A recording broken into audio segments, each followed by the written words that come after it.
Its main aim is to provide a platform for parliaments and parliamentarians to promote and improve regional integration in the SADC region through parliamentary involvement. Watch the 58th Plenary Assembly of the Sadc-Pf on Parliament TV, on DSTV channel 408, or through your YouTube streams at Parliament of RSA. Also, join the conversation on social media platforms using the hashtag 58SADCPF.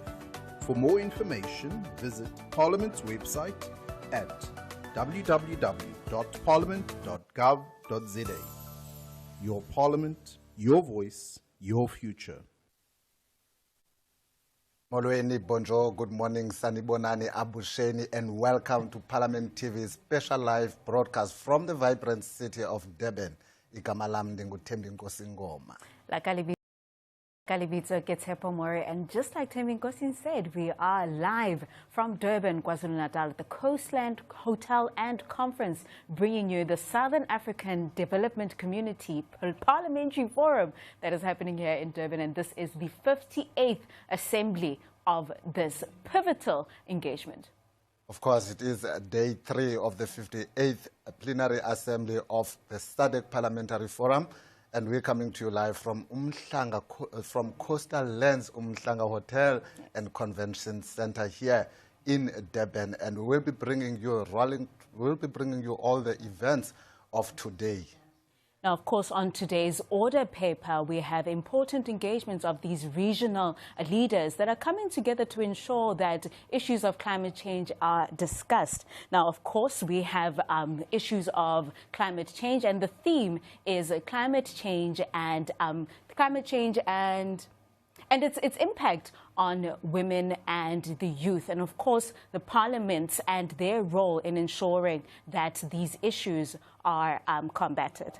Indeed, Tsepo, and after a powerful opening ceremony on Sunday, where His Excellency Deputy President Paul Mashatile set the tone by entering our focus on the impact of climate change on women and youth, the real work of this regional assembly continues today, and this is where dialogue turns into accountability and policy makes progress.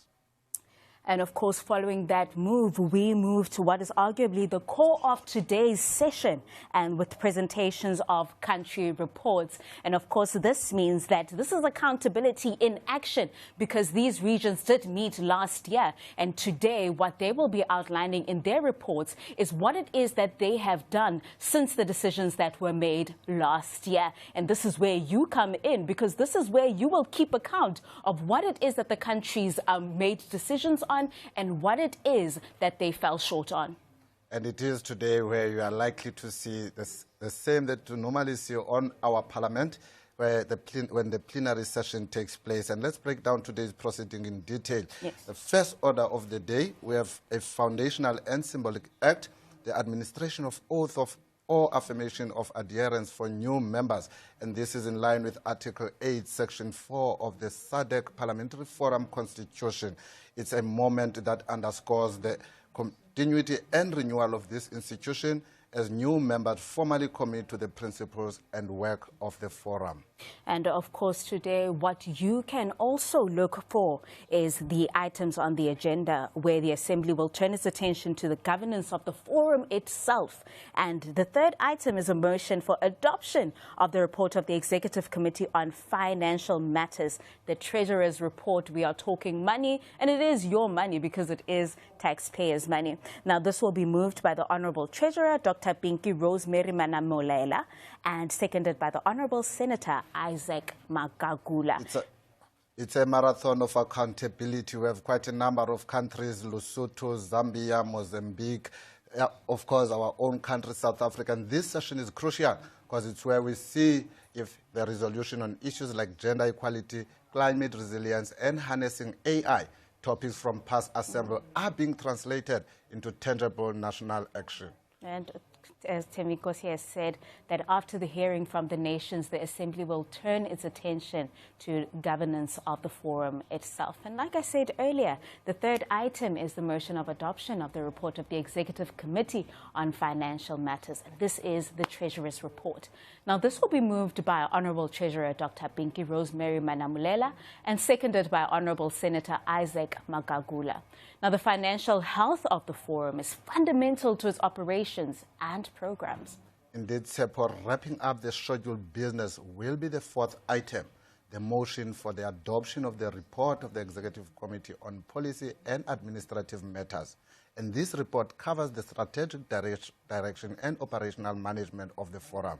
It will be moved by Honorable Speaker Tlohang Sekhamane and seconded by Honorable Dumelang Saleshando.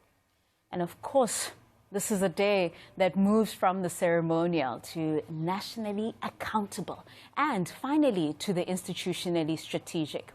All of this takes place under the overarching theme of the 58th Assembly, which is addressing climate change for women and youth.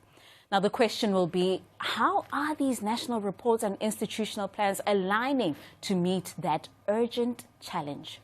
Absolutely. And throughout the day, our team will be here to provide analysis, context, and reactions. We'll also be revisiting key moments from the Deputy President's address to frame the discussions.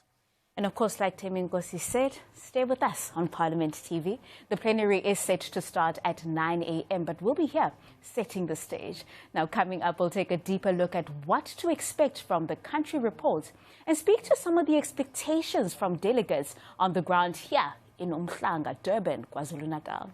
It's day 3. The agenda has been set. The stage is ready for robust parliamentary work. We are you guys on Parliament TV. You may join the conversation using our social media handle at Parliament of RSA across all social media platforms. And the hashtag for this event is hashtag 58SADCPF. The 58th SADC Parliamentary Forum Plenary Assembly Symposium is coming your way.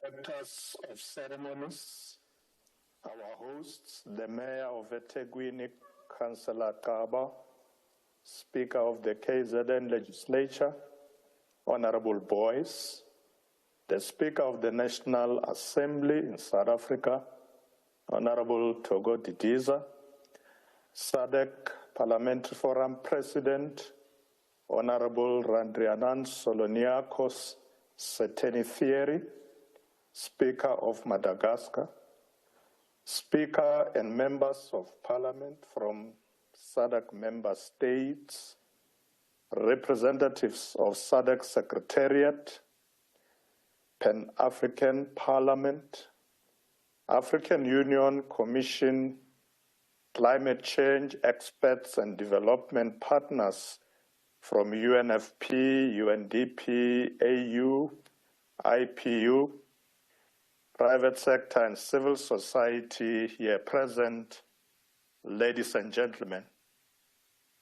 I would have liked to be with you in Durban this morning, but owing to some other pressing government commitments, I was unable to be there. It is my honor to welcome you all to the 58th Plenary Assembly of the SADC Parliamentary Forum.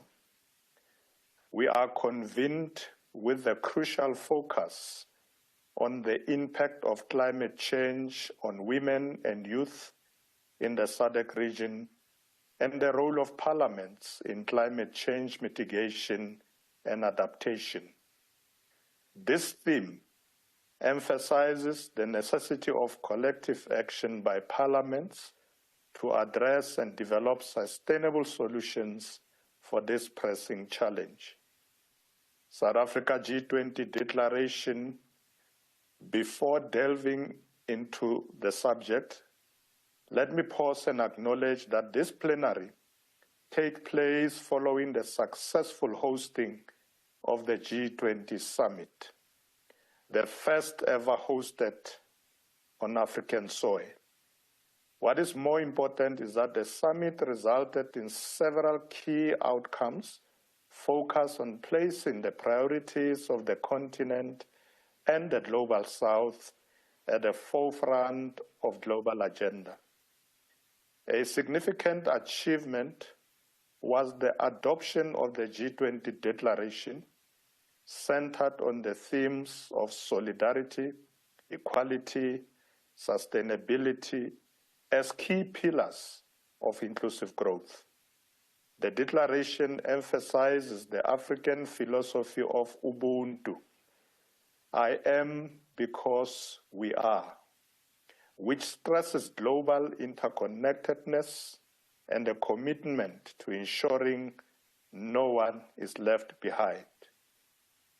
The key areas of commitment and action included leaders condemning all attacks against civilians and reaffirming their commitment to work for a just, comprehensive, and lasting peace in conflict areas.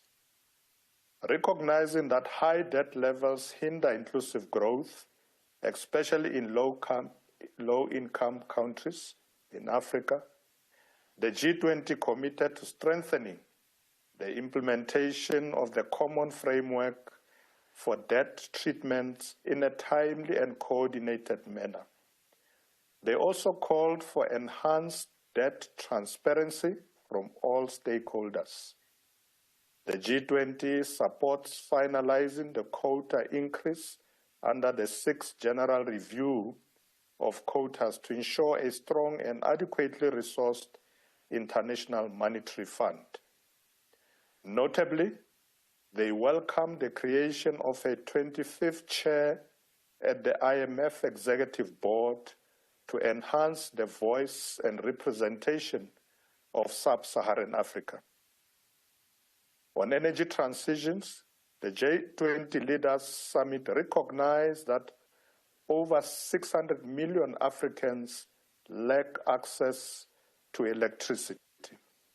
Therefore, they supported global efforts to triple renewable energy capacity and double the global average annual rate of energy efficiency improvements by 2030. They welcomed the Mission 300 platform to connect 300 million people to electricity in Africa by 2030, and the new action plan to accelerate the deployment of clean cooking solutions. The G20 supported the G20 Critical Minerals Framework, which is a guide to ensure that the supply of important minerals is sustainable and stable, while also encouraging local processing and value addition in the countries where these minerals are produced. The leaders welcomed the high-level principles on sustainable industrial policy for inclusive economic growth, industrialization, jobs, and equality. They also established the Nelson Mandela target, aiming to further reduce the rate of young people not in employment, education, or training by 5% by 2030, and also committed to advancing universal social protection systems. They reiterated their commitment to resilient food systems and welcomed the Ubuntu approaches on food security and nutrition, which aim to address the negative impacts of excessive food price volatility. Equally, the leaders recognize the potential of artificial intelligence and welcome the launch of the AI for Africa initiative, a voluntary platform for multilateral cooperation to promote access to computing power, talent, and infrastructure in African countries. The subject was also extensively discussed at the 57th Plenary Assembly held in Victoria Falls City in the Republic of Zimbabwe under the theme Harnessing Artificial Intelligence for Effective and Efficient Parliamentary Processes in the SADC region, experiences, challenges, and opportunities. The key outcomes in this regard included a call to share experiences and best practices, the recognition of challenges like data security and over-reliance on foreign AI, and the identification of opportunities to improve efficiency and transparency through AI tools. Moreover, the G20 commended the South African presidency for launching the second phase of the G20 Compact with Africa 2025 to 2030. The leaders welcomed the African Union as a full member of the G20 and called for a transformative reform of the UN Security Council to make it more representative and inclusive, specifically improving the representation of Africa, Asia Pacific, and Latin America and the Caribbean. Ladies and gentlemen, climate change was also a central topic of the G20 summit. The topic was integrated into several working groups and culminated in specific commitments in the leaders' declaration. The leaders acknowledged the increasing frequency and intensity of disasters and welcomed the G20 voluntary high-level principles for investing in disaster risk reduction. They also reiterated the urgent need for universal coverage of early warning systems, particularly in Africa by 2027. They reaffirmed their commitment to the Paris Agreement goal of limiting global average temperature increase to 1.5 degrees Celsius and stressed the importance of national just transition pathways to achieve climate action alongside poverty eradication. It is commendable that SADC is addressing climate change through policy development, capacity building, and specific initiatives like the development of a regional climate resilient water investment program. Key actions include creating climate change strategy and action plan, mainstreaming climate change into other policies, enhancing climate information services, and focusing on water resources management to build regional resilience. However, significant challenges remain, and the region is still highly vulnerable to climate impacts. Climate change disproportionately affects women and young people, increasing their work burdens, escalating health risks, and heightening the changes of gender-based violence and exploitation. It poses a significant threat multiplier, exacerbating existing socio-economic vulnerabilities. In parallel, climate change impacts such as persistent droughts, extreme weather events, including floods and cyclones, land degradation, and shifting rainfall patterns profoundly undermine sustainable development in SADC, particularly affecting women and youth. It is imperative to acknowledge that women are disproportionately affected due to their central roles in household welfare and their dependence on climate-sensitive natural resources. And if you've just joined us, that was the Deputy President of the Republic of South Africa, Mr. Paul Mashatile, and he was giving an address, a keynote address at the opening ceremony of the Southern African Development Community Plenary Forum, Parliamentary Forum, and this is the 58th Assembly session of this symposium. Of course, and that would have happened on day one, the official opening ceremony, which was on Sunday, the 30th of November, 2025. Now, we've been giving you our social media handles and asking you to make comments. So if I can just read the two. The first one comes from WT, and it reads as follows.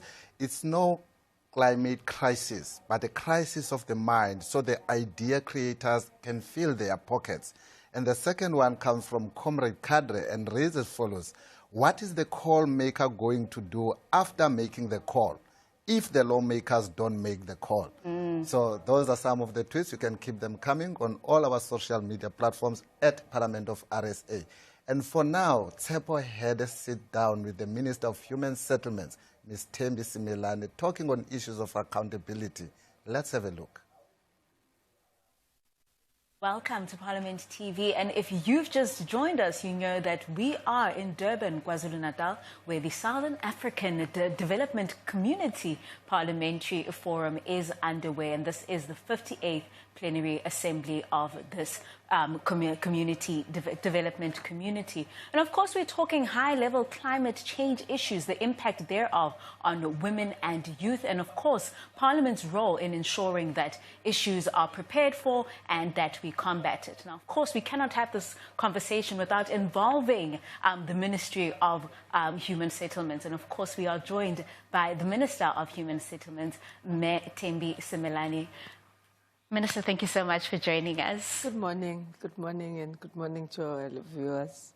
Minister, of course, this is an issue that touches on your ministry, at the heart of it, really.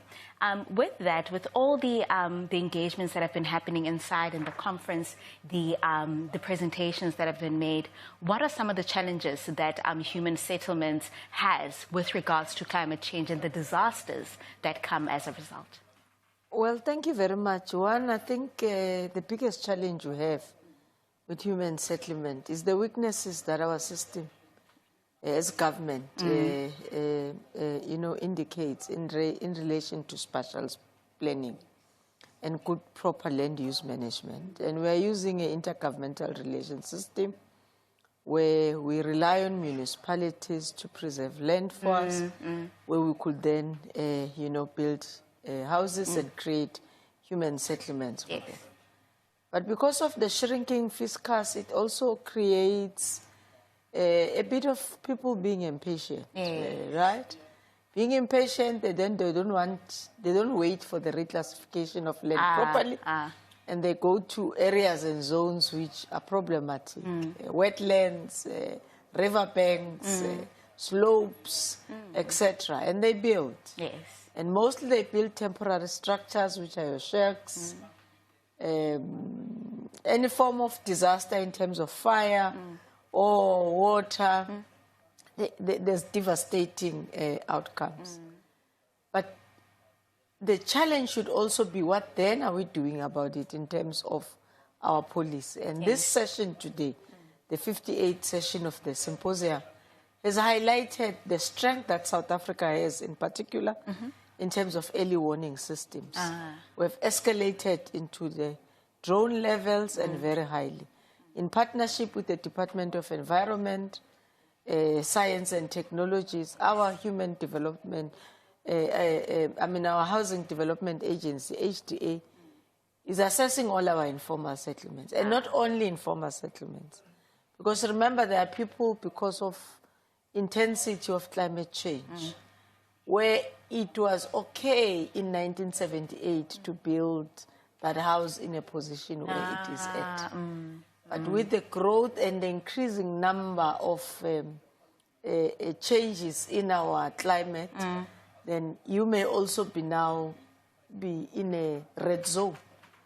A red zone calling for us to relocate. And it creates another layer of problems. Of course.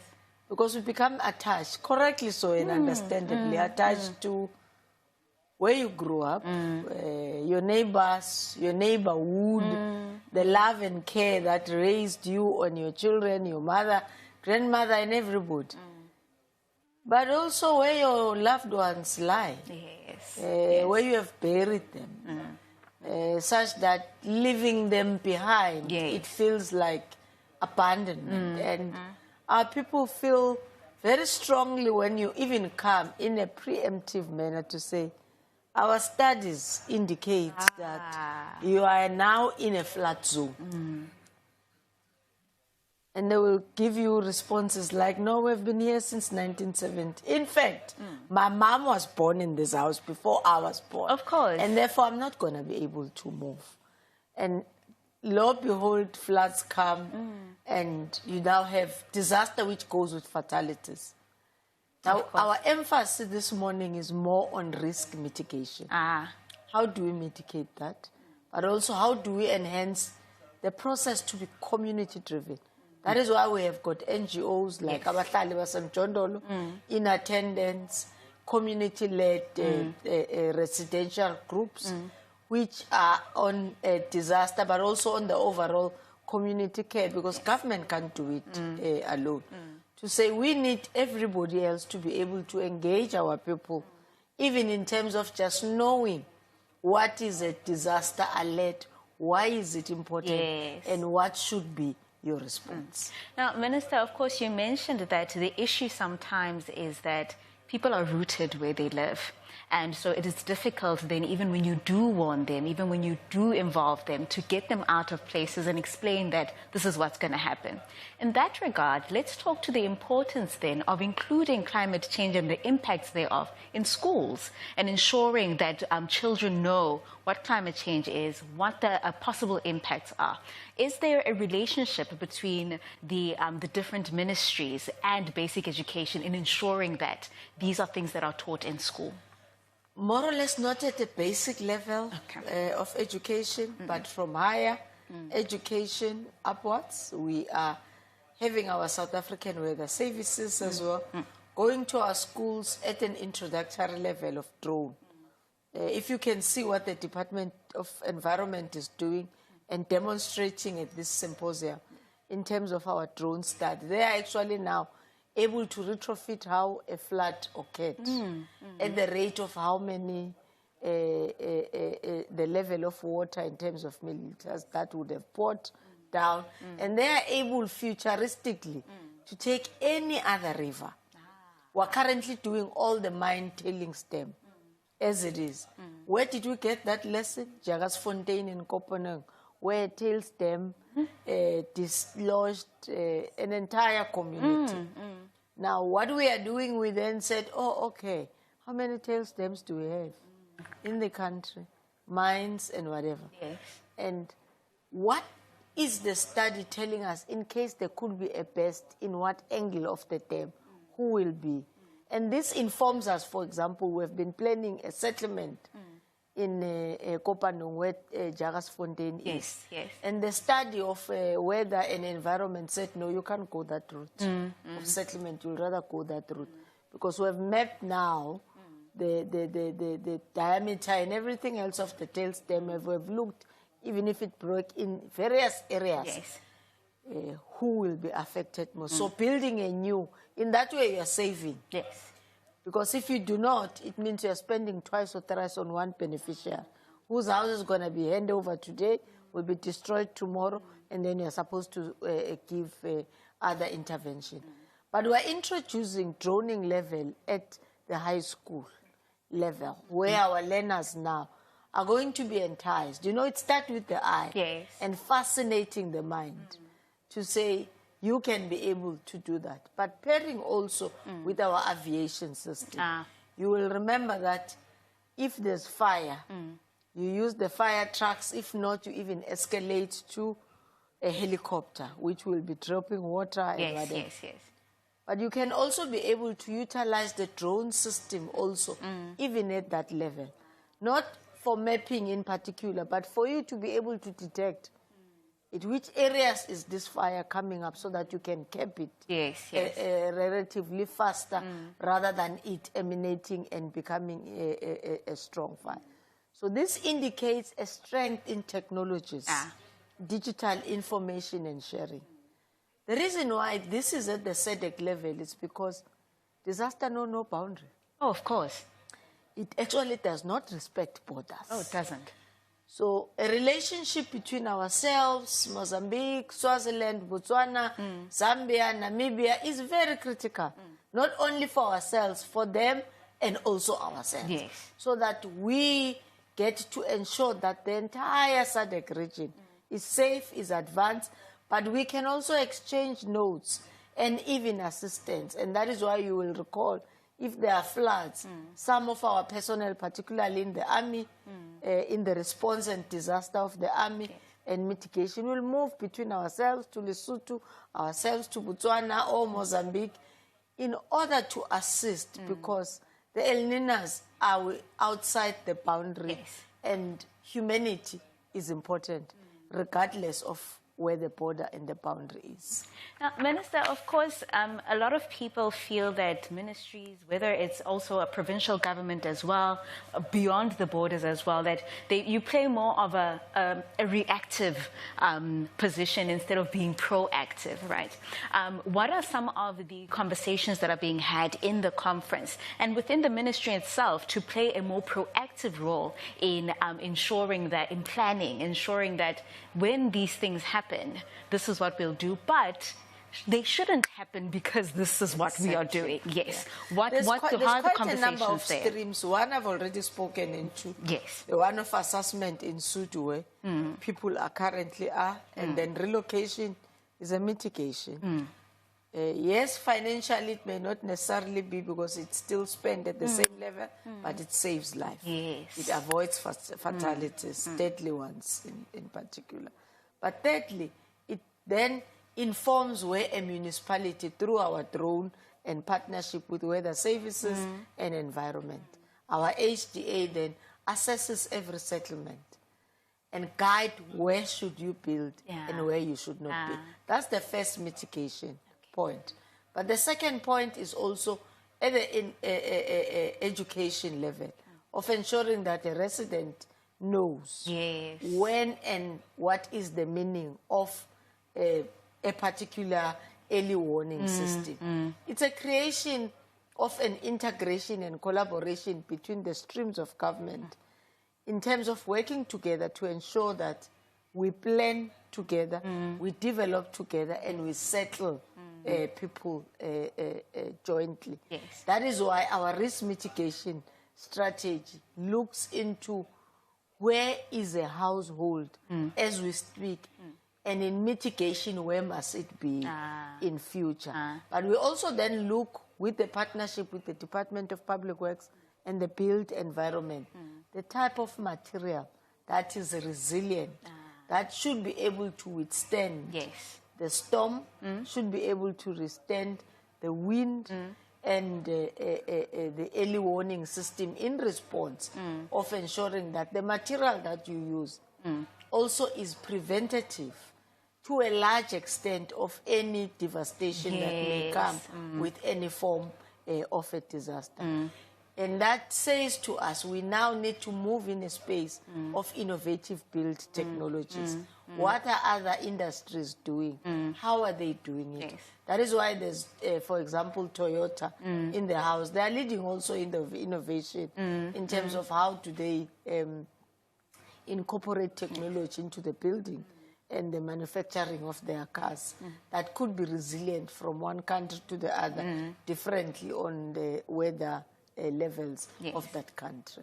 And Minister, of course, the focus is on climate change and the impact thereof on women and youth. Let's talk about the importance of public participation and active citizenship, right? Not only from women, not only from the youth, but from everybody, because I feel like climate change affects everyone. What is the significance of ensuring that people step up, use the platforms, use the methods that are there to make sure that government knows what it is that they need, what their needs are? I think firstly, it's government establishing a system and communication protocols. And protocols, one tend to think of, you can't communicate outside who and who. No. Just to know that if you, in an informal settlement, when fire starts, what number should you call? How should you report? If you see something that could be hazardous, who should you engage? In more often than not, you get people saying, hey, we saw that guessing, but we didn't think it has always been there, and we never thought it could lead to a disaster today. So firstly is to create structures and systems, then educate our people, make them second nature for them to know, including our children, but be responsive to the early warning. For me, the Mthatha example is the saddest of them all.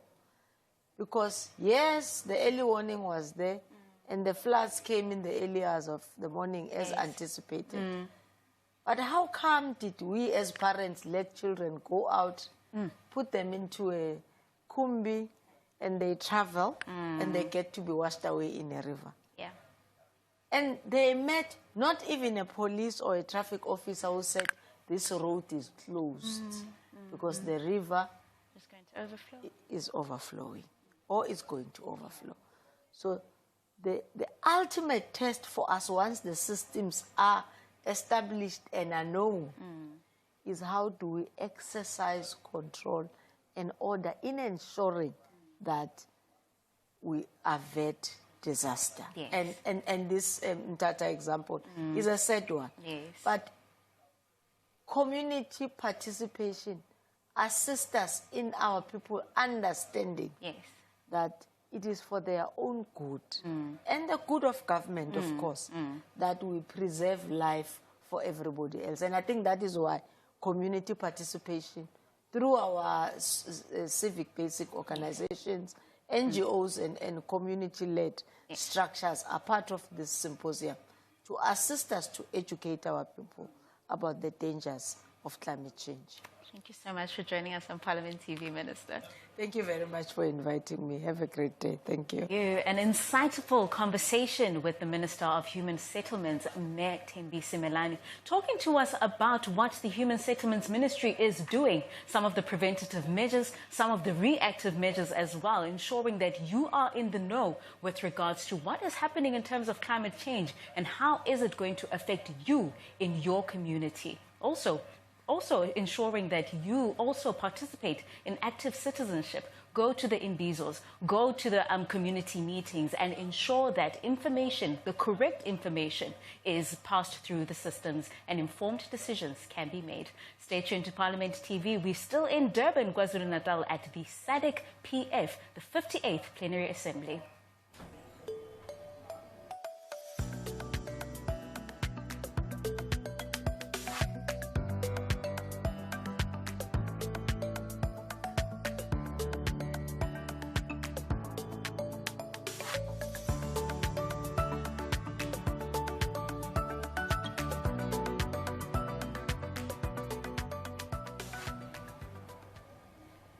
Welcome back. You're still watching the live broadcast of Parliament TV. And that was a discussion, a conversation between Tsepo and the Minister of Human Settlements, Ms. Thembisi Melane, sharing some insightful information there, and also if our communities can take from what the minister said, because we also have a role to play, especially the leaders in our communities, to ensure that the messages of government filters through to the people on the ground.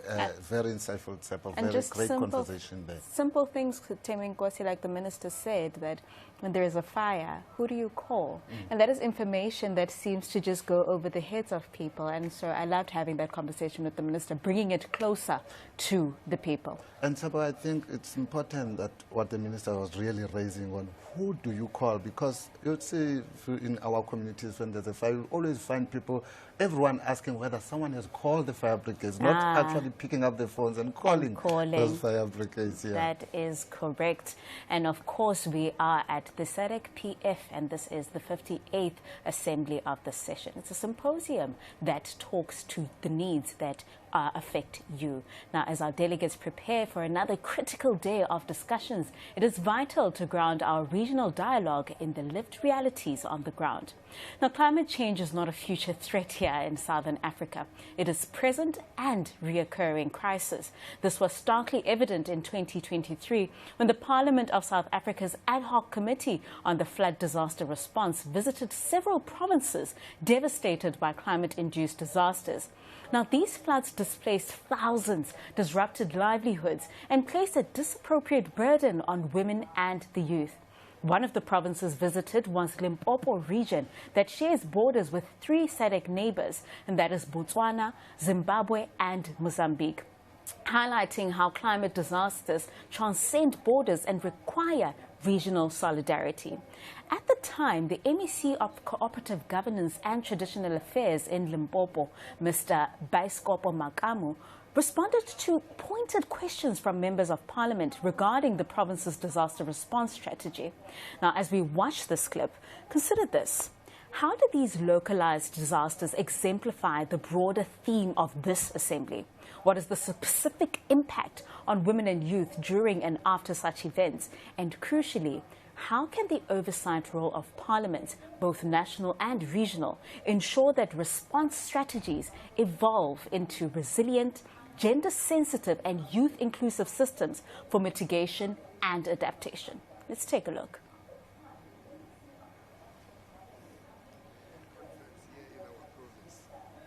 And a number of resolutions were taken.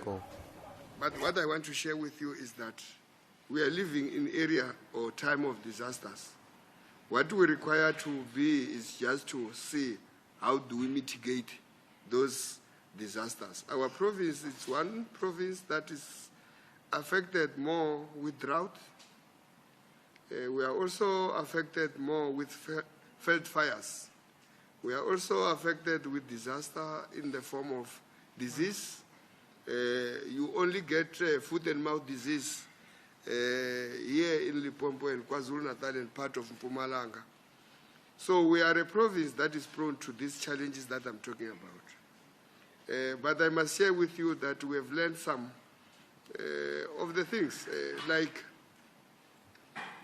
if there is a El Nino coming, we had Freddy that we were told that is coming. We try to prepare ourselves, but it appeared weak.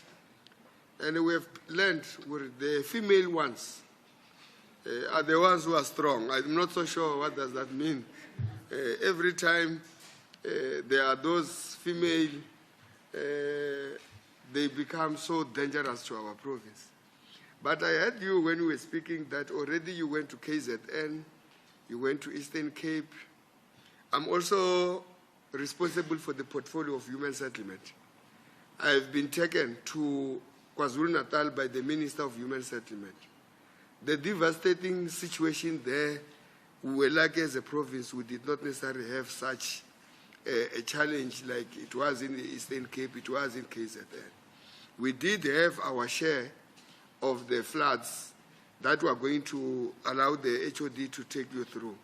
But I must indicate that the report that we are going to give you show a number of good stories to tell where we performed. It could be just be in one municipality where money has been sent, where the municipality itself is having a challenge, which we are supporting because we are also responsible for corporate governance.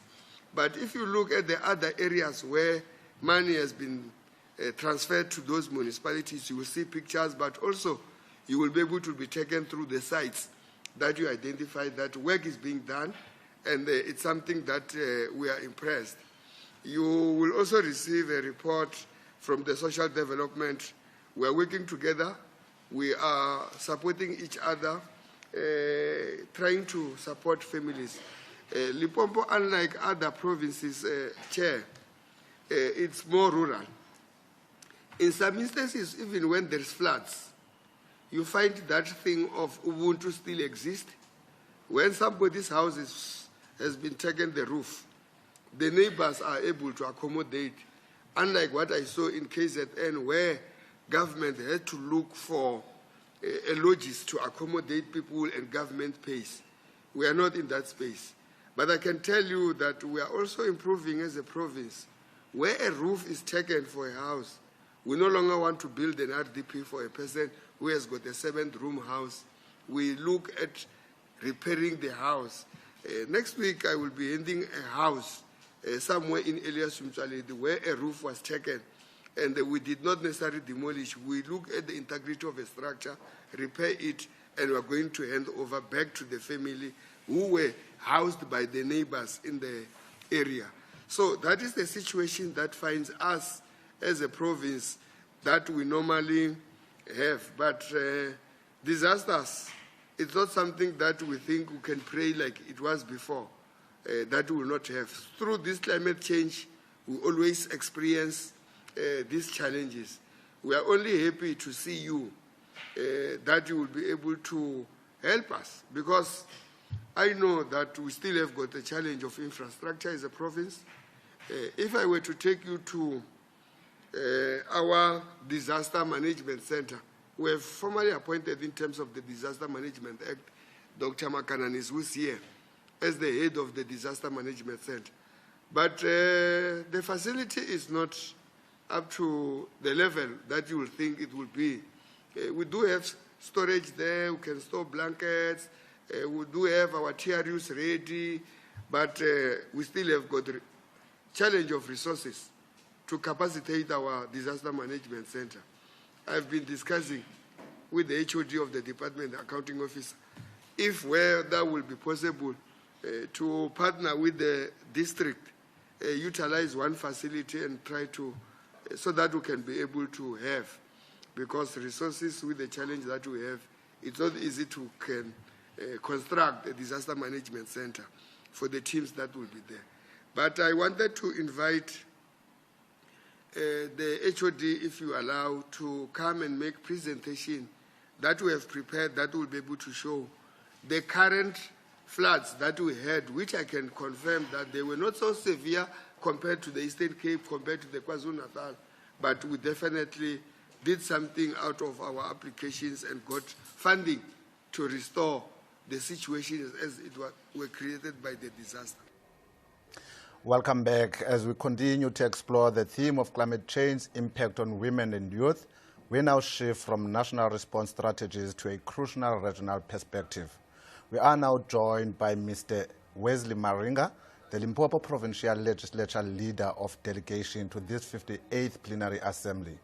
Mr. Maringa has just watched with us the clip of his colleague, MEC Baiskopo Makamu, detailing Limpopo's response to the devastating 2022 storms and veld fires. Limpopo shares direct borders with 3 SADC nations, Botswana, Zimbabwe, and Mozambique, through the Kruger National Park, making it a frontline province in experiencing cross-border climate impacts, from shared river basins to transboundary displacements. Mr. Maringa's insights are vital as we consider how parliaments and legislatures can move beyond isolated responses to forge a collaborative regional strategies for mitigation, adaptation, and protecting the most vulnerable. Mr. Maringa, thank you very much and welcome to Parliament TV. Thank you very much. Good morning to you and your viewers. Thank you.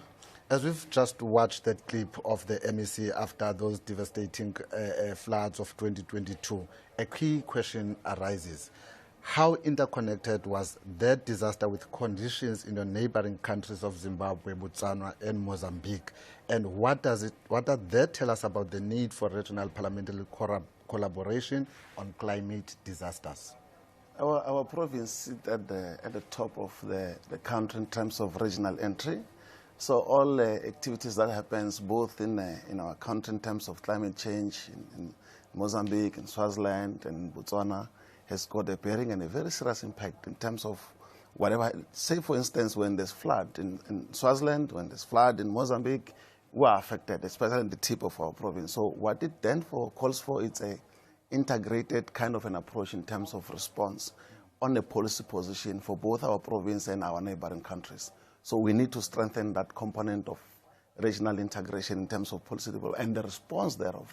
One of the lessons that we have learned from 2022 as a province is to strengthen our disaster management response in terms of policy position. Thank you.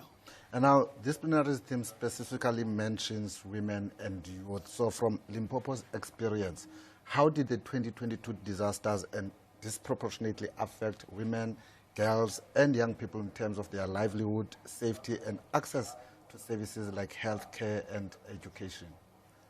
Women bear the biggest challenge in terms of the responsibilities that exist in society. If you look at our province's location, particularly what had happened in 2022, we're looking up to women to take care of the children, to look after the households. Most of the time, men are not necessarily available on site.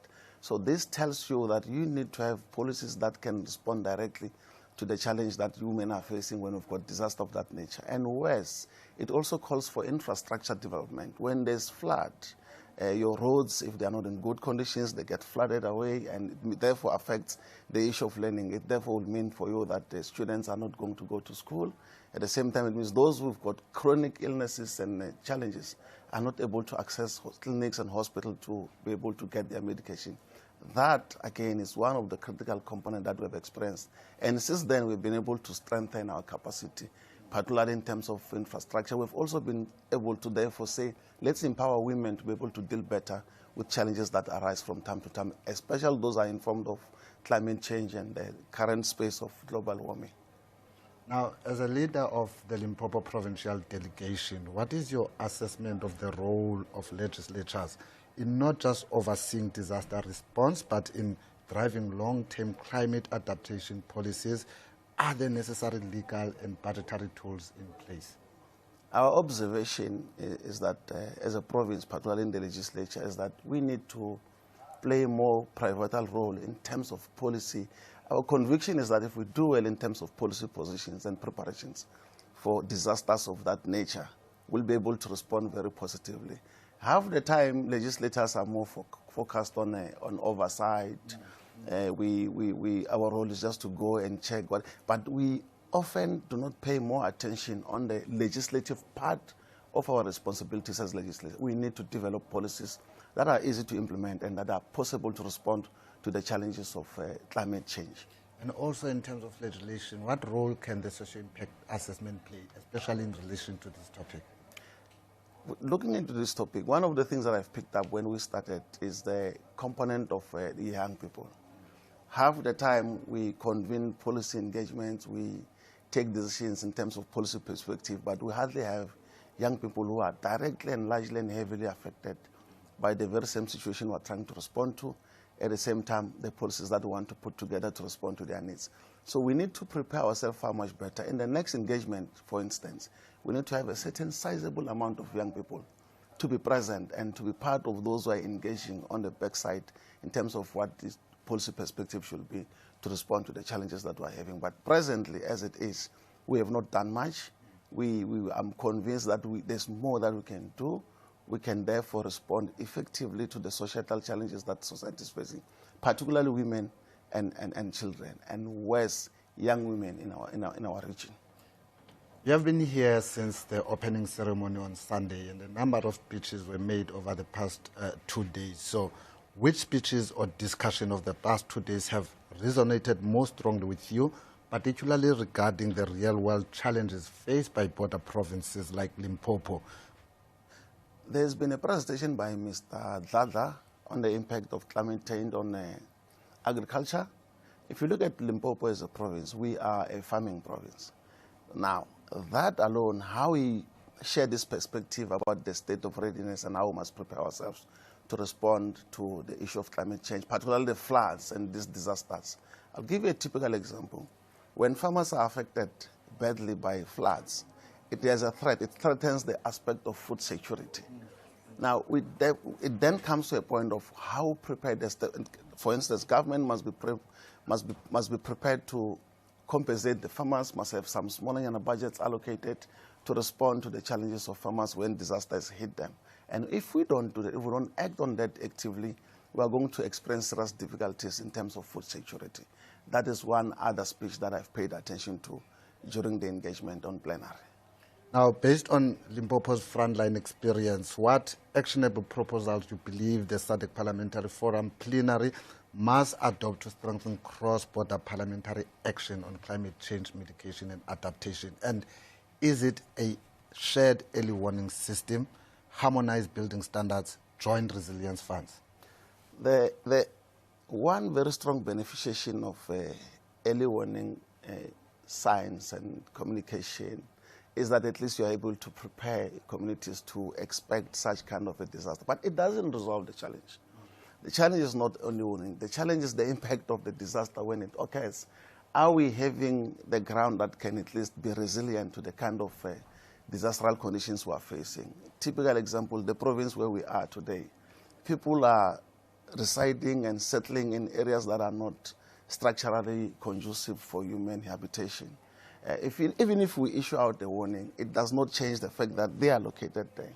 Now, for me, the policy positions must respond to how do people choose their areas of settlement, so that when there's an early warning, then they begin to prepare themselves far much better. But until we develop such policies as a region integrated for that reason, it therefore means that we'll have a warning. However, the warning will not be able to resolve the situation on the ground. Before I let you go, Mr. Maringa, I just want you to speak to the people of Limpopo. What message would you give to them in relation to climate change and how they should be responding, especially to the messages that would come from authorities, those early warning messages that would come from authorities? This message will not just only go to our province. I think let me just share it for the whole country. One of the difficult challenges we're facing as government presently is the issue of the ownership of land and the distribution of land, particularly from the point of Mahoshi, the chiefs who are owning the piece of land. When it comes to allocation of residential areas, particularly in rural communities, the chief will just give you a piece of land. It's just settle here, build, have a structure. There's no consideration for the kind of land. Sometimes our people are given wetland to reside, they stay in there. Others are in the cliff, they are staying there. When disaster strikes, they are the first most immediate victims of this situation. So even when we communicate prior, we issue out signs and warnings that we are anticipating a cyclone, for instance, it does not change where these people are located. So we need some certain level of education to our people, particularly the Mahoshi. Coxstar must invest some certain amount of engagement with the chiefs and the kings who are distributing land, so that they are able to understand that this portion or this sector of land is not conducive for human inhabitation. Typical example, in Alexander there in Gauteng, when it rains, you know very well that Jacques K is going to flood quite a number of shacks or houses that are there. And the biggest question will always be, why are people persistent in trying to reside in that area? So we've got a challenge of society that does not want to respond positively to the call by government in terms of allocation of land. This is the last message I want to give to our people there in Limpopo. Prepare for yourself. Please don't just take any stand. Make an assessment whether the place which is allocated to you for residential purposes is conducive for that purpose. If not, please look elsewhere. Thank you. Mr. Maringa, I'd like to thank you very much for taking time off to speak to us here at Parliament TV. Pleasure is all mine. Thank you, sir. Well, viewers, that was leader of the Limpopo Provincial Legislature delegation to the SADC Parliamentary Forum plenary this week, Mr. Wesley Maringa. Please stay tuned to Parliament TV on DSTV channel 408 as we bring you more from the regional plenary here in Durban. You are watching Parliament TV and we are a few minutes away from the start. Please stay tuned.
Welcome back. You're still watching Parliament TV, and if you've just joined us, this is the 58th Plenary Assembly session of the Southern African Development Community Parliamentary Forum happening right here in Durban, KwaZulu-Natal, at the Coastland Hotel and Convention Centre.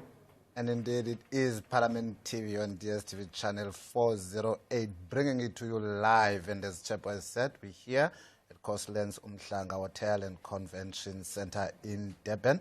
We are a few minutes away from the start of day 3 proceedings. So if you can just stay with us, we will be bringing you those proceedings as you can see there on your screen. The room is being prepared. A few delegates have taken their seat already, and we are waiting for more to fill that room. But just to indicate that as things stand, we have 14 of the SADC countries, with the exception of Tanzania not being present today. And of course, in one sentence, when we summarize what this plenary is about, it is underscoring that climate change is not only an environmental challenge, it's a crisis of equality, livelihoods, and intergenerational justice, demanding that our parliament step up with laws and oversight to protect women, youth, and vulnerable communities across Southern Africa. And just as we talk climate change, maybe it's safe to indicate that there's been a lot of warnings relating to weather conditions across South Africa. There are severe thunderstorm alerts. A yellow level warning has been issued, which covers Gauteng, Mpumalanga, and the southwestern and southeastern parts of Limpopo, and people there can expect heavy downpours and lots of small hail and damaging winds here and there. And as it is the case where we are in Durban, it's raining heavily outside at the moment. as we're sitting here in the studio. And of course, these are things that are happening right now. Even in Cape Town, Langa, there were fires that are happening there where there's devastating effects and fatal effects as well, where people have died as a result. And so this shows you the importance of these engagements, the importance of this symposium, the importance of government nationals coming together with solutions and talking about how it is that they can combat the impact of climate change, inform people, and ensure that people are safe when it comes to the impact of climate change. And as you can see, once again, there on your screen with the delegates walking in and some taking their seat. But today is day 3, and it's all about turning the climate talk into concrete action. After the data-heavy sessions on day 2, expect that delegates will kick off with a high-level plenary where regional leaders lay out the strategic direction and highlight the need for legally binding climate frameworks. And also a big buzz will be the youth-led events. We hope that there'll be a chance for youth activists to showcase climate resilience project and push for stronger parliamentary commitments. And the bells are ringing, and regional leaders are being called into the venue to take their seats as they convene for the 3rd day of the 58th plenary session of the Sadc-Pf happening here in Durban, KwaZulu-Natal. And just to give you an idea of the theme for this plenary session, it is the impact of climate change on women and youth in the SADC region and the role of parliaments in climate change, mitigation and adaptation. And just to give you a recap of the day 2 of the 58th SADC Parliamentary Forum, which kicked off here at the Coastal Lands Hotel and Convention Centre in Umhlanga. The symposium zeroed in on 3 big climate change topics: the impact of disasters on human settlements, South Africa's national perspective on climate change, and eThekwini municipalities' experience dealing with the recurring floods. Of course, a key thrust of yesterday's deliberations was the need for stronger collaboration between governments and the private sector, recognizing that innovation, capital and technology must work hand in hand with public leadership. And of course, that's Mr. Maringa, who just spoke to, a leader of the delegation from the Limpopo Provincial Legislature. If you have just joined us, we're coming to you live from Durban. This vibrant city of Durban. We are at Coastlands Umhlanga Hotel and Convention Centre. Of course, it is the 58th Plenary Assembly of the SADC Parliamentary Forum, which is held here in Durban. And of course, the SADC Parliamentary Forum is a biannual session. So we had the first one held earlier this year in Zimbabwe. It was June in Zimbabwe, and that had its focus on artificial intelligence. And with some of you probably asking, well, what is the Sadc-Pf? It is a forum that was established to bring together national parliaments of the SADC region. These are member states in order to deepen regional integration. Obviously, this is not to replace national legislatures, but to give a parliamentary dimension to regional cooperation. As you might note, that some of the issues and some of the challenges that the South African government faces when it comes to climate change and the impact thereof are faced by the SADC regions themselves. We're talking Mozambique, we're talking Botswana, Namibia, and the likes. And of course, we've seen some bold leadership here at the 58th SADC Parliamentary Forum Plenary. A call to action we heard from the Secretary General of the SADC Parliamentary Forum, His Honorable Buemo Sikhoma, emphasizing that the ongoing 58th SADC Parliamentary Forum in Durban represents not just a gathering, but a call to history. She urged for assertive, people-centered parliamentary leadership to tackle the pressing issue of climate change, commending South Africa's President Cyril Ramaphosa for his outstanding G20 presidency. Of course, that is basically the core and the objective of the Sadc-Pf. It promotes human rights, gender equality, good governance, democracy and transparency across the region, promoting peace, security and regional stability, fostering common political values, respect for rule of law, and conflict resolution mechanisms. Of course, this is in line with accelerating economic cooperation, development, and regional integration on the basis of equity and mutual benefit. And of course, what we expect for today is the administration of oath or affirmation of adherence for new members in terms of Article 8.4 of the Constitution of the SADC Parliamentary Forum. Also, we'll get presentations of country reports on the progress on implementation of previous plenary assembly policy decisions and resolutions. Just to give you an indication of all the countries that are represented here, it's Angola, Botswana, the Democratic Republic of Congo, Eswatini, Lesotho, Madagascar, Malawi, Mozambique, Mauritius, Namibia, Seychelles, South Africa, Zimbabwe, and Zambia. And of course, I had indicated that Tanzania was not able to be here for this forum. And just for more information with regards to the Sadc-Pf, you can go on to Parliament's website, which is www.parliament.gov.za, and also use our handle at Parliament of RSA to get more information on the program and the processions that are underway here. However, keep on watching Parliament TV as we keep you in the know and in terms of what you can expect from this symposium.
Welcome back. As you can see there on your screen, we are preparing to start the day 3, the activities of day 3. But as we do that, I think at Tsepo it is safe to just send our condolences on behalf of Parliament and Parliament TV to the families that have lost their loved ones following the fires that devastated the Cape Flats yesterday.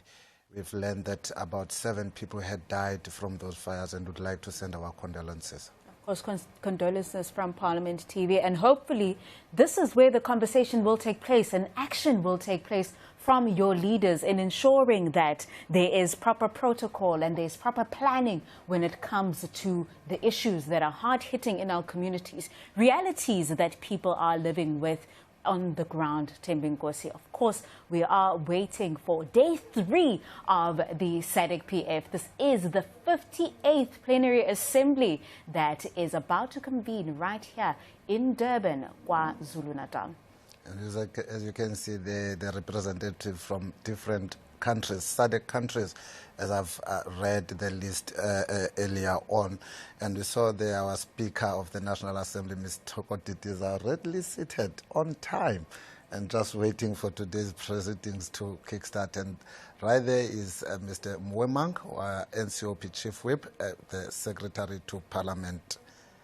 Of course, engagements have begun. People are talking to each other, hopefully sharing ideas with regards to what is going to happen today. As you might note, and if you've just joined us, today is all about accountability. So the nations will be bringing forth their reports in terms of what is it that they've implemented from the last plenary assembly. Of course, decisions were made, discussions were had, and now it is time to account. And as you're talking about accountability, Tsepo, Parliament must ensure that climate commitments don't just remain high-level aspirations. But as you can see there on your screen, the session is about to start as the presiding officers are making their way into the session. And you can still join the conversation by using our handle at Parliament of RSA and let us know what your thoughts are on these reports that are about to be presented at the 58th Plenary of the Assembly of the SADC Parliamentary Forum. Okay, and that's the Vice President of the SADC Parliamentary Forum, Ms. Sylvia Isaacs. We used to know her as Ms. Lucas, but it's come to our attention that she is now Ms. Isaacs, and she is a South African politician and a Member of Parliament of the Republic of South Africa. So keep on watching. The members just had a moment of silence and proceedings are about to go underway. Let's take you to that conference and watch throughout on Parliament TV.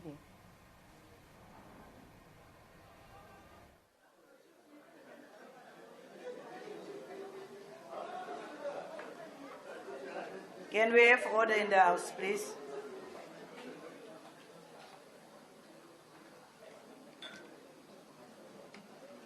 The plenary assembly session proceedings will be in the 3 official languages, English, French, and Portuguese.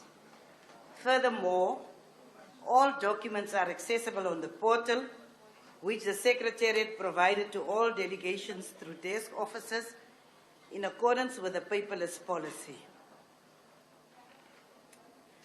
I have received communication from member parliaments submitting the names of new members designated to the Sadc-Pf pursuant to Article 8 of the Sadc-Pf Constitution.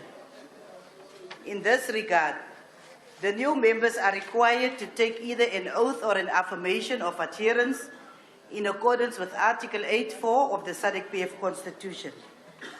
I will invite the Secretary to administer either the oath or affirmation of adherence to the following new members. Angola is Honorable Speaker De Almeida, Honorable Kakuna. Botswana, Honorable Speaker Kyuripatsi.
apology, honorable members.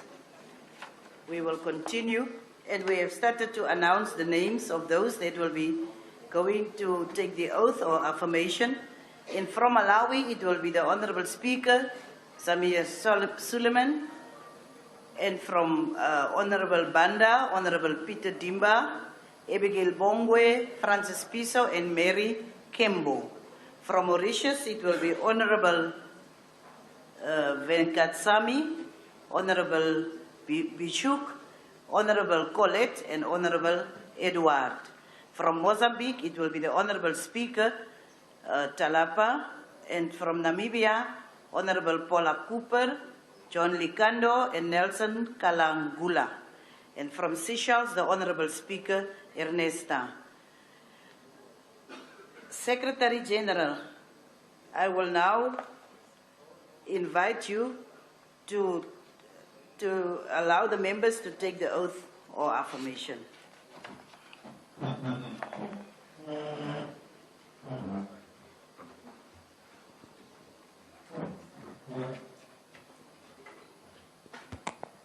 Thank you, Honorable President. Good morning.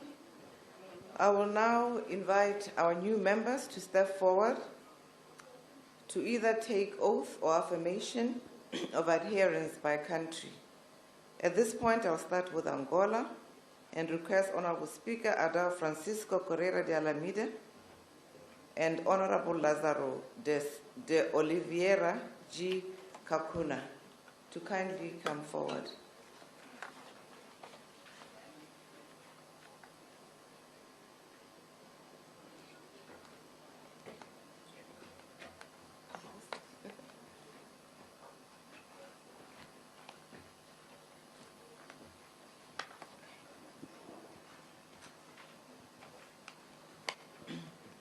Thank you.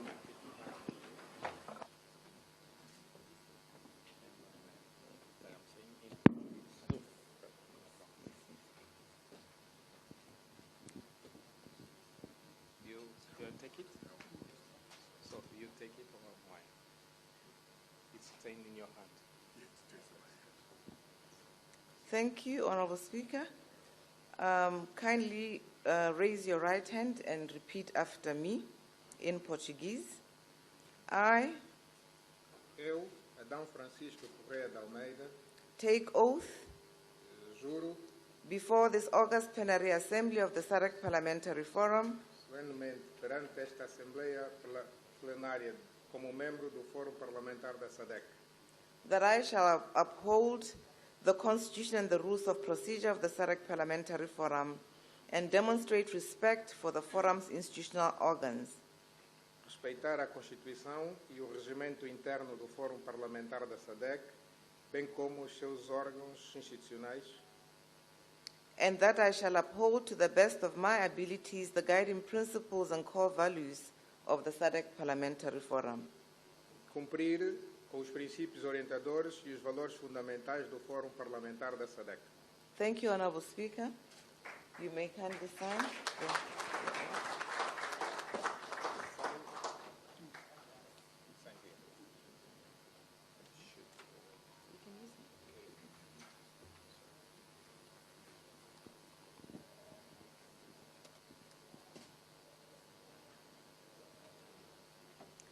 Thank you. I now have the honor of presenting you with copies of the Constitution and the rules of procedure.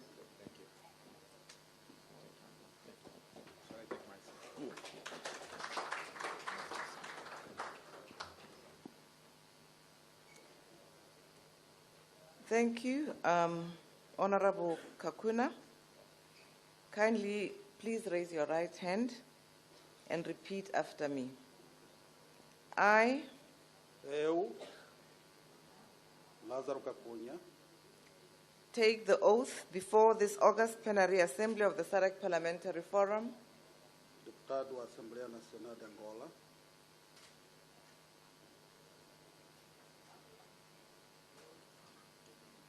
juro solenemente perante esta augusta Assembleia Plenária, como membro do Fórum Parlamentar da SADC, that I shall uphold the Constitution and the rules of procedure of the SADC Parliamentary Forum and demonstrate respect for the forum's institutional organs. Respeitar a Constituição e o regimento interno do Fórum Parlamentar da SADC, bem como os seus órgãos institucionais, e cumprir com os princípios orientadores, os valores fundamentais do Fórum Parlamentar da SADC. Thank you, Honorable. You may kindly sign.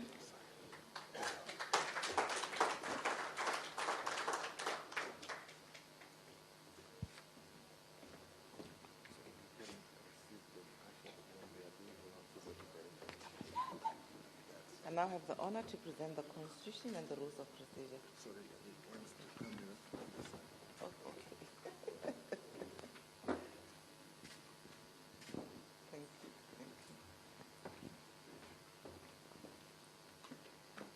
I now have the pleasure of inviting Honorable Speaker Dithapelo Lefoko Keorapetse of Botswana.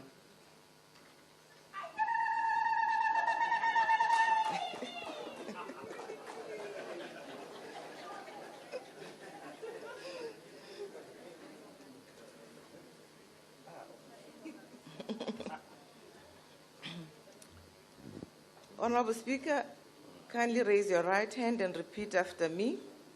I, Dithapelo Lefoko Keorapetse, take the oath before this August Plenary Assembly of the SADC Parliamentary Forum take the oath before this August Plenary Assembly of the SADC Parliamentary Forum that I shall uphold the Constitution and the rules of procedure of the SADC Parliamentary Forum and demonstrate respect for the forum's institutional organs.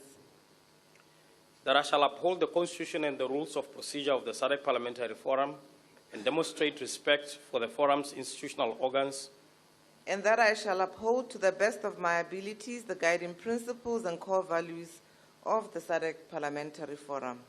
that I shall uphold to the best of my abilities the guiding principles and core values of the SADC Parliamentary Forum. Thank So you. help me God. Thank you, Honorable Speaker. Kindly append your signature to the oath.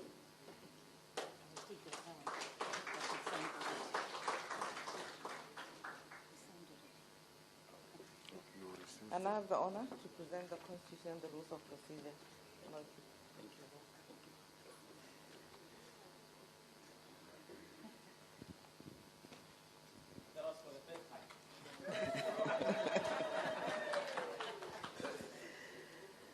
At this point, I'd like to invite Malawi. Honorable Speaker. Oh, okay. Honorable Speaker.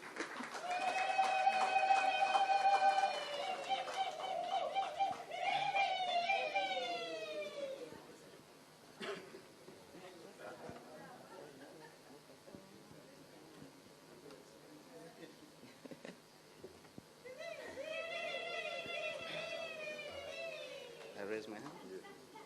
Thank you, Honorable Speaker. Thank you, Honorable Speaker. Your right hand is already raised. Kindly repeat after me.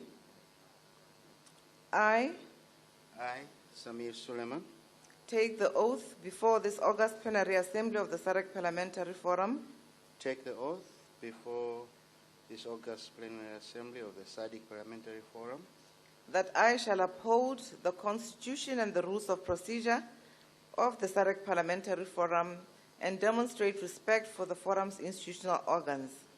that I shall uphold the Constitution and the rules of procedure of the SADC Parliamentary Forum and demonstrate respect for the forum's institutional organs, And that I shall uphold to the best of my abilities the guiding principles and core values of the SADC Parliamentary Forum.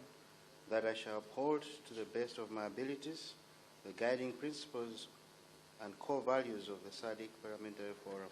Thank you, Honourable Speaker. Kindly append your signature.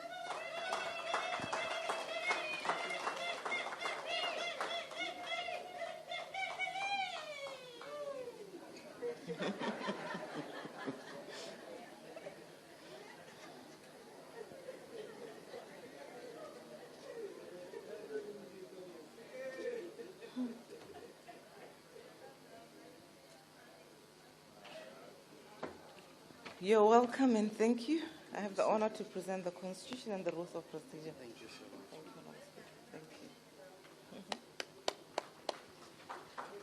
Thank you.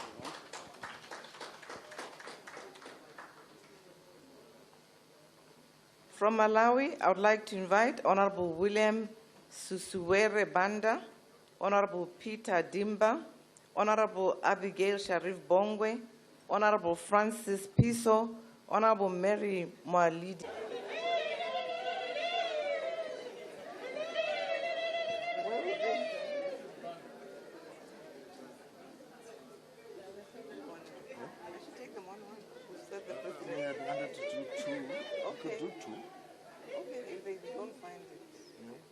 So let's have the two of you.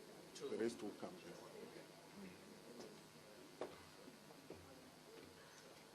You remember to read when you take the oath.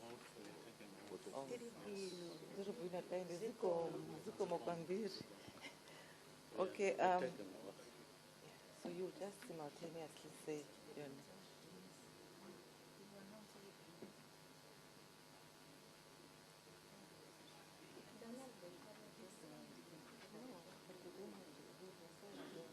Mr. Photographer.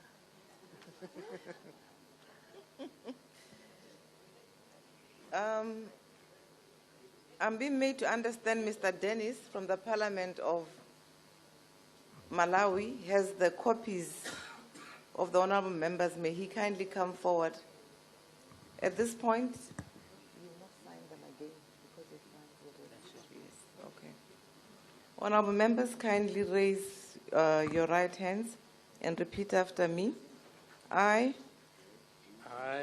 William Susuele Banda, take the oath before this August Plenary Assembly of the Sadc Parliamentary Forum. Take the oath before this August Parliamentary Assembly of the Sadc Parliamentary Forum. That I shall uphold the Constitution and the rules of procedure of the Sadc Parliamentary Forum and demonstrate respect for the forum's institutional organs. That I shall uphold the Constitution and the rules of the procedure of the Sadc Parliamentary Forum and demonstrate respect for the forum's institutional organs. And that I shall uphold to the best of my abilities the guiding principles and core values of the Sadc Parliamentary Forum. And that I shall uphold to the best of my abilities the guiding principles and core values of the Sadc Parliamentary Forum. Thank you, honorable members. You're welcome.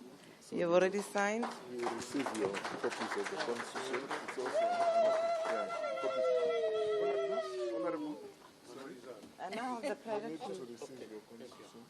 So let's do this and then the camera. Okay. Where is the camera?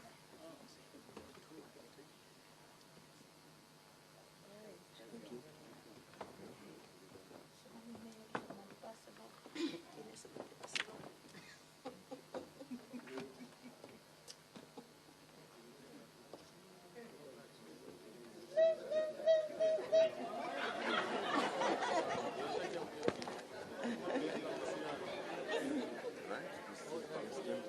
Closer to the issue.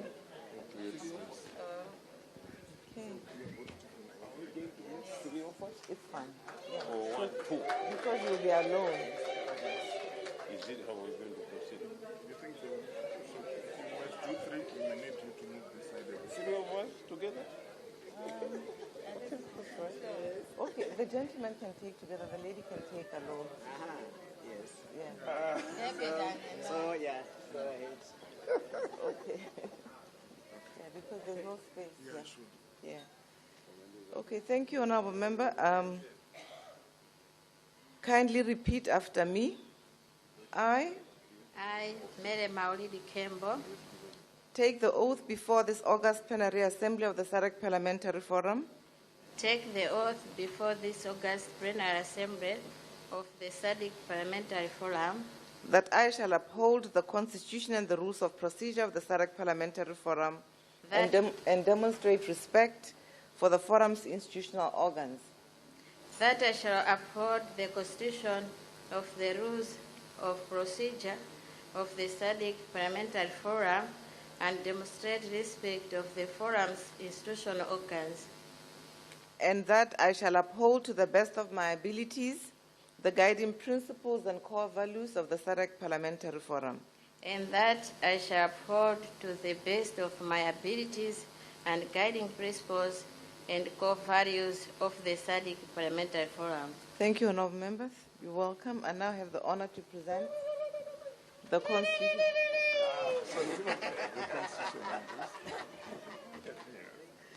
The signed one and the free one.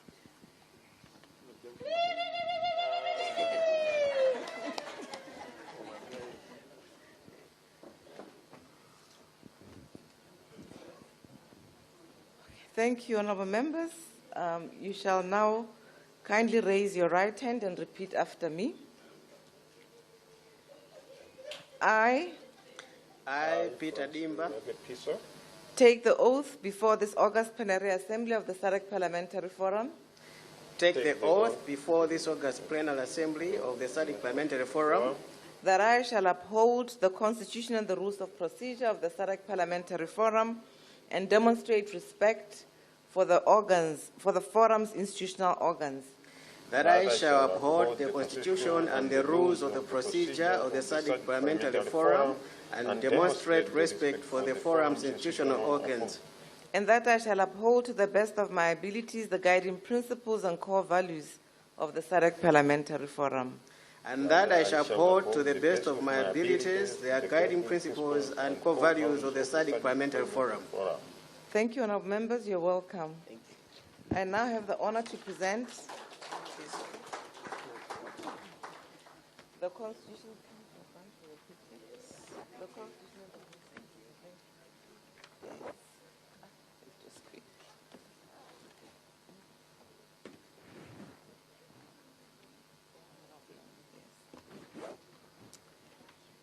Now I shall call upon, okay,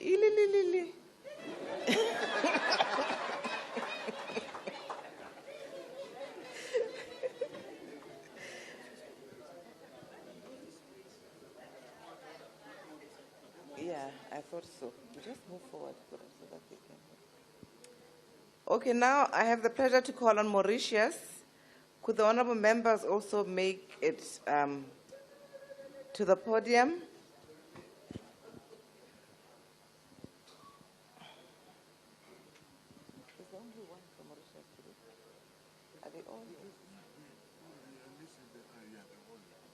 Okay. Honorable Pimville Goviden, Honorable Ravi Raj, Honorable Marie Colette, Honorable Jack Edward. I'll start with. Okay. Yeah. I think let's do one by one because there's a mixture of oath and affirmation. Yes. They said you must move forward for the picture. Yeah. Okay. Okay. You're both doing affirmation. Okay. Just kindly then. Yeah. Honorable members, you may now repeat after me. I, make the solemn affirmation before this August Plenary Assembly of the SADC Parliamentary Forum. Make the solemn affirmation before this August Plenary Assembly of the SADC Parliamentary Forum. I, Raviraj Sinha Bichuk, make this solemn affirmation before this August Plenary Assembly of the SADC Parliamentary Forum. That I shall uphold the Constitution and the rules of procedure of the SADC Parliamentary Forum and demonstrate respect for the forum's institutional organs. That I shall uphold the Constitution and the rules of procedures of the SADC Parliamentary Forum and demonstrate respect for the forum's institutional organs. That I shall uphold the Constitution and the rules of procedure of the SADC Parliamentary Forum and demonstrate respect for the forum's institutional organs. And that I shall uphold to the best of my abilities the guiding principles and core values of the SADC Parliamentary Forum. And that I shall uphold the best of my abilities, the guiding principles and core values of the SADC Parliamentary Forum. Thank you, honourable members. You may append your signatures. And that I shall uphold, to the best of my abilities, the guiding principles and the core values of the SADC Parliamentary Forum. Thank you very much. Kindly append your signature. Okay. There's a request for ink. Next time we shall provide it.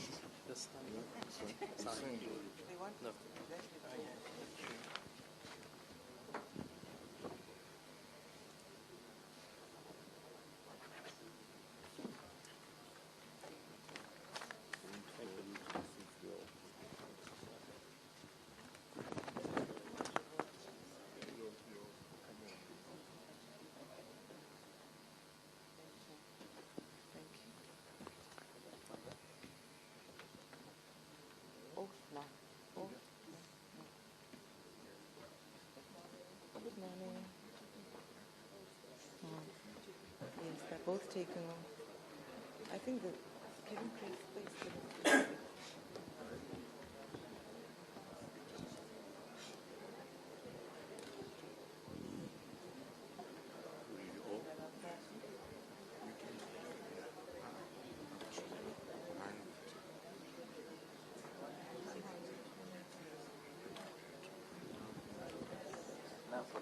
Honourable members, may you kindly raise your right hands and repeat after me. I, and state your name. Jacques Edouard. I, Honorable Marie-Roxana Colette, take the oath.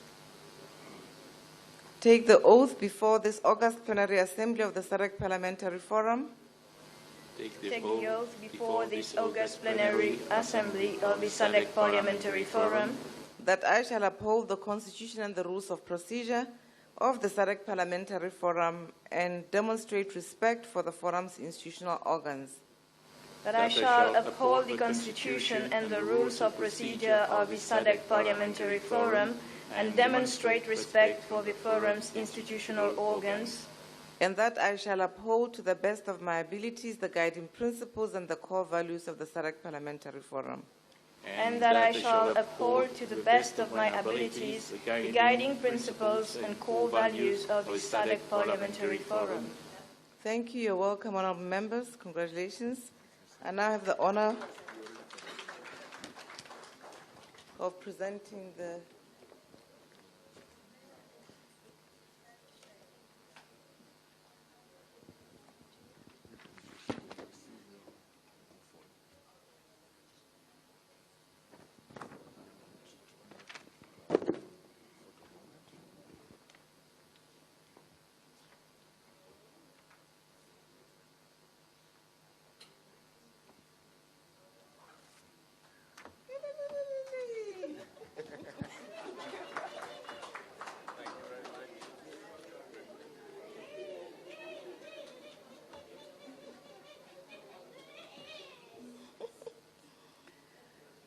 Okay, at this point, I would like to call upon Mozambique.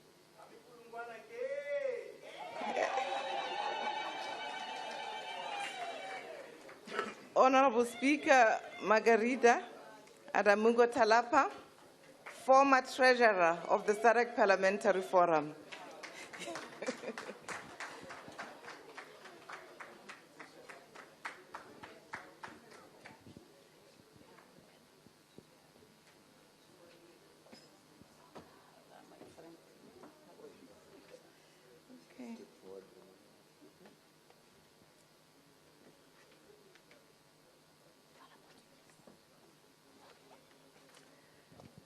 Thank you, Honorable Speaker. May you kindly raise your right hand. Eu, Margarita Adamugita Lapa, Presidente da Assembleia da República de Moçambique, juro solenemente perante esta augusta Assembleia Plenária, como membro do Foro Parlamentar da SADC, respeitar a Constituição e o regimento interno do Foro Parlamentar da SADC, bem como aos seus órgãos institucionais, e cumprir com os princípios orientadores e valores fundamentais do Foro Parlamentar da SADC. Turban, 2 de dezembro de 2025. Oh, muito obrigada.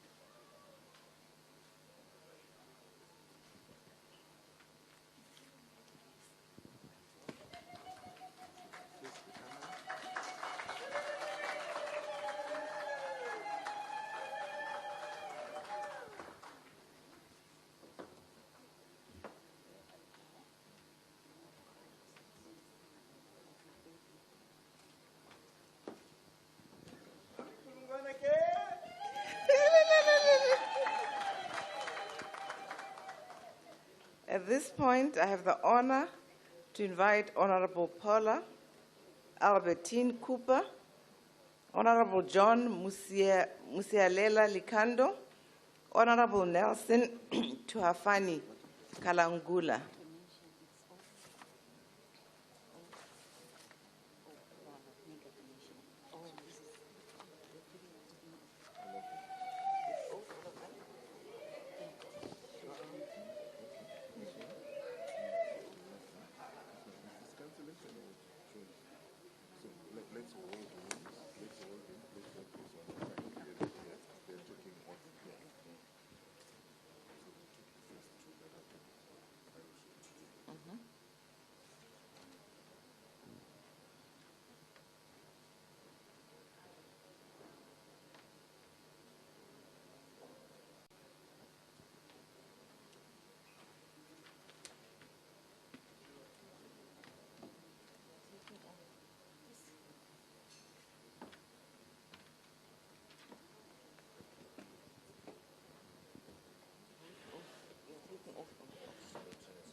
What do you do? You can wait. I can do him that. It's okay.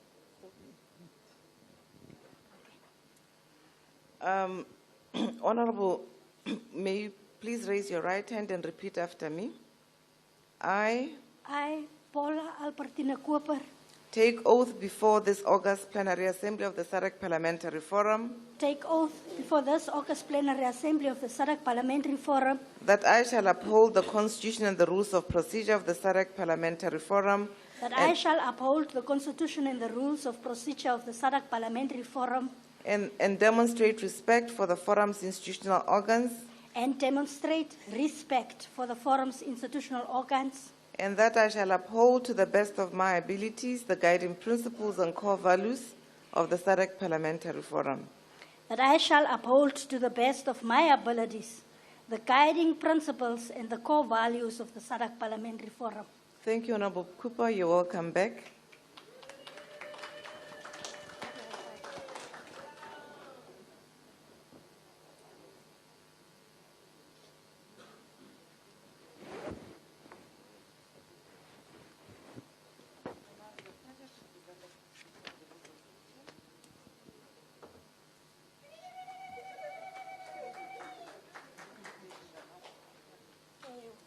Get yours.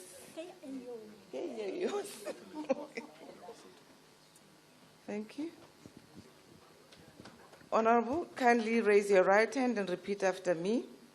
I, Nelson Tuhafeni Kalangula, take the oath before this August Plenary Assembly of the Sadc Parliamentary Forum take the oath before this August Plenary Assembly of the Sadc Parliamentary Forum that I shall uphold the Constitution and the rules of procedure of the Sadc Parliamentary Forum and demonstrate respect for the forum's institutional organs, that I shall uphold the Constitution and the rules of procedure of the Sadc Parliamentary Forum and demonstrate respect for the forum's institutional organs, and that I shall uphold to the best of my abilities the guiding principles and core values of the Sadc Parliamentary Forum, that I shall uphold to the best of my abilities the guiding principles and core values of the Sadc Parliamentary Forum. Thank you, Honourable Member. You're welcome. Congratulations.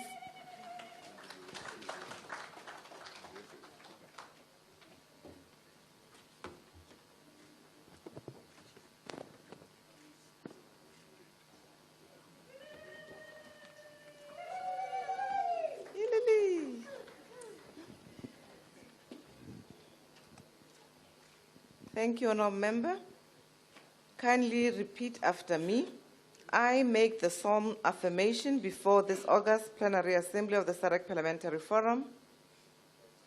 I, John Musialela Likando, make the solemn affirmation before this August Plenary Assembly of Sadc Forum that I shall uphold the Constitution and the rules of procedure before the Sadc Parliamentary Forum and demonstrate respect for the forum's institutional organs, that I shall uphold the Constitution and the rules and procedures of the Sadc Parliamentary Forum and demonstrate the respect of the forum institutional organs. And that I shall uphold to the best of my abilities the guiding principles and core values of the SADC Parliamentary Forum.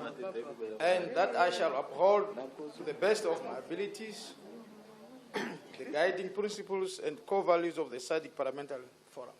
Thank you, Honourable Member. You're welcome. And thank you.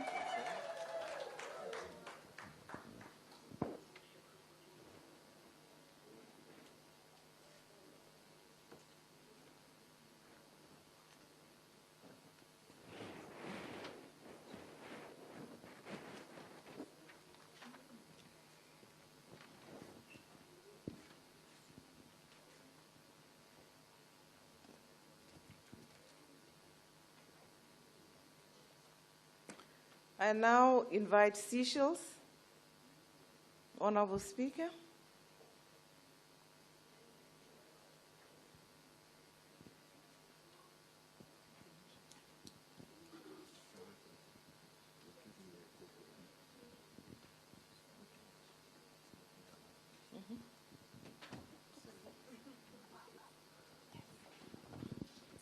Honourable Speaker, kindly repeat after me. I, Azarel Jolinda Ernesta, Make the solemn affirmation make the solemn affirmation before this August Plenary Assembly of the SADC Parliamentary Forum before this August Plenary Assembly of the SADC Parliamentary Forum that I shall uphold the Constitution and the rules of procedure of the SADC Parliamentary Forum and demonstrate respect for the forum's institutional organs. that I shall uphold the Constitution and the rules of procedure of the SADC Parliamentary Forum and demonstrate respect for the forum's institutional organs, That I shall uphold to the best of my abilities the guiding principles and core values of the SADC Parliamentary Forum. and that I shall uphold to the best of my abilities the guiding principles and core values of the SADC Parliamentary Forum. Thank you, Honourable Speaker. Kindly append your signature.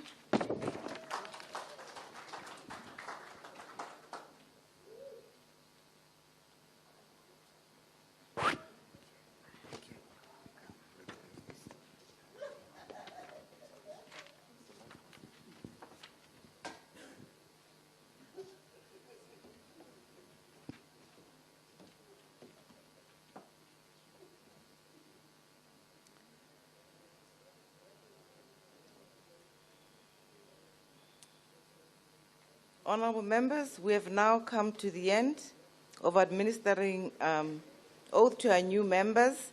May we kindly welcome them warmly, as we do at the SADC Parliamentary Forum.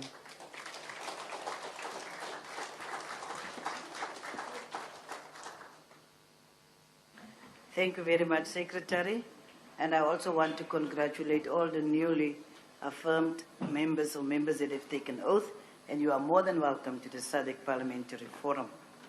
We will continue. Honourable members, it is now my honour to inform the plenary of the recent leadership transitions within several of our members' parliaments. And as I announce the new speakers, I kindly request each speaker to rise as their name is called so that the plenary assembly can formally welcome them. Angola, I am pleased to announce the election of Honourable Speaker Adão Francisco Correa de Almeida as Speaker of the National Assembly of Angola. Honourable Speaker.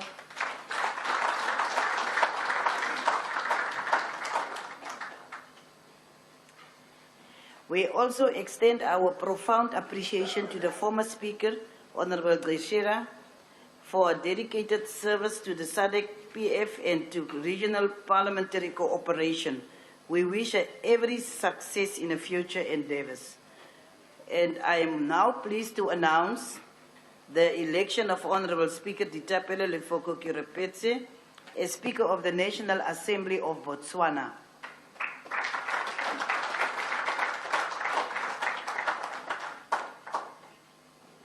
We extend our profound appreciation to the former Speaker, Honourable Pandu Tombolo Chaka Skelemani, for his dedicated service to the Sadc-Pf and to the regional parliamentary cooperation. We wish him every success in his future endeavours. I am further now pleased to announce the election of Honourable Speaker Samir Suleiman as Speaker of the National Assembly of Malawi.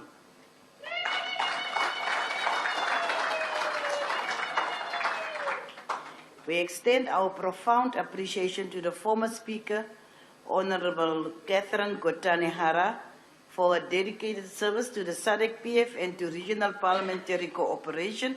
We wish her every success in her future endeavors.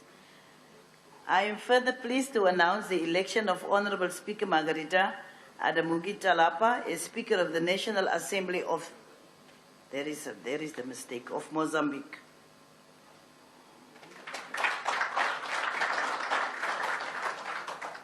Welcome, Honorable Speaker. We extend our profound appreciation to the former Speaker, Honorable Esperanza Bias, for her dedicated service to the Sadc-Pf and to regional parliamentary cooperation. We wish her every success in her future endeavors. I am now pleased to announce the election of Honorable Speaker Azrael Jonida Ernesta as Speaker of the National Assembly of the Seychelles.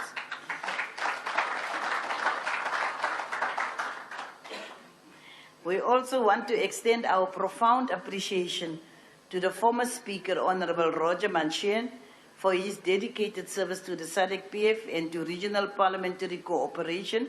We wish him every success in his future endeavors. To all newly elected speakers, we want to welcome you to the Sadc-Pf family. We look forward to your guidance, leadership, and active engagement as we advance our shared regional agenda.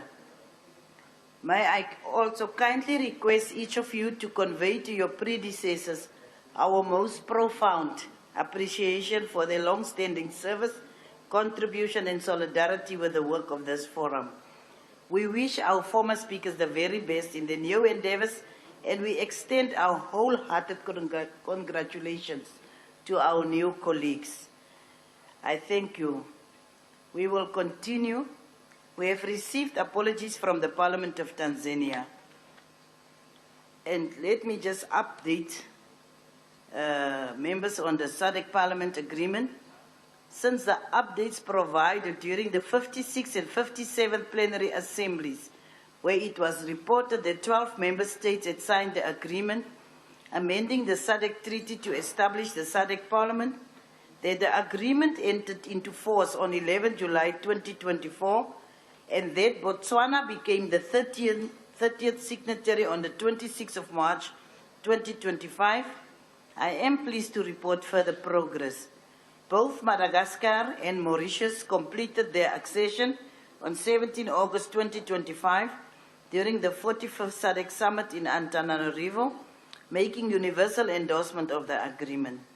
In a historic moment, the signing ceremony was witnessed by members of the Strategic Lobby Group, led by its chairperson, Speaker Mudenda of Zimbabwe, together with Speaker Amadila of Namibia and Speaker Muti of Zambia, former Speaker Zergera of Angola, and former SADC-Pf President Honorable Tokli.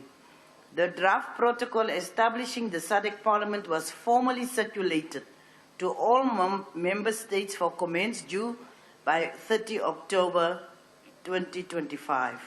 I am pleased to note that 13 member states have already submitted their inputs. Only Lesotho and Malawi are outstanding. A joint SADC-Pf-SADC Secretariat Task Team will consolidate these comments in January 2026, ahead of submission to the SADC Council of Ministers in March 2026. Honourable members, these developments bring us ever closer to the establishment of the SADC Parliament, reaffirming our collective commitment to regional integration, democratic governance, and inclusive development. I congratulate all speakers and honourable members on this milestone and urge you to continue engaging your respective executives to ensure a smooth and timely transition from the SADC-Pf to a fully fledged SADC Parliament.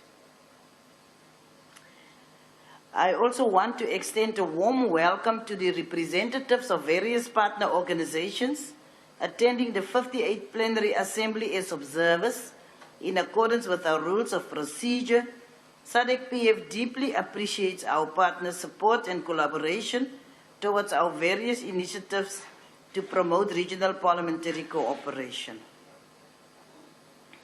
Honourable members, It is with profound sadness that I inform the plenary assembly of the passing of Honorable Diamantino Domingos Musokola, a distinguished member of parliament from the Republic of Angola, who passed away on Friday, 13 June 2025 in Luanda at the age of 54.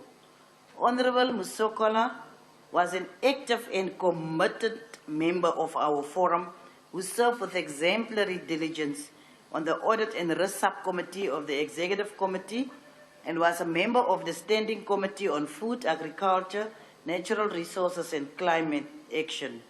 We join the Speaker and Parliament of Angola in mourning the loss of this eminent parliamentarian whose life and service enriched both his nation and our regional parliamentary family. I will request the plenary assembly to rise now and observe a moment of silence in the honor of the late Honorable Musokola.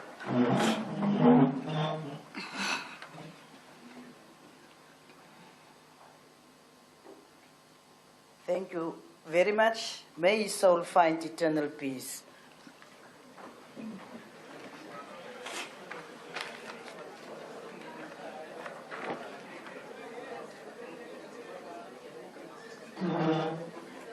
Honorable members,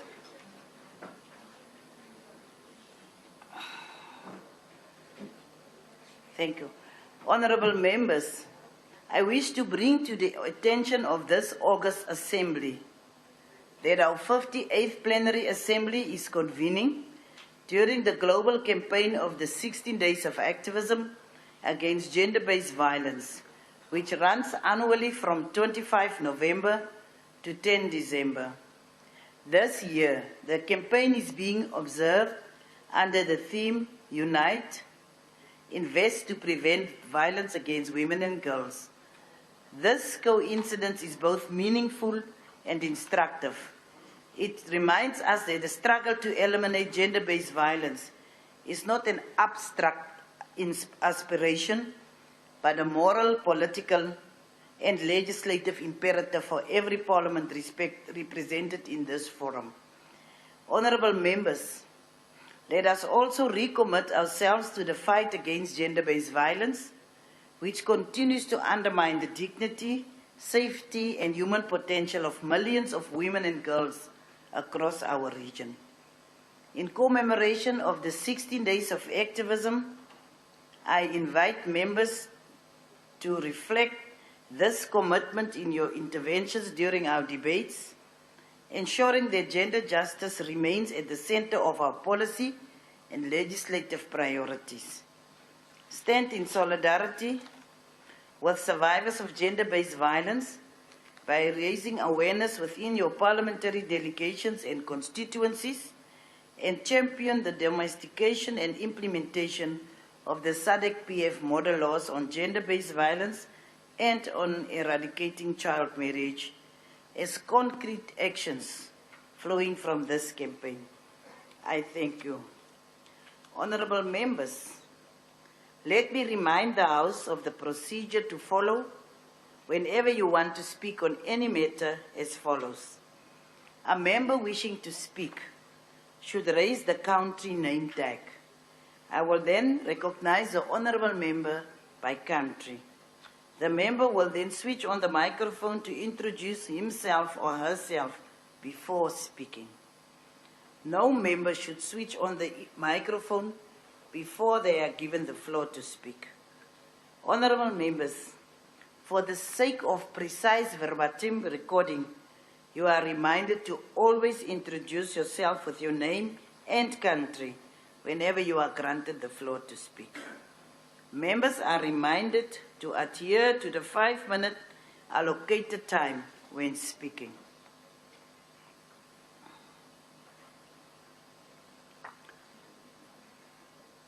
I will now hear from the members. Are there any notices of motion?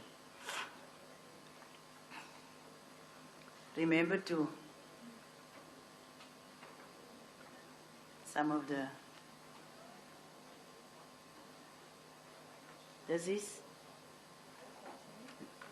Lesotho, Eswatini, Lesotho, Angola.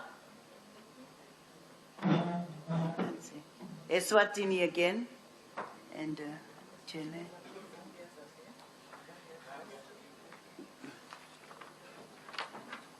Was it Lesotho, Zambia? Lesotho is a three from Lesotho. There's 1, 2, 3. Zambia 2, Eswatini, Angola, Eswatini. Mozambique also. Not there. And who is? I can't see. Is it Eswatini? Lesotho, okay, it's fine. We've got the 3 from Lesotho and Mozambique. Who is here? Chile is from. We've got Eswatini, Chile, yes.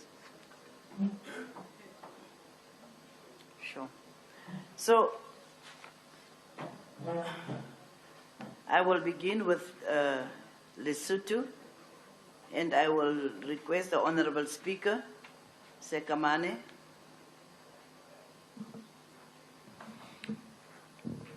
Honorable Madam Vice President, thank you. I give notice that today, Tuesday, 2nd December 2025, I shall move that the 58th Plenary Assembly do adopt the report of the Executive Committee on Policy and Administrative Matters. Thank you. Thank you. Lesotho again, Dr. Honorable Pinky Rosemary Manamulela. Thank you, Honorable President. I give notice that today, Tuesday, the 2nd December 2025, I shall move that the 58th Plenary Assembly do adopt the report of the Executive Committee on Financial Matters of the SADC Parliamentary Forum, the Treasurer's report. Thank you. Thank you, Honorable Treasurer. I will now go to Eswatini, Honorable Isaac Magagula. Thank you, Chair. I give notice that on Wednesday, the 3rd December 2025, I shall move that the 58th Plenary Assembly do adopt the report of the Standing Committee on Democratization, Governance, and Human Rights. I so submit, Madam President. Thank you very much, Honorable Speaker. We will now go then to Zambia. Honorable Speaker Muti. Thank you very much, Madam President. I give notice that on Wednesday, 3rd December 2025, I shall move that the 58th Plenary Assembly do adopt the report on the 151st IPU Assembly and other related meetings held from the 19th to the 23rd October 2025 in Geneva, Switzerland. Thank you. Thank you very much, Honorable Speaker. I will now give Eswatini, Honorable Mumalo. Thank you, Madam President, for the opportunity. I, Senator Dr. Linda Lorraine Mumalo, do give notice that on Thursday, the 4th of December 2025, I shall move that the 58th Plenary Assembly do adopt the report of the Regional Women Parliamentary Caucus on strengthening SADC women parliamentarians' leadership on climate change. I so submit. Thank you very much. We will now give to Angola.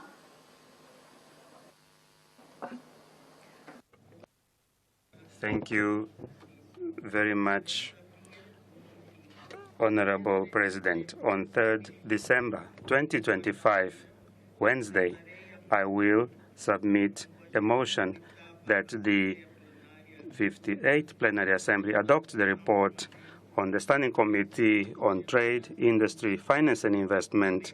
I submit. Thank you very much, Honorable Mendes. We will now come to Lesotho again.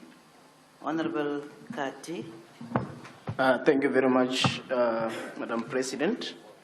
I do have two notices of motions, so please bear with me that after one presentation, I will move on to the next.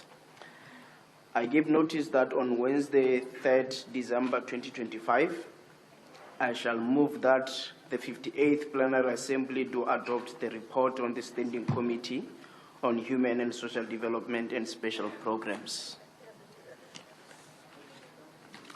I also give notice that on Thursday, 4th December, I shall move that the 58th Plenary Assembly do adopt the report on the joint sitting of the standing committees. Thank you. Thank you, Honorable Kati. We will now again go back to Zambia and we will call on Honorable Kasanda. Thank you, Madam President. I have two notices. I give notice that on Wednesday, 3rd December 2025, I shall move that the 58th Plenary Assembly do adopt the report of the Regional Parliamentary Model Laws Oversight Committee on Benchmarking for Impact, Domestication of Model Laws for Transformative Change. I also give notice that on Thursday, 4th December 2025, I shall move that the 58th Plenary Assembly do adopt the report of the Standing Committee on Gender Equality, Women Advancement and Youth Development. Thank you. Thank you very much, Honorable Kasanda. We will now then finally give to Honorable Jele of Eswatini. Thank you, Madam President. I give notice that on Wednesday, the 3rd December 2025, I shall move that the 58th Plenary Assembly do adopt the report of the Standing Committee on Food, Agriculture, Natural Resources and Climate Action. I so submit. Thank you very much, Honorable Jele. And I will now call on the Secretary General to read the first order of the day.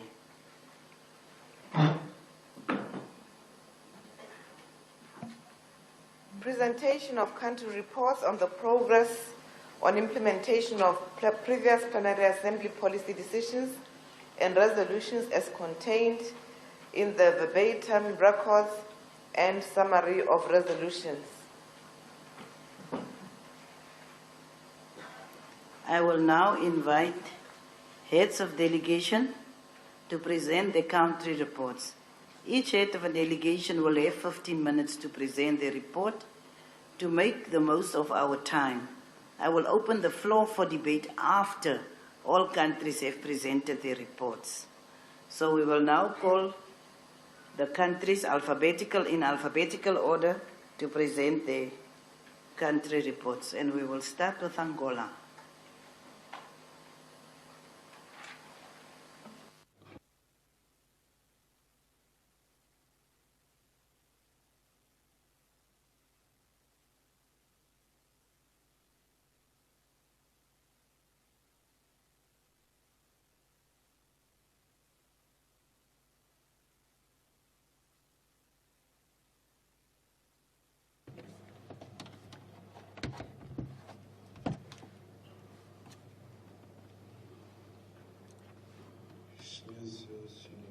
Your Excellency, Vice President of Sadc-Pf, Chair of the session, Your Excellencies, Speakers and Head of Delegations of National Parliaments, Honorable Members of Parliament, Your Excellency, the Secretary General of Sadc-Pf, ladies and gentlemen, on behalf of His Excellency, the Speaker of Angola, Dr. Adão de Almeida, I have the honor of presenting the national report on the implementation of the resolutions adopted during the 57th Plenary Assembly of Sadc-Pf. The session held from 31st May to 7th June in Victoria Falls, the Republic of Zimbabwe, took place under the theme Leveraging Artificial Intelligence for Effective and Efficient Parliamentary Processes in the SADC region, Experiences, Challenges, and Opportunities, and produced a set of different resolutions. With regards to the transformation of Sadc-Pf into a regional parliament, the Republic of Angola reiterates her conviction that a democratic, cohesive SADC with legitimacy among its citizens requires a strong, independent, and functional regional parliament. For this reason, Angola unequivocally advocates the transformation of the Parliamentary Forum into a regional parliament with full political and functional autonomy and the capacity to oversee regional policies and the power of legislative initiative in matters of integration and active participation in defining the organization's strategic priorities. After analyzing the draft protocol for the transformation of the forum into a regional parliament, Angola concludes that the document respects the principle of gradualism and the powers envisaged for the initial phase and is therefore in favor of its adoption. We also note with satisfaction the progress made in the administrative modernization of the body, in particular the creation of a qualified technical body. It should be noted that Angola has already signed the draft protocol and forwarded the instrument to the SADC Executive Secretariat based in Gaborone. Under the Health, Sexual and Reproductive Rights, HIV/AIDS, and Governance Project, the National Assembly carried out 23 activities in line with the strategic objective, including awareness-raising sessions, gender transformative pedagogical supervision visits to various health centers, including advocacy campaigns and technical meetings with development partners. These initiatives have a significant impact, benefiting mainly children,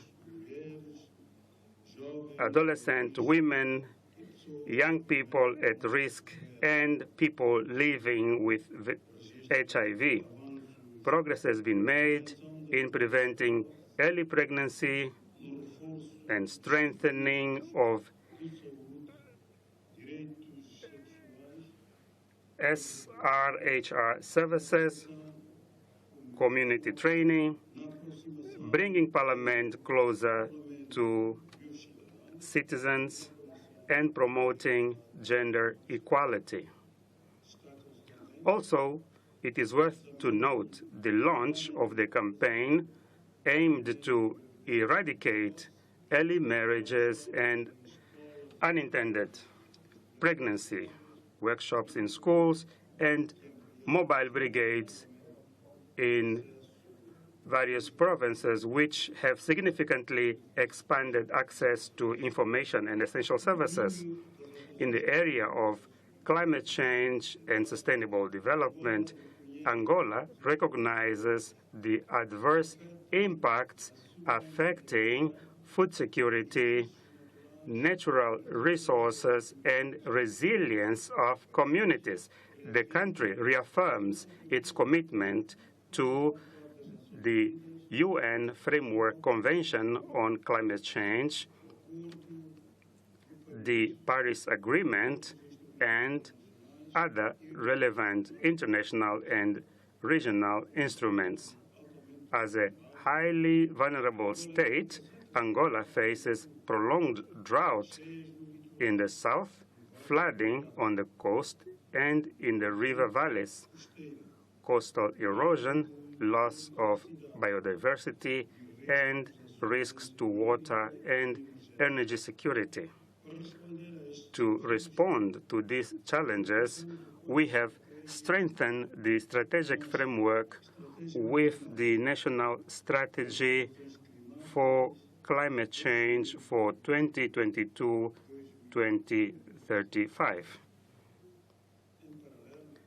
In addition, various projects for mitigation and adaptation have been developed, including the second phase for planting of thousands of trees and provision of community training and strengthening of waste management in the energy sector. Considerable investment in the range of millions of dollars since 2023 to 2027, with the aim to achieve 50% of electrification and 72% of renewable energy in the national matrix. In the critical mineral and mining industry sectors, Angola is implementing important structural reforms, including the revision of the Geological and Mining Activities Law, the creation of specific regulations for rare earth, and the improvement of the diamond marketing chain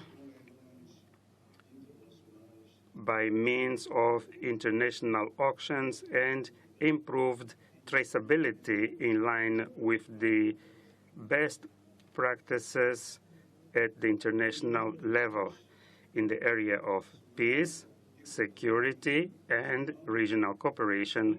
Angola has played an active role in mediation of conflicts in the Sadc region and in the Great Lakes region, with particular emphasis on her involvement in diplomatic efforts in the Eastern DRC and Mozambique. For its commitment to regional stability, His Excellency the President of the Republic of Angola, João Manuel Gonçalves Lourenço,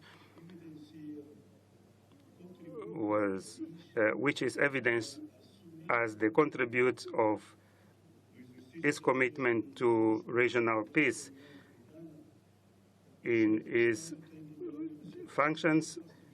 In his capacity as chair of the AU, the head of state has led peace initiatives, including mediation in the Sahel, Sudan, and the DRC. The country actively participates in the SADC standby force as strengthens cooperation in the fight against terrorism, human trafficking, and transnational crime. The National Assembly has approved resolutions ratifying agreements with Zimbabwe on the transfer of convicted persons and provision of mutual legal assistance. The Angolan Parliament, through its MPs, have been participating in various peace and election observation missions. Ladies and gentlemen, Angola recognizes the importance of including the youth in parliamentary activities, especially within the SADC Parliamentary Forum, considering that they constitute a significant portion of the population and are essential for promoting innovation and legislative dynamism. The country has been registering major progress in the area of gender parity, having achieved more than 30% of parliamentary seats being held by women, and also a growing women participation in the executive and local administration. With regards to combating of human trafficking, Angola reaffirms her commitment to the Palermo Protocol ratified through the Resolution 2110 and maintains ongoing cooperation with the UNODC, promoting training, prevention, and information exchange. The country also recognizes the negative impact resulting from the reduction of external funding, which has increased pressure on national health budget, especially in the context of rising costs of medicine and vaccines. In response, Angola has stepped up domestic investment. The national health system currently has 3,355 health facilities, more than 44,000 beds, including 1,609 reserved for intensive care, 35 centers for hemodialysis, and 87 public laboratories. Millions of doses of vaccines against cholera have been mobilized throughout the national territory.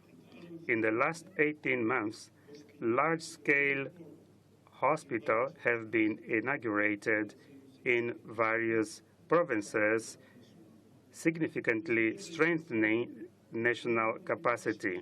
In the education sector, Angola continues to expand and improve the quality of its education system. For 2025-26 academic year, more than 9.6 million students are enrolled, supported by more than 208,000 teachers and more than 126,000 classrooms. The government is implementing a special education program focusing on the local districts, financed to the tune of millions of dollars, aimed to build and refurbishing schools and training of professionals. The National School Feeding Program will be gradually implemented with plans to serve more than 5 million students, contributing to an increase in school success rates. In line with the National Conference on Human Capital, the curriculum is being harmonized, and the expansion of courses in the areas of sciences, technology, engineering, arts, and mathematics is being encouraging, adapting training to market needs.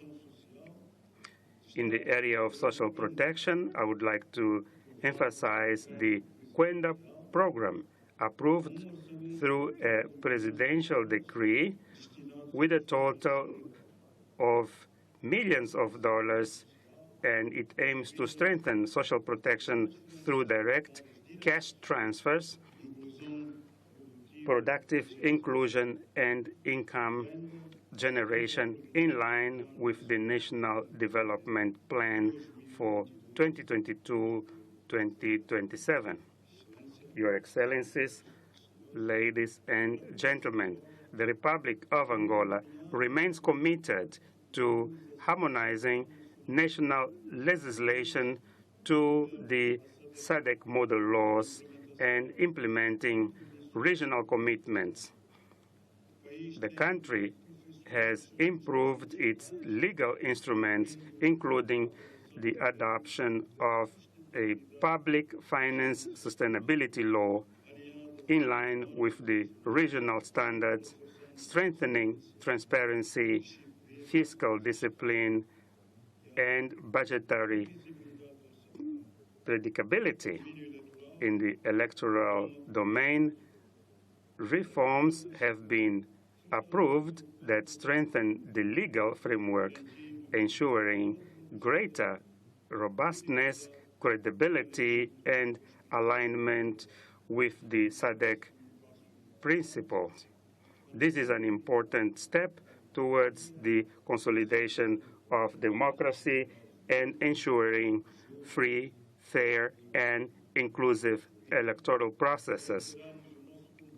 We therefore wish to reiterate our commitment as active members of SADC Parliamentary Forum to continue to fully fulfill the goals of regional integration, contributing to an increment of a stronger, united, developed SADC. Thank you very much.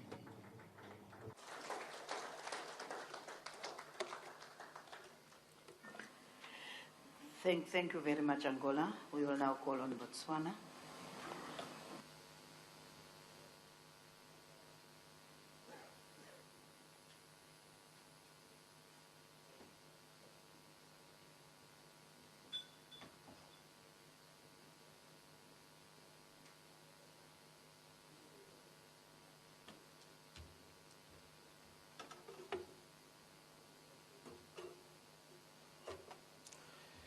Thank you very much, Madam President. Let me begin on a humble note of piety and recognize you all, especially you, Madam President, the host speaker, Honorable Angela Tokodidiza, the fellow speakers, the Secretary General of the SADC Parliamentary Forum, and your esteemed staff, members of Parliament, dear colleagues. Good morning once again. This morning I took oath for the third time in this forum, a forum which I served for nearly a decade now. It is my singular honor and privilege to present the report to the 58th Plenary Assembly on implementation of resolutions of the 57th Plenary Assembly session.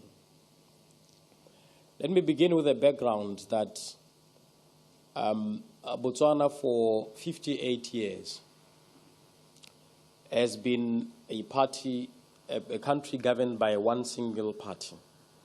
It had turned a de facto one-party state. And in spite of this status of being a de facto one-party state, it is a country that has maintained multi-party democratic dispensation since independence. It has never backslided to undemocratic system. It's an impeccable record that we are proud of. It's an unbeaten record in the sub-Saharan African region. And thank you.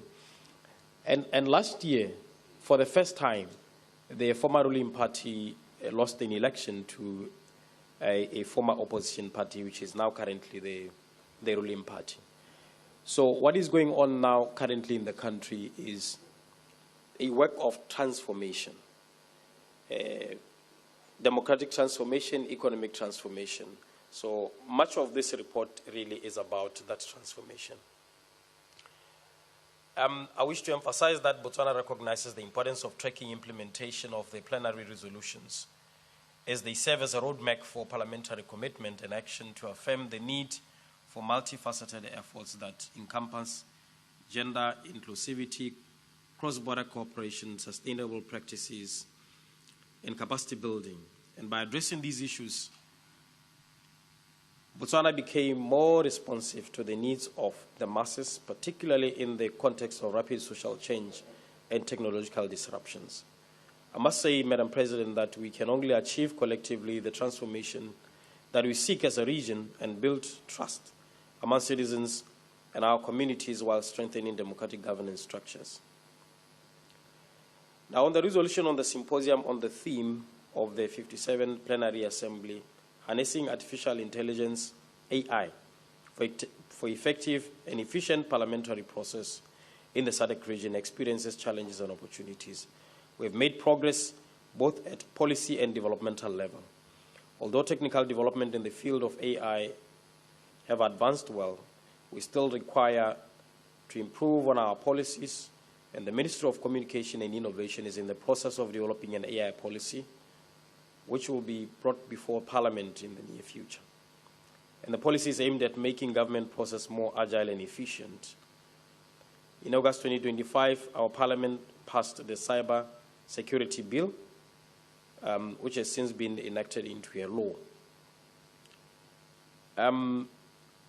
Parliament of Botswana is on a transformative journey to become a responsive engine of change, and in an endeavor to attain this, we have devised an environmental, social, and governance strategy. The strategy that seeks to, among others, to significantly reduce Parliament's carbon footprint through embracing modern, efficient digital practices.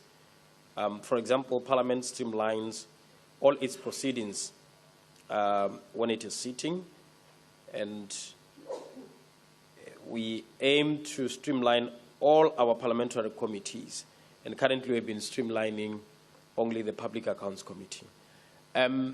Starting in January, we'll be trying to move fast to a paperless parliament, in which now we'll no longer be printing order papers, notice papers, all of those reports, the Hansard, everything will now be digital. On the resolution on adoption of the report of the Standing Committee on Trade, Industry, Finance and Investment, Madam President, on this resolution, we are required to ensure that adequate budget is appropriated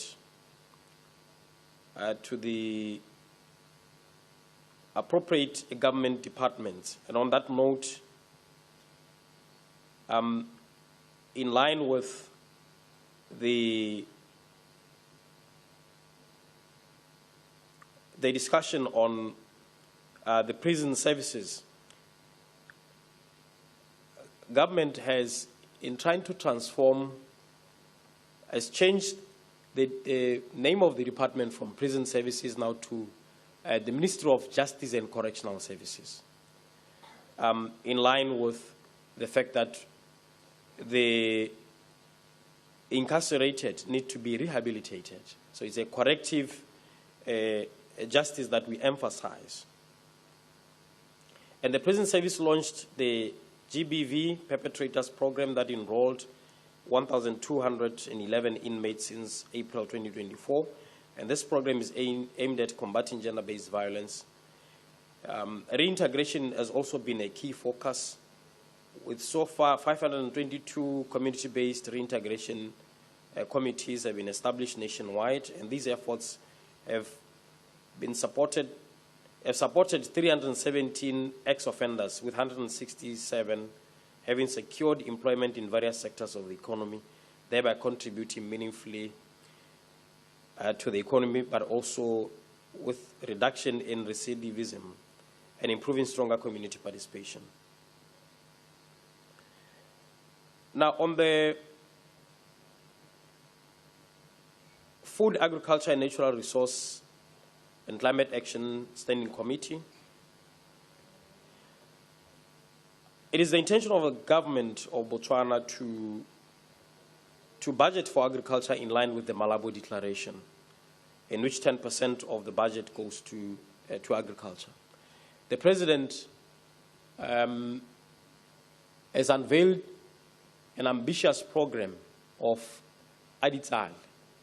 This Aditsal basically is about the need to increase our cattle population, which was once at more than 3 million, and now stands at about 1.7 million. And the idea is to push the numbers to 5 million, because prior to independence, our mainstay of the economy was beef production, was agriculture. Agriculture contributed more than 60% to the GDP, but currently it contributes a paltry less than 3%. And the intention is to push the beef production. We have in the SADC region in the world, we pride ourselves as among the best beef producers. But also on arable agriculture, there is also Le Mandijo program, which also seeks to encourage farmers. Recently, the Ministry of Lands and Agriculture has announced a program to help communal farmers, so that per hectare they will be assisted by the government. We also intend to embark on an accelerated program of plantation of industrial hemp. Remember that Botswana, geographically, we are big, slightly the size of Texas or France, 580,000 square kilometers of land, but inhabited by just about 2.4 million people. And so we need to use this land for arable purposes, for farming purposes, to improve our economy, but also to contribute towards food security in the region. And so, in that regard, there is a law that has been enacted by Parliament on the cultivation of hemp, but also on medical marijuana. So those are some of the priority areas of the current government. And on the resolution on adoption of the report on the Standing Committee on Democratization, Governance and Human Rights, President Advocate Duma Gideon Boko, in his inaugural speech, indicated that his government will be a human rights-based government. And as a result, there is commitment for a holistic review of the Constitution of the Republic of Botswana. Since independence, we still have that Constitution that was donated by our colonial masters. We amended it 23 times, but we need a holistic review of the Constitution. And we've been drawing lessons from South Africa. Recently, we had Ambassador Bridget Mabandla, who came to share with us the insights on the constitutional development in South Africa. And we have been drawing lessons from countries such as Kenya, Zambia, Zimbabwe, on the review of the Constitution. So the Constitution will form the backdrop of our democratization, governance, and human rights agenda. Parliament yesterday adopted I think the bill is at second reading on the establishment of the Constitutional Court, which will, after review of the Constitution, will certify the Constitution, but also to serve as a superior court of record, because for 58 years, 59 now, we have had the Court of Appeal as the superior court of record. But there were limitations that were identified, which is why now there is the establishment of the Constitutional Court, so that it serves as a superior court of record, but also on constitutional matters it can serve as a court of first instance. There is a plethora of legislation that will be coming through to Parliament for consideration and possible adoption on the reform of institutions that support democracy, like your Supreme Audit Institution, your Public Protector or Ombudsman, your Human Rights Commission, your Anti-Corruption Agency, your Electoral Management Body, and other key institutions that support democracy. So this is part of the democratic transformation in moving towards democratic consolidation.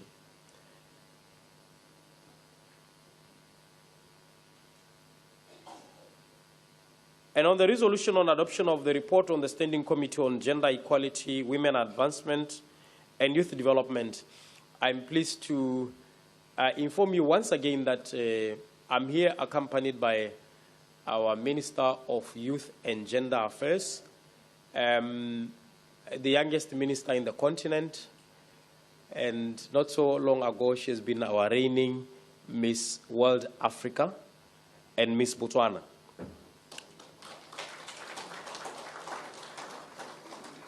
I don't know if you can see her. She's the tall lady there that's hiding behind that pillar.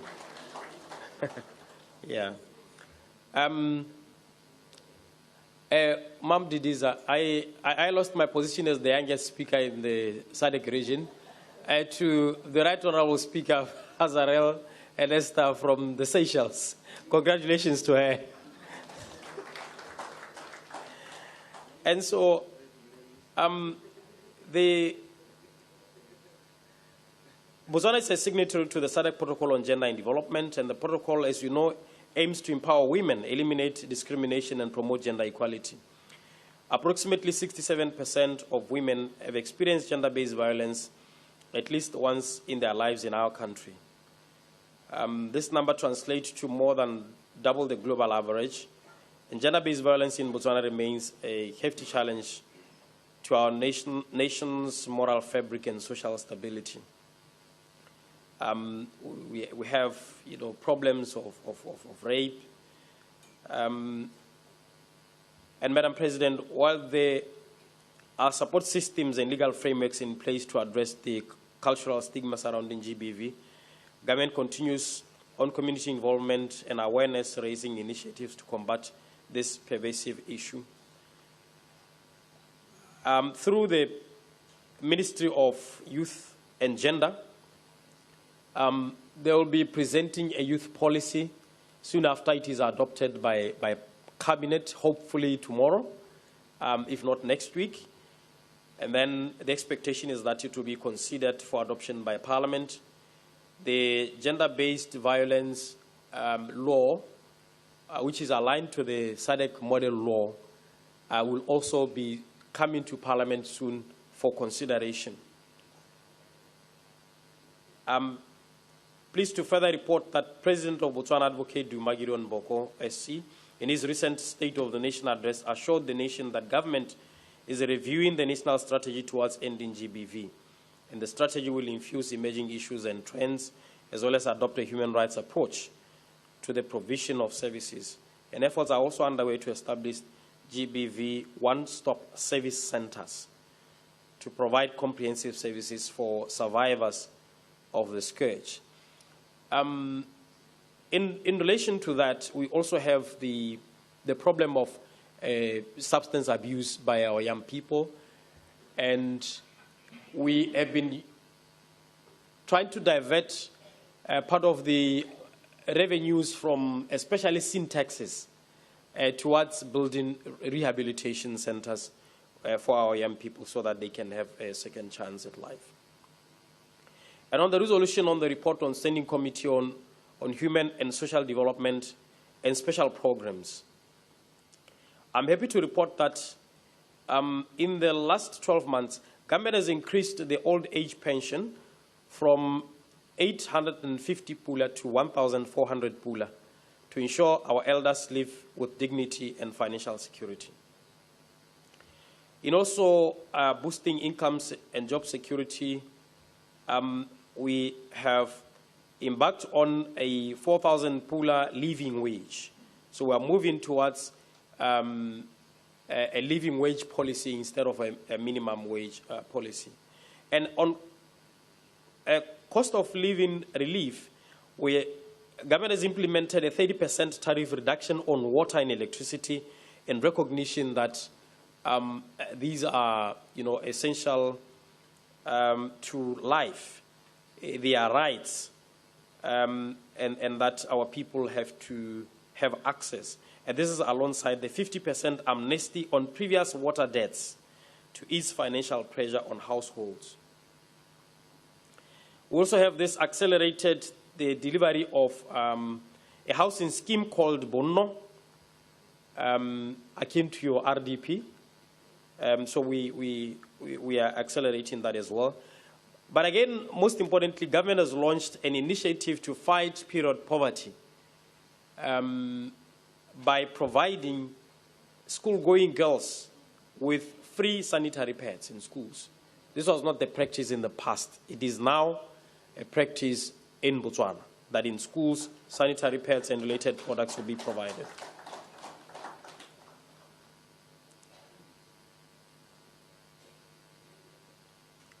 But on also cultural preservation, in Botswana, in terms of our constitution, there are two official languages. That is Setswana, which is predominantly, spoken, which is widely spoken, especially in the central to the southern part of the country. But now our state media broadcast news and programs in more languages. So most of the languages that are widely spoken are now included, and we are still counting on the languages that were previously disadvantaged on official engagements.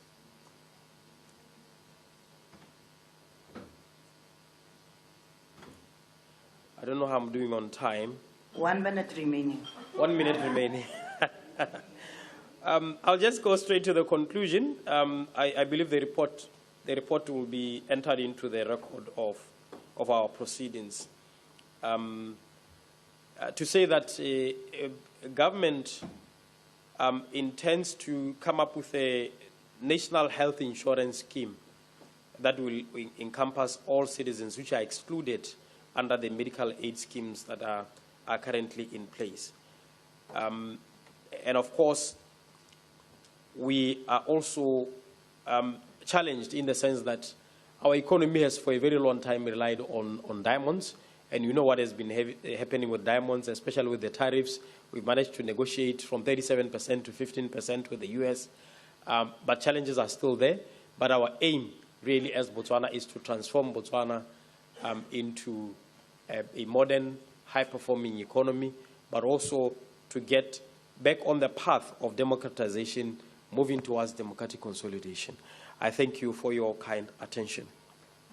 Thank you very much, Honorable Member. We will now call on the member from the Democratic Republic of the Congo.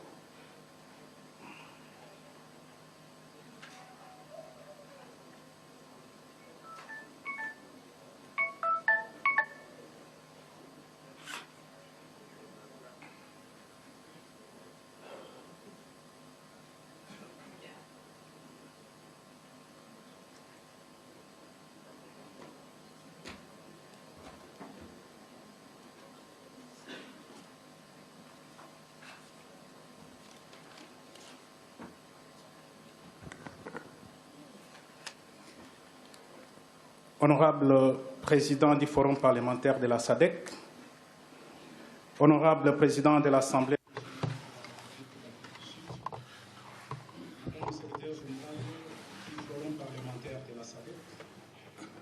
Honorable parlementaire et chers collègues, distingués invités au protocole observé. D'entrée de jeu. First and foremost, I would like to try to de transmettre les chaleureuses salutations du président de la République démocratique. the warm greetings from the Democratic Republic of Congo, His Excellency Felix Antoine Tshisekedi, who sent his greetings not only to the Parliamentary Forum, but also to all the authorities of South Africa. And also, I would like also to express something, which is to thank the Republic of South Africa and most importantly, the Speaker of the National Assembly for the hospitality that has been accorded to us. Our presentation of the day is taking into account of the 57th Plenary Assembly of the Sadc-Pf, which had been held in Victoria Falls in Zimbabwe. I believe our presentation has got 7 points that we are going to speak of. The incidence of the right of the trade in the member state of SADC, in the SADC member state, the reform for the distribution of the critical minerals, and the solidity of the democratic framework so that we can try to control the functioning of the parliament or the consideration of the protocols concerning the SADC parliament, also the participation of the members within SADC-Pf. the violation of the African Charter on Human Rights and the People, and finally the increase of the cost for the health care. Honorable members, dear colleagues and distinguished guests, the implementation of the legislation on the FCTF is busy being implemented in the Democratic Republic of Congo by suppressing some customs duties and the harmonization of the public policies. The Democratic Republic of Congo signed the agreement in 2018 and they ratified it in 2021-2022. The specific legislative measures have been taken, namely with the establishment of a National Committee of Implementation of AFCTA on July 2021. The country committed itself to eliminate the customs of 6,230 products in 2031. The DRC, when it comes to the progressive implementation that has been committed for the implementation of AFCTA, so that we are going to focus more on removing some customs tariffs. I believe that I cannot conclude this part without citing what the President said. I note that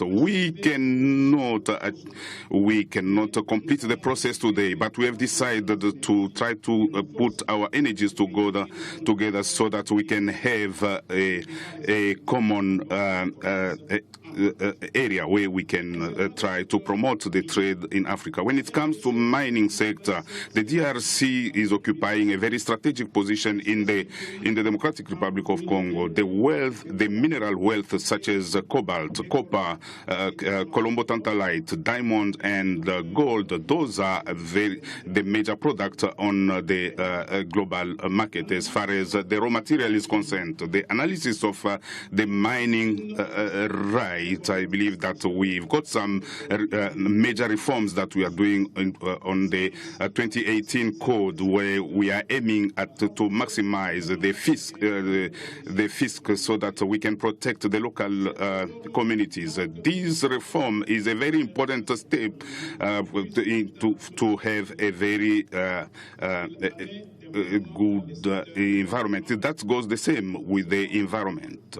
Nevertheless, we know that there are some challenges that are still persisting. The experiences compared to other African countries should be an example for us. The international comparison allows us to try to get a lot of lessons for the DRC, namely to try to reinforce the governance so that we can manage our mining sector. We need to adopt some environmental norms and also to assure the retribution at the local level and the national level. We need to ensure also transparency in the payment and in the control of citizens. We need to maintain the balance between attractivity for the investors and the protection of national interests. Honorable members, distinguished guests, when it comes to the I believe 16, I believe that we need to consider that the mining is an instrument of stability as far as when it comes to an inclusive society, which is anchored on the rule of law. I believe that that should play a role to try to protect everybody and other state institutions that are involved in the things.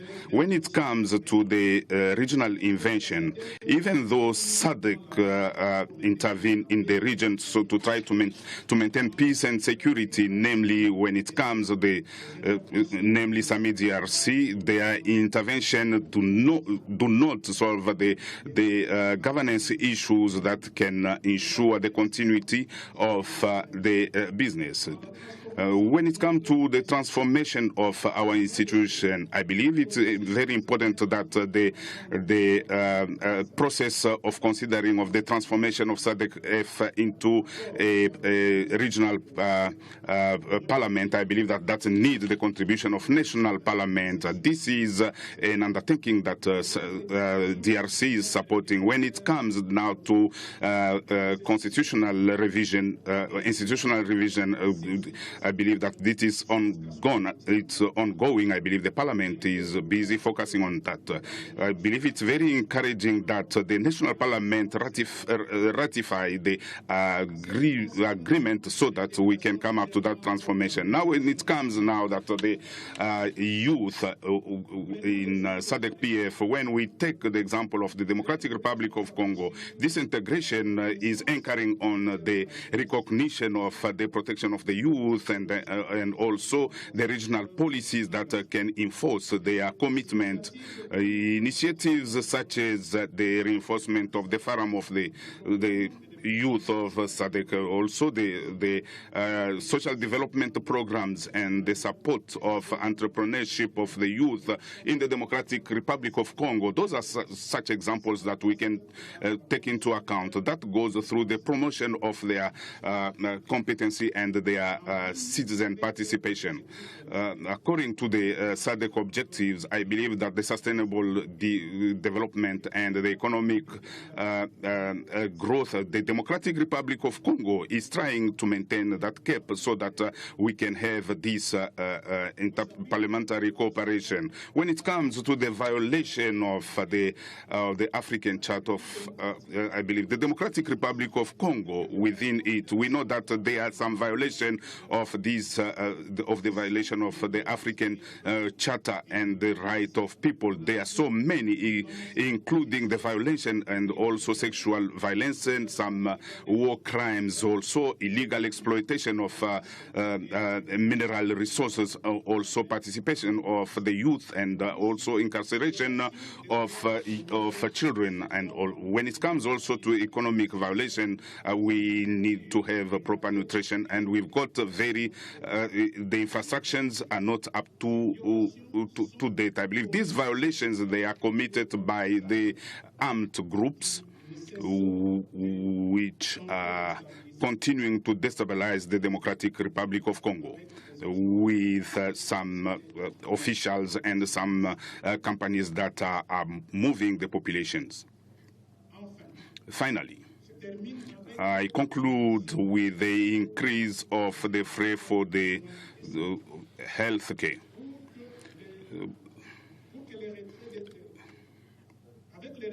With the withdrawal of 40 to 50% of external contribution, I believe that has affected the health care, namely maternal health care, and also when it comes to emergency cases. These situations have created the reduction of the health workers and also some of the programs that have been stopped, and that affect also the governance of the universal health coverage. And that also comes also to the challenges that we have. We've got this chronic under financing, which is stimulating more of the death that we are experiencing in the country. I believe that we need to increase the state budget. That is very important in my country, but that also requires the improvement of the implementation of the current budget, where we need to improve also the fisc, and also to try to infuse that at different levels of government. That's why the following actions have been recommended. Namely, we need to increase the national budget which has been allocated to health, to improve also the budget implementation, also to try to decentralize the governance, and also to try to increase the national resources. I thank you. Thank you very much. Obrigado, Siabonga Kakulu. Merci. You did very well. Eswatini, you will be the next.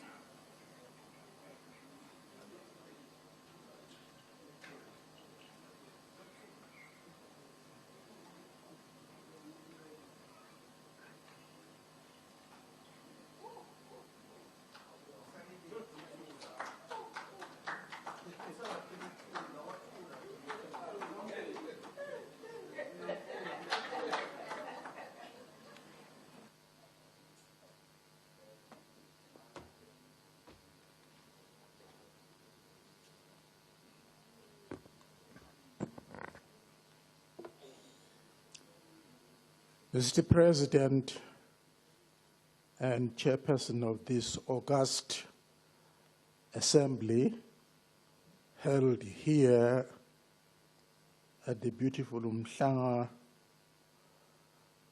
Coastal Hotel on the auspices of the plenary of the Sadc-Pf Forum. It is with pleasure and delight that I have to present this report on behalf of my speaker, who due to other domestic commitments could not make it. Mr. President, in this report, I am making reference or making points of reference and progress towards the implementation of the resolutions arising from the 57th Sadc Parliamentary Forum Assembly that was held in Zimbabwe. The resolutions, Mr. Chairman, address thematic areas including governance, artificial intelligence, prison oversight, elections, food systems, gender equality, cybersecurity, sexual reproductive health and rights, climate linkages, and the domestication of model laws. From the onset, Madam President, Speaker,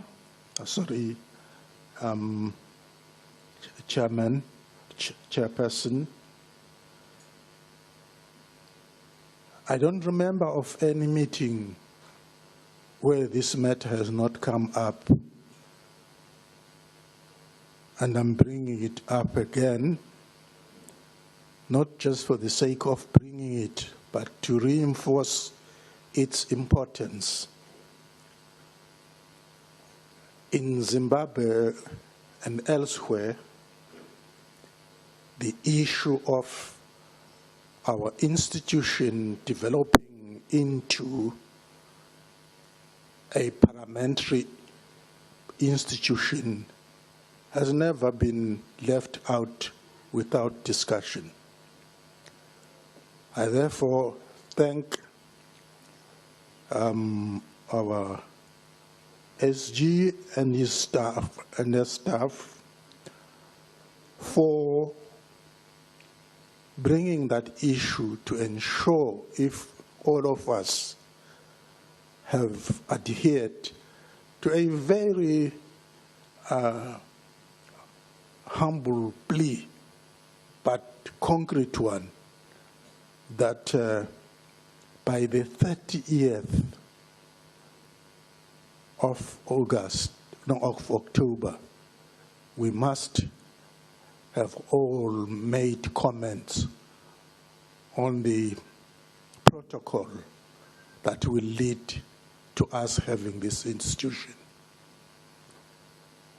On our side, I wish to report that we have signed, we have seen, commented positively and unequivocally that the institution that we are all aspiring to see and see it operating is the way to go, and is a giant, it will be a giant development. So thank you on that one. Mr. Chairman, the report is being submitted in fulfillment of Rule 6.3 of the Forum's Rules of Procedure and affirms Eswatini's commitment to regional integration, good governance, and shared development priorities. I will now, Honorable Chair, go to those specific areas which were part of the resolutions and for which we are supposed to say something about them. The first one, not in any order, is harnessing artificial intelligence for parliamentary purposes. Madam Chair, I, with pride, want to inform this House that Eswatini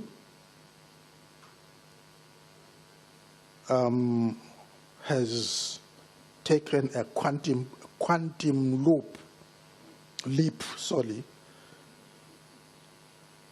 to enter and be in partnership with the Google conglomerate to leverage artificial intelligence technology in the conduct of all official business, including parliamentary business. Parliament, through the information management and our SADC desk, initiated an internal baseline assessment on A1, that is artificial intelligence readiness, focusing on digital infrastructure, cybersecurity posture, legislative gaps, and training needs. Consultations with the Ministry of ITC, Information and Communication and Technology, established that Eswatini already has a data protection and e-government strategy, which applies even to processes in Parliament.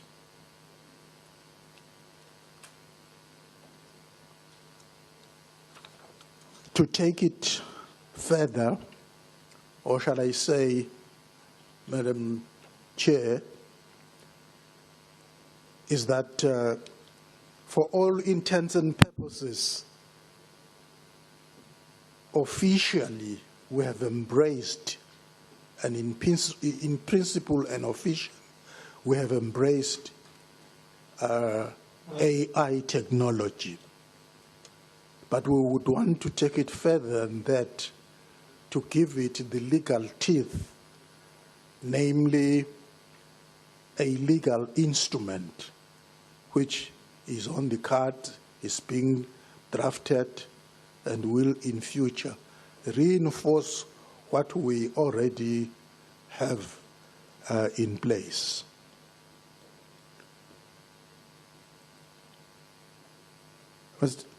Madam President, I now turn to myself to the issue of prison oversight or correctional services, depending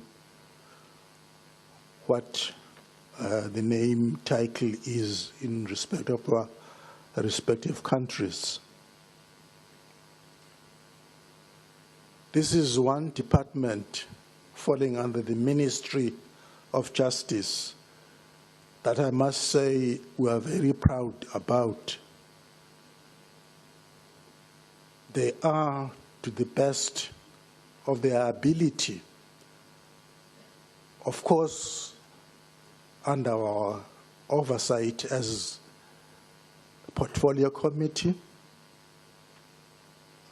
doing very well. As we speak, they are using the Mandela regulations as a base for looking and ensuring the best in terms of health and care of our inmates. They are not stopping there. They are also looking to the possibility of ensuring that all our dealings, handling of our inmates are in accordance with the Paris principles and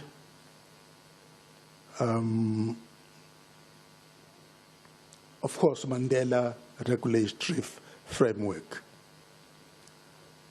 The Paris principles, those standards that have been set there and acceded and ratified maybe by most of us.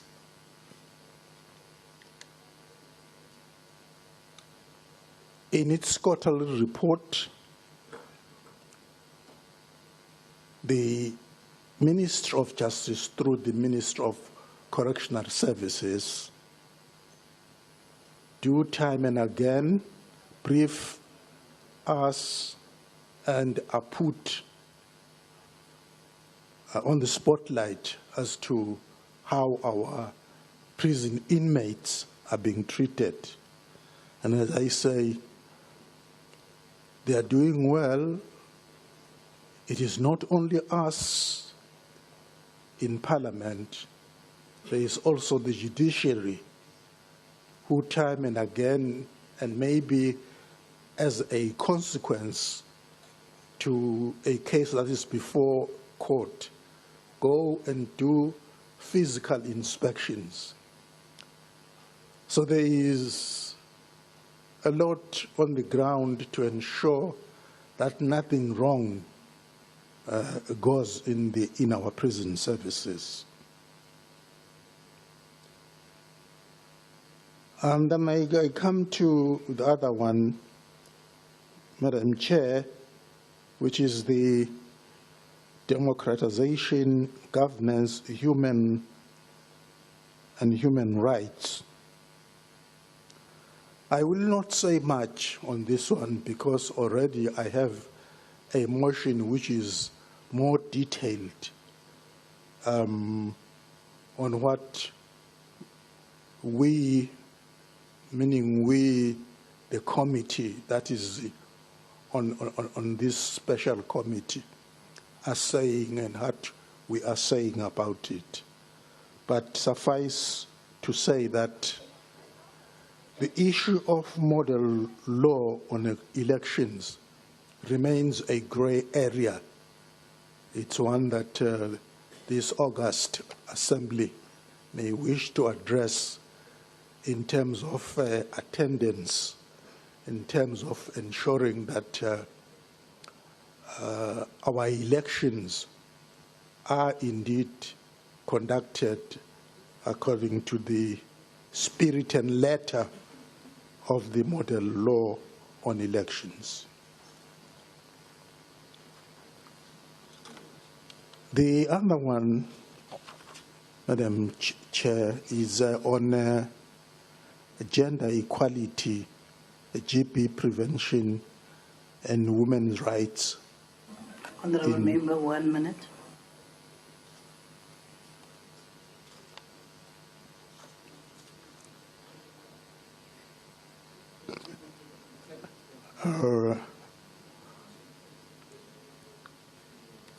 Yes, thank you, Madam. That is kind of, did you say 3 minutes or what?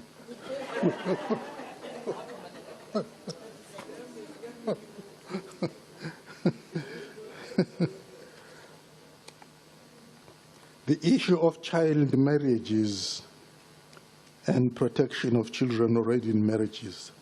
We have a strong law that has been enacted and is operational. We cannot always be complacent. We need to be now and again looking. Your time is expired. After those areas. But, Madam President, this is what I have within the time, and thank you for listening. I thank you.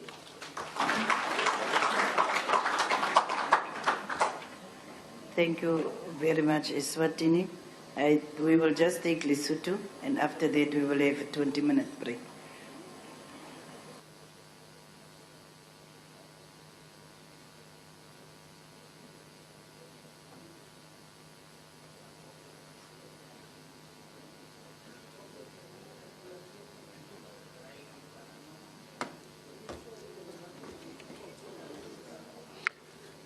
Madam President, please allow me to stand on the protocol that has already been established. I bring greetings from His Majesty the King Letsie III of the Kingdom of Lesotho, Kingdom in the Sky. Our gratitude to the hosting speaker, Madam Togodidisa, for putting abundance of resources at our disposal to be able to carry out the work for which we have come. Thank you very much, Madam, and your team. Madam President, thank you for giving me the opportunity to present the Lesotho's position on the 7 issues raised in the letter of the Secretary General of the Sadc-Pf dated 2nd November 2025. This report highlights the prevailing situation in Lesotho and interventions by Parliament where applicable. As we share experiences through the presentation of country reports, the Parliament of Lesotho stands ready and eager to learn from interventions made in other countries for the benefit of Basotho and for the benefit of the region at large. Madam President, on the effect of tariffs on trade in SADC member states, I wish to inform this august House that indeed Lesotho benefited immensely from the African Growth and Opportunity Act, AGOA, since its inception back in 2000. AGOA provided duty-free and quota-free market access for products of African origin exported to the United States. The advantage of AGOA was twofold. First, it removed import tariff duties on over 6,000 tariff lines for African countries. And second, it was a tool for investment promotion and attraction that allowed Lesotho to export to the United States market competitively. Lesotho was one of the key beneficiaries of the scheme, especially on the textiles and clothing sector. The sector employed over 30,000 Basotho, primarily young women, who were in turn looking after at least 60,000 dependents. With the introduction of reciprocal tariffs imposed by the United States since April 2025, these jobs are all on the line. Companies have since retrenched thousands of workers due to low and sporadic work orders from the United States buyers. The expiry of AGOA in September 2025 further compounded these challenges that were already being experienced by the sector. The effect is that the tariffs for products of Lesotho origin exported to the United States have increased substantially from 16.5% to 34%, given the stacking of tariffs and the most favored nation for textile products and the 15% additional reciprocal tariff.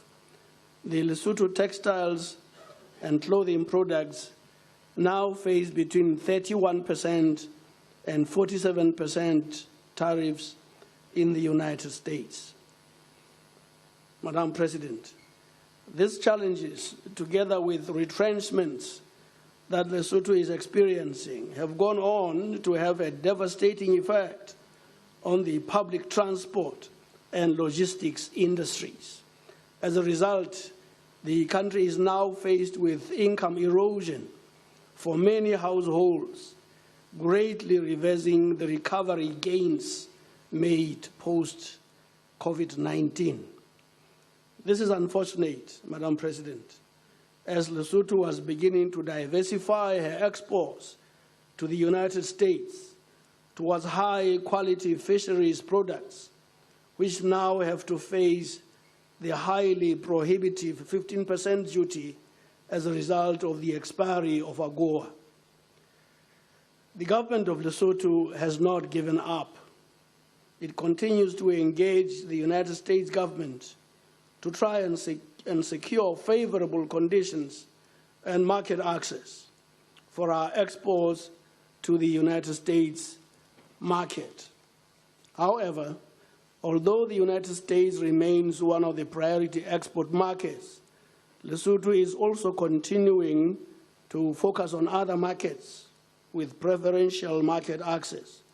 Although, needless to mention, it will take a long time to firmly establish its presence and to make a mark in these new markets. Madam President, in relation to reform initiatives for critical mineral mining and distribution, I wish to indicate that in the recent past, the Parliament of Lesotho has not passed any bill on critical minerals, nor has it exercised oversight on them. On robustness of the democratic framework to ensure the perpetual succession of parliaments, Section 83 of our Constitution provides that each term of parliament shall not exceed 5 years. And the Constitution also mandates the Independent Electoral Commission to hold elections regularly, that is, when Parliament has been dissolved by His Majesty the King. Since 2012, Lesotho has experienced successive and very successful and smooth transitions of power. The independence of Parliament is provided for in Section 54 of the recently enacted 10th Amendment to the Constitution, which states that, and I quote, "There shall be a Parliament which shall be autonomous and independent," close quotes. I must explain, Madam President, that the issue of the autonomy of Parliament is a very important matter if Parliament is able to allocate for itself adequate resources and if Parliament is to be able to do its function of oversight. Allow me to now move on to consideration of the protocol on modalities of operation of the SADC Parliament. First and foremost, let me start by commending in the strongest of terms the tireless efforts made by the Secretariat under the able leadership of Advocate Jacob Francis Nzida Milimo Mudenda and his team towards transforming this forum into a regional parliament. Hearty kudos is well-deserved in this connection. Let me hasten. Thank you very much. Let me hasten to indicate that our Ministry of Foreign Affairs has confirmed receipt of the protocol, and having realized that SADC issues are not well coordinated at our national level, the two Ministries of Foreign Affairs and of Finance and Development Planning have jointly established a SADC National Committee mandated to engage with all stakeholders with SADC agendas. The committee is expected to meet on a quarterly basis ahead of every council meeting. The first meeting of the committee is scheduled for mid-February 2026. And we have been duly informed that Parliament is one of the stakeholders that will be engaged in February regarding the protocol. Presiding officers of the two houses of Parliament and their clerks will meet during the coming Christmas break to take a position in preparation for the engagement with the National Committee. I need to pause here also again, Madam President, to elaborate on the matter of Lesotho not commenting on the protocol. This is very unfortunate. We have long already agreed at the highest levels that we agree entirely with the protocol. And it has been only up to civil servants to implement and to send our comment accordingly. But this has not been done. I find this very embarrassing. And I assure you, Madam President, that it will be done forthwith. With regard to the inclusion of youth members in Sadc-Pf country delegations, the Parliament of Lesotho strongly supports youth involvement and participation in decision-making processes. The current 11th Parliament of the Kingdom of Lesotho has a higher representation of youth than all those that came before it. The inclusion of Honorable Mopekati, who is below the age of 35, currently here in our delegation, bears testimony to the fact that the voice of youth is not only recognized and appreciated, but that it is taken very seriously in the Parliament of Lesotho. Let me pause to please request with respect that the Honorable Mopekati will stand up so that you can see and witness. This man is not 35. He is below 35. Thank you very much. Much as we support youth involvement, Madam President, we however strongly disagree with the proposal to amend the Constitution and the rules of procedure to provide for inclusion of at least one youth member. Instead, we would recommend that letters to new parliaments on the appointment of Sadc-Pf representatives should emphasize the inclusion of youth in country delegations.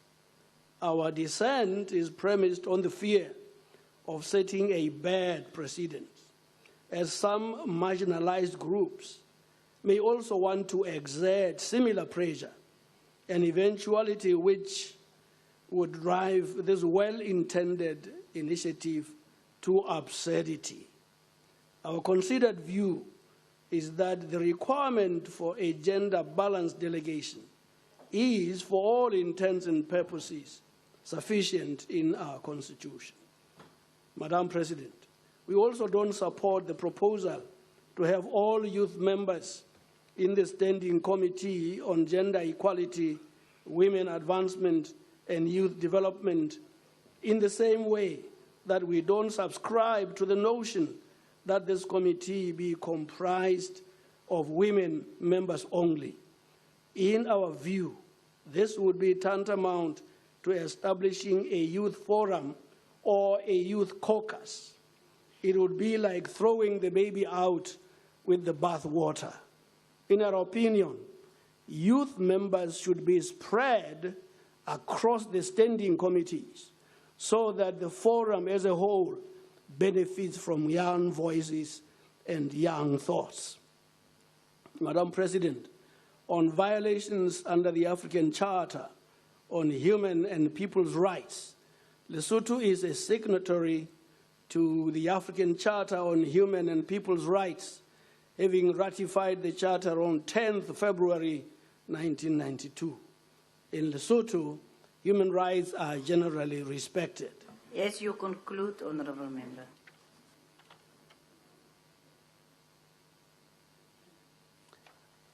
Yes.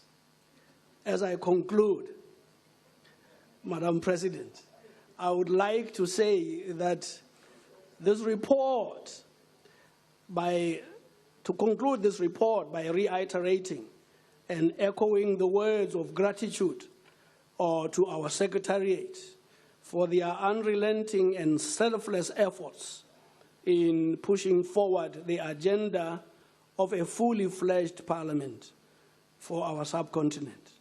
And in this regard, recognize and acknowledge in a very special manner the able team led by the Honorable Jacob Francis Nzidamilimo Mudenda in making impressive strides towards our lofty vision of transforming this forum into a regional parliament. Lesotho stands ready to learn from its peers in the region to implement strategic plan of the forum and other programs of the forum to support both the Executive Committee and the Secretariat, and indeed to fight any divisive tendencies in the forum in the true spirit of its founding pillars, namely solidarity, accountability, democracy, and regionalism.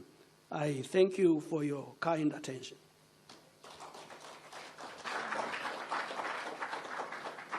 Thank you, Honourable Member. I will now allow 20 minutes just for a health break, and we will be back by 12.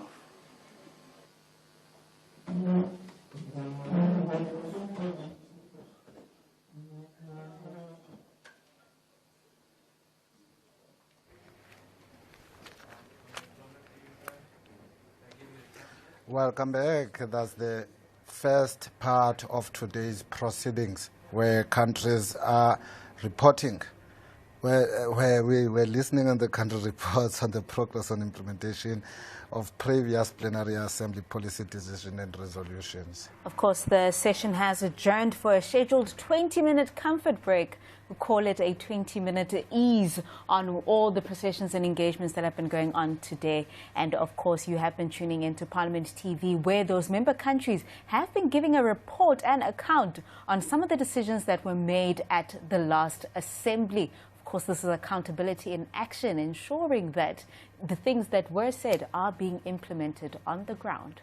And of course, if you have just joined us, we are coming to you live from Coastlands Umhlanga Hotel and Convention Center in Durban. It is the 58th plenary session, plenary assembly of the SADC Parliamentary Forum, and we're bringing it to you live here on DSTV. Like I said earlier, it was the first session where we had those reports from the countries, with the last speaker coming from Lesotho, not supporting some of the proposals that have been made there, including an establishment of a woman-only committee, but instead proposing that perhaps women should be spread across the committees of the SADC Parliamentary Forum. And of course, that leader also emphasized that even when it comes to youth leadership, that it would not be advisable for them, at least, to have a youth-only committee, but rather, they would rather have the youth be cut across all the committees to ensure that there's inclusivity and that their voices are heard throughout these different committees. Of course, that was the speaker from Lesotho. We had a representative from Botswana and all the other countries indicating what some of the achievements were in terms of the issues that were taken, the decisions that were taken at the last plenary, and what some of their shortfalls are in terms of those decisions as well. A representative of Botswana also mentioned that one of their key achievements during the last year is in agriculture and ensuring that there is proper infrastructure and resources to ensure the increase and support for agriculture. Now, the question remains, especially when we look at the theme for this year that speaks specifically to women and youth, climate change and the impact thereof, as to whether these countries are ensuring that these two demographics, youth and women, are included. Are their policies sensitive to gender and sensitive to youth inclusivity? And indeed, we have seen in our parliament quite a huge representation of women as well, of young people. And this assembly comes shortly after a challenging period for climate-related disasters in some parts of the SADC region, like floods, drought, changing rainfall patterns, making climate vulnerability and resilience a timely and urgent agenda. And of course, there is more to expect after this. As you might know, we are at the Sadc-Pf.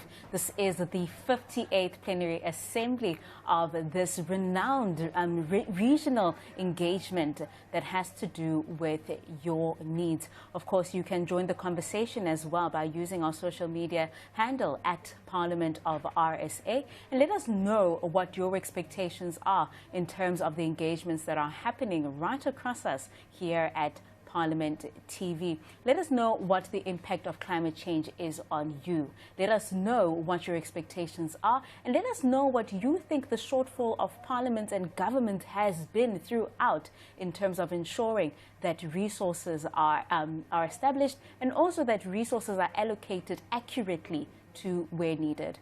And if you are lucky, you might just have me reading those tweets here live on Parliament TV. And what we expect, we're still going to proceed with those reports from different countries.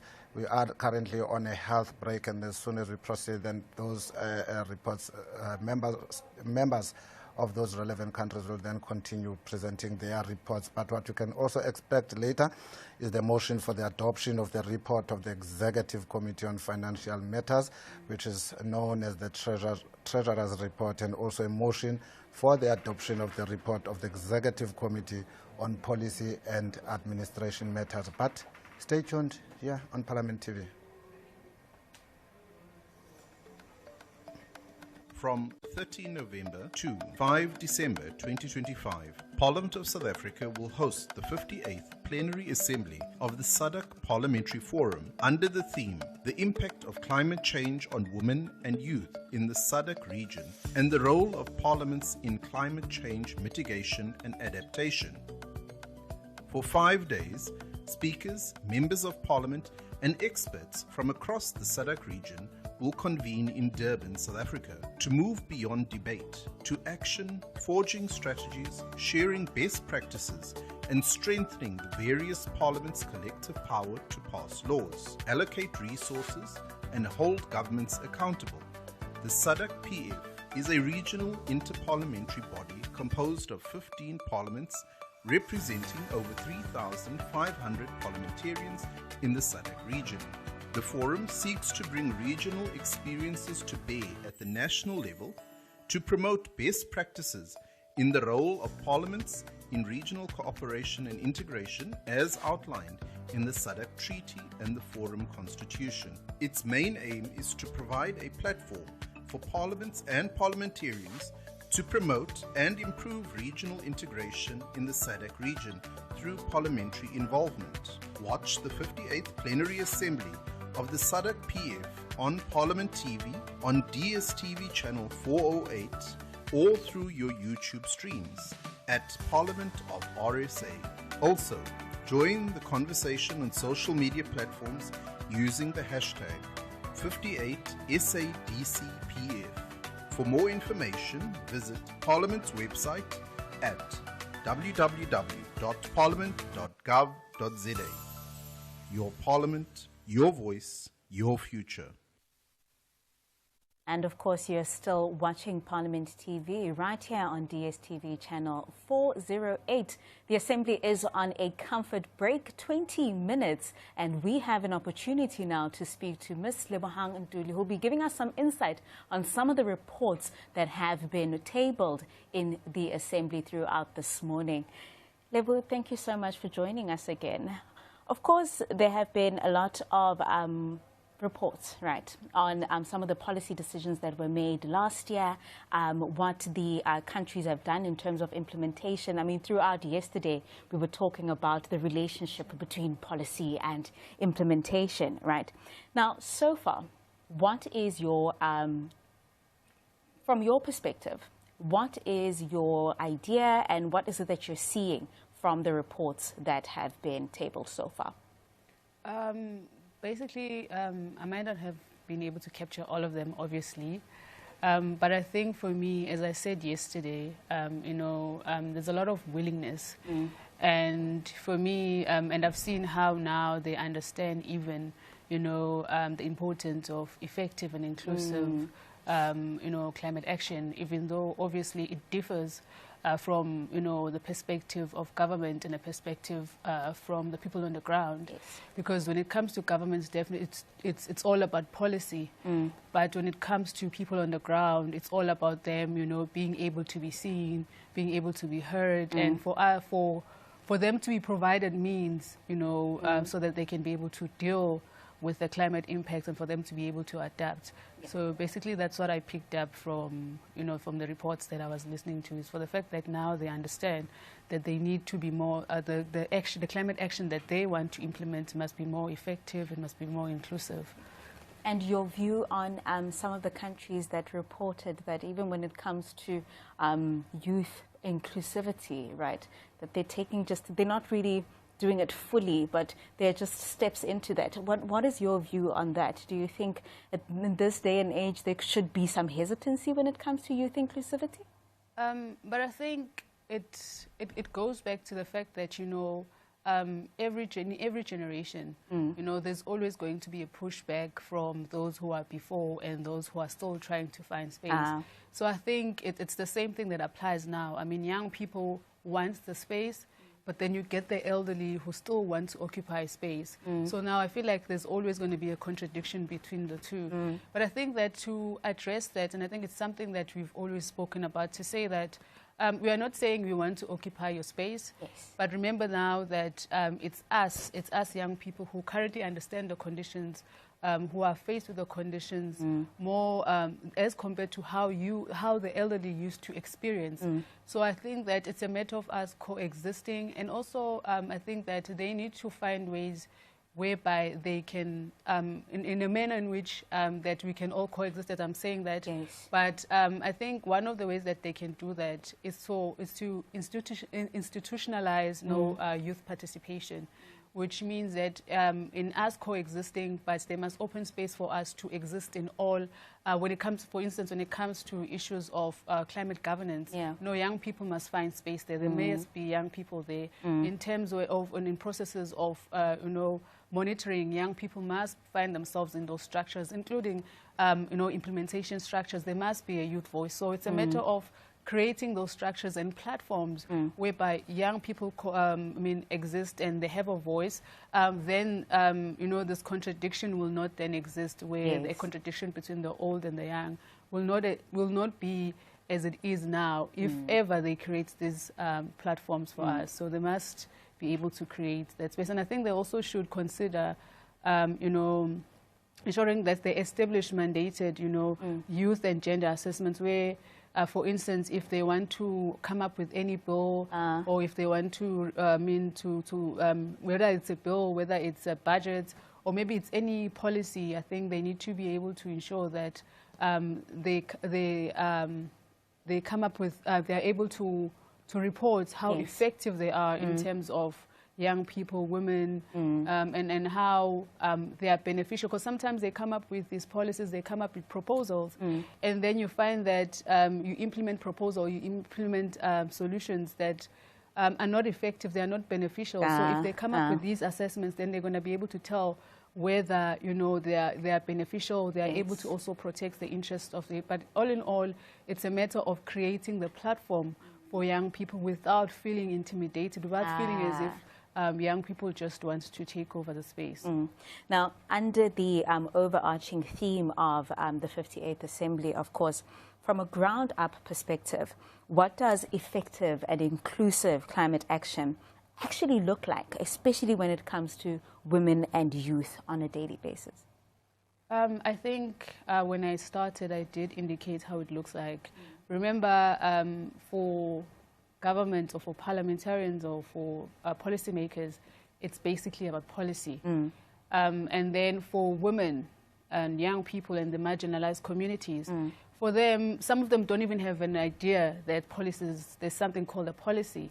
So for them to be included in climate action, for these climate action policies and so forth to be effective, what they need is that they want to be heard. You know, remember these people, it goes back to their lived experiences.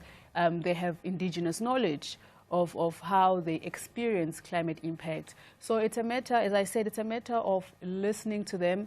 It's a matter of making them feel that, you know, they are part and parcel of the decision making, and that beyond that, you know, you recognize, you know, the problems that they are facing, and then you provide ways in which they can recover, whether you assist them in terms of adapting, and also whether you assist them from recovering, you know, for the impact. But in the main, and I think it's we need to understand that communities do not really want to be handed down things. Yes. But they need to be assisted in terms of navigating, you know, the situations that they might be facing. So basically, that's what it looks like from the ground upwards. Now, of course, you founded Advocates for Climate Justice, right? And this was out of a lived trauma of climate disasters that happen in KwaZulu-Natal, from floods that swept away homes and lives to droughts as well, right? Now, based on climate policies debated in forums like this one, of course, what are the actual needs for women and youth in these affected communities? And could you share perhaps a specific story that illustrates what meaningful intervention should look like or feel like? Okay, yes, you're correct. I did start my organization. I founded organizations on the basis of trauma. But I think even my climate activism does not start there. It was inspired by my geography teacher in high school. We used to have, he established something called the Geography Society, and that's where we used to address socioeconomic challenges. Yes. So he was very, you know, he was in power in terms of issues that were happening. And I think over the years, based on what I learned at that time, and I got to understand what it means, what they mean when they say that climate change is not a scientific debate. It is based on our lived experiences, obviously, with how I experienced the floods as well. So I think the gap, I think you were asking me about the gap. Yes. I think the gap that exists emanates from the fact that there is no voice. There's no voice of the marginalized during this, in these platforms. You know, policymakers, they come together and they take decisions, and they make policies based on how they think people experience climate change. And that's the problem, because, you know, sometimes you may understand, like you may understand a concept theoretically, but and once, like, you may understand a concept, but practically you might not know, you know, how it feels like. So I think it goes back to that. We understand climate change in terms of theoretically, we understand what becomes of it, the climate impact and so forth.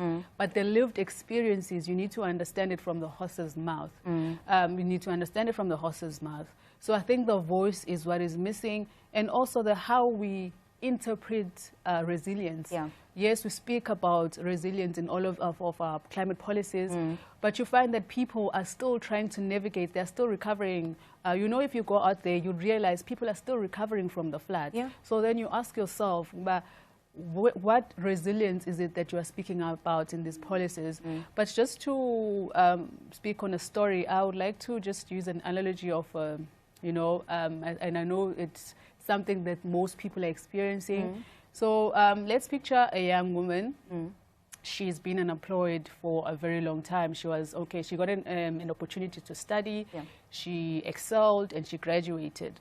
And after graduation, she then, you know, because of the high unemployment rates, she cannot find employment. Now she's put in a situation whereby now she sees others that, you know, I need to make means to survive, but then I can't find myself within, you know, the formal economy. Now I see that everyone else is not taking an option to become, you know, an informal worker.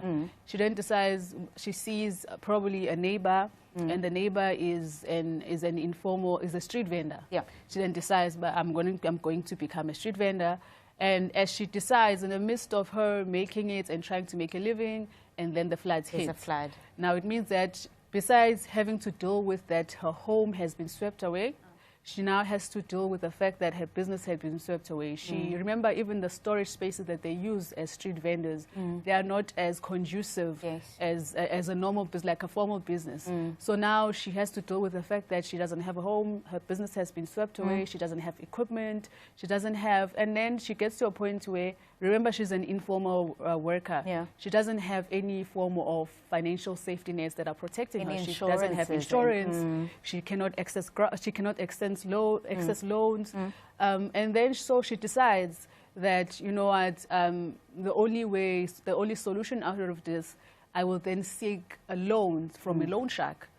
Now it means that now she's signing up for a death sentence, because she will consistently go back because she doesn't have any other means of income. Cycle. Which means that now she ends up drowning in depression because she's got debt, she's got other issues that she needs to you know, deal with. And and then when you look at the story, it's not something that's rare, it's something that's a norm. And I think it goes back to the discussion to say what then becomes meaningful intervention in this case. And for me, I think that for us to be able to apply meaningful intervention, we need to consider that you know, we must be able to ensure that you know, people can easily access, you know, ways in which they recover. You know, I mean, it shouldn't be, no, there shouldn't be processes that take longer for them to be able to recover, where, you know how it goes with government, with the tenders and everything. It takes longer for them to ensure that people are able to access grants and so forth. And I think also beyond it being accessible, it must be rapid. You know, it must also be inclusive. It must not be inclusive, and it also must not have conditions. Remember, she's an informal worker, so there are conditions that are put in place for them, so which then makes it difficult for them to be able to access these grants, and then you find them going deciding to then go to your loan sharks and so forth, because there are no other means for them to be able to recover from these disasters. And of course, your movement is built on empowering the most vulnerable, right? Who are mostly excluded, right, from the decision-making and everything else. Now, in your advocacy, how do you then navigate a traditionally dominated by older male policymakers, right? And what concrete mechanisms or processes would you recommend to parliaments to ensure that they are gender-sensitive and that they include the youth in decision-making, in policy-making? I think it goes back to the fact that I've always told myself that every decision-making space is male-dominated, and it's their ideas that dominate. But remember that, you know, for a woman's status in society, whether it's social or economic status, a status of a woman in society determines how far that society has developed. So it means that, you know, whatever it is in these spaces they do, they still need the voice of women. So we still need to be included in those spaces so that they can be able to move forward with development. But I think I think I would have not been able to establish an organization if I felt like I needed permission to exist in such spaces. And I think, and I did mention that, you know, climate change is a systemic issue. So, and for you to be able to change a system, every aspect of it must be, you know, must be tackled, which means even the women's struggle as well. Once we are able to attain a woman's freedom, once a woman is liberated, it means, you know, the system has changed. So for me, my activism in climate change is also intertwined with my struggles as a woman. So it's for me, that is my inspiration. That's why I'm able to survive in this spaces, to say, if I'm able to advocate for climate action, if I'm able to advocate for climate justice, it means I'm also dealing with my own liberation as a woman. Yes. But I think that for parliaments or for governments to be able to include the youth voice, and I think I did indicate that it's important for you to establish or to institutionalize, you know, the youth voice in any ways. I mean, like, they can even consider like having like advisory panels that directly deals with climate action, where you can say, you know what, this is a structure that we are establishing. We wanted to deal with specifically issues of climate change, but we want it to be dominated by the youth voice, but also take into consideration that we want the voice of young women to be reflected. So then it goes back to the issues of ensuring that there are quotas and so forth, gender quotas, and also ensuring that they are gender, as we are saying, that they are gender responsive. So you must be able to create those structures in a way that they become gender responsive. But in the main, I think it also, it's basically ensuring that the voice is there. Ensuring that young people, you motivate young women to say, participate in these spaces. Your activism is important. The knowledge that you gain from home is quite important. Your lived experience. You must be free. You must be able to come and share it. Have platforms where you call them to come and engage in a manner in which they understand. Also, it's important that you use languages and the way in which people understand, because sometimes you provide these platforms and then you start using scientific terminologies, you start using languages that they don't understand. Also simplify the language as well so that they can be able and be comfortable to participate. But in the main, it's a matter of you, like if we had to decide today and say we are institutionalizing youth participation, I'm telling you the number of young people that can even be able to take over the country will be massive. Well, the bells are ringing outside, and that means delegates are set to go inside as they continue with the second session of today. And I'm still in conversation with Ms. Lebohang Ntuli, and she is the founder of Advocates for Climate Justice. Now, Lebo, of course, then, as we're about to go into the second session, right, what is it that you're expecting? And yesterday we spoke about the blind spots, right? Do you think that so far the delegates have touched on those blind spots, or is it still issues that still need to get into the room and be spoken of? I think it's still issues that they need to be, they still need to be spoken about. But I think we will see as time goes by. But, I've been listening and, I've been anticipating a lot of things because it's not just about youth participation. It's not just about the youth voice. There are many other aspects that they need to touch on. They haven't touched on issues in context in terms of your food security, your energy and so forth. So all of those things they still need to touch on because they do, affect women. They do affect the youth. They do affect marginalized communities. So I think for me, they haven't gotten to where I want them to be. So I think let's just give them time. And then once the reports are done, once they start engaging, I think as they come, with issues that affect them, because in as much as our issues are the same, but obviously each state is affected differently. So I think that let's allow them and then hear what they have to say, and then we will take it from there. Now, of course, just yesterday while we were sitting here with Temingkosi, we were reading some of the comments that people had in terms of watching the Sadc-Pf and their thoughts on it. And one of them said that to them, climate change is just a mindset. And it's delegates and people in leadership just trying to fill up their pockets. And this is something that we were talking about, that how do you change somebody's mindset who gets a certain level of warning and they're told that tomorrow it'll be flooding, and they tell you, I've been living here for 56 years. This river has not ever flooded. How do we change communities' mindsets in ensuring that they understand the warnings, they understand climate change, the impact thereof? We're talking droughts, we're talking floods. How do we change that? I think you cannot change someone's mindset just by, giving them a warning. You need to go back and educate them. If you've never educated someone, then they will never understand. And also it goes back to, while you're still educating them, you also need to create awareness. Because, like I said yesterday, not everyone understands what climate change is. Sometimes there's a lot of misconception of what climate change is. If you go to an ordinary community, probably like 80% of people don't even understand what's happening in terms of the climate. Others will say, in Kanyamba and so forth. So that's a misconception of climate change, of climate-related shocks. So I think it goes back that we need to go and educate our people.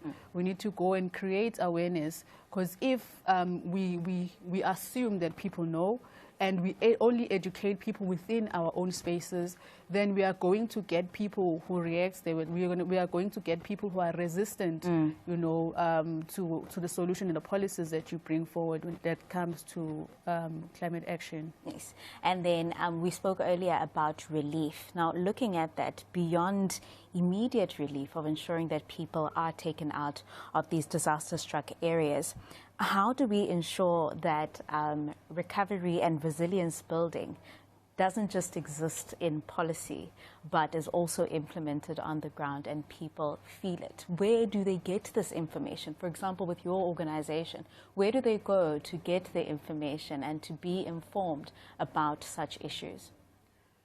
I think for, like most of the organizations, they do work with community leaders. I think in our communities, the first point of departure will definitely be a ward councillor.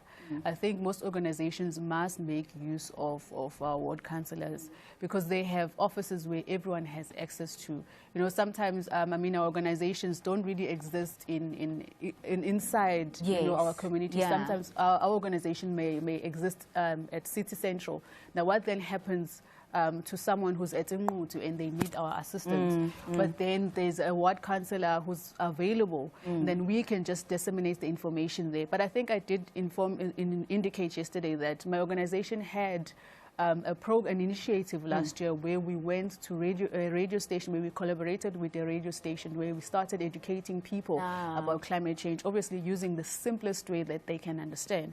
So that's another way where you can reach out to people. People still listen to radio. You go out there, you speak about climate change on a day-to-day basis, and you allow them to even engage you with whatever information that you are present, and also make use of local newspapers. I mean, we still get local newspapers. Maybe go and release an article, whatever it is that you are doing, ensure that you, I mean, there are so many other structures in our communities that you can engage and collaborate with those organizations. And I think climate action and climate justice is nothing without collaboration or partnership. And you need everyone's you know, involvement for you to be able to do it successfully.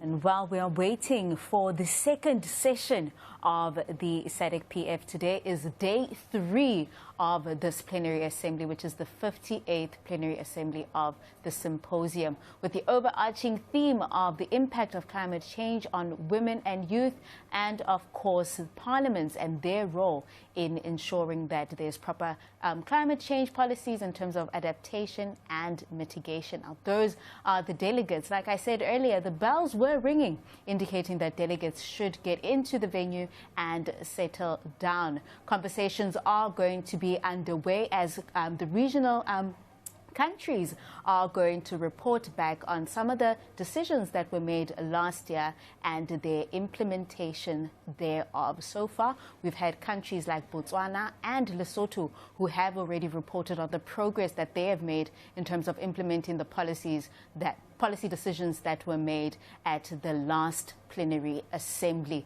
And that is the Speaker of the KZN legislature, Ms. Nontembeko Boyce, who had a conversation with us here on Parliament TV, relaying the importance of having this plenary assembly in Durban, KwaZulu-Natal, to ensure and to show the regional leaders as well from other countries that some of the issues of climate change, droughts, floods are also experienced within South Africa, and what it is that they're doing in terms of mitigating the and also getting preventative measures, mitigating the risks, and also communicating with communities to ensure that there are no fatalities. We're talking resilience, we're talking restoring people's lives as well.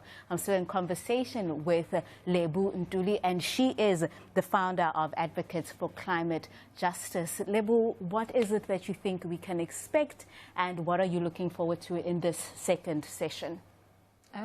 Obviously, I think I did indicate what is it that I expect. Yes. I mean, as a country that is experiencing, you know, issues, water issues. We are still experiencing water crisis. We have an energy crisis, and we do have a food insecurity crisis. So all of those are the things that I'm expecting to hear is to how then our government, especially I really want to hear the reports from our own government, because I want to understand how are they going to navigate and These ensuring that issues. while we are transitioning, because obviously now we want to transition, you know, from non-renewable resources to renewable energy. So we need to understand, but how do we then navigate without ensuring no one gets left behind? I'm really much interested in how are they going to navigate. In fact, all of the countries must be able to. So hopefully all of those countries will be able to navigate the issues that Lebo has highlighted so far. You're still watching Parliament TV. Let's take you live to that session. Grant the Speaker of Angola the necessary leave because he's supposed to be leaving for other commitments. He just really found it very important after being elected last week to be here, to be part and parcel of our engagement. Honorable Speaker, at your comfort, you may leave. Thank you. Thank you very much. We are still busy with the debate or with the country reports, and whilst we are continuing, we will now continue and call on Madagascar to continue with the debate.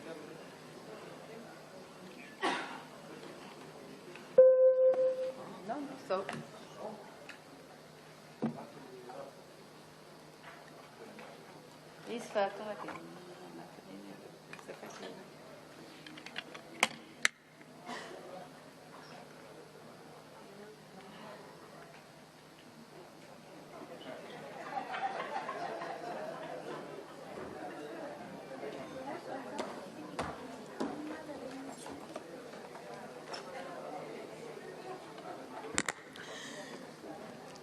Honorables membres, Mesdames et Messieurs, en vous rend grades et qualités. Honorable members, ladies and gentlemen, in your ranks, roles and qualities, capacities, or protocols observed.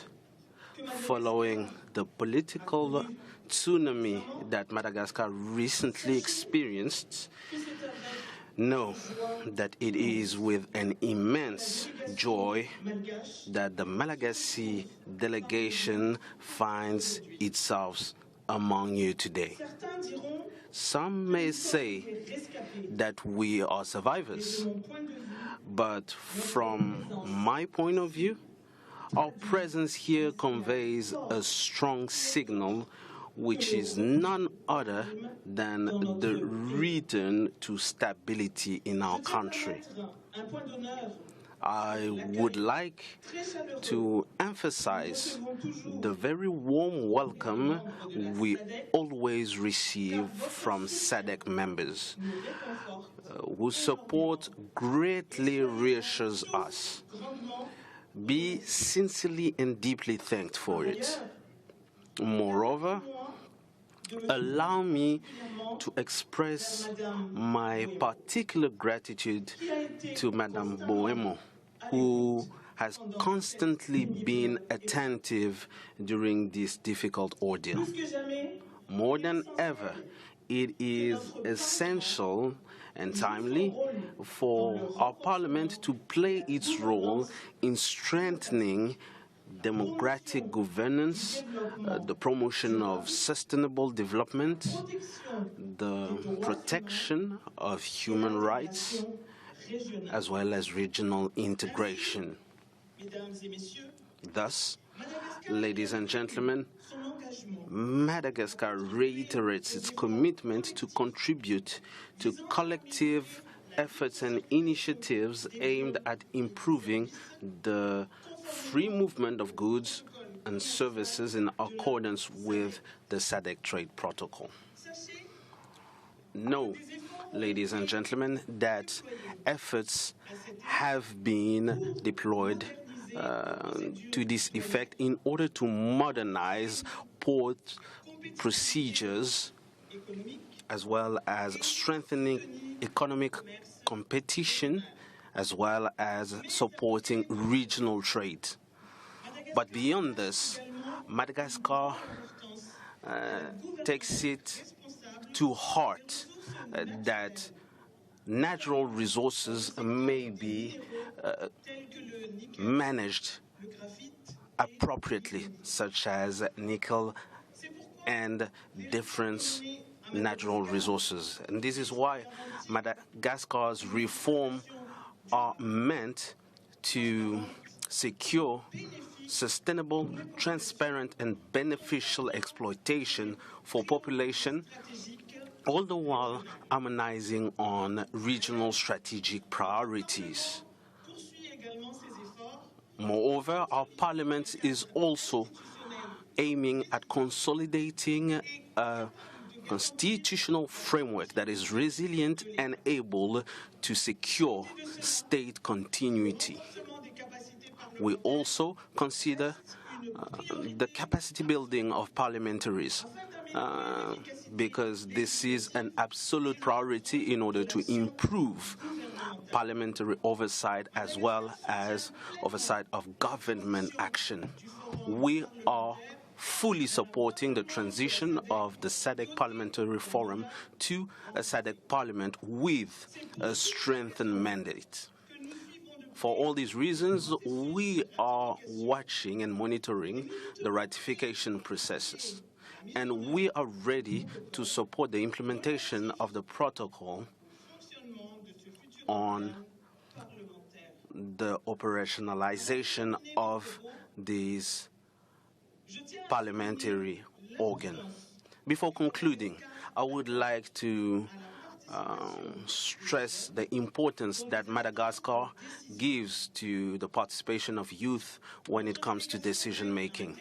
Our delegation is willing to integrate young members in order to take into account their commitment, training the future parliamentarians, as well as strengthening our institutions. Dear members, we are moving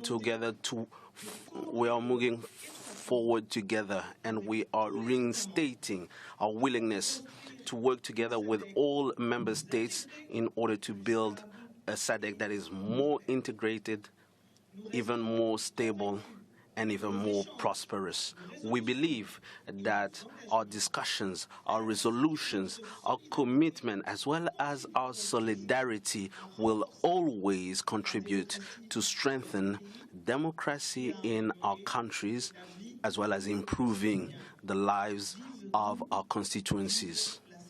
Long live SADC. Thank you very much, Madagascar. Je compte. Ce n'est pas encore fini, Madame la Présidente. We have not concluded, Madam President.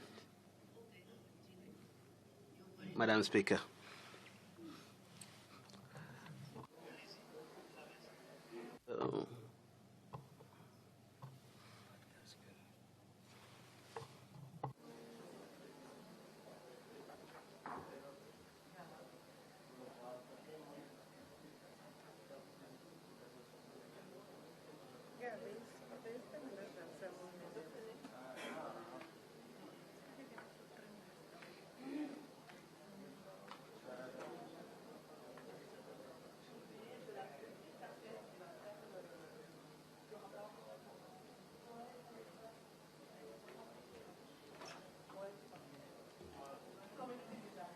Let us just deal with that unprecedented issue, and we will continue and call on Malawi to continue with the debate or the country report.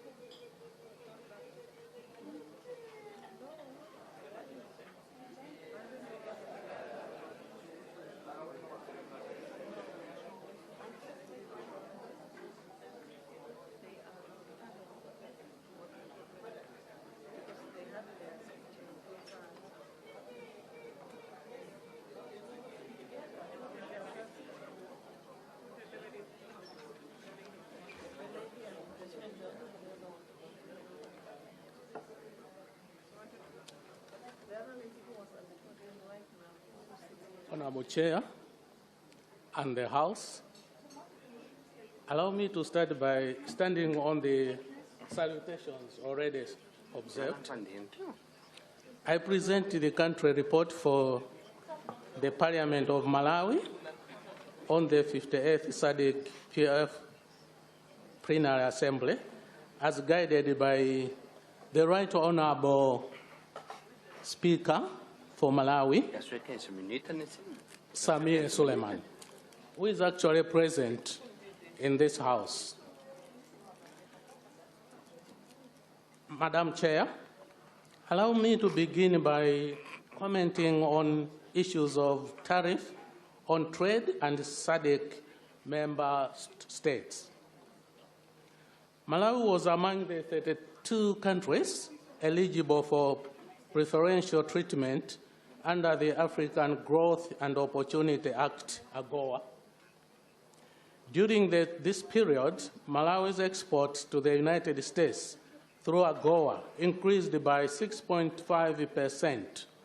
That's from $15.9 million from June 2022 to $16.94 million as of June 2023. And the Malawi's export basket was dominated by unprocessed agricultural goods. The termination of AGOA has significantly affected the country in terms of country balance of payment. In order to lessen the impact of the AGOA termination, Malawi has put in place a two-track policy response, short-term measures aimed at stabilizing foreign exchange and manage export proceeds, in the medium-term reforms to support value addition and industrialization. Further to that, Malawi is pursuing bilateral and multilateral trade routes, including the African Continental Free Trade Agreement, where efforts are being made to domesticate the agreement and its protocols. Malawi has also gone into open trade negotiations with East Asian and European partners to diversify export markets. Madam Chair, allow me to comment a bit on Malawian women that work very hard to make ends meet by crossing borders to other countries to buy merchandise. Most of them come to South Africa and also Tanzania. But the hassle they experience on police roadblocks is unprecedented. We talk of Malawi, the region, as one, but the experiences are just too much in terms of the treatment that individuals receive when they cross borders. I think as a region, we need to look into this matter. Allow me, Madam Chair, to move on to mineral mining and distribution. In the past 10 years, the government of Malawi has made significant progress in reforming the mines and minerals sector. This includes the enactment of new laws by Parliament. For example, Parliament passed the Mines and Minerals Act of 2023, which is the primary legislation for governing and regulating the mining sector. In addition, the government drafted an artisanal and small-scale mining policy to formalize and stimulate ASM operations by administering and regulating and facilitating the growth of the subsector. As part of the reform agenda, government established the Malawi Mining Investment Company, MAMICO, which is a state-owned enterprise established to promote the optimal development of Malawi's mining sector, aimed at maximizing national revenue and social benefits. Operating under the Malawi Development Corporation Holdings Limited, MAMICO aligns with national development goals, notably the Malawi Vision 2063, which highlights mining as a priority sector under the industrialization pillar. The mining and minerals sector is challenged by the lack of specific legislation to regulate contracts and eradicate corruption-related activities. The government is fully aware that the mining sector has few experts specialized in mining, minerals processing, geology, environment, land and physical planning, which makes it difficult for the country to negotiate mining and exploration contracts from an informed position. In order to address the situation, public universities, Honorable Chair, were encouraged to introduce specialized programs targeting the mines and the mineral sector with the aim of having more and well-trained experts in the field.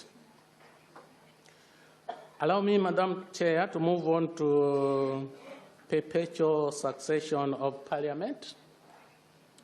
The Constitution of the Republic of Malawi vests all legislative powers of the Republic in Parliament. Parliament consists of the National Assembly and the President as head of state, with powers and responsibilities set out in the Constitution.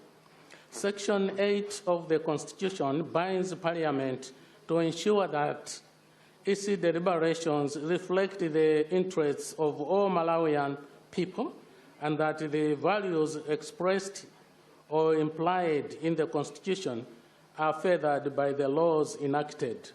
Section 66 of the Constitution states that the National Assembly shall have powers subject to the Constitution to receive, amend, accept, or reject government bills and private bills.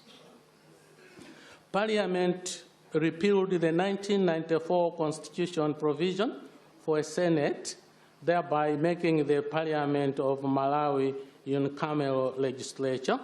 The members are directly elected in single-member constituencies using the simple majority first-past-the-post system. The members serve 5-year terms.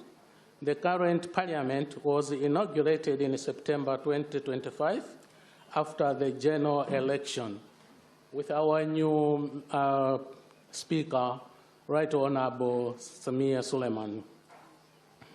The election of members is governed by the Parliament and Presidential Election Act of 2022, which harmonized the presidential, parliamentary, and local government elections with the Constitution Amendment Act of 2021 and the Parliamentary Service Act of 2021. Parliament has been granted increased operational autonomy. Madam Chair, I would like to move to protocol on the modalities of operations of the SADC Parliament. Malawi was one of the first countries to sign the agreement amending the SADC Treaty to establish the SADC Parliament following the resolution of the 45th SADC Summit, which met in Antananarivo, Madagascar, from the 17th to 18th August 2025, that member countries should submit their comments on the draft protocol on the SADC Parliament. The Parliament of Malawi followed up the matter with the Ministries of Justice and Foreign Affairs on the progress made so far with respect to the comments on the draft protocol, and was reliably informed that the process of consultations with other relevant government institutions was still underway, and once completed, Parliament shall be updated on the same. Madam Chair, now that committees have been duly constituted at Malawi Parliament, including the Parliamentary Committee on International Relations and the Ministries of Justice and Foreign Affairs shall be invited to appear before the committee and update it on the challenges associated with the delay. Madam Chair, I'll move on to inclusion of youth members in Sadc-Pf country delegation. The Parliament of Malawi recognizes the importance of youth integration into parliamentary activities. because youth mainstreaming is critical in propelling national economic development. It is against this background that the Parliament of Malawi constituted a parliamentary youth caucus, which is a grouping of youth parliamentarians with the age bracket of 21 to 35 years. In addition, the current Parliamentary Service Commission, which is a corporate body, has 2 youth members. The Parliament of Malawi supports and is in agreement with the notion to include in the Sadc-Pf delegation at least 1 youth member who would also form part of the Standing Committee on Gender Equality, Women Advancement, and Youth Development.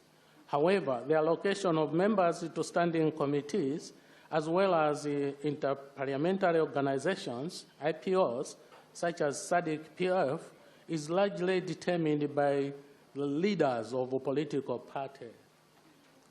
And most of the youth members were allocated to local committees and the other IPOs. I move on to violations under the African Charter on Human and People's Rights. Madam Chair, Malawi is a signatory to the African Charter on Human Rights and People's Rights, and the Constitution has a provision for the Bill of Rights that guards against the violation of human rights that have the potential to threaten and destabilize the democratic framework and parliamentary activities, especially violations of freedom of expression and movement. In the past 1 year, the country has not witnessed any major human rights violations that have led to redress interventions by Parliament through laws, budgets, or oversight activities. The Parliament of Malawi is in the process of reviewing relevant legislative frameworks, including subsidiary legislation, such as standing orders, with the aim of moving towards financial autonomy. Madam Chair, allow me to submit the last issue, and this is on the increase in costs for health care services.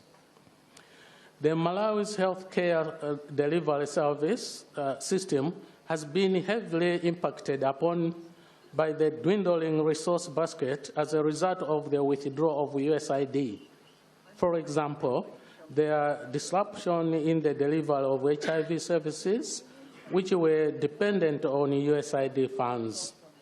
In order to absorb the resource gap created by US funding cast to the partners supporting HIV service delivery, the government instructed the remaining partners to continue with the scaling up of injectable PrEP and to continue supporting pregnant and lactating women on PEP. However, the absence of implementing partners and the limit to recruit only continuing clients and pregnant and lactating women may not be sustainable. The funding cuts have left Malawi with a reduced number of healthcare workers. For example, more than 4,500 staff, including 247 nurses, 1,642 health diagnostic assistants, 1,871 treatment supporters, data clerks, and others supported by USAID funding have had their contracts terminated. The funding cuts have also affected outreach services, especially those targeting key populations, adolescent girls and young women, refugees and displaced people, have been affected, impacting prevention and treatment services, and may lead to increased antiretroviral therapy default rates and new HIV infection. In order to mitigate the impact of the funding gaps, government has stepped in by setting up a multidisciplinary country-level task team, which has been mandated to put in place impact mitigation measures, and some of the measures include expanded community health worker or peer-led health services and integration of HIV services into other health programs. Government, through the Ministry of Health, has developed a plan for HIV commodities, warehousing, and distribution to all the regions of the country. Madam Chair and the House, I respectfully submit the report. Thank you very much to Malawi. We will continue and we will call on Mauritius. With regards to the issue of Madagascar, we will, during the discussion, allow the member that still have input to do during that time. But they should have actually informed us beforehand and tried to bring a consolidated report. I think they do understand. We will now call on Mauritius.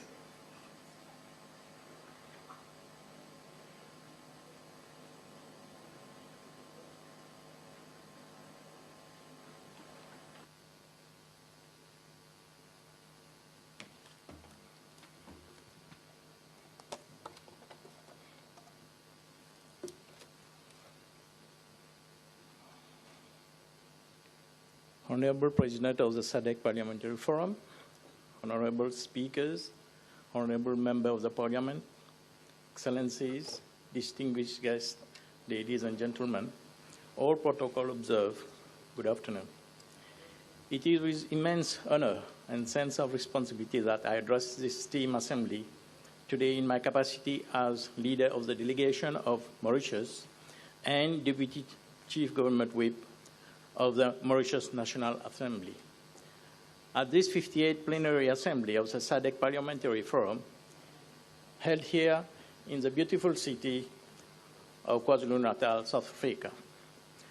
Let me begin by respectfully conveying my warm greetings and sincere apologies of the Speaker of the Mauritius National Assembly, who, owing to pressing parliamentary obligation, is regrettably unable to present at this plenary session. Allow me also to convey my heartfelt thanks to the host parliament organizers and their warm hospitality and for convening this plenary session. Madam Chair, allow me to move to the country report on progress in the implementation of the decision of the 57th Plenary Assembly. This report presents progress made by the Republic of Mauritius implementing the resolutions of the 57th Plenary Assembly session of the SADC Parliament Forum held in Victoria Falls City, Zimbabwe, from 31st of May to 7th of June 2025. It highlights national initiatives, reforms, ongoing measures aligned with the regional agenda and the commitment endorsed at the 57th Plenary Assembly. Let me move to the first resolution, the effect of tariff on trade in the SADC member state. Today, SADC countries, as well as Mauritius, face a pivotal moment of our economy. On the 1st October 2025, the African Growth and Opportunity Act, or AGWA, expired. This program, which for decades allowed our goods duty-free access to the United States, is no longer guaranteed unless the United States grants a retroactive extension. Our export will face higher tariff, uncertainty, and harsh tests of competitiveness. Additionally, SADC member states and other African countries are now subject to tariff stacking, facing both reciprocal tariff and normal tariff rate, which has further complicated the situation. Mauritius is facing a reciprocal tariff of 15%, and South Africa faces a 30% reciprocal tariff. The impact is real and immediate. For our textile and apparel sectors, tariff could rise from the less than 0.5% to around 10%. Other industries, including jewelry, canned tuna, rum, niche manufacturing, will also feel the shock. Thin margin bears the risk of being wiped off, and orders may be shifted to lower-cost countries like Vietnam, Bangladesh, as the Lesotho experience show. Jobs disappear quickly when tariffs rise. In response to the above, SADC countries must adopt a coordinated approach to safeguard regional trade interests. A unified SADC position can amplify the region's voice in global trade forums and mitigate economic disruption. SADC member states should intensify diplomatic engagement with the US to seek transitional period of product-specific exemption, particularly for vulnerable industries like textile and apparel. In short term, SADC members states should proactively engage with the US to secure the renewal of AGUA till a long-term trade and investment arrangement is secured. This approach would foster policy predictability and minimize the risk of industrial disruption. As of now, the US has not yet publicly indicated its preference for regional or bilateral trade negotiation with sub-Saharan Africa. It is therefore imperative to maintain close monitoring of US trade policy signals and engagement channels in the coming months. SADC member states must remain actively engaged in Washington through the African Diplomatic Corps, advocating for the renewal of the AGUA. In parallel, SADC member states should accelerate efforts to consolidate the SADC free trade area, a critical foundation for the effective implementation of the AFCFTA. Mauritius signed the African Continental Free Trade Area Agreement on the 21st of March 2018, ratified it in September 2019, and started trading thereunder on the 1st January 2021. Advancing this regional integration initiative will enhance the intra-African trade and reduce dependence on the traditional external markets to support the shift, targeted investment in industrial development, the strengthening of the regional value chains, export competitiveness, and cross-sectoral innovation will be essential. The strategic focus must move towards value addition, prioritizing the production of finished high-value goods over the export of raw materials. In this regard, the assistance of international cooperation and developmental partners will be essential. Mauritius is pursuing efforts to leverage on the opportunities available under the AFCFTA to penetrate new markets, including northern and western African countries which previously were not accessible to Mauritius operators, to export on a preferential basis. Mauritius is also pursuing efforts to preserve and create favorable market access conditions for our main export, including textile and apparels. This represents additional opportunities to our local entrepreneurs to integrate the regional value chain for further export to Africa. We must remember that the AFCFTA provides new prospects, not only for big exporters, but also for small entrepreneurs, including women and youth engaged in trade. On a concluding note on that aspect, diplomacy must be realistic. Engaging with the US is important, but the true insurance is diversification, and the South-South opportunities, such as India, UAE, and the regional African markets, offer stable, rule-based access for higher values goods. The expiration of the AGUA is not the end of the Mauritian industry. It is the end of complacency. We have the tools, the talent, the creativity to turn this challenge into an opportunity by acting decisively, diversifying, moving upmarket, leveraging sustainability, and embracing smart diplomacy, we can ensure that SADC member states, including Mauritius, not only survive but thrive in this new global landscape. Now I will move to the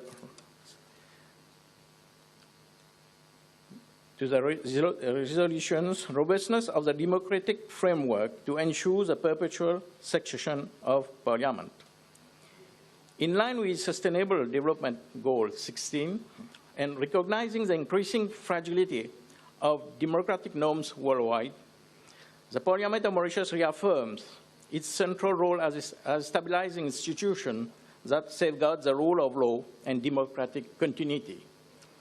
The Mauritian constitutional framework ensures perpetual parliamentary succession and protects the legislature from executive interference, allowing Parliament to operate independently throughout electoral cycles and transitions of political authority. The recent 2024 general election, held on 10th of November 2024, provides a concrete demonstration of the resilience of Mauritian parliamentary democracy. Following the election, the new National Assembly was constituted with 67 members, including the 4 appointed under the established best loser mechanism. The best loser mechanism plays a crucial role in ensuring that all components of the Mauritian society are adequately represented in our parliamentary democracy, thereby preserving the nation's commitment to inclusiveness, fairness, balanced communal participation. This transition was conducted smoothly and full accordance with the constitutional provisions, underscoring the institutional safeguard that guarantee the uninterrupted functioning of Parliament. The new legislature reflects a significant democratic renewal. According to official parliamentary data, 37 members of Parliament representing approximately 55% of the Assembly are newly elected first-term members. This marks a substantial infusion of new perspective and energies into the legislative process. The average of MPs stand at 49.4 years old, with the youngest member aged 34 years in the Assembly. Demonstrating the presence of a younger generation, the Assembly members aged 40 or below represent nearly 15% of Parliament, indicating an encouraging still developing trend of youth engagement in national governance.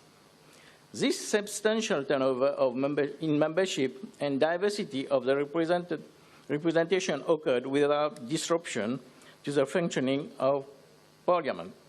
Due to the strength of existing institutional mechanism, Parliament privilege, standing orders, financial autonomy, and the constitutional separation of powers collectively ensure that Parliament continue to legislate, deliberate, and exercise oversight independently of the executive, regardless of political change. In addition, the new elected government has, in its government program 2025-2029, expressed its commitment to strengthening democratic governance, including the pursuit of electoral reform aimed at enhancing transparency, fairness, and representativeness. Proposals include reform of campaign financing, measures to reduce party switching, increase inclusion of women in political candidature, and the introduction of greater access to public information. These commitments signal a forward-looking approach to democratic consolidation and complement the institutional protection that already support parliamentary independence. Mauritius, therefore, submit all its constitutional, procedural, and democratic safeguards have proven effective in ensuring the perpetual succession of autonomy of Parliament. The smooth transition following the 2024 election, combined with the renewed composition of the National Assembly and the government's stated reform agenda, illustrates the country's continued dedication to upholding strong, accountable, inclusive parliamentary governance in accordance with regional and global democratic principles. As you conclude, 1 minute. Already? I'm very focused. So I will jump to the last paragraph regarding the increased cost for health care services, Madam Chair, if you allow me. Unfortunately, I had a lot to say. So I will now report on the progress of challenges of health financing in Mauritius. In the context of regional effort to achieve universal health coverage in the line with the Africa Leadership Meeting, ALM, Declaration of 2019. Health financing is a core pillar of any health system. It enables access to quality services while providing financial protection to our population. Across Africa, millions of people are unable to access health services due to costs, while many others face poor quality care even when paying out of pocket. In the Sadc region, mounting challenges. Member, your time has expired. So you will allow me to continue? Conclusion. Your time has expired. Okay. In conclusion, Mauritius remains firmly committed to the ALM Declaration and the SADC health financing agenda. Despite fiscal pressure and the gradual withdrawal of donor support, we are strengthening domestic financing, promoting efficiency, ensuring equity, and building a resilient health system capable of meeting the needs of our population. Regional cooperation, strategic reform, and sustainable investment will be critical to achieve universal health coverage and uphold our shared commitment. I thank you for your attention. Thank you.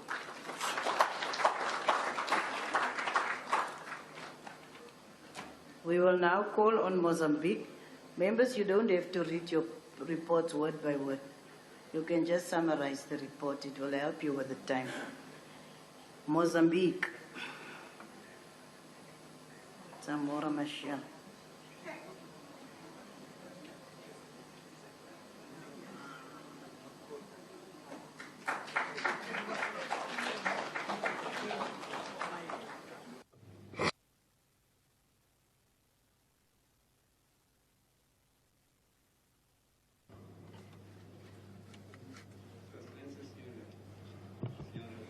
Your Excellency, President of SADC Parliamentary Forum, Your Excellencies, Presidents of National Parliaments, Honorable Members of Parliament, my peers, Your Excellency, the Secretary General of SADC Parliamentary Forum, dear guests, ladies and gentlemen. May I simply say, all protocol observed, before presenting Mozambique's report on the progress made in implementing the resolutions adopted during the 57th Plenary Assembly of the SADC Parliamentary Forum, allow me to extend a special greeting to His Excellency, the President of the SADC Parliamentary Forum, with regards to the resolution on the adoption of the report of the Standing Committee on TIFI.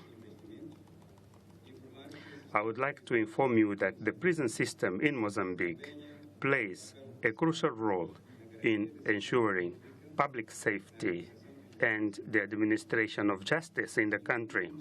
Like many countries around the world, Mozambique faces the challenge of managing its prison population and maintaining the infrastructure and resources necessary to sustain the system. A significant cost is the maintenance of prison facilities. The funds allocating for infrastructure maintenance are used for repairs, renovation, and improvement to ensure that prisons remain safe and in good condition.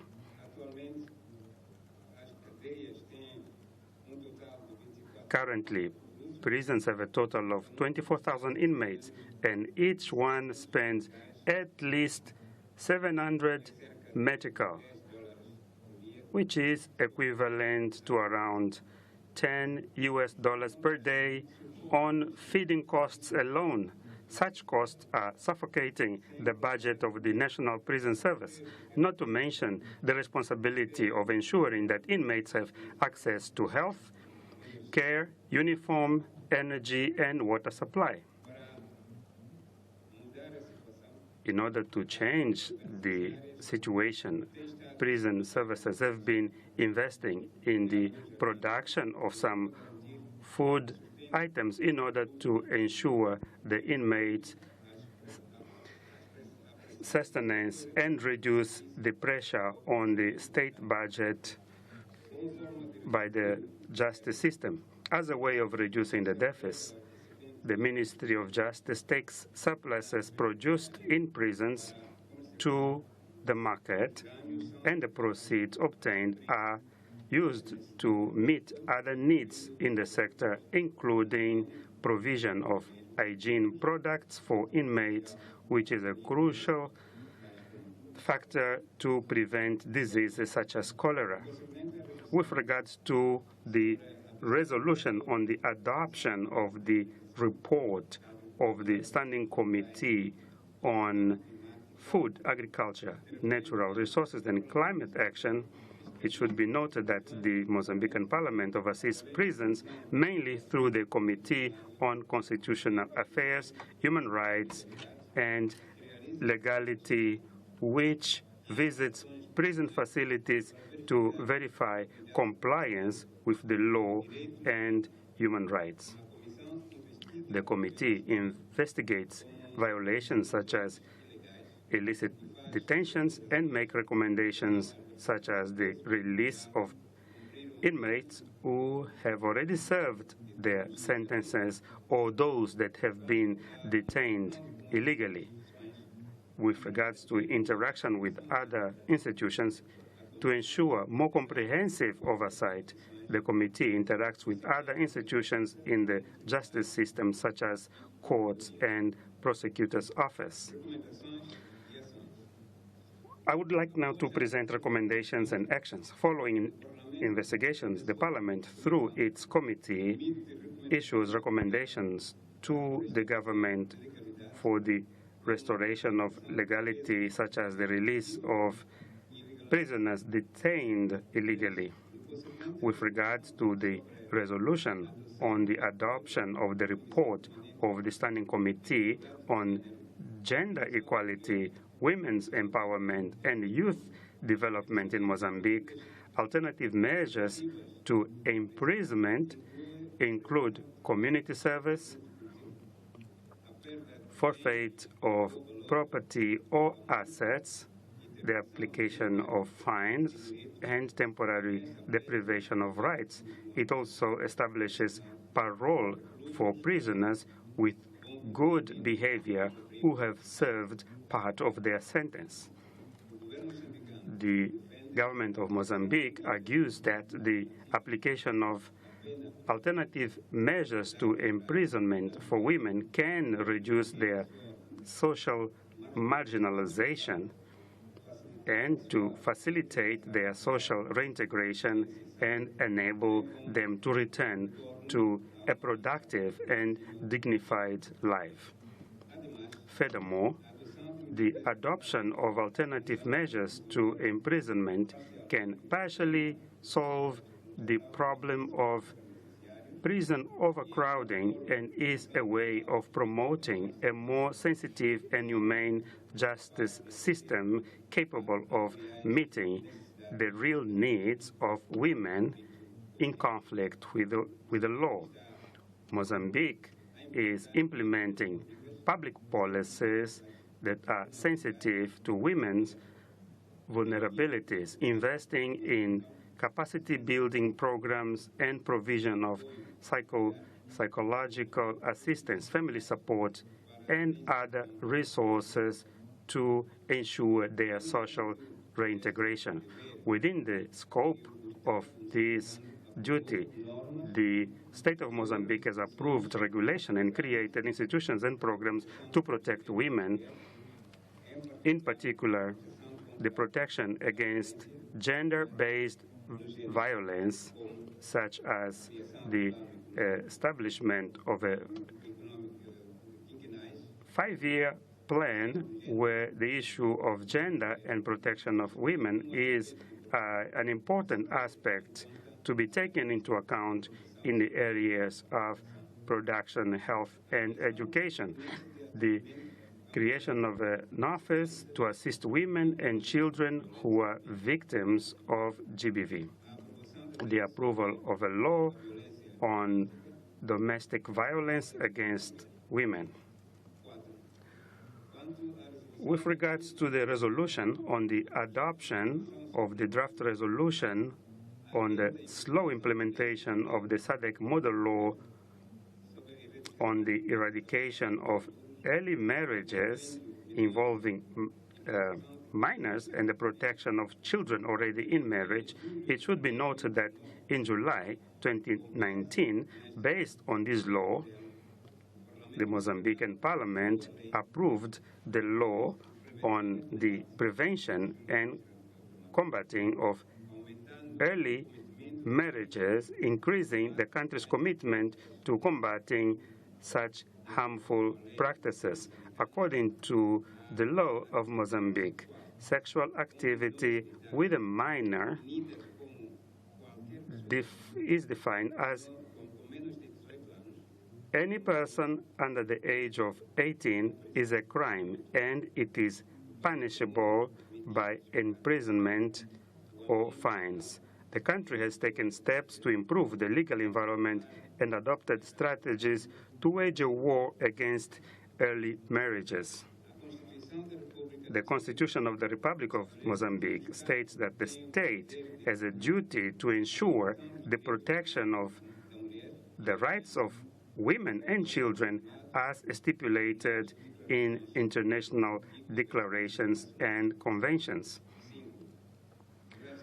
Regarding the effects of tariffs on trade in SADC member states, Mozambique faces new tariffs of 16% on exports to the U.S. imposed by the Donald Trump administration. The impact on Mozambique includes the possibility of economic slowdown and pressure on exports of natural resources such as coal and gas, and the threat of multinational companies reconsidering their investment plans, especially in the area of mining and energy. The government of Mozambique is considering negotiating a free trade agreement with the U.S. in order to reduce taxes and to create a more stable and favorable trading environment between the countries, including the U.S. With regards to the transformation of SADC Parliamentary Forum, Mozambique has signed the agreement amending the treaty with the organization with a view to creating a regional parliament.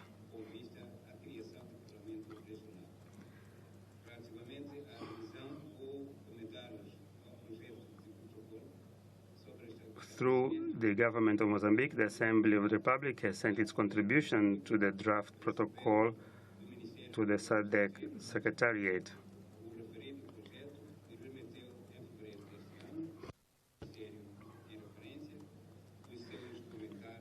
And we have submitted our comments with regards to the draft protocol as stipulated, with regards to the inclusion of young parliamentarians in the national delegation of the SADC Parliamentary Forum, Mozambique considers the integration of young parliamentarians in the activities of the SADC Parliamentary Forum to be extremely important. Fortunately, we have a young member who is currently playing a role of a photographer, and he is a youth.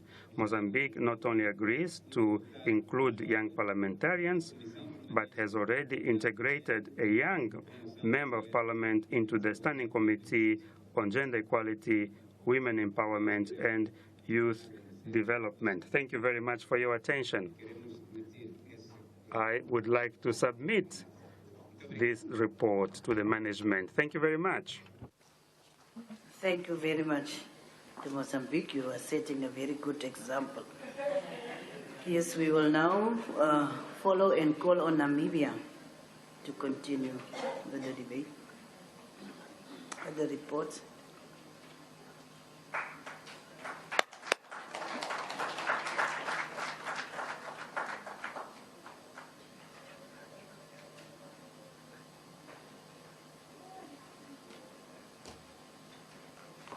Thank you very much, Honorable Acting President of the SADC Parliamentary Forum, our generous host, Speaker Angela Toko Didiza, Speaker of the National Assembly of the Republic of South Africa, Honorable Speakers and Members of Parliament of SADC Parliaments, distinguished Secretary General and members of the Sadc-Pf Secretariat, good day.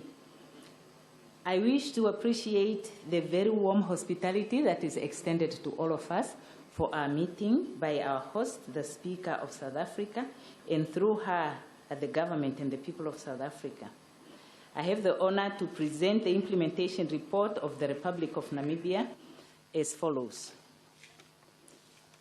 On the effect of the USA tariffs on trade, while Namibia's utilization of AGOA has been modest compared to larger textile producers, Namibia has exported more than 6,400 goods to the US since 2001, duty-free under the AGOA.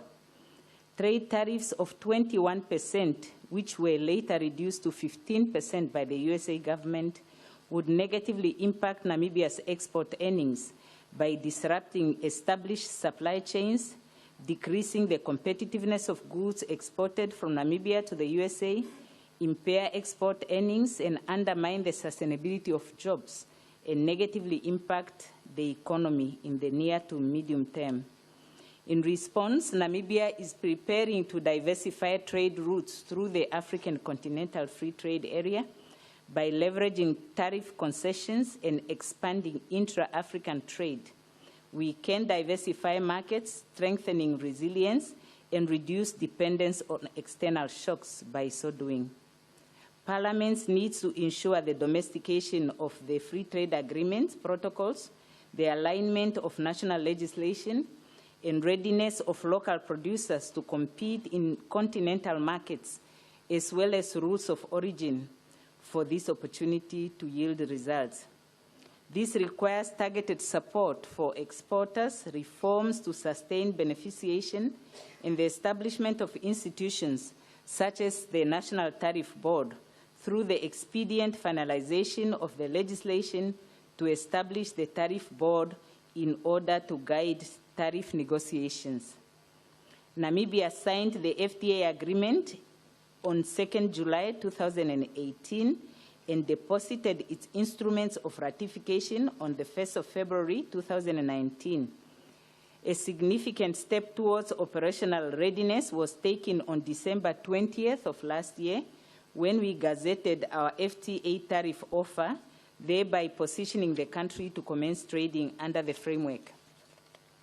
On the 30th of June this year, Namibia officially launched trading under the AFTA at Warfish Bay, with its first consignment of 45,000 tons of salt destined for Nigeria. On reform initiatives for critical mineral mining and distribution, Namibia's mining sector is significantly expanding into critical minerals like lithium, rare earth elements, and cobalt, essential for green energy technologies. These efforts are supported by the government's policy to encourage local processing and are attracting international investment.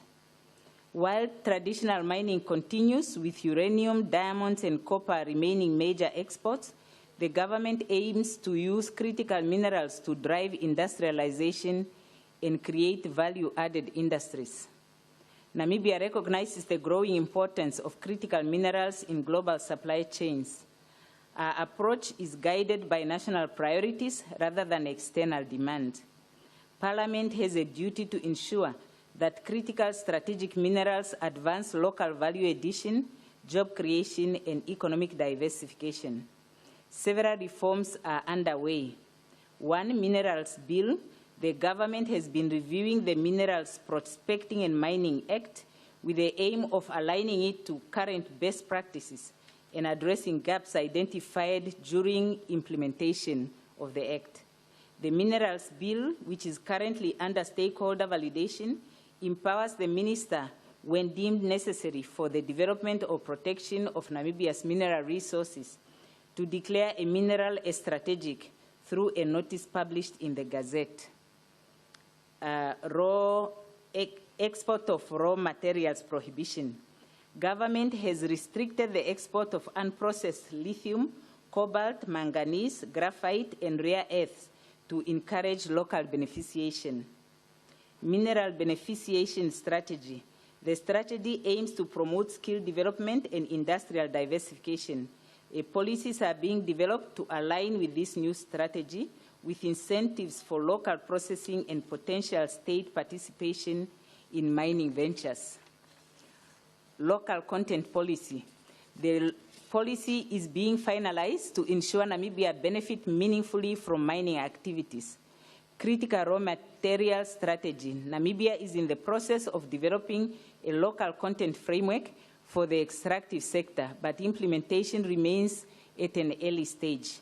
Such a policy is vital to ensure that communities and local businesses benefit meaningfully from mining activities through procurement, employment, skills transfer, and community development obligations. Exploration and development.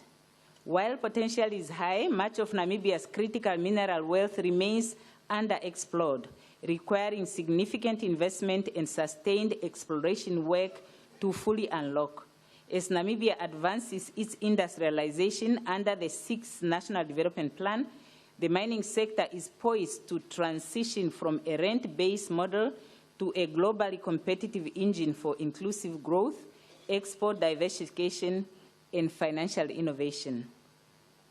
Now, on robustness of the democratic framework to ensure the perpetual succession of parliament, Namibia continues to uphold constitutional democracy grounded in the supremacy of the Constitution and the separation of powers.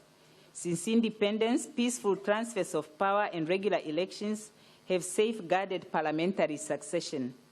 Article 44 to 50 of our Constitution guarantee continuity through free and fair elections, while Articles 63 and 64 reinforce Parliament's legislative independence. The executive cannot dissolve Parliament at will, and the judiciary provides an additional safeguard against overreach.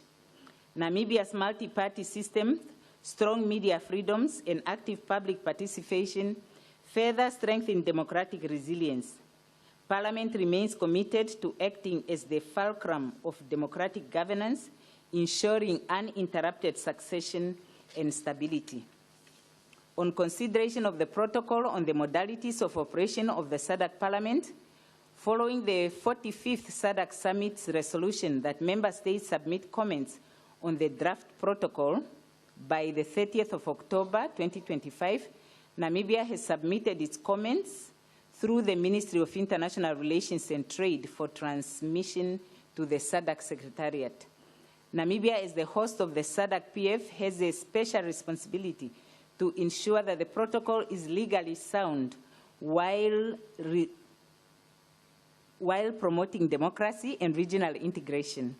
We wish to reiterate our unwavering commitment to continue hosting this institution as it undergoes structural changes resulting from the transformation process. On inclusion of youth members in SADC Parliamentary Forum countries delegation, Namibia recognizes the importance of youth integration in parliamentary processes. Our delegation is structured to reflect the bicameral nature of Parliament, with 3 members from the National Assembly and 2 to come from the National Council. Namibia has, in its previous delegation to the forum, included a youth delegate as a member, and we will continue to support the inclusion of at least 1 youth member in the delegation when we are done composing our delegation. Violation under the African Charter on Human and People's Rights. Namibia remains committed to the African Charter on Human and People's Rights. While no systemic violations have threatened democratic stability, several issues have required parliamentary oversight. Conditions of detention. Parliamentary standing committees conducted oversight visits and tabled a bipartisan report on the conditions in holding and correctional facilities, recommending infrastructure upgrades, improved separation of detainees, CCTV installation, and increased resourcing. Ombudsman's Reform Initiative. Parliament is currently considering the Ombudsman Bill, which is aimed at redefining the mandate, strengthening administrative financial autonomy of the office, and in compliance with the Paris Principles. Mental health rights. Parliament has also tabled the Mental Health Bill of 2025 to replace the outdated Mental Health Act of 1973. The bill aims to establish a modern human rights-based framework for mental health care by prioritizing community-based care, patient dignity, and autonomy over the previous institutional and control-focused approach. Namibia values peer learning within SADC and will continue to strengthen oversight, harmonize legislation, and uphold constitutional guarantees. On increase in costs for health care services, although Namibia has maintained commendable progress in HIV treatment and prevention, the reduction in external funding by the USA has necessitated a greater reliance on the national budget to sustain universal access to health care. This shift has increased pressure on Treasury. Without careful planning, there is a risk of a higher out-of-pocket expenditure for patients and increased vulnerability for communities that rely heavily on subsidized health commodities.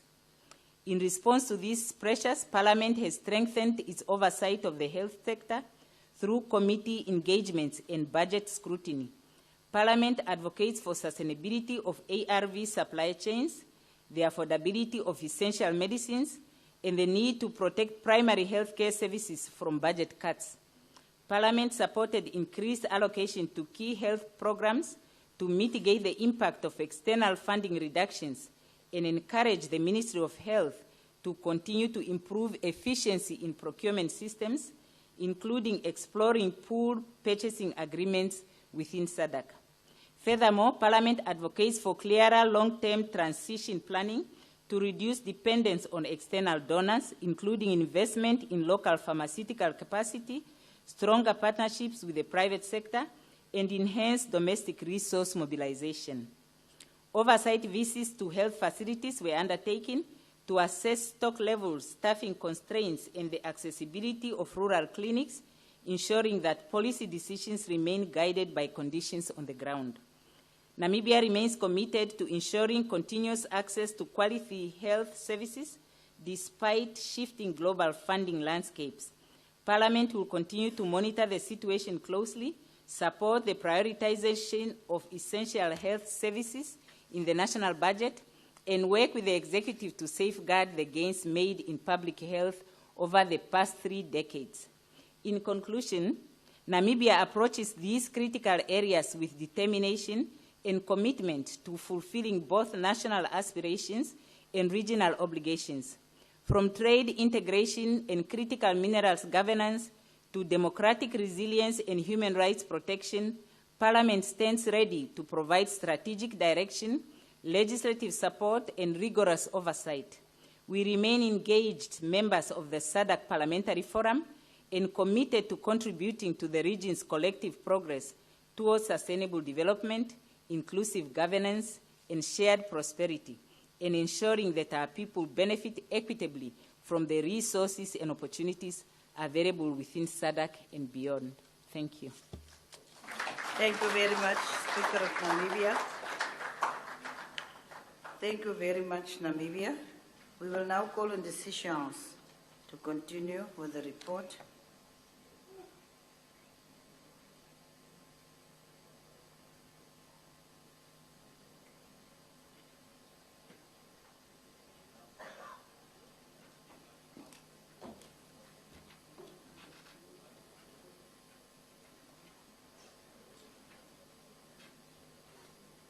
Honorable Madam President, allow me to stand on the protocols observed before me in the interest of time. I shall probably be skipping a few. The team were a bit overzealous. So just to begin, Seychelles on the effect of tariffs on trade in SADC member states. Seychelles is a small, high-income, import-dependent island economy with tourism and fisheries remaining as the backbone of the economy. Seychelles is party to the COMESA and SADC free trade areas and to the interim EPA with the EU. Through these agreements, most trade with COMESA and SADC partners is duty-free. According to WTO tariff profiles, Seychelles applies one of the lowest, most favored nation tariff rates in Africa, with a simple average applied MFN tariff of 2.6% in 2024, second only to Mauritius. Most imports from outside COMESA, SADC, EPA arrangements face these low MFN tariffs with high duties kept mainly for a narrow exclusion list of revenue-sensitive goods such as motor vehicles, alcohol, tobacco, and certain fish species. Seychelles graduated from AGOA in 2017 due to its income status, so it is not directly affected by the 2025 expiry of the AGOA scheme, unlike many other SADC states. However, highest U.S. tariffs on African exports may indirectly affect Seychelles' regional partners and shipping routes. So, recent measures and achievements. The Ministry of Finance, National Planning and Trade has, in the last 2 years, led several initiatives to help local firms adapt to changing tariff landscapes. AFCFTA National Implementation Strategy, which positions Seychelles to use continental preferences to diversify markets beyond the EU and Indian Ocean regions, especially for processed fish, niche tourism services, and professional services.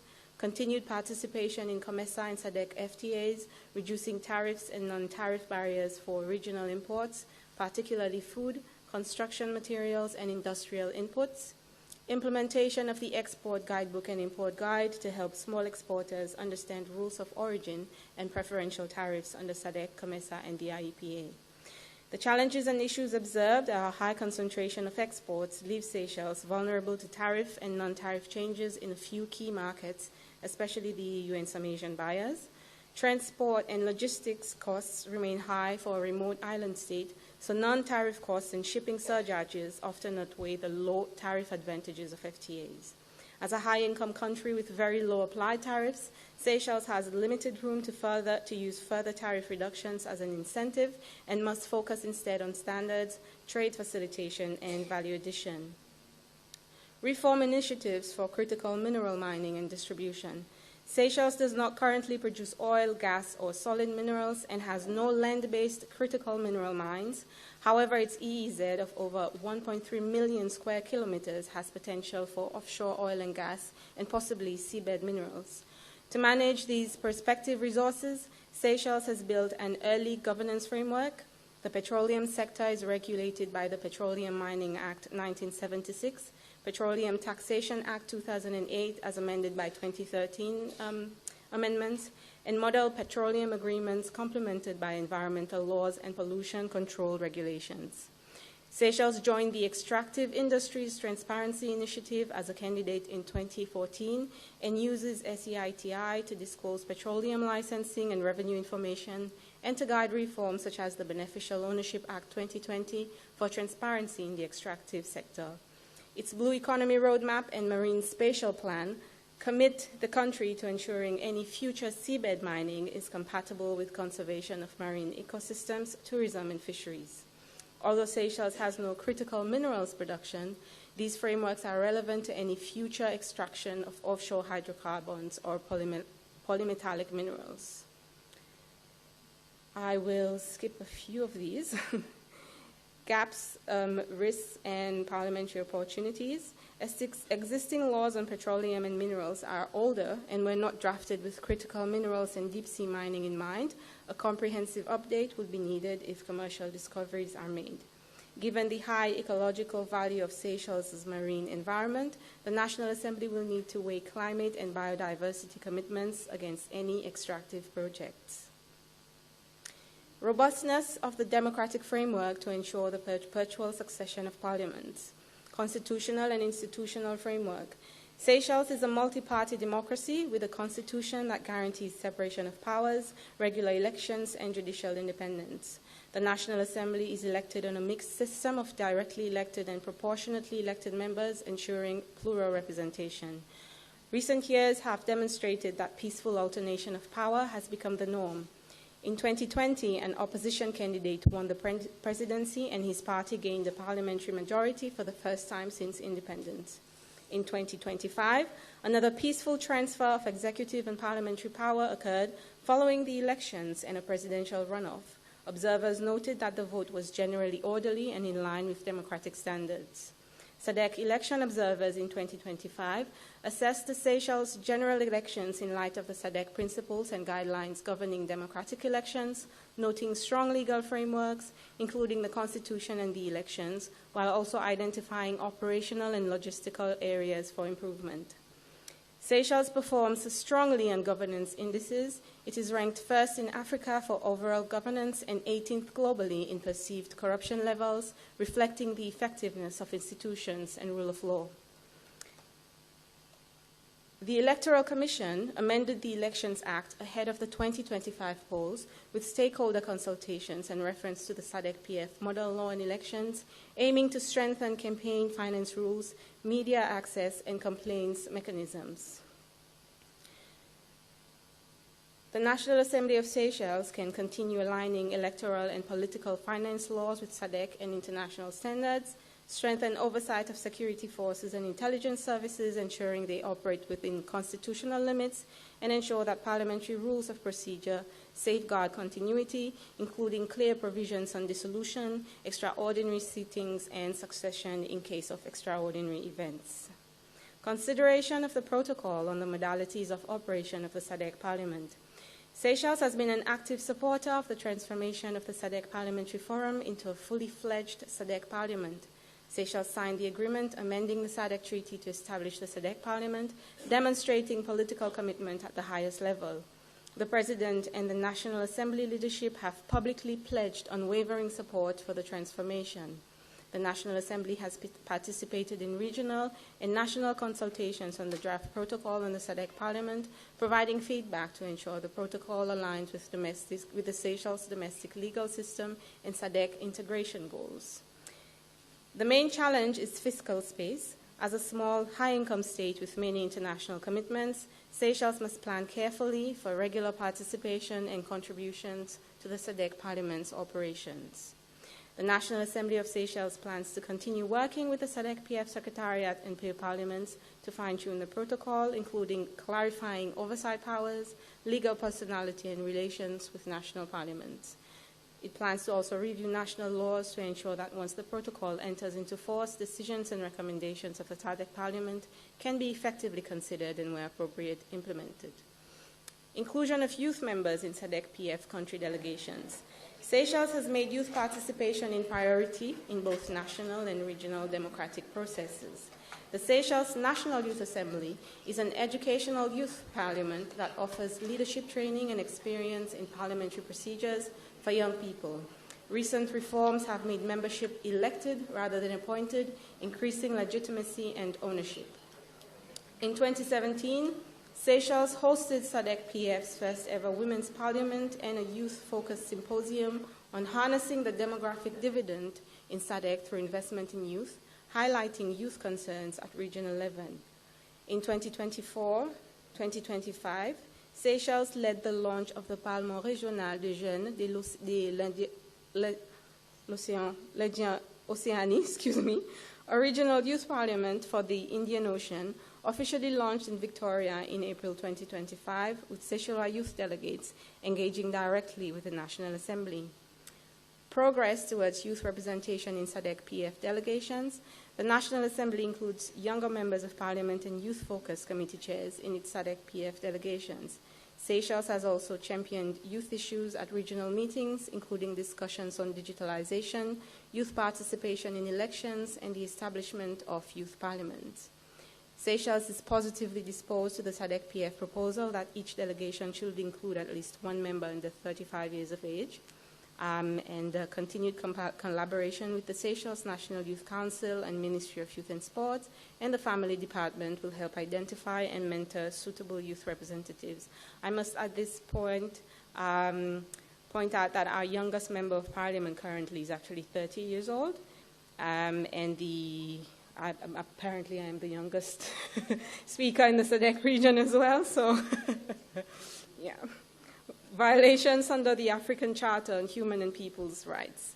Seychelles has ratified all 9 core UN human rights treaties and the African Charter on Human and People's Rights and regularly engages with regional bodies.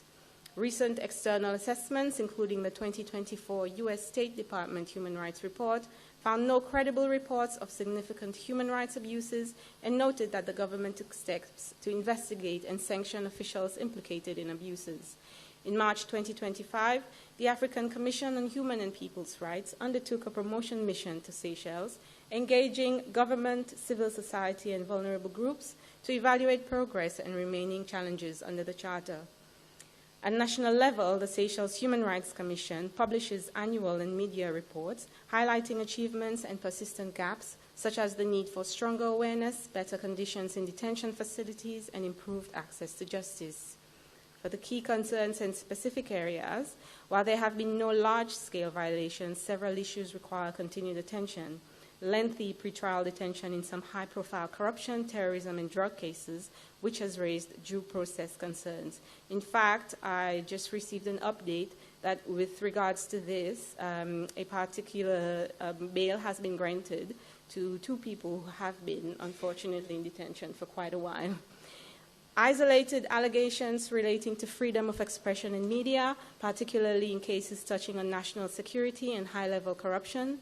Ongoing challenges in areas such as rights of persons with disabilities and people who use drugs, highlighted by the Human Rights Commission. Measures and parliamentary role. The National Assembly of Seychelles has enacted amendments in line with Sadc-Pf model laws, such as the Domestic Violence Act and other GBV-related provisions, with strong involvement from the Women's Parliamentary Caucus. Oversight committees regularly call line ministries, the police, prisons, and independent commissions to account for implementation of human rights standards. Increasing costs for healthcare services. Seychelles provides universal healthcare free at the point of use in public facilities and has one of the highest health expenditures per capita in Africa. However, several factors are increasing the cost of healthcare. Rising non-communicable diseases, an aging population, and climate-related health risks, higher global prices for pharmaceuticals, medical equipment, and supplies, compounded by exchange rate fluctuations. Government and ministerial achievements. Despite cost pressures, the Ministry of Health, supported by the Ministry of Finance, has achieved notable progress. The National Health Strategic Plan 2022-26 prioritizes efficiency, primary health care, and better use of resources, acknowledging that increased investment is needed but must be sustainable. The Annual Health Sector Performance Report 2023 records major infrastructure gains, including the opening of St. Mary's Hospital, renovation of the National Institute for Health and Social Studies premises, installation of a new MRI machine, and significant progress with the Electronic Health Information System rollout. Seychelles maintains a high universal health coverage index of 0.82 and life expectancy of about 75.3 years, reflecting effective coverage despite rising costs. The country continues to receive targeted support from partners like the World Health Organization, which has provided technical and financial assistance to strengthen primary care and essential services. Challenges and way forward. Dependence on external suppliers for medicine and equipment leaves Seychelles vulnerable to global price shocks and supply chain disruptions. the National Assembly of Seychelles can scrutinize health budgets to ensure that increased allocations translate into efficiency gains, preventive care, and better procurement practices, support policy reforms that strengthen generic medicine use, pooled procurement, telemedicine, and regional collaboration in pharmaceuticals within SADC. In conclusion, looking ahead, Seychelles welcomes the transition of the Sadc-Pf into a fully fledged SADC Parliament and stands ready to support the implementation of the protocol that will guide its operations. In this spirit, Seychelles remains committed to working together with fellow member states to advance sustainable development, regional solidarity, and democratic resilience for current and future generations. Thank you. Thank you very much, Seychelles. We will now call on our host, South Africa, to deliver the country report. Honorable Didiza.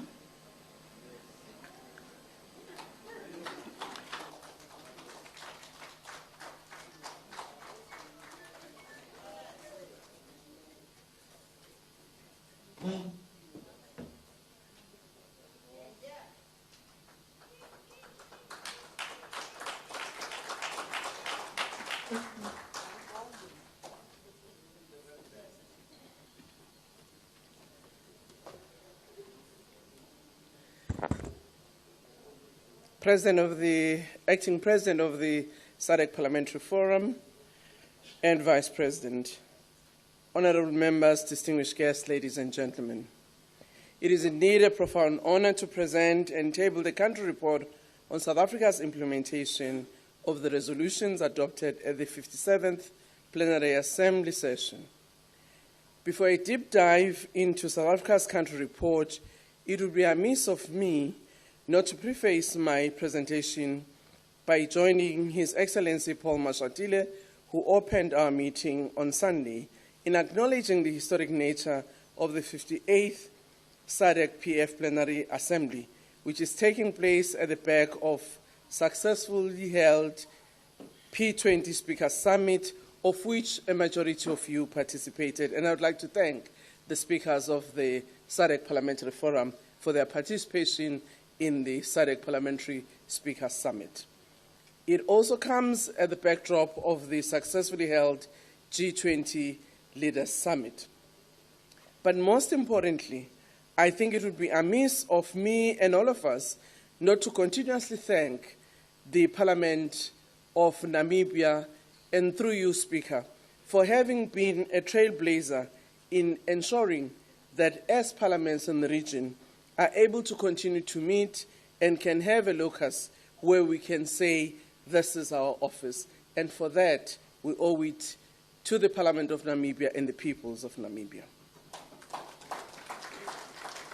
It is important also for us to note that as we continue the transformation of the SADC Parliamentary Forum through former Speaker Kashavivi, he indeed committed, and I'm sure that will be carried on by Speaker Sarah, that even when we continue becoming a parliament, Namibia still stands ready to continue to host our headquarters in Namibia.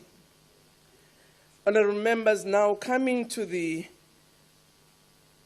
issues at hand, maybe before that, I need also to thank our Speaker of KwaZulu-Natal, Speaker Nontembeko, who has been gracious as our host and indeed welcome us to host this SADC 58th Plenary Assembly here in KwaZulu-Natal. As well, I must also say that I would also want to extend our gratitude to our speakers of our provincial legislature who also were gracious enough to participate in this forum as observers, and I've noted that some of the countries also brought observers. Maybe if I can digress, honourable members, this is a good point, and maybe we should encourage it, because it allows most of our members of parliament, but also through them our peoples, to really appreciate the role of the SADC Parliamentary Forum, not only in passing, but also where they themselves would be experiencing and seeing how we deliberate on decisions that we take here. Honourable members, In implementation of the resolutions from the 57th Plenary Assembly and response to recommendations and various standing committees of the Forum, I must say that one of the key issues coming out of the 57th General Plenary Assembly was a resolution on how, as National Parliament, we can improve our utilization of artificial intelligence while guaranteeing user and national security. Our Parliament has been actively overseeing the implementation of policy frameworks, programs, and action plans by the Executive. At the legislative front, the South African Parliament has established the National Artificial Intelligence Policy Framework, with the first draft published by the Department of Communications and Digital Technologies in August 2024. This has been aimed at balancing AI benefits with ethical, social, and economic consideration. Honourable members, I think this work is important as we note that this year, as we celebrate, or not celebrate rather, as we observe the 16 days of activism on violence against women and girls, we're specifically looking at the vulnerability brought upon by artificial intelligence and other digital communications, which has further exposed the violations of women in these platforms, and in particular, their impact on women members of Parliament. And I think it is important that as we champion and prioritize the use of artificial intelligence and other technologies, we pay particular attention into the regulatory environment that ensures that they protect while at the same time advance the use for the benefit of all.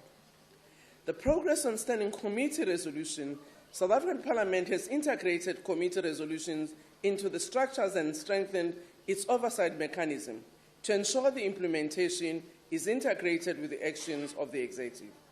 On the adopted resolution to foster budget transparency, improve prison infrastructure, and secure access to affordable health care, I can report that extensive work has been undertaken by our Portfolio Committee on Correctional Services to improve and expand the infrastructure and conditions in correctional facilities, as well as establishing and operationalizing the South African Bail Fund.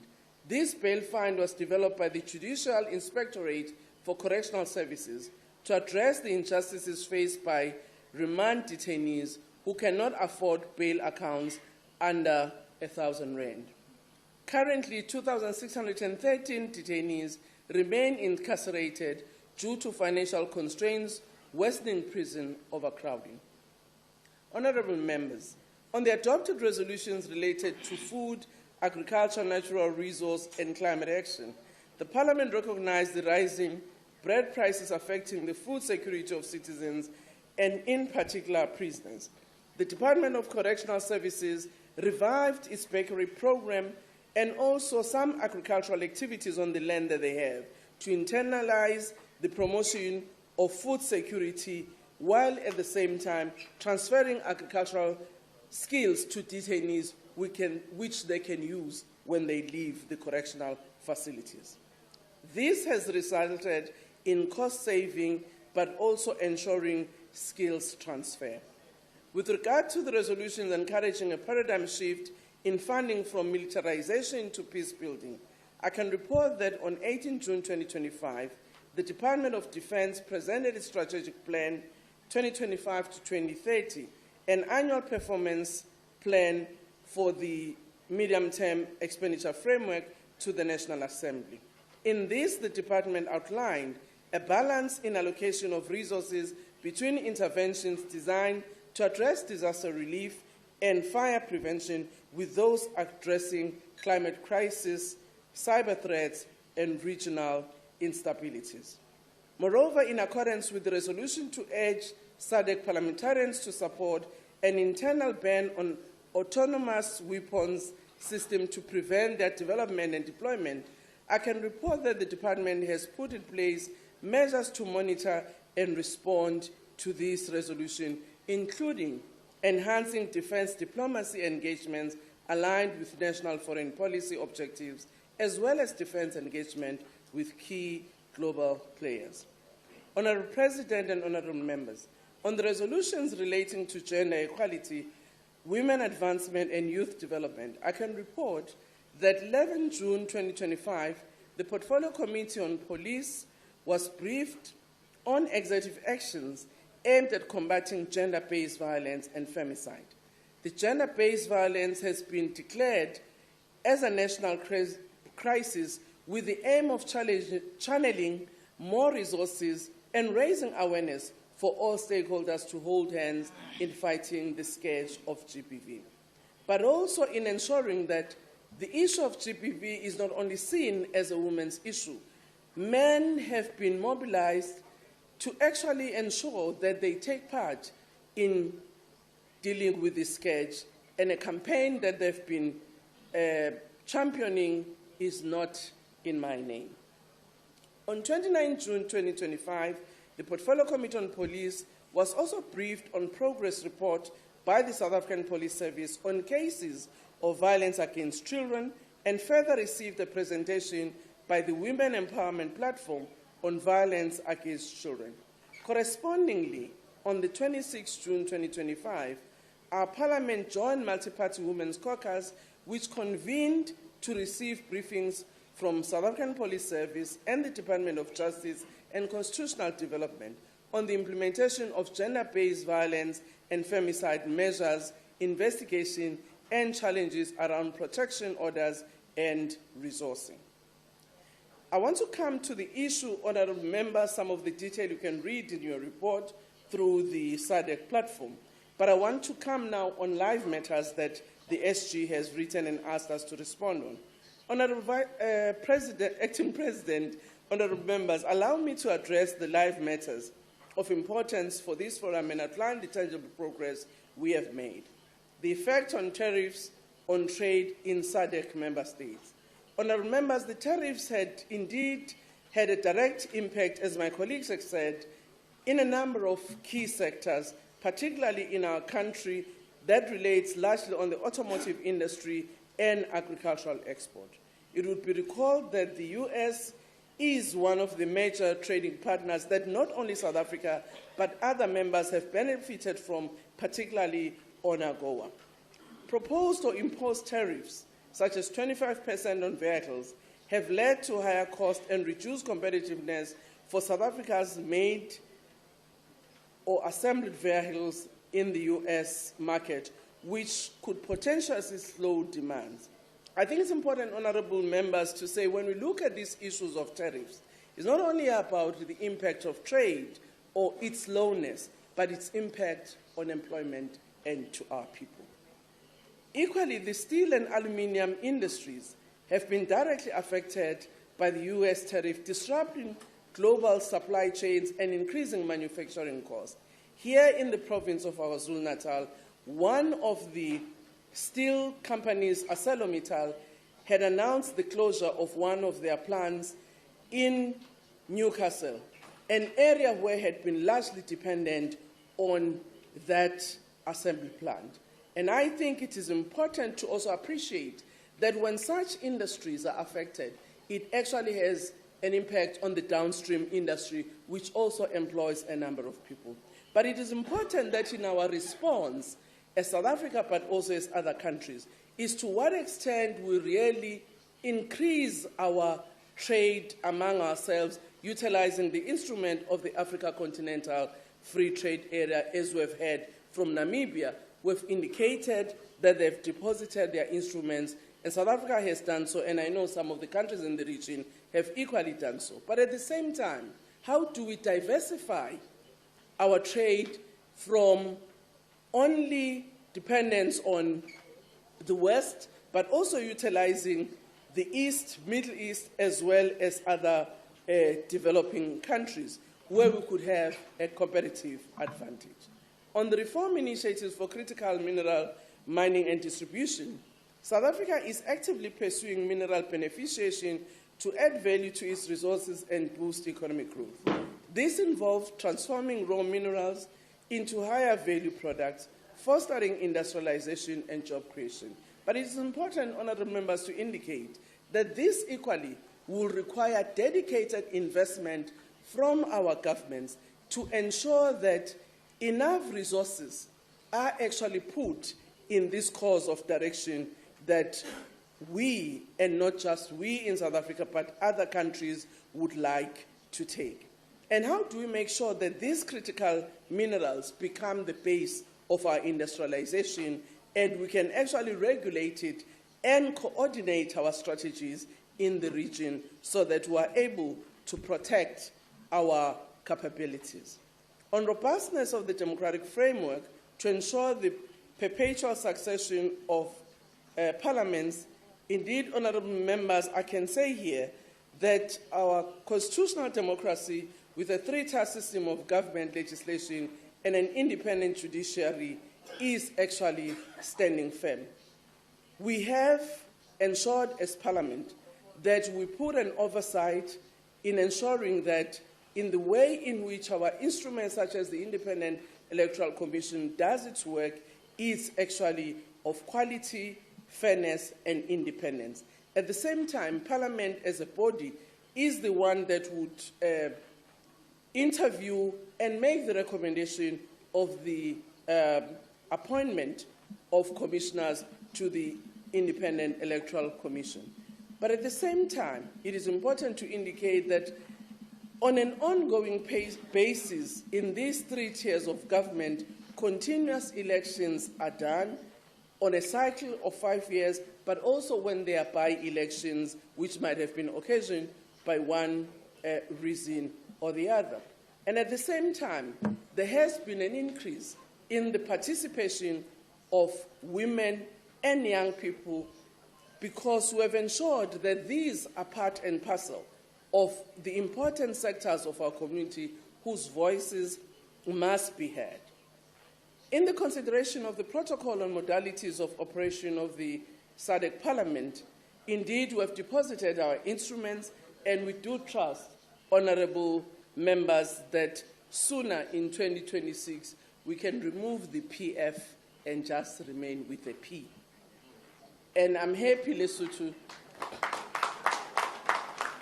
and I'm happy that Lesotho has indicated that they are already far gone into the process, and I'm sure the remaining member parliament who has a brand new speaker, Malawi, will do the same sooner with the Lili will be the Lili for ensuring that this protocol indeed is finalized.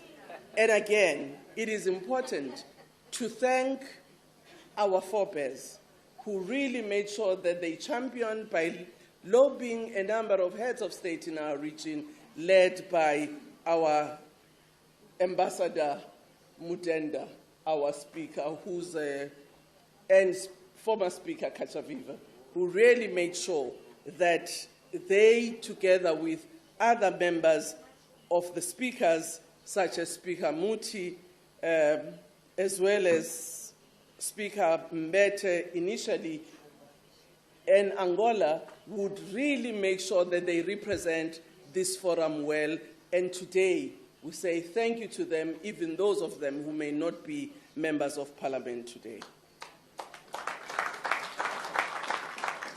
On the violations under the African Charter on Human and People's Rights, Madam Chair and members, I want to say that South Africa's compliance and implementation of this charter, also known as the Banjul Charter, is characterized by commitments stemming from its post-apartheid constitutional democracy.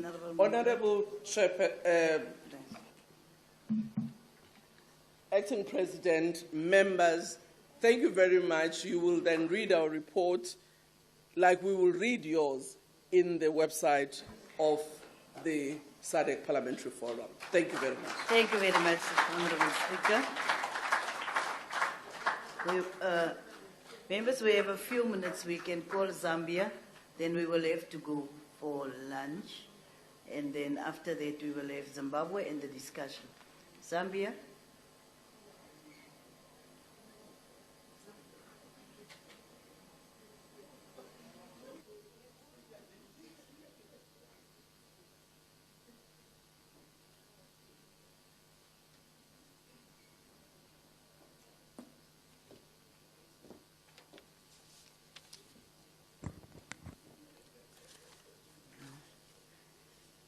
Thank you very much, Madam President.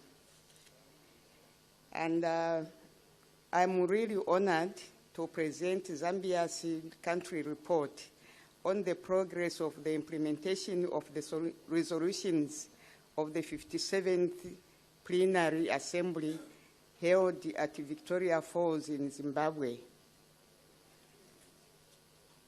Madam President, on the initiatives for critical mineral mining and distribution, Zambia's mining sector is a key driver of socio-economic development, contributing 17.5% to GDP, 70% of foreign exchange earnings, 30% of government revenues, and the substantial formal employment.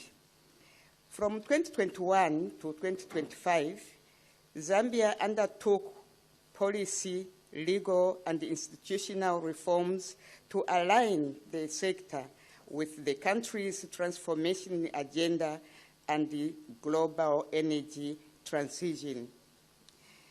Parliament played a central role in Zambia's mining sector reforms by enacting key legal frameworks, including the Minerals Regulation Commission Act number 14 of 2024, and the Geological and the Minerals Development Act number 2 of 2025. These laws established a semi-autonomous Minerals Regulation Commission, new directorates for artisanal and small-scale mining, large-scale mining, and geological surveys. The 2025 local content regulations were also approved, which require mining companies to progressively allocate a portion of procurement to Zambian suppliers, thereby enhancing local participation in the value chain. Institutional reforms. This included the creation of the Minerals Regulation Commission, directorates for various mining sectors, and a dedicated fund to support artisanal and small-scale miners, ensuring effective implementation and accountability. The mining sector reform process, which involved developing and implementing new policies, laws, and institutions to govern Zambia's mining sector, faced several challenges. These included balancing the different needs of communities and the mining industry, limited community participation due to distrust, tensions between local demands for ownership and the foreign investment, and the differing priorities among government stakeholders and the local actors, which made reaching consensus difficult. In Zambia, now this is on the robustness of the democratic framework to ensure the perpetual succession of parliaments. And in Zambia, Parliament operates as a continuous legal entity under the principle of perpetual succession, ensuring that the institution continues to exist and function despite changes in individual members of Parliament, elections, or dissolutions. The doctrine of exclusive cognizance allows Parliament to regulate its internal affairs independently, free from interference by the courts, while the Constitution provides limits to ensure compliance with the fundamental rights. Parliamentary leadership, including the Speaker and the Deputy Speakers, is elected for fixed terms linked to the life of each National Assembly, but the offices continue administratively during dissolutions, ensuring continuity.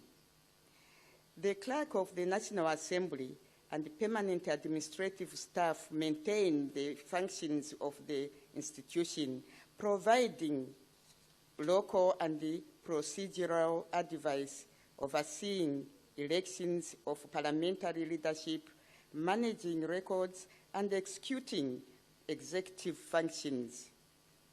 These rules and the practices collectively protect Parliament's perpetual succession, safeguard its independence from the executive or other institutions, and ensure it continues to operate as a stabilizing factor for democratic governance, even between elections.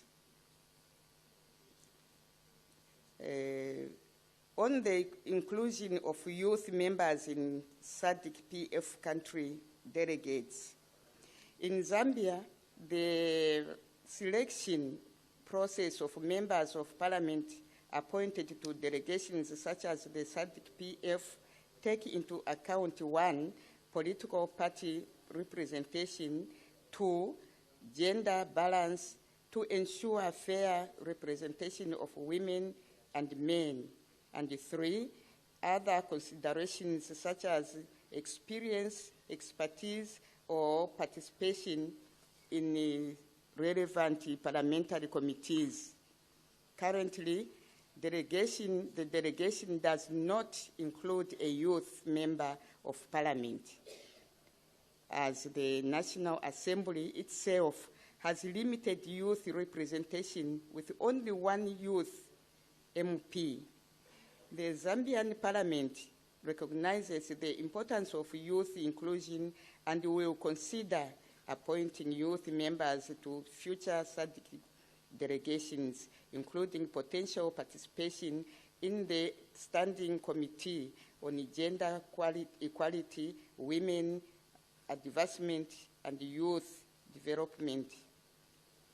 Now, on the effect of tariffs on trade in SADC member states, AGOA exports contribute only 0.5% of Africa's GDP, and Zambia's exports to the EU from 2020 to 2023 was United States dollar 1.43 billion, representing 0.4% of SADC's AGOA exports.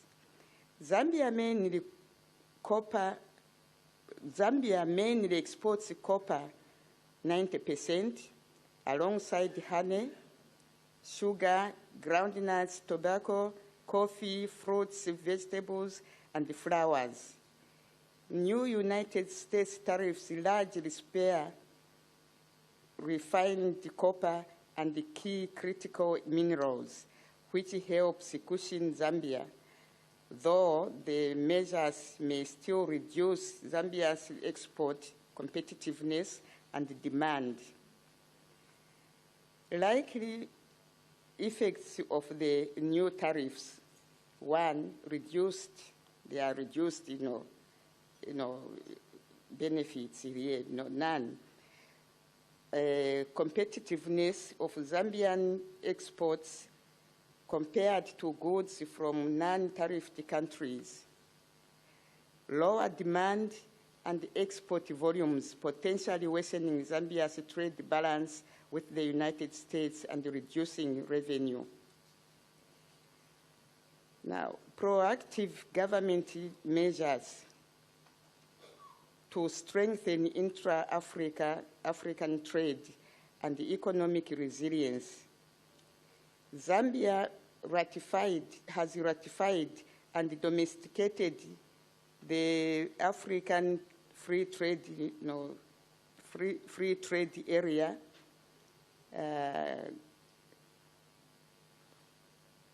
And joined the guided trade initiative.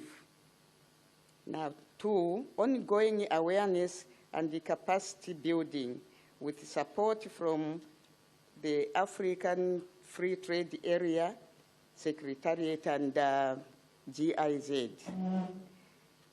Regional trade engagement, removing existing trade barriers and avoiding new ones. 2, strengthening bilateral trade agreements with Angola, DRC, Mozambique, and Tanzania, including beef exports. Lobito Corridor Project. Zambia is one of the 3 beneficiary countries, and it aims to integrate Zambia into global value chains, especially in mining, energy, agriculture, tourism, and electric vehicle battery manufacturing. Export financing, Zambia export development. This fund provides affordable financing for SMEs and women and youth on the export businesses. On digital trade and the African Free Trade Area Adjustment Fund, Zambia is domesticating the African Free Trade Area Digital Trade Protocol and preparing to access the AFCFTA Adjustment Fund, and it's working with the UNECA and GIZ on the simplified AFCFTA. It's a tongue twister, this one. Trading guidelines. And on the industrial and the value chain development, Zambia is capacity building on this one in sectors such as leather, with support for design studios and the clusters. And it's also hosting the Africa Leather Forum in November 2025, or it has already hosted.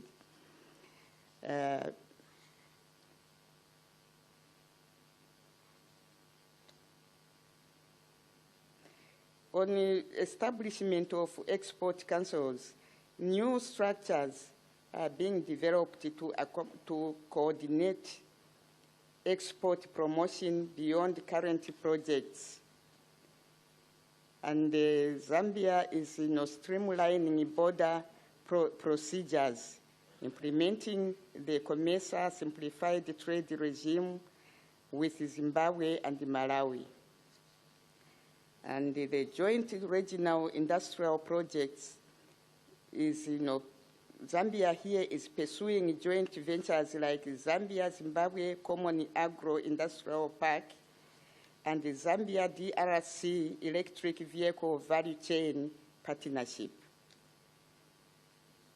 As regards to the consideration of the protocol on the modalities of operation of the SADC Parliament, Zambia has made significant strides at the national level in advancing the transformation of the forum into a SADC regional parliament. On 2nd July 2024, Zambia became the 11th SADC member state to sign the agreement amending the SADC Treaty to establish the SADC Parliament. 3, Zambia hosted the 56th Sadc-Pf Parliament Plenary Assembly in December 2024.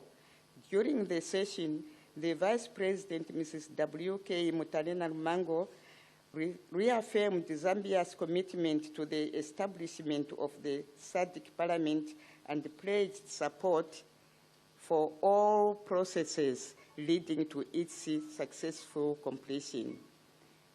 And with regard the draft protocol, Zambia has submitted her comments to the SADC Secretariat pursuant to the decision of the 44th SADC Summit. Madam President, I thank you for the time.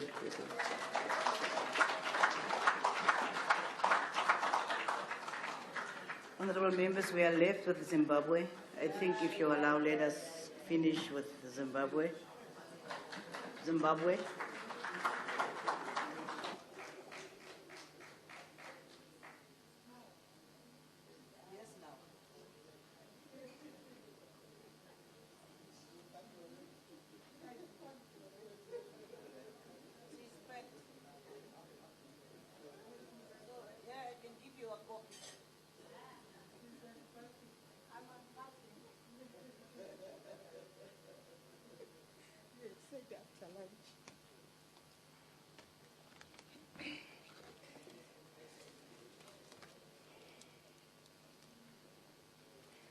Thank you, Madam President.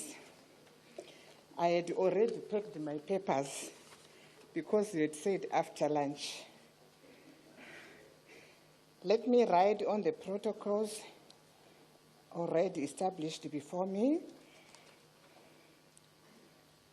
I'm going to present my report on behalf of my Speaker of Parliament, Honorable JFN Mdenda, who is not here due to pressing issues at home. I'm honored to submit the Zimbabwe National Progress Report to facilitate the exchange of information and best practices on issues of regional concern. Madam President, on the effects of tariffs on trade in SADC member states, with the African Growth and Opportunity Act expiry, SADC exporters now face higher most favored nation tariffs in the United States, threatening sectors that had long relied on duty-free access.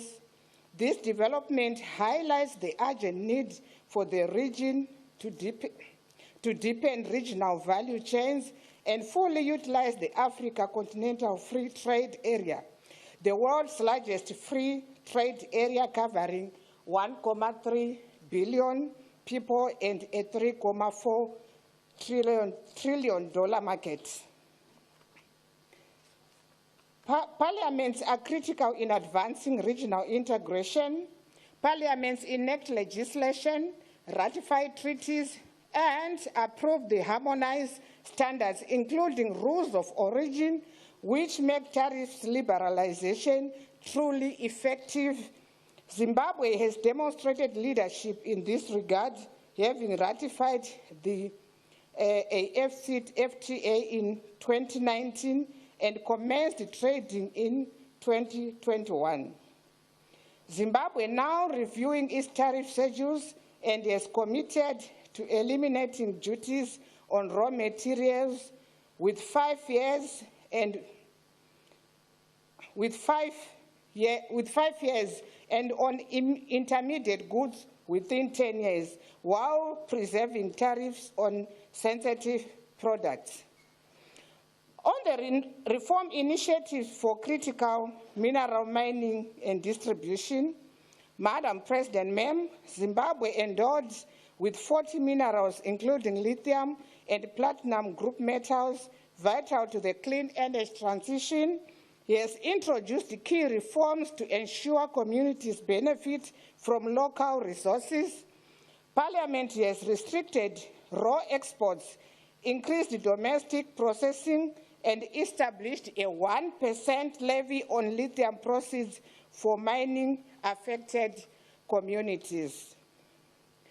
Madam President, on robustness of the democratic framework to ensure the perpetual succession of Parliament, the Constitution of Zimbabwe guarantees the legislature's independence by empowering Parliament to defend the Constitution, enact laws for good governance, and protect members of Parliament's privileges and immunities. 5, consideration on the protocol of the modalities on operation of the SADC Parliament. Madam President, on this one, Zimbabwe chairs the Strategic Lobby Group of Transformation, advancing the Sadc-Pf transformative agenda, supporting creation of a regional SADC Parliament to enhance regional governance and complete the Pan-African institutional framework. Madam President, on the issue on inclusion of youth members in Sadc-Pf country delegations, the Parliament of Zimbabwe acknowledges the significant role of the youth demographic in national and regional development initiatives.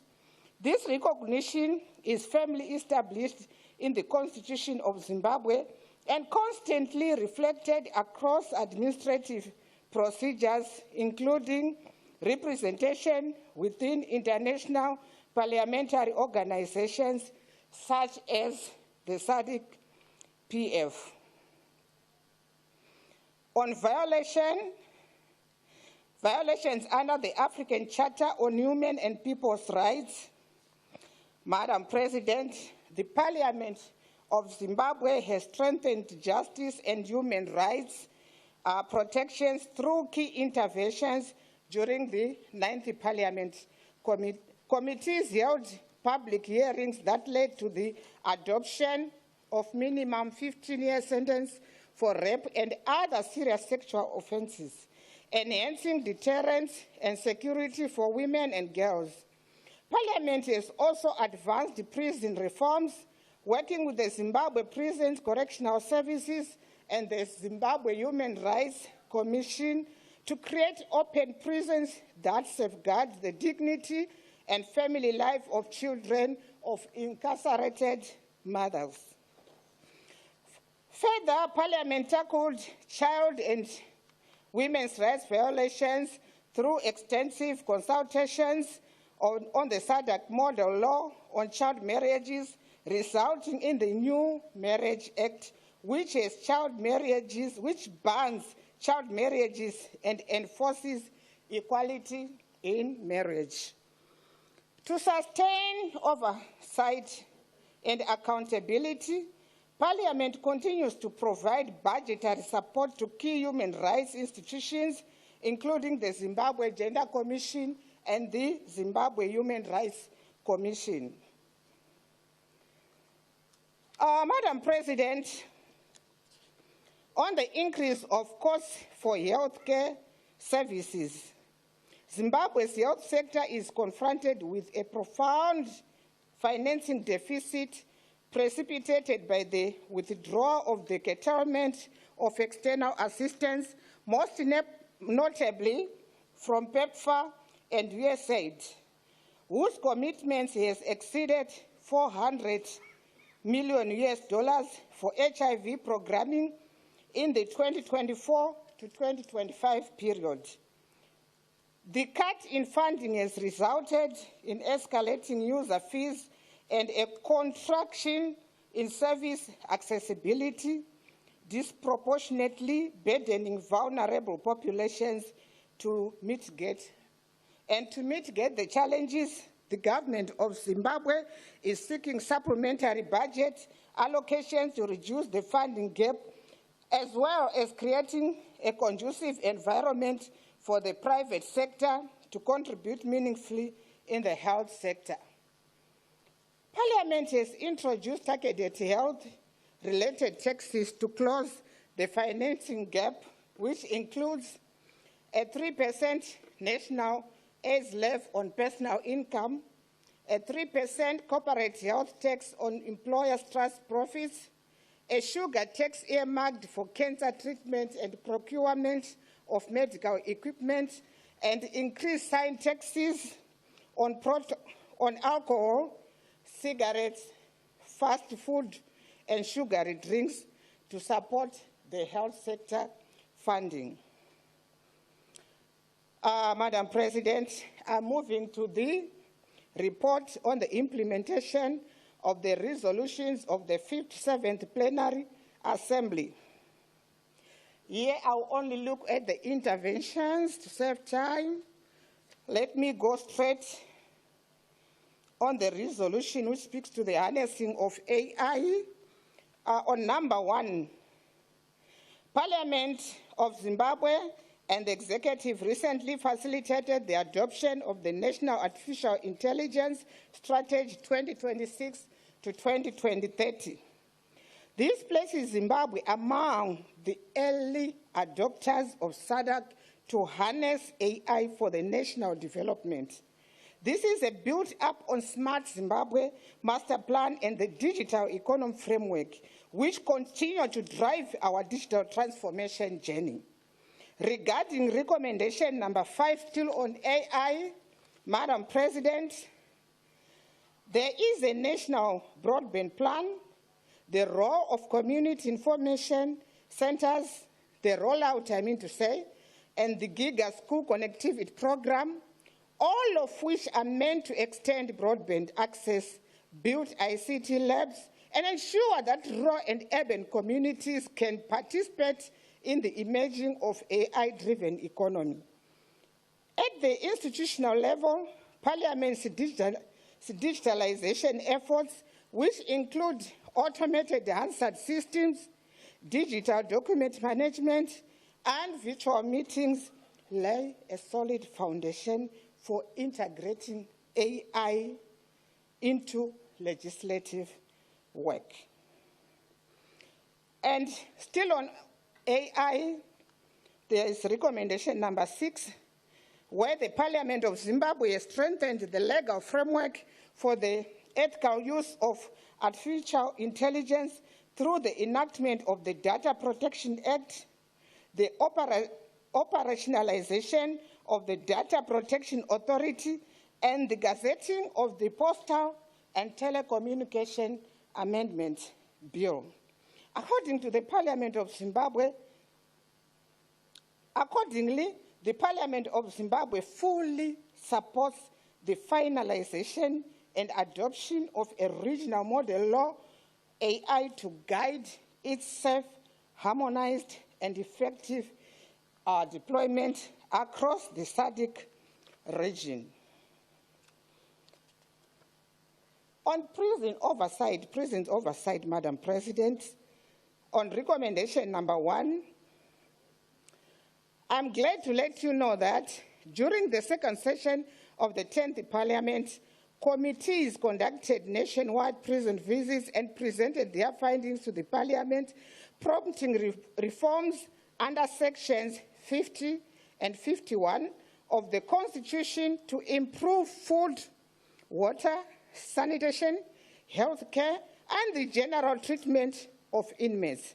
The Prisons and Correctional Services Act is being reviewed to strengthen accountability, require regular prison inspections by magistrates and judges, institutionalize joint oversight by the Zimbabwe Prisons and Correctional Services and the Zimbabwe Human Rights Commission and Parliament to align prison conditions with the Nelson Mandela rules and Luanda guidelines of the advanced decriminalization of pet offenses and non-custodial sentencing to ease overcrowding. Regarding recommendation number 5, still on prison oversight, Madam President, Zimbabwe Prisons and Correctional Services is rolling out green initiatives such as tree planting, biogas projects, eco-friendly farming, to cut the firewood use, curb deforestation, and produce food sustainably. Thank you very much. I'm too huge. At prison farms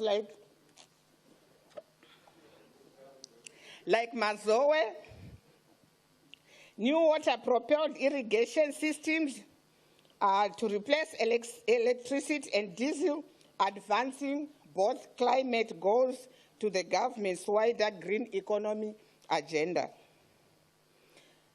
On recommendation number 6, Madam President, Zimbabwe has taken notable steps towards greening in prison infrastructure. The Zimbabwe Prisons and Correctional Services, in partnership with the International Committee of the Red Cross and the Zimbabwe National Water Authority, has embarked on initiatives to improve access to water at the Chikurubi prison complex in Harare, one of the country's biggest prisons, drilling boreholes and installing a new water distribution system. This intervention has improved access to clean water for over 10,000 inmates, officers, and their families. As you conclude. Yeah, I'm concluding. Yeah, I did a lot, but on conclusion, this presentation clearly demonstrates that the Parliament of Zimbabwe is actively implementing the resolutions of the 57th Plenary Assembly, translating regional commitments into concrete laws, policies, and oversight actions at national level.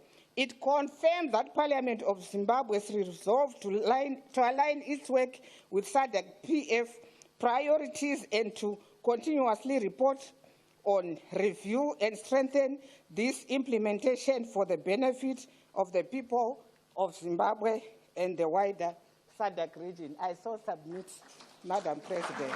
Thank you very much. Thank you. Thank you very much to all the countries. We have concluded all the presentations. It's now almost 14:30. I think we can go for lunch now and be back at 15:30 for the discussion on the country reports.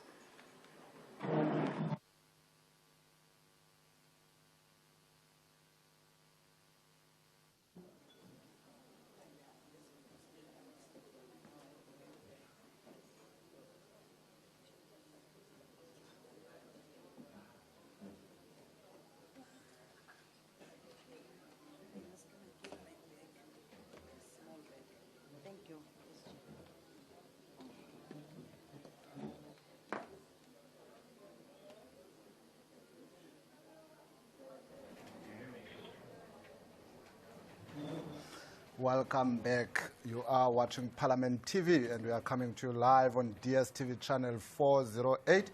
And we are in Durban at Coastlands Umhlanga Hotel and Convention Center. And as you can see on your screen, the delegates all up, just broke for lunch as they are preparing to leave that venue. And of course, this is the 58th Plenary Assembly of the Southern African Development Community Parliamentary Forum. And just today, the regional countries were all giving an account of some of the implementations that they've made from the policy decisions that were made at the last Plenary Assembly. And that last plenary assembly would have been the 57th one that was held in Zimbabwe in June of this current financial year. So we had members from the 14 member states in the SADC region reporting back on the resolutions that were taken during that assembly session. Of course, there's a lot of talk on youth inclusivity, ensuring that policies are gender sensitive and ensuring that women are also included in policy making and policy decisions. So these are some of the issues on which the regional countries were reporting on. Not only that, but issues of GBV and some of the implications and the implementations that they've made to ensure that they curb the scourge of GBV. Like you heard from Botswana, Lesotho and the likes, this is still an issue within our African countries, and so leaders are working towards curbing issues such as GBV, curbing unemployment, curbing issues that affect the likes of the sector of agriculture. And so this is a conversation that you need to be part of as well. Indeed, you definitely can be part of this discussion if you do follow us at Parliament of RSA on all our social media platforms. And if you can also do follow hashtag 58 Sadc-Pf. That is our hashtag if you'd like to be part of these discussions today. And of course, we've been having conversations here on Parliament TV with the leaders, telling us what their issues are. What are some of the issues that you have shared with them that they are not cascading here at this regional? It's a pivotal engagement between leaders of African countries, and that is the Southern African Development Community Parliamentary Forum right here on Parliament TV. Let's hear some of these discussions that we've had right here on Parliament TV. Stay tuned.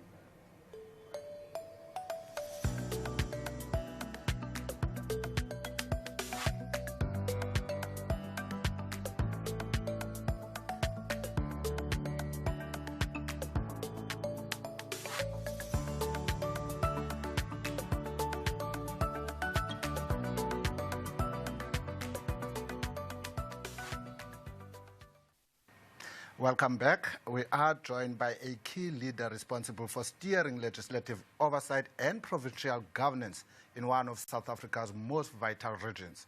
It is my distinct honor to welcome Dr. Desbo Muhono, the Honorable Speaker of the Northwest Provincial Legislature. Dr. Muhono is leading the province's delegation here at the 58th Sadc Parliamentary Forum Plenary Assembly, a gathering whose themes of climate resilience and disaster management are not just agenda items for her, but lived realities. The Northwest Province has, in recent times, borne the brunt of severe climate-induced disasters, from devastating floods to prolonged droughts, putting communities, agriculture, and livelihoods under immense strain. Dr. Muhono, thank you very much for joining us here at Parliament TV, understanding that it's quite a busy day for you. No, thank you very much. Let me greet you and greet your viewers. Indeed, I'm happy to join you again. I remember the last time in Cape Town I taught you. I'm glad that this time you couldn't touch us at all. Yes. Now, Speaker, as head of the Northwest Provincial Delegation, what specific sessions or debates at this plenary assembly have resonated with you most deeply, given the acute climate challenges your province is currently facing? Indeed. If you would have listened from yesterday, even the sitting today, when countries are bringing forth their report from the 57th Sadc Parliamentary Forum, where they were in Zimbabwe, they are still raising serious challenge, of which as South Africa, Northwest, we are still facing it. What triggered me most is how, as countries, differently we are affected by climate change. And me, I've been very vocal and upfront with the fact that those who are the contributor on the emission is not Africa in total. Africa is contributing a little bit. And I feel it's important that there must be justice for the huge contributor on emission in our continent. And you know, they felt offended. But where we are in KZN, you look at what happened. Yesterday, they took us on an oversight where people, properties, the road, infrastructure was damaged into the sea. You'd remember in the Northwest, in the Ratlo and Zoaing local municipality, where our people were misplaced because of floods and everything. And that thing is not yet over. It's still there. But also the critical things as leaders and lawmakers, I think is important. In part of our education, we make our people to understand you can't settle yourself in an area like a flood line, and an area where you know you can easily be affected by storm or any other thing. But it's also difficult.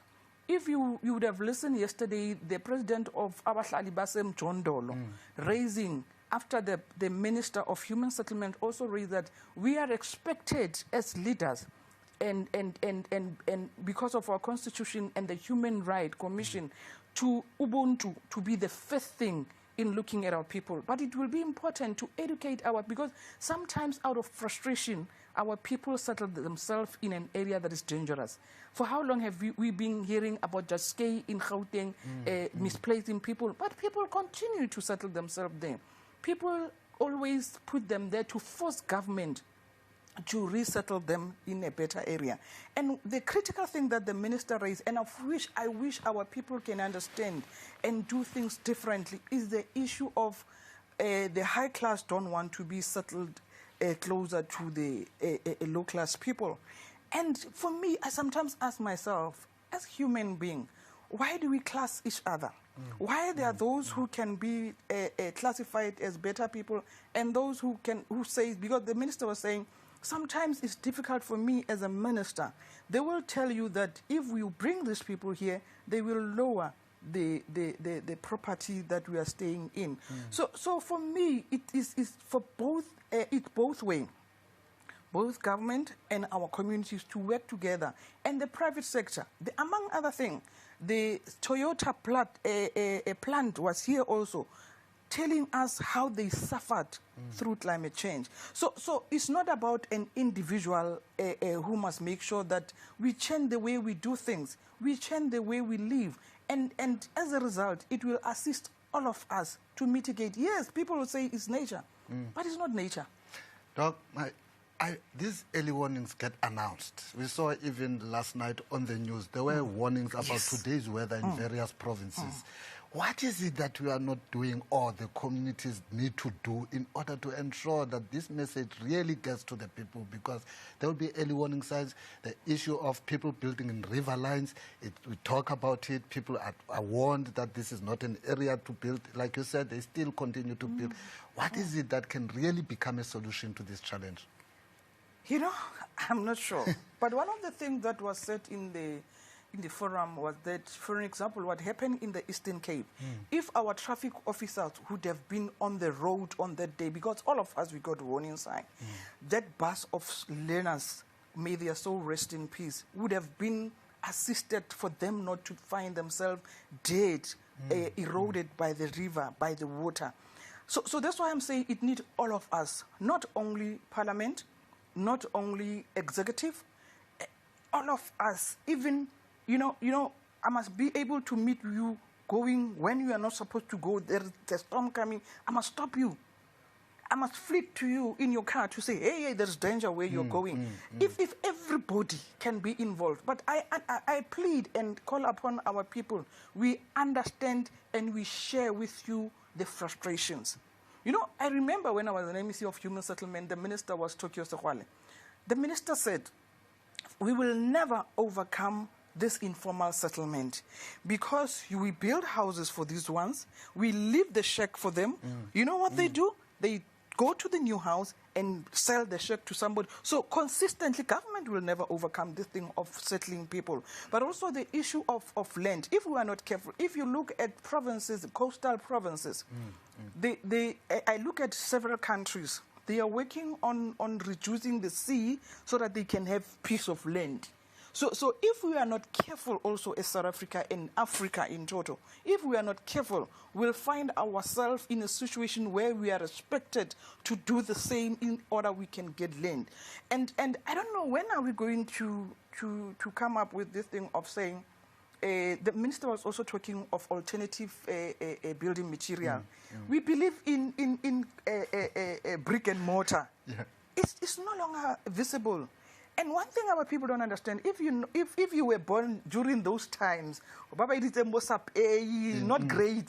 Those of us who did SAP-A, SAP-B, I was born during that time. You'd know that we were living in the mud house. Yes, definitely. Some of the studies tell us that mud house that we were using, they are even stronger than these brick and mortar. And there is a different technology. And I was happy when I hear the minister that in some areas, they had to take some people to go and see in certain, showing them that alternative building material is doable and durable in certain. And sometimes, but sometimes it's not necessary. With what is happening right now, it's important for all of us to know that we must join hands. Otherwise, we're going to have a loss of life in our lifetime. Now, Doc, the theme for this year, the theme of climate change is central this year. So from the discussion that you've had, what concrete parliamentary tools or mechanisms like model laws, your oversight frameworks or regional partnerships do you see as most critical for provinces to adopt in strengthening their disaster preparedness and as well as their responses? They haven't as yet gone to the resolution. I think they will come up with resolutions at the end of the forum on Friday. But when you listen, because right now the sitting is not a plenary, by the way, is our normal parliamentary sitting, but this one is the normal SADC parliamentary sitting. Countries are bringing their report, and also they are talking to the mitigation that they think if consistently they focus on, it will help in mitigating the problem. I think by the end of the session on Thursday, because already this morning, during the beginning of the sitting, countries were bringing motions that need to be discussed tomorrow, Thursday, and finally when the plenary forum ends on Friday, to say together now, we have heard what this country is doing, how can we best narrow down as Africa and say, as Africa, this is where we want to go. This is how we think. If we follow this pattern, it will assist all of us in mitigating the issue of climate change. But the main thing, as long as the big contributors are scot-free, not Africa getting justice to climate change, we will never win this battle. Because as Africa, we'll come together and say, we think this is how we can mitigate this climate change, global warming problem. But if the big brothers continue to do things the same way because they feel they are okay, as Africa, whatever that will be doing, it will be just a futile exercise. It will never assist us. But for me, if we can, because every platform I have, whether it's an African platform, whether it's an international platform, I'm very clear, I want justice. And those big contributors, they must pay. And I'm not apologetic on that one, because I see what happened to our people on a daily basis. So I hope and believe the final resolution of the forum will come up with a way forward and how best as Africa we can overcome this challenge. Now, Doc, the SADC Parliamentary Forum often emphasizes regional cooperation. You spoke to that already, but have you identified any potential bilateral or provincial level partnerships with the neighboring SADC countries, states during this forum that could benefit the Northwest, your province, perhaps in areas like water management or shared disaster response strategies? And no, the Premier and the Executive, they are working very hard. You know that Northwest is one of the provinces that are faced with challenge of lack of water. We don't have a sea in the Northwest. But also, because of the problem of climate change, the water table have dropped a lot in the province. But I know they are working very hard. They got partners, not only in Africa, even beyond Africa, who are prepared to work closely with the government of the Northwest in assisting, especially on the issue of water. Our people, if there's one thing that if we can get right in the Northwest, is provision of water. I can assure you others will fall in place. And that's why the Premier in the province is very clear that the mining houses must come to the party. If you look at the minerals that the Northwest produce, you don't expect Northwest to be where it is. Northwest should be one of the best in this country. But steady but sure, we are trying to push as a province to say, you cannot take and go and leave us empty-handed, suffering. You get my point? So the Premier, I know they are working 24/7 to try and find a solution to this. But the partnership they are getting in the countries where, if you remember earlier this year, the Premier and the team of ESCO members went out. I also went out as a speaker, and I advocate for my province. When I go outside and meet other countries, I don't only speak on legislative matters. I also talk about the need of the province and how, if they partner with us as a province also, we can be really offer as the Northwest. We are tired of being beggars. We are tired of being, when you open the news, Northwest is highest in terms of unemployment. Northwest, there is flood. It's not like KZN anyway, but these things that Northwest have got problems of road. We are tired of that. And it's not because we like it. It pains us because we know we are most rich community in the country, but we don't benefit out of what belongs to us. So we have come to a stand to say enough is enough. And that, Dr. Mohana, takes me to the next question, because a key role of the legislature is to hold the executive to account. Now, based on the lessons here, what specific questions or accountability measures will you, as the Speaker of the Legislature, be prioritizing for the relevant provincial governments, departments upon your return to Mahikeng? I want the Department of Coxstar to, because they were saying they are busy with the planning in terms of bringing to us as the legislature the legislation that will assist us to find a way on mitigating on issues, water issues, issues like roads and other, a number of departments, they are working on that. But also what we realized as the legislature, we had old ordinances that were making it difficult for the executive to function. So I said to them, one of the things we want to do in this term is to review the old ordinance that make it difficult for us to function. Because, you know, people like saying, as South Africa, we've got a beautiful constitution. But is this constitution really assisting us to function? We're having a beautiful constitution, we agree, and other countries inspire look at our constitution and say, you know, you've got a beautiful, but does that constitution allow us to do our work without any impediment? You look at tourism, for example, in the Northwest. We are one of the best in terms of tourism.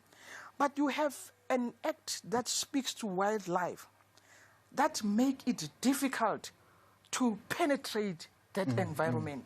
So what do you do as a lawmaker? Get back to the act and review that act to allow the province to fund. There's a lot that we can do in that province to mitigate the unemployment issue, because immediately when you are affected by climate change, it affects food security, it affects jobs, and who are the most people who suffer a lot is women and children. So it's very critical for us as the province to ensure that the mitigation that we bring in reviewing the policies in the province assist us to deal with the food insecurity. We are a food insecure province. South Africa is a food insecure country. But our province, we've got a beautiful weather in the Northwest. We've got a rich soil. We are the Texas of South Africa. When you talk of Big Five, you talk of Northwest. Madikwe Game Reserve, the former president of the US, Barack Obama, when he comes to South Africa, most people didn't know, when he comes to South Africa, he will go to Madikwe, not to Sandton. So it tells you we have a potential as a province. But what do we do to unlock that this potential that we have? People shouldn't take us for a ride. People should take us serious. And I always say to them, I'm tired of being a spectator. I want to be on the table and negotiate for my people of my province on the table. So sometimes it's like people feel you are arrogant, but it's not arrogancy. For a long time, we have been spectators. Now the time has arrived. We can't take it. We are affected by many things as a country, as a province. But a food security is a key one. Safety, among other things, I don't know, the plenary is also focusing on safety of countries.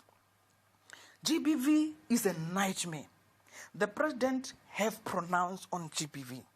And we are fortunate in South Africa. I don't see us having a coup. We might differ on a number of platforms, but a coup is the last thing that we think we can have. When you look at other countries, it's painful. But what do we do? Because if we are not careful and ensure that we nip some of this thing in the bud, we might find ourselves being like other African countries where there is no stability. This forum, one of its things is to assist the continent and the region to be stable. The issue of security, the issue of women and children, gender parity and equality is a critical agenda for them. The issue of AI, one of their resolutions in Zimbabwe is our parliament to be technologically advanced, and it's a bit difficult for us to go there. I'm happy that it's a conference in Cape Town looking into technology. So that is one of the things that can help us as a country to get out of the hood. Right now, we are struggling But what I like about South Africa, we've just delivered a beautiful G20 when everybody didn't expect us to do it. Yes. The South African, whether you like it or not, when it matters most, they come together and they move. Nobody expected Northwest to get 58% out of the elections. We got 58%. And nobody expected from the Northwest. Just one thing I like about them, they make sure that always, when it matters, when we are under siege, we drop everything and protect what belongs to us. So if we can, that spirit, in everything, we can have that spirit of togetherness. When we are advancing something, I must support you and be happy for you. When somebody's coming with, we must just work together. I can assure you, my brother, we'll be a better country, we'll be a better province at the end of the day. And I want to agree with you. South Africa hosted a very successful G20. It was there for all of us to see. Now, Dr. Mohono, before I let you go, the people of Northwest are directly affected by these disasters. And you have indicated that women and children are the most vulnerable ones. So how do you plan to communicate the outcomes of this high-level forum to municipalities, traditional leaders, and community structures on the ground to ensure they feel part of the solution to the problem that we're confronted with? Remember, we have portfolio committees. Now, the chairperson of Coxstar will be part of the people I'll be sharing the report with, so that they are able, when they call the department, to say, department, this is some of the solutions that as SADC, a parliamentary forum, have been looked into. We think as the Northwest, this is one of the paths that we must go. One of the things that the AG said we are not doing well is the issue of oversight. You know, we go to oversight, and it's like it's a ticking boxes exercise. AG says to us, you need to have a preliminary oversight where you target the correct audience. When you go and deal of issues, education, you must have the sector.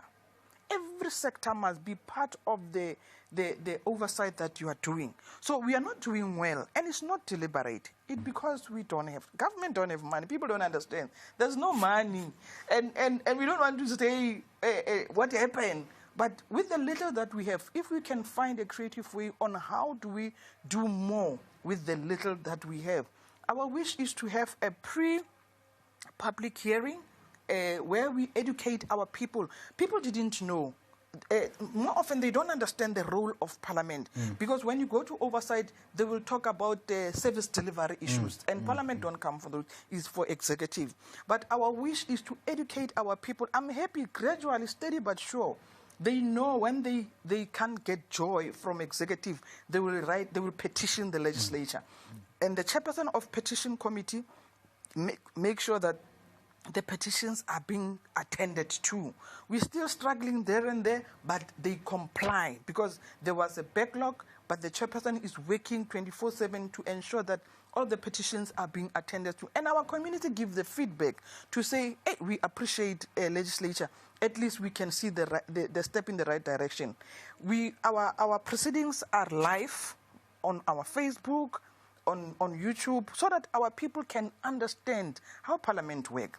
The other thing that we have done, I usually say, we like taking a girl's child to understand. Don't leave a boy child behind. Because when you leave a boy child sometimes stays there and thinks, I'm the head of the family, and everything, if it's not me, it's not going to happen.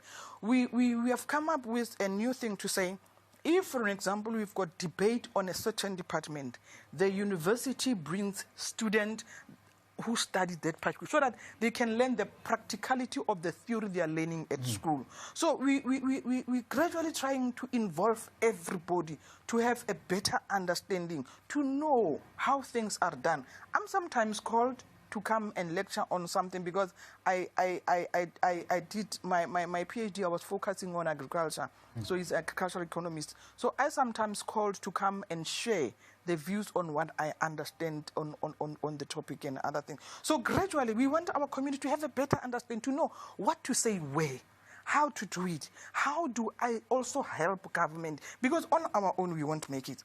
The private sector sometimes, I don't know how they think, but we need them, because also they are citizens. So what is their contribution?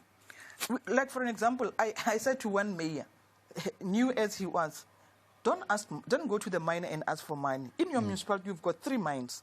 Go there and tell them, I don't want your money, but I want 3 things from you. Make sure there is water in my city, in my municipality. Make sure there are roads. Make sure there is electricity. Just ask them, don't give me money. Just do these things. If our municipalities, again, they can go to the private sector and say, don't give us money, but make sure that this municipality is functional, because you also benefit. You look at different municipalities in our province, they've got potential. My province have got 4 districts, and every district have got its specialization. So you would understand that we need that. You go to Bujanala, there is tourism, there is mining, there is agriculture. You go to Ngakamudirumulema, there is mining, there is agriculture. You know, people are buying cement. Most of them, they don't know it comes from Lichtenberg, from the publicly known municipality. You buy the cement you used to build, it comes from that area. And you go to Dr. Ruth, where you get your Texas of South Africa. You get my point. And the tourism gems in Dr. Ruth, people don't know. People think the Taung skull is just a name. It's from Taung. You get my point. You go to Dr. KK Kaunda. You have your agriculture there. Your piggery, you will get it there. Your broilers, you know, you name them. Your vegetables. You get my point. And people are asking us, guys, when you have so much potential, what is the problem? Something is hanging, man. How can you unlock this thing? We can make it as a province if we work together. Working together, that's why there was a slogan, working together, we can do more and better. Doc, great and lovely insights. Thank you very much. First, for taking time off from that busy schedule, and for taking time off to be here at Parliament TV studios with us. Well, viewers at home, that was Dr. Desbo Muhono, the Speaker of the Northwest Provincial Legislature and the leader of the delegation to this SADC Parliamentary Forum. Please stay tuned.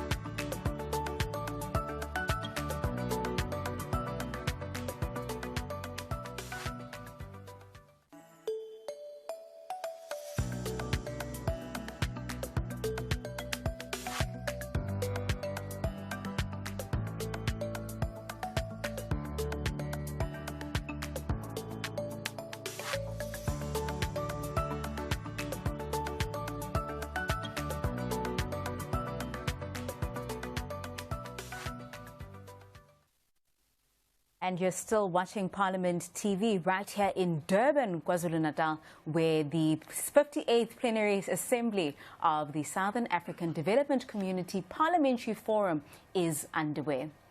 Of course, as Tsepo just indicated, it is still underway. It is break. The guests are currently on a break.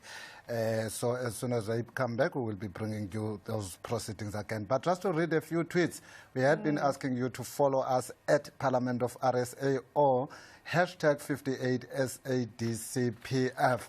So got two tweets. I'll try and read this one, Tsepo. It is in Swahili. It reads as follows. It comes from Tata Mtanganyika. It says, Tanzania kama mwasisi wa Sadc haja hudiria kikayo hiki muhimu huko South Africa.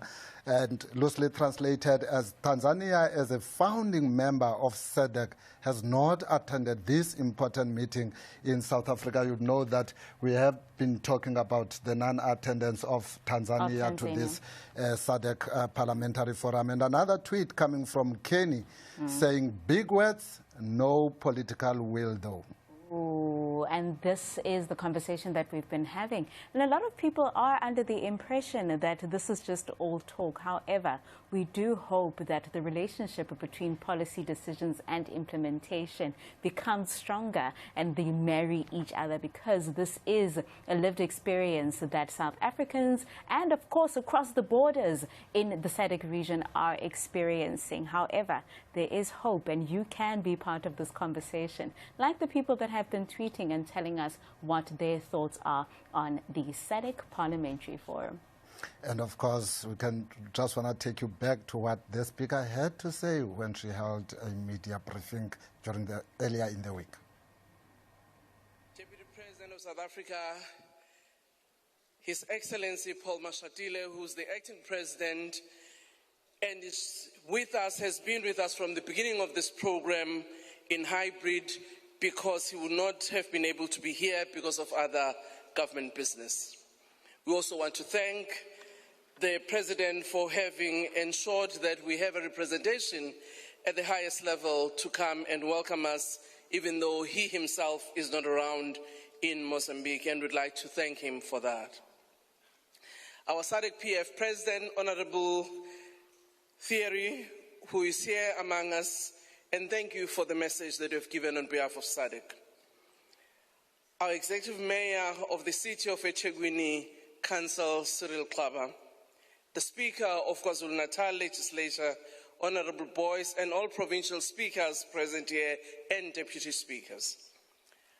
Honorable speakers from our region, the SADC Parliament, who are all here, and the leaders of the various delegations.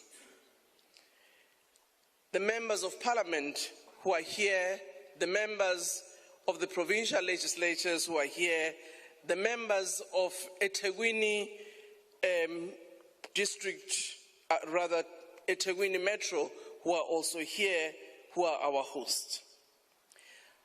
Our representative of Southern Africa Youth Parliament, Princess Mchapilo, thank you very much for the message that you have given us, and I'm sure the speakers and members of Parliament present here did indeed take to heart what you have said to us.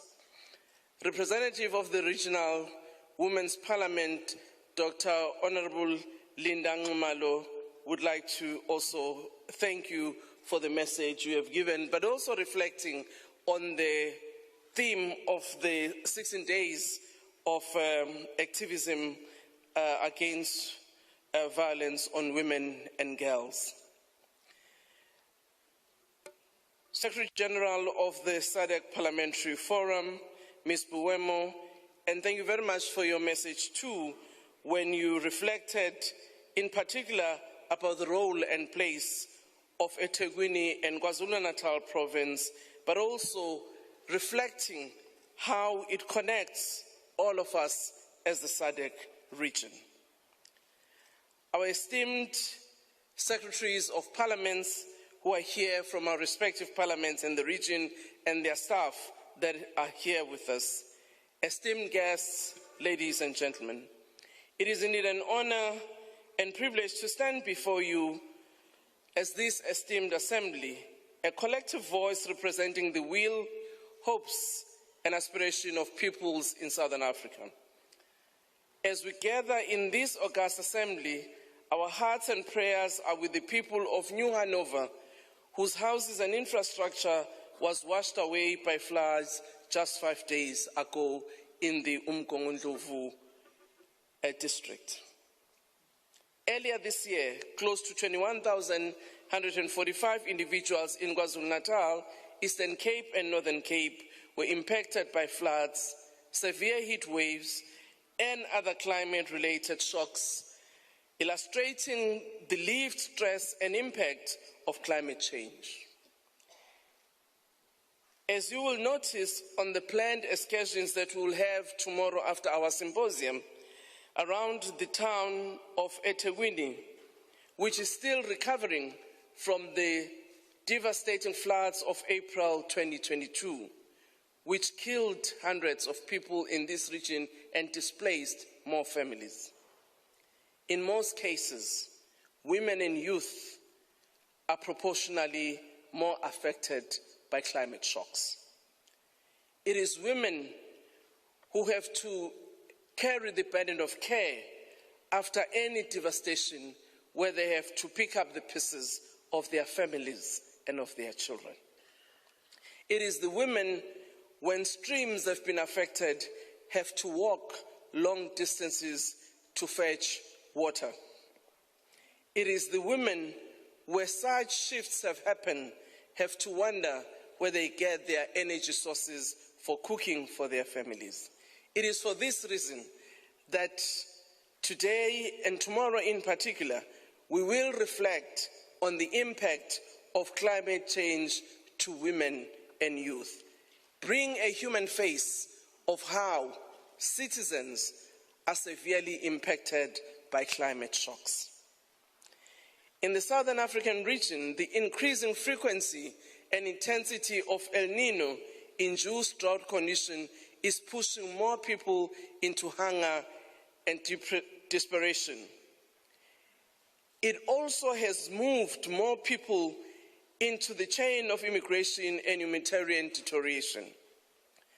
This example points to the urgent need for collective action to avert further effects of climate change. It is against this background that we are hosting this 58th Plenary Assembly under the theme, I quote, "The Impact of Climate Change on Women and Youth in the SADC region and the Role of Parliaments in Climate Change Mitigation and Adoption." The climate change crisis is fundamentally a crisis of inequality. While its effects spare no one, its burdens are not shared equally. Women and youth bear the heaviest brand. Prolonged droughts mean longer, riskier journeys for water. Flash floods destroy fragile livelihoods, and increased resource scarcity fuels tension and inability for many. Climate change exacerbates existing gender inequalities, limiting access to education, increasing poverty, and threatening safety of women and children. Similarly, our youth, who represent the future of the region and continent, are inheriting a dangerously compromised world and decaying infrastructure damaged by weather and climate shocks. Climate change affects youth through loss of agricultural productivity, displacement, and limited economic opportunities. However, they are also the generation of change, armed with innovation, digital literacy, and an unwavering commitment to a sustainable future. We heard from our young representative, who was representing the youth of the region, saying they took a resolution on how, even in the present, they will advance innovative ideas and act to prevent and mitigate climate change. I think we have responsibilities as the various parliaments to work with these young pioneers on how the solutions they carved can be multiplied across the region. Honorable members, COP30, which has just ended, was held in Brazil, and it was framed as the implementation COP, implying it was meant to focus less on what the world must do, rather on how to make it all happen to curb the rising global greenhouse gas emissions. While there was neither a consensus on the roadmap to transition away from fossil fuels, nor an agreement on climate finance for developing countries, the COP30 did produce outcomes that have revived the call to work together to find global solutions on climate change. On the milestone reached was the adoption of the global Mutirao decision. A Mutirao is a Brazilian concept with indigenous origins, which means collective work. Translated to one of the Southern African language in isiZulu, it would be masisebenzisane. Another consequential outcome of COP30 was the creation of a just transition mechanism. South Africa has long advocated for a just transition approach to ensure that no one is left behind, regardless of developmental phase, resources, endowment, and technological advancement. Honorable members, we must appreciate that transitioning from fossil fuel to other alternative energies does impact on the livelihoods of people, and particularly workers who have been working in the mine in particular, and communities surrounding those mines and the dependencies thereof. It is important that as we indeed look at how we transition in a just manner, we do not discount the impact to those who have been directly employed in the fossil fuel industries. Our responsibilities would be to how do we ensure that new alternative energies also are able to absorb others or even diversify and create new forms of work. Distinguished members, the legislative branch is not an observer in the crisis. We are a decisive actor. Our role must be to extend beyond approving budget lines. It requires active, intentional, and transformative intervention across two pillars. On mitigation, parliaments must ensure that national legislation aligns with international and regional commitments such as the COP's outcome, Paris Agreement, and the SADC climate change strategy. This means enacting laws that incentivize cleaner and renewable energy, mandating sustainable land use and water management practices. Crucially, we must introduce and monitor climate change acts that establish clear national targets, institutional responsibilities, and accountable mechanisms. Chairperson, as we do this, it is important also to look at how we adapt in the present and ensure that the mechanisms we develop manages to assist us to actually move beyond the present in a better way. I hope that this symposium we will have and the subsequent discussion of the Assembly will enable us as the members of the region to find better ways that we can actually put into action and mitigate the impact of climate change. I thank you. Allow me to introduce our guest of honor, Deputy President Paul Mashatile, who is the Deputy President of our country, a seasoned politician, an activist in his own right from an early age, but also who has been in the trenches even in post-apartheid South Africa. Deputy President Mashatile has served in the provincial executive as member of the Executive Council in Housing. He also became the Premier of the province of Gauteng. Deputy President Mashatile became the Minister in government where he served as a Minister of Arts and Culture and is now the Deputy President of our country, championing, among others, issues of SANAC, which relates to issues of HIV and AIDS, but also who leads the interministerial committees on land and agriculture, the interministerial committee that looks at issues of water, but also he is the leader of government business, whom as Parliament we work together to ensure that there is coordination between the work of the executive and that of Parliament. Deputy President Mashatile.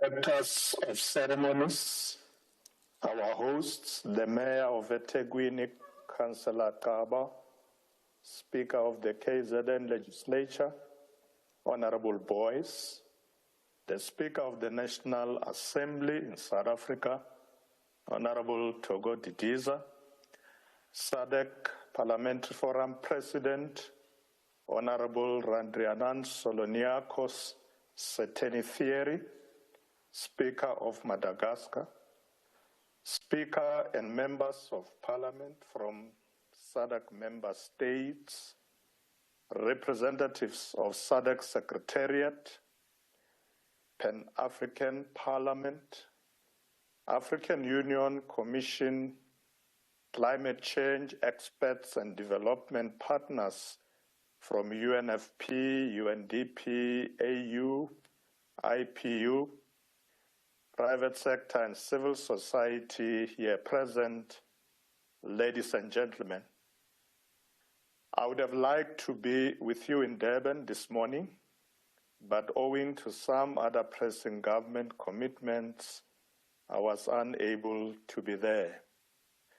It is my honor to welcome you all to the 58th Plenary Assembly of the SADC Parliamentary Forum. We are convened with a crucial focus on the impact of climate change on women and youth in the SADC region and the role of parliaments in climate change mitigation and adaptation. This theme emphasizes the necessity of collective action by parliaments to address and develop sustainable solutions for this pressing challenge.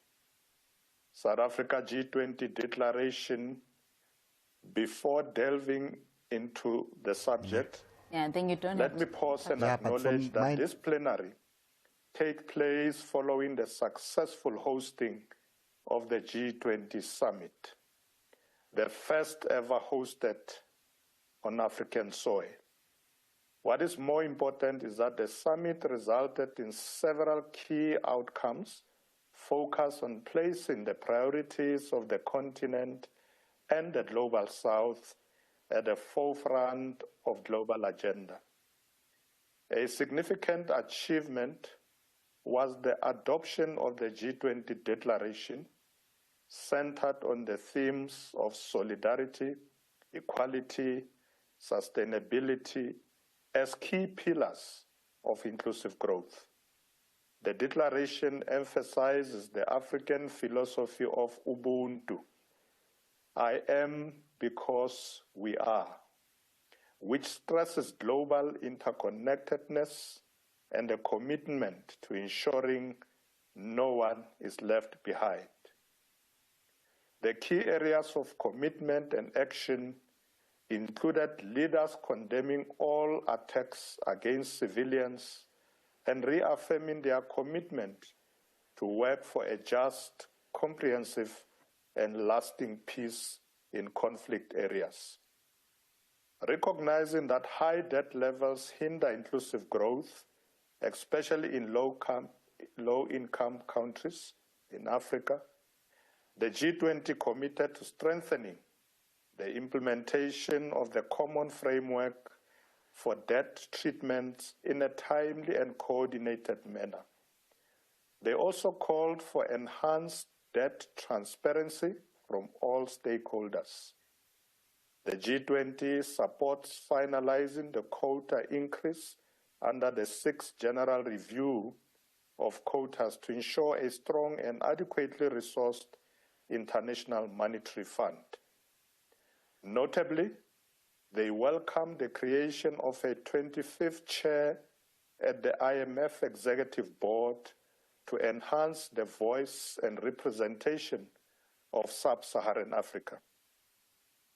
On energy transitions, the G20 Leaders Summit recognized that over 600 million Africans lack access to electricity. Therefore, they supported global efforts to triple renewable energy capacity and double the global average annual rate of energy efficiency improvements by 2030. They welcomed the Mission 300 platform to connect 300 million people to electricity in Africa by 2030, and the new action plan to accelerate the deployment of clean cooking solutions. The G20 supported the G20 Critical Minerals Framework, which is a guide to ensure that the supply of important minerals is sustainable and stable, while also encouraging local processing and value addition in the countries where these minerals are produced. The leaders welcomed the high-level principles on sustainable industrial policy for inclusive economic growth, industrialization, jobs, and equality. They also established the Nelson Mandela target, aiming to further reduce the rate of young people not in employment, education, or training by 5% by 2030, and also committed to advancing universal social protection systems. They reiterated their commitment to resilient food systems and welcomed the Ubuntu approaches on food security and nutrition, which aim to address the negative impacts of excessive food price volatility. Equally, the leaders recognize the potential of artificial intelligence and welcome the launch of the AI for Africa initiative, a voluntary platform for multilateral cooperation to promote access to computing power, talent, and infrastructure in African countries. The subject was also extensively discussed at the 57th Plenary Assembly held in Victoria Falls City in the Republic of Zimbabwe under the theme Harnessing Artificial Intelligence for Effective and Efficient Parliamentary Processes in the SADC region: Experiences, Challenges, and Opportunities. The key outcomes in this regard included a call to share experiences and best practices, the recognition of challenges like data security and over-reliance on foreign AI, and the identification of opportunities to improve efficiency and transparency through AI tools. Moreover, the G20 commended the South African presidency for launching the second phase of the G20 Compact with Africa 2025 to 2030. The leaders welcomed the African Union as a full member of the G20 and called for a transformative reform of the UN Security Council to make it more representative and inclusive, specifically improving the representation of Africa, Asia Pacific, and Latin America and the Caribbean. Ladies and gentlemen, climate change was also a central topic of the G20 summit. The topic was integrated into several working groups and culminated in specific commitments in the leaders' declaration. The leaders acknowledged the increasing frequency and intensity of disasters and welcomed the G20 voluntary high-level principles for investing in disaster risk reduction. They also reiterated the urgent need for universal coverage of early warning systems, particularly in Africa by 2027. They reaffirmed their commitment to the Paris Agreement goal of limiting global average temperature increase to 1.5 degrees Celsius and stressed the importance of national just transition pathways to achieve climate action alongside poverty eradication. It is commendable that SADC is addressing climate change through policy development, capacity building, and specific initiatives like the development of a regional climate resilient water investment program. Key actions include creating climate change strategy and action plan, mainstreaming climate change into other policies, enhancing climate information services, and focusing on water resources management to build regional resilience. However, significant challenges remain, and the region is still highly vulnerable to climate impacts.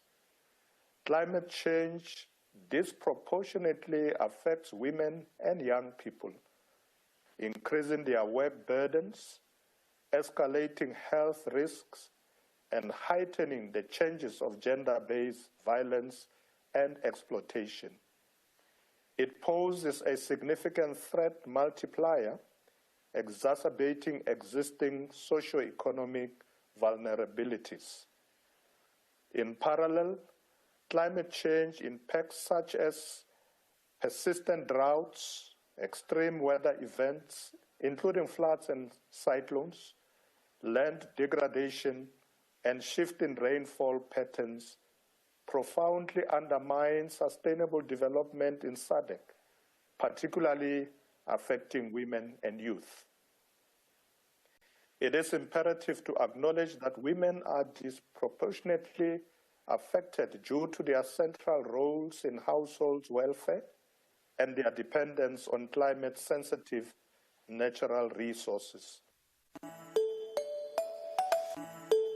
The live broadcast of Parliament TV.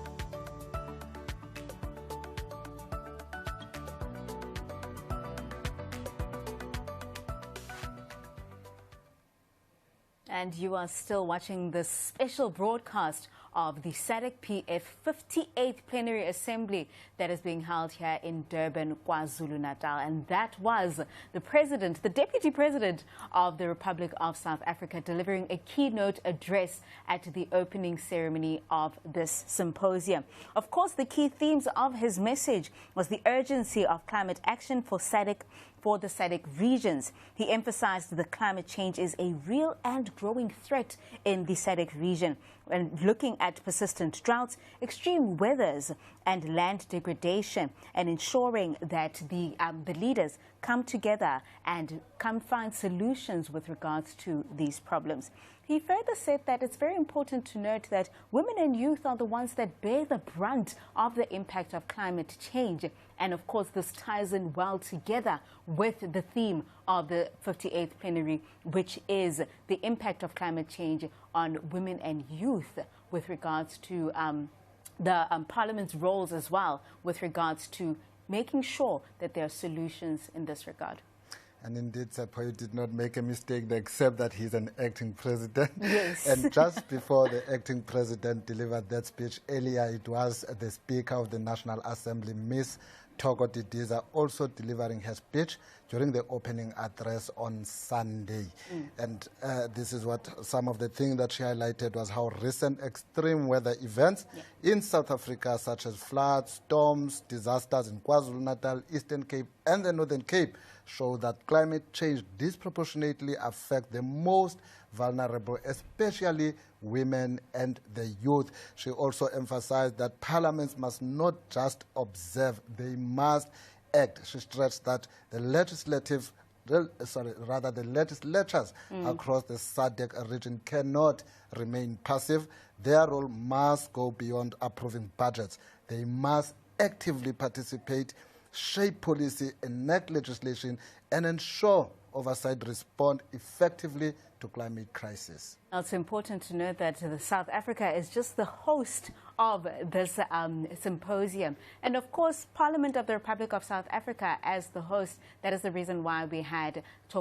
Thoko Didiza making that address. And of course, Mr. Paul Mashatile, the acting President of the Republic of South Africa making that keynote address. But remember, we have all these other SADC regions that are also part of this discussion, also part of this engagement, ensuring that there is proper solutions to climate change and the adverse impact that it has on communities.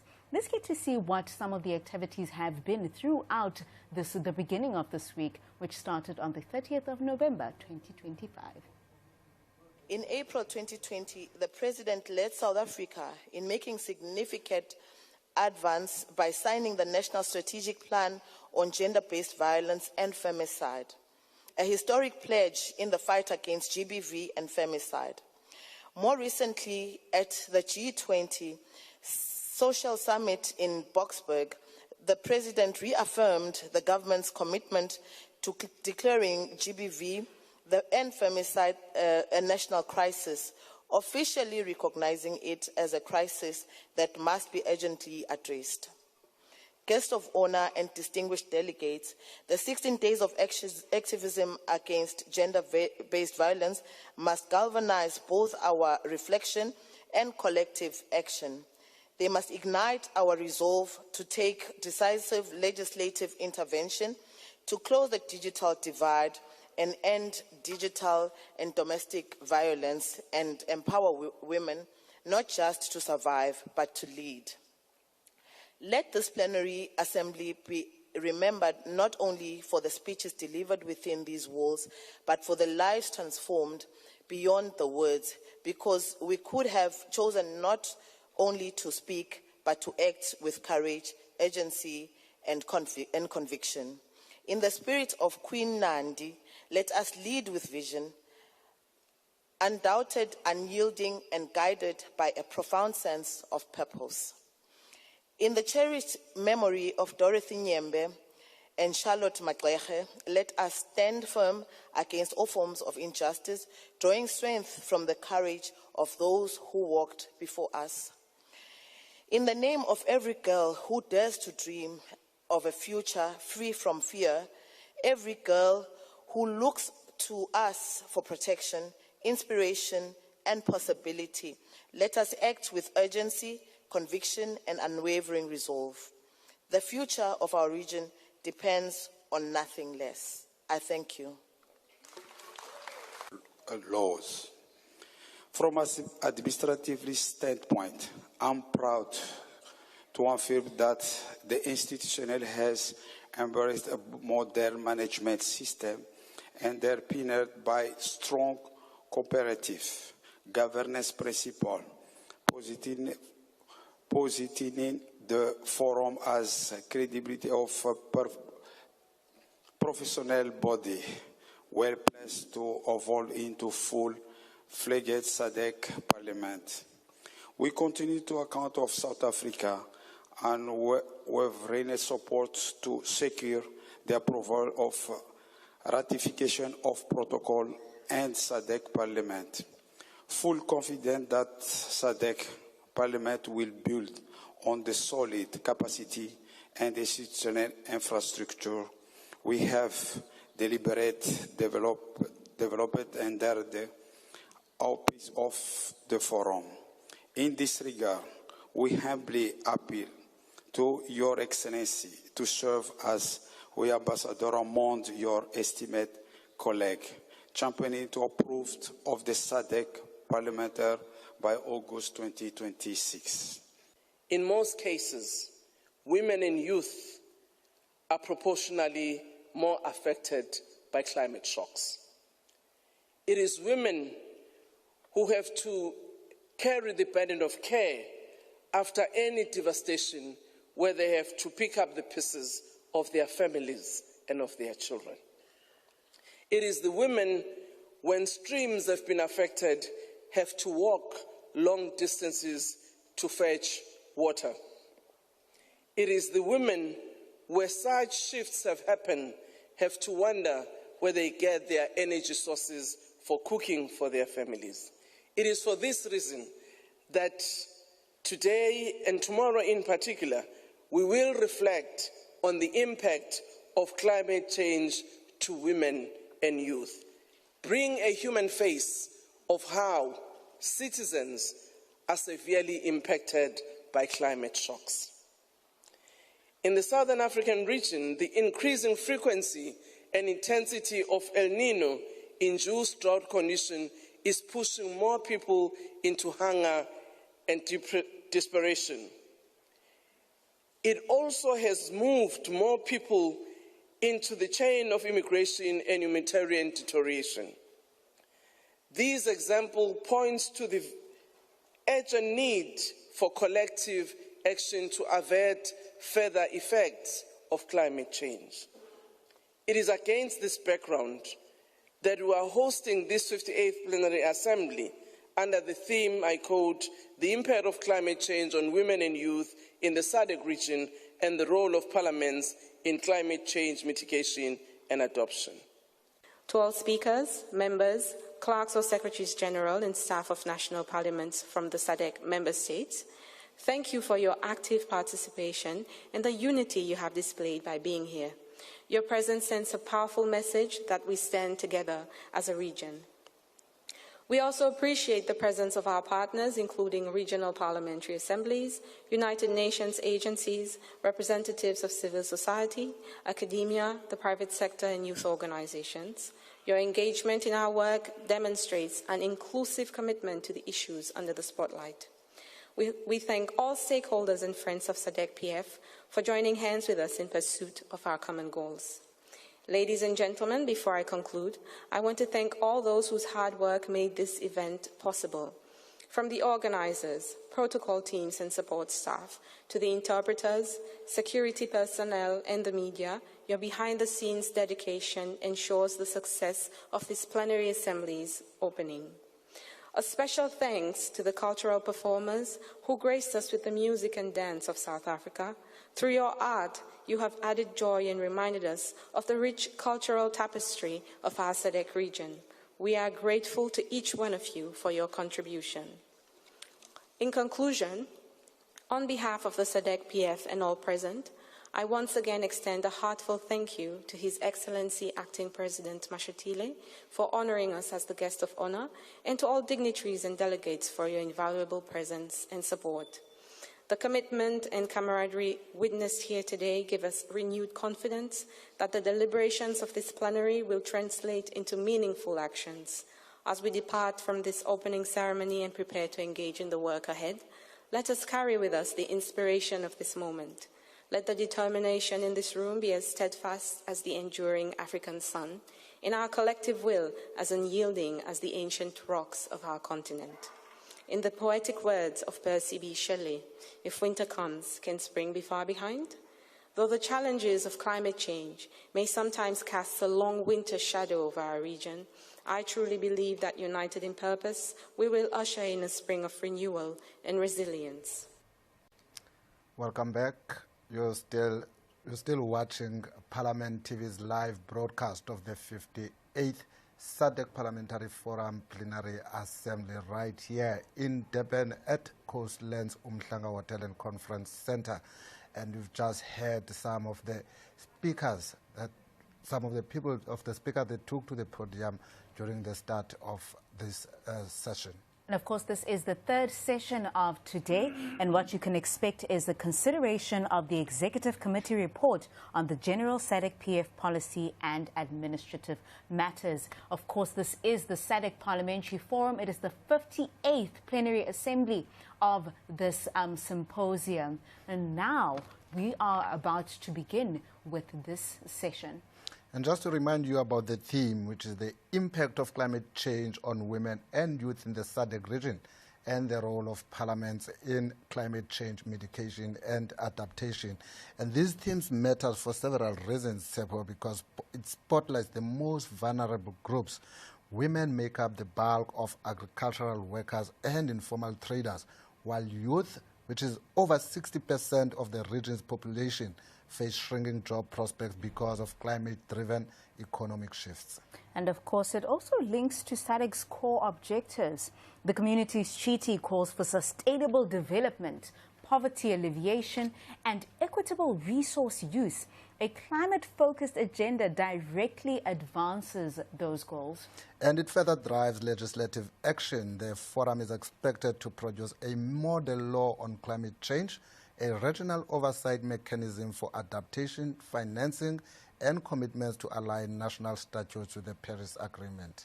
Most importantly, it strengthens parliamentary oversight, which ties in the theme which really talks to the Parliament's role in ensuring that legislatures are pushing to ensure that your needs are catered for. Now, the theme pushes MPs to hold governments accountable for climate commitments, budgeting and implementation. Moreover, it fosters regional cooperation, a shared climate change agenda, encourage harmonized policies, joint investment programs. But let's take you to the session as the Vice President has just resumed. Country reports. We will allow debate.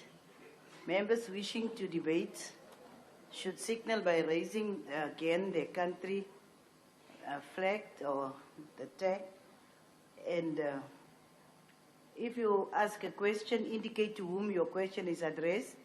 And please identify yourself by stating your name and your country. And each one of you will get 5 minutes for an input. Can we see? Can we just use the country, the name of the country, and raise it? Yes, South Africa is there. Madagascar, you still want to make an input because you are not indicating now. So if that is the only ones, let me allow the Madagascar first and then come to South Africa.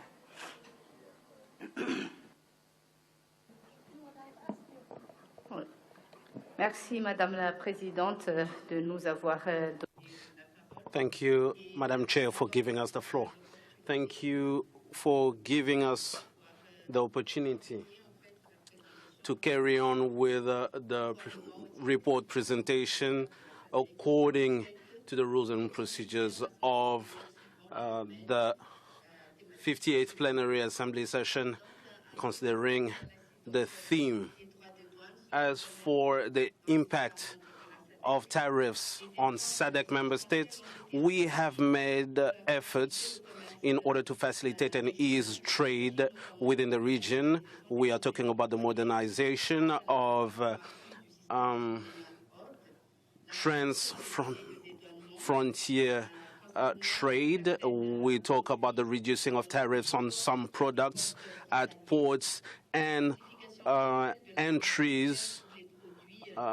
We also have a differentiation of tariffs for certain products, exoneration and exemptions of tariffs for products and goods that are under the SADC framework. When it comes to the mining sector, we have a crucial initiative, and we have a lot of critical minerals, so we are undergoing some reforms of the mining sector. In 2024, we had the mining law that was amended in order to attract investments, all the while strengthening environmental and social requirements. We are also implementing traceability measures in order to fight illicit exploitation of natural resources, so we are strengthening the legal framework as well as the legislative frameworks for stricter control regarding exports. We are actually monitoring and following with civil society and local territorial authorities this matter. On the democratic framework and the governance, adding to what was said, the solidity of the democratic framework in Madagascar is under a great lot of stress because of the events of October 2025. So the institutions have come to a halt, even though in Madagascar, the Malagasy constitution has established a semi-presidential framework. So the recent events raise questions on our capacity to secure the continuity of parliamentary activity while a crisis occurs. Parliament has to play a role, his legislative role, be independent, as well as having oversight on public action and executive action. This is necessary to the existence, the stability, as well as the solidity of any democratic regime. Whatever the causes that we may have to question the institutions, we can see that the institutions are affected by cyclical crises. We have a few transition organs, and this shows that our parliament is a bit weakened because we are under the authority of the executive and we are at the mercy of the population or the people's will. For the continuity of the states, we had to take action in order to avoid a vacuum following the situation of the country. So the National Assembly in Madagascar maintained the majority of his legislative and oversight function during this period. The political dynamics that we can observe at our country and at regional level show that there is a necessity for a vibrant and solid legal and institutional framework for the continuity of Parliament, especially in times of crisis, for the rule of law to be maintained. And it should allow for the democratic governance and consensual transition that are required for peaceful transitions. As for the Human and People's Rights Charter, we remain steadfastly attached to this charter, even though we have seen flagrant violations. But we have made progress, such as the active participation to reporting cycles, as well as the enforcement of the African Charter at the African Commission level. We have seen a raising awareness initiative on fundamental rights, as well as some reforms that have been initiated in order to improve detention conditions. To conclude, Madam Chair, we are mentioning that the priorities of the Malagasy authorities are on 6 pillars: access to power, access to water, access to education for all, development, inclusive development, as well as being committed to regional integration, the harmonization of parliamentary processes and democratic governance within SADC. Thank you, Madam Chair. Say your full name for the record. Rabi Savatara. Member of Parliament from Madagascar. Thank you very much. We will now call on Honorable Mente from South Africa. Thank you very much, Madam Deputy President, and good afternoon to all the colleagues, and I rise on all the protocols that have been already observed. I'm Dombovuyo Veronica Mente from South Africa.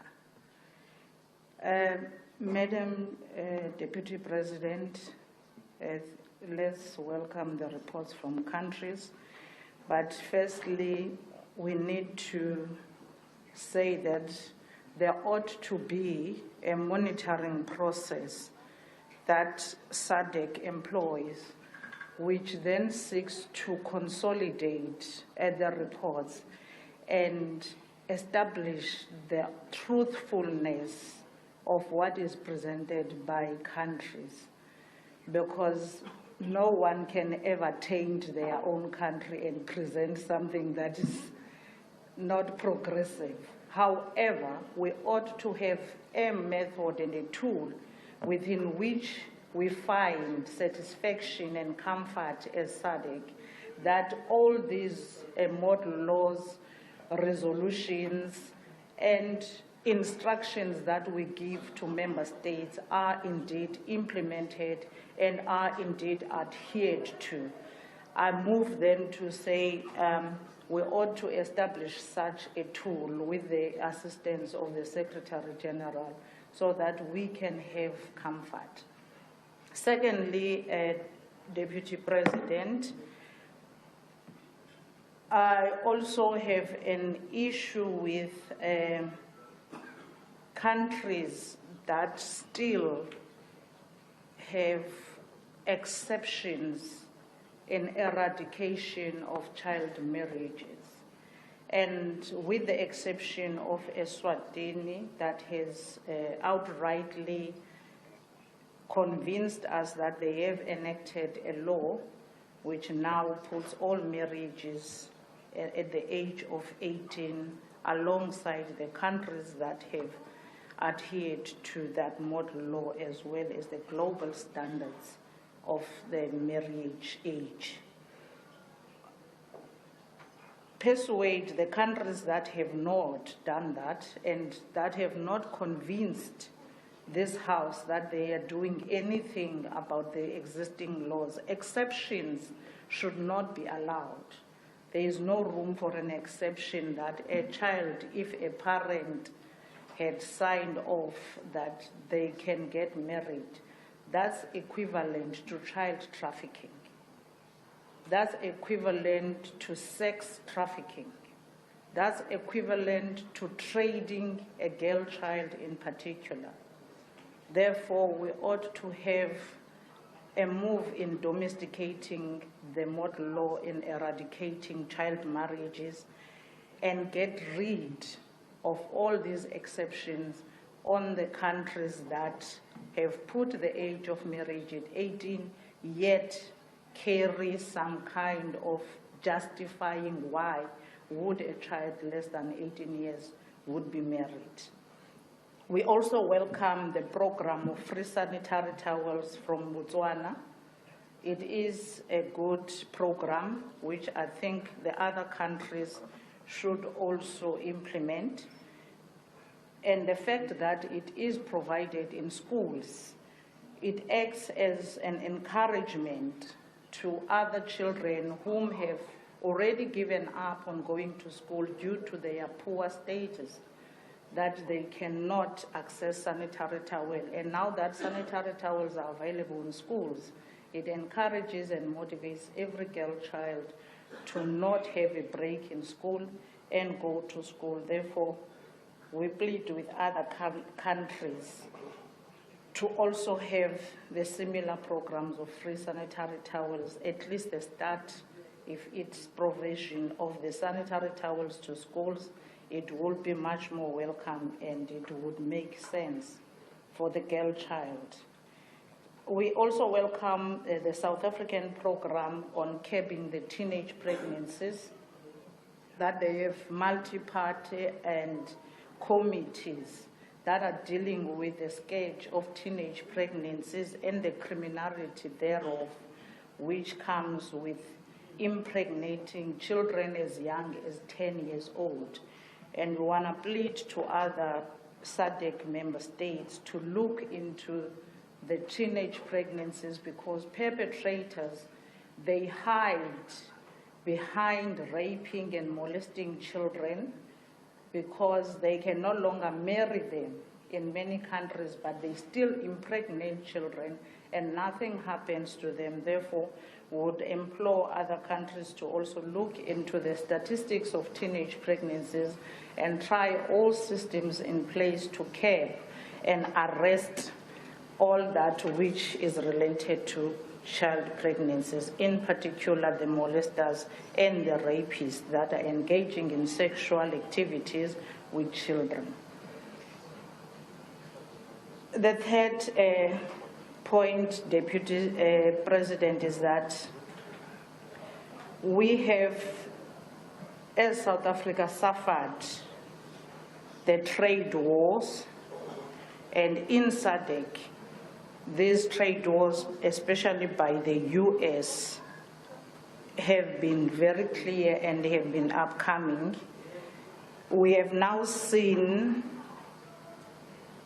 Trump, the president of the US, who has now since put a ban on South Africa for the upcoming G20, who has withdrawn aid on AIDS-related activities, who has now also raised tariffs in terms of trade, and implore on the SADC countries that trading with each other and implementing the Africa Continental Trade Agreement is what is best for us.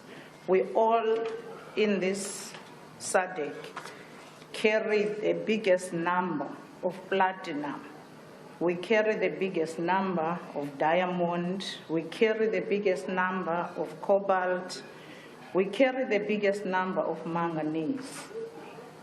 And all these minerals are the wealth of SADC, which could be a starting point as to how do we trade with each other and actually start industries that will manufacture the products that will get out of the SADC as finished products instead of seeking help from the West, and also welcome what the South African... Your time has expired.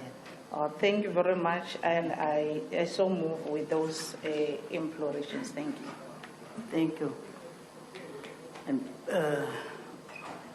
I don't know, is there any of the leaders of delegation that want to respond to the input as made by Honorable Mente? If none, the Secretary, maybe you can just update Honorable Mente on the issue of child marriages and the work that has been done by the Sadc-Pf and the Secretary.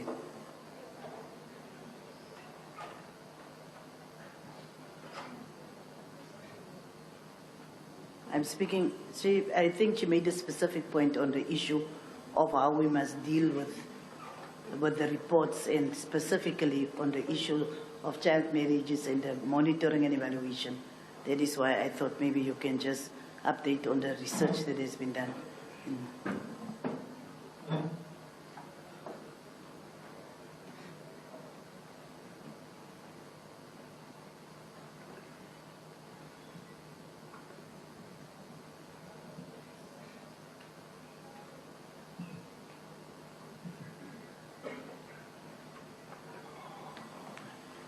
Yeah. Oh, no, it's fine. It's just the procedural issues that is actually hampering us now. But we will make sure that we update the members on the issues, on the work that has been done, particularly at the joint committee session. And I think the issue of child marriage and the instrument that has been developed will possibly be one of the things that will be in the report. So can I now put the questions that the country reports be adopted? Any objections? If none, can we have agreement? Agreed. Just a rider on the issue of the country reports. The issues that have been requested by the SG to be being responded on.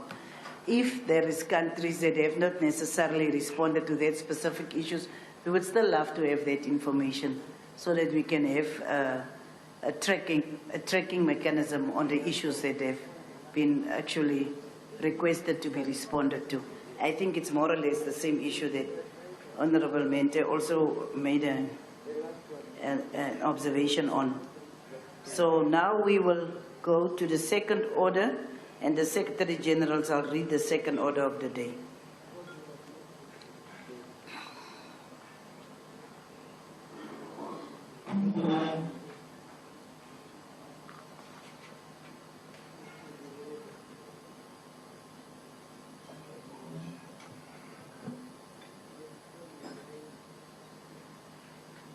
Motion on the adoption of the report of the Executive Committee on Financial Matters, also known as the Treasurer's Report, by the Treasurer. We will now call on the Honorable Dr. Pinky Manamulela to table the report, Executive Committee report on financial matters.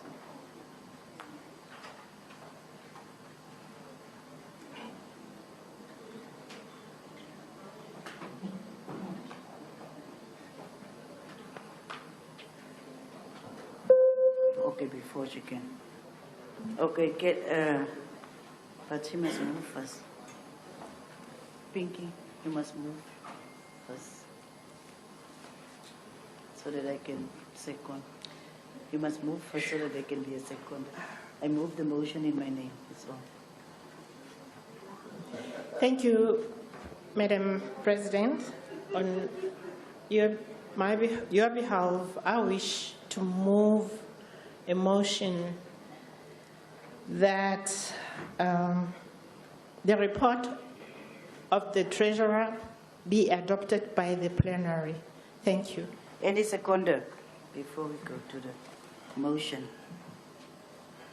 Are you not who is the seconder? Yes, Madam Acting President, I will be seconding from Botswana. Thank you very much. I will now call upon the Treasurer, Dr. Manamulela, to continue to table the report. Thank you, Madam President.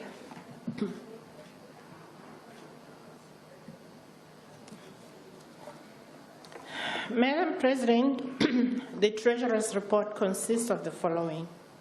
Paper 1, which is the management accounts for the period the 1st of April 2025 to 30th September 2025, and Paper 2, which is the budget proposal for the financial year 1st April 2026 to 31st March 2027. I wish to advise that the Treasurer's report was already circulated, and I trust that members have read through it. Hence, my presentation will be brief, and I'll focus on the salient matters. Also, bear with me as I will be rounding off the figures for presentation purposes. All amounts are in Namibian dollars. Honourable members, Paper 1 consists of the following. 1.0, update on annual mandatory member contributions. 2.0, budget performance report as at the 30th September 2025. And 3.0, update on the sale of property situated at 66 Erosweg, Windhoek, Namibia. 1.0, update on annual mandatory member contributions. The update given at 1.0 regarding annual mandatory member contributions is the position as at the 30th September 2025. This is summarized in schedule at paragraph 1.2.1 with details provided from paragraph 1.2.2 to 1.2.6.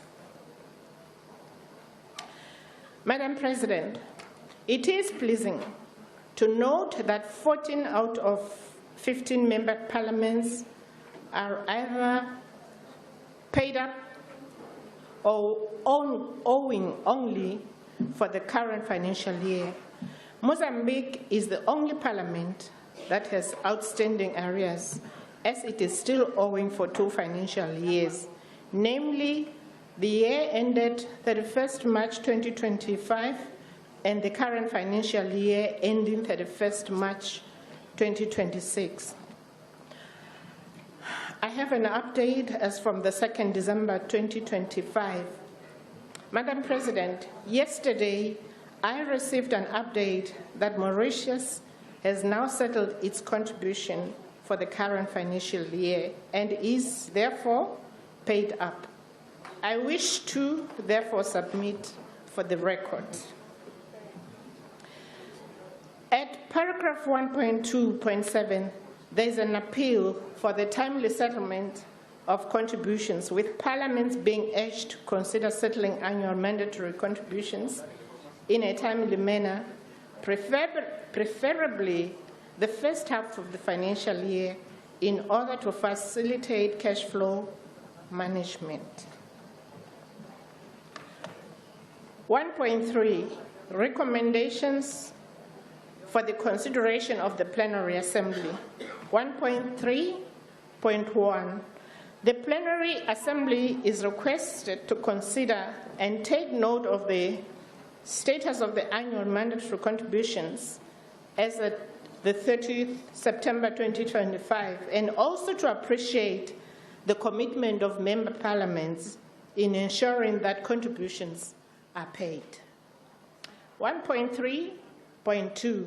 The Plenary Assembly is requested to note the appeal for the timely payments of contributions, preferably in the first half of the financial year, in order to ensure a healthy cash flow throughout the financial year, and to urge member parliaments to consider the same. 2.0. Budget performance report as at 30th September 2025.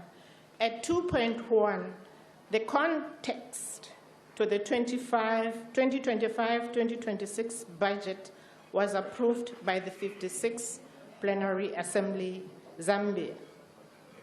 It is provided in order for membership to fully appreciate what assumptions and implementation measures underpin the 2025-2026 budget, including highlighting the budgetary constraints when compared to the financial resources generated. Details are provided in paragraph 2.1.1 to 2.1.3. Section 2.2 provides an update on cost management measures and other related initiatives that seek to ensure the optimum use of available financial resources. This includes the use of virtual platforms to host meetings, paperless environment, and taking advantage of synergies with cooperating partners and other stakeholders in implementing activities. Section 2.3 details the actual revenue and compares that against the budgeted revenue as at the 30th September 2025. Paragraph 2.3.1 to 2.3.4 provide the detailed analysis.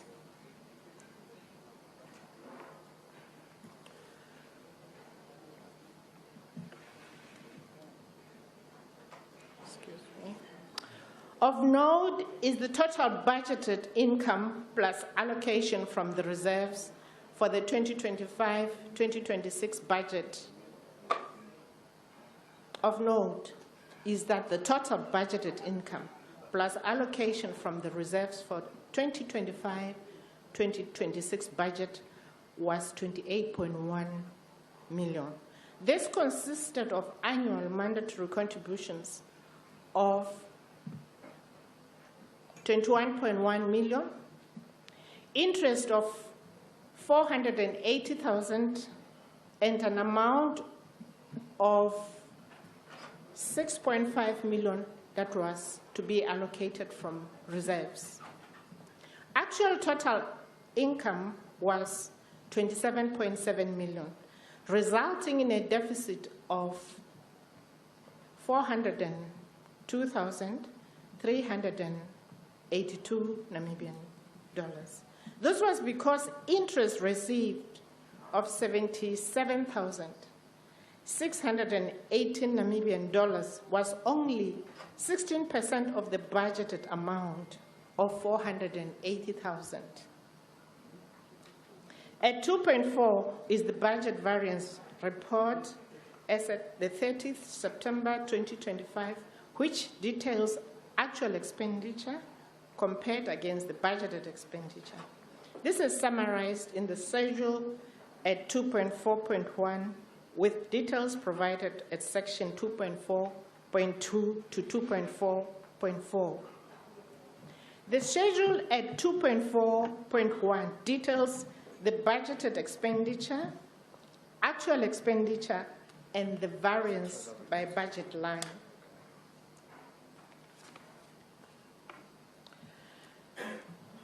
(2.4.2) budgeted expenditure. The total budgeted expenditure for the financial year 2025-2026 is 28.06 million. This resulted in a budgeted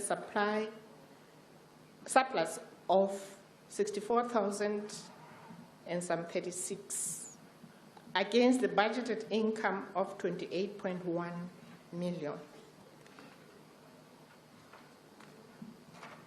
2.4.3 budget performance analysis. Total actual expenditure as at the 30th September 2025.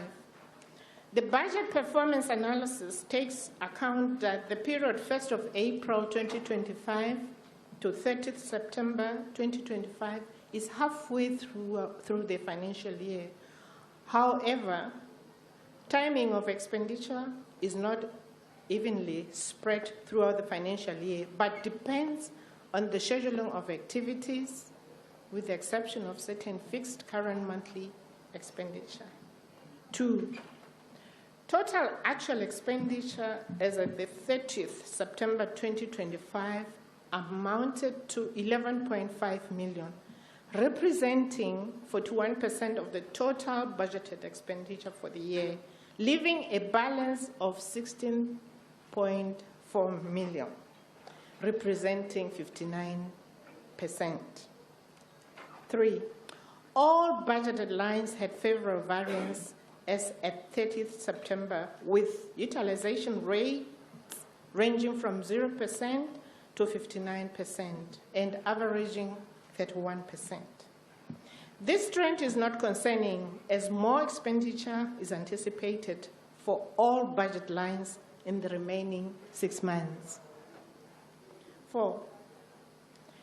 Members are reminded that some of the expenditure pertaining to standing committee meetings and programs activities are catered for by external funding, which is not part of this budget analysis as indicated at 2.3.1 above.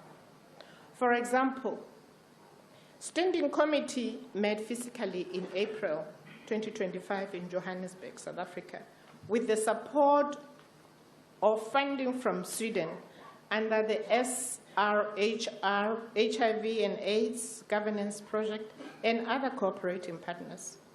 The total cost for the joint session and statutory meetings of the standing committees was 2.1 million.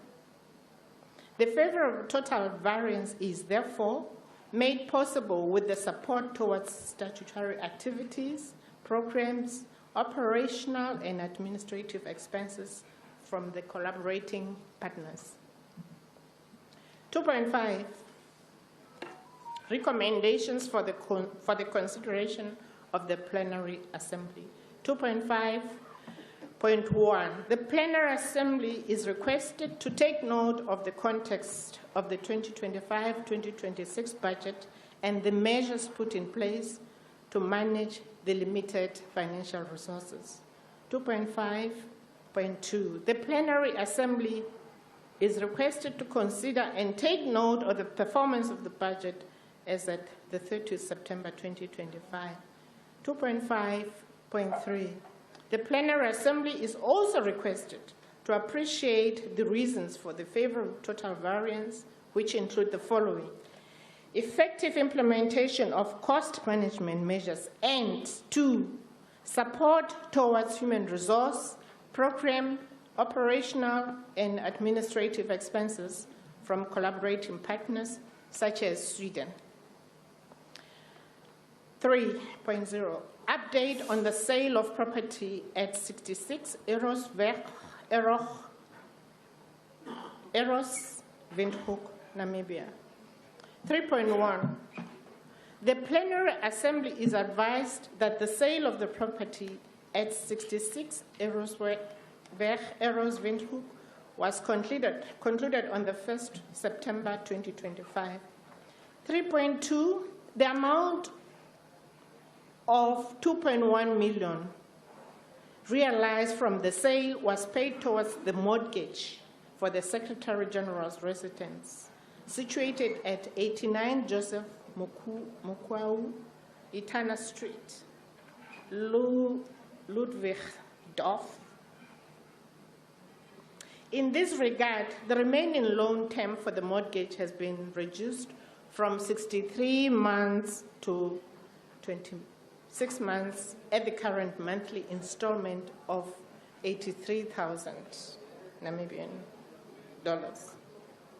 3.3, recommendations for the consideration of the plenary assembly. The plenary assembly is requested to record that the matter is now closed. Madam President, allow me to move on to paper 2.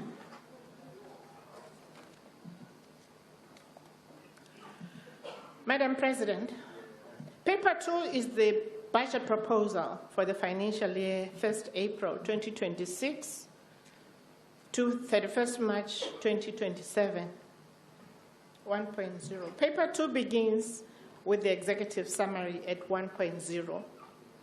Members may wish to note that the 56th Plenary Assembly on the 13th of December 2025 in Livingstone, Zambia, resolved to increase the mandatory member contributions by 50% effective from 1st April 2026. This decision was taken in view of the fact that the going concern of the institution was under threat, given the then level of contributions, among other factors indicated in the summary. This budget proposal, therefore, based on the new level of contributions as detailed at Section 4.0. Section 1.0 emphasized the reasons advanced to the 56th Assembly in making the case for the urgent need to increase mandatory member contributions. This still apply to the 2026-2027 budget considerations and are detailed in paragraphs 1 to 4 in Section 1.2. I wish also to emphasize that the 50% increase in contributions will result in an increase in total revenue from mandatory member contributions of 10.6 million per annum and will therefore address some of the concerns raised regarding the going concern and the capacity of the forum to effectively deliver on its mandate. Paragraph 1.4 to 1.7 speaks to the priorities of the agenda of the forum and how we intend to ensure that our objectives are met within the limited financial resource base. The budget proposal for 2026-2027 therefore takes into consideration all the matters raised in the executive summary and is accordingly submitted for the consideration of the executive of the plenary. Section 2.2, subsection 2.1 to 2.6 provide the details regarding the assumptions and other considerations that inform the budget proposal, including sources of finance and the proposed mode of operation and implementation of activities. One particular emerging and growing risk of concern is flagged at 2.6, which is the lack of participation in forum activities by members due to inadequate financial incentives. A more detailed risk assessment is included in the President's report. Section 3.0 contains the detailed budget proposal for the period 2026-2027. 3.1, the proposed budget for the financial year 2026-2027 is attached to the report as Annexure B001 with support schedules A to D and 1 to 20. At 3.2 is the master budget summary schedule, which shows the budget by budget line at a glance. The notes to the budget are detailed in section 4.0 and 5.0. As indicated earlier, at section 4.0, subsection 4.2 and 4.7, as indicated earlier, at section 4.0, subsection 4.2 to 4.7 are details indicating the total budgeted income. This is summarized in Schedule 4.2. Of note is that total revenue is 76.7 million. Of particular interest is that out of this, 31.7 million is from annual mandatory member contributions. As I alluded to earlier, this amount has increased by 50%. From 21.1 million in the 2025-2026 financial year. In addition, there is 1.1 million allocation from reserves and 720,000 estimated interest from investments, while 43.2 million is donor funds that have already been secured. However, the donor funds are restricted and have separate budgets, and therefore the whole amount is also reflected as expenditure, resulting in a zero net effect on the budget.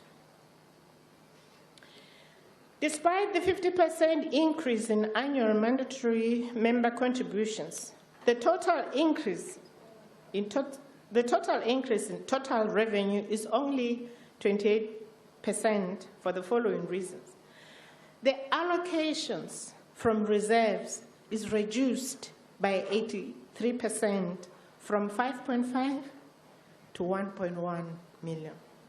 On the other hand, donor income has increased only by 36% with the addition of funding from Austrian Development Agency. At this point, Madam President, kindly allow me to briefly highlight some of the salient features to this budget. Regarding the allocation from accumulated reserves, that is 1.1 million, as outlined at paragraph 4.5, despite the fact that we have indicated that we do not want to continue to use reserves, this allocation is necessary to cater for an upgrade in the human resource and financial accounting systems, to cater for emerging requirements which are detailed in the report.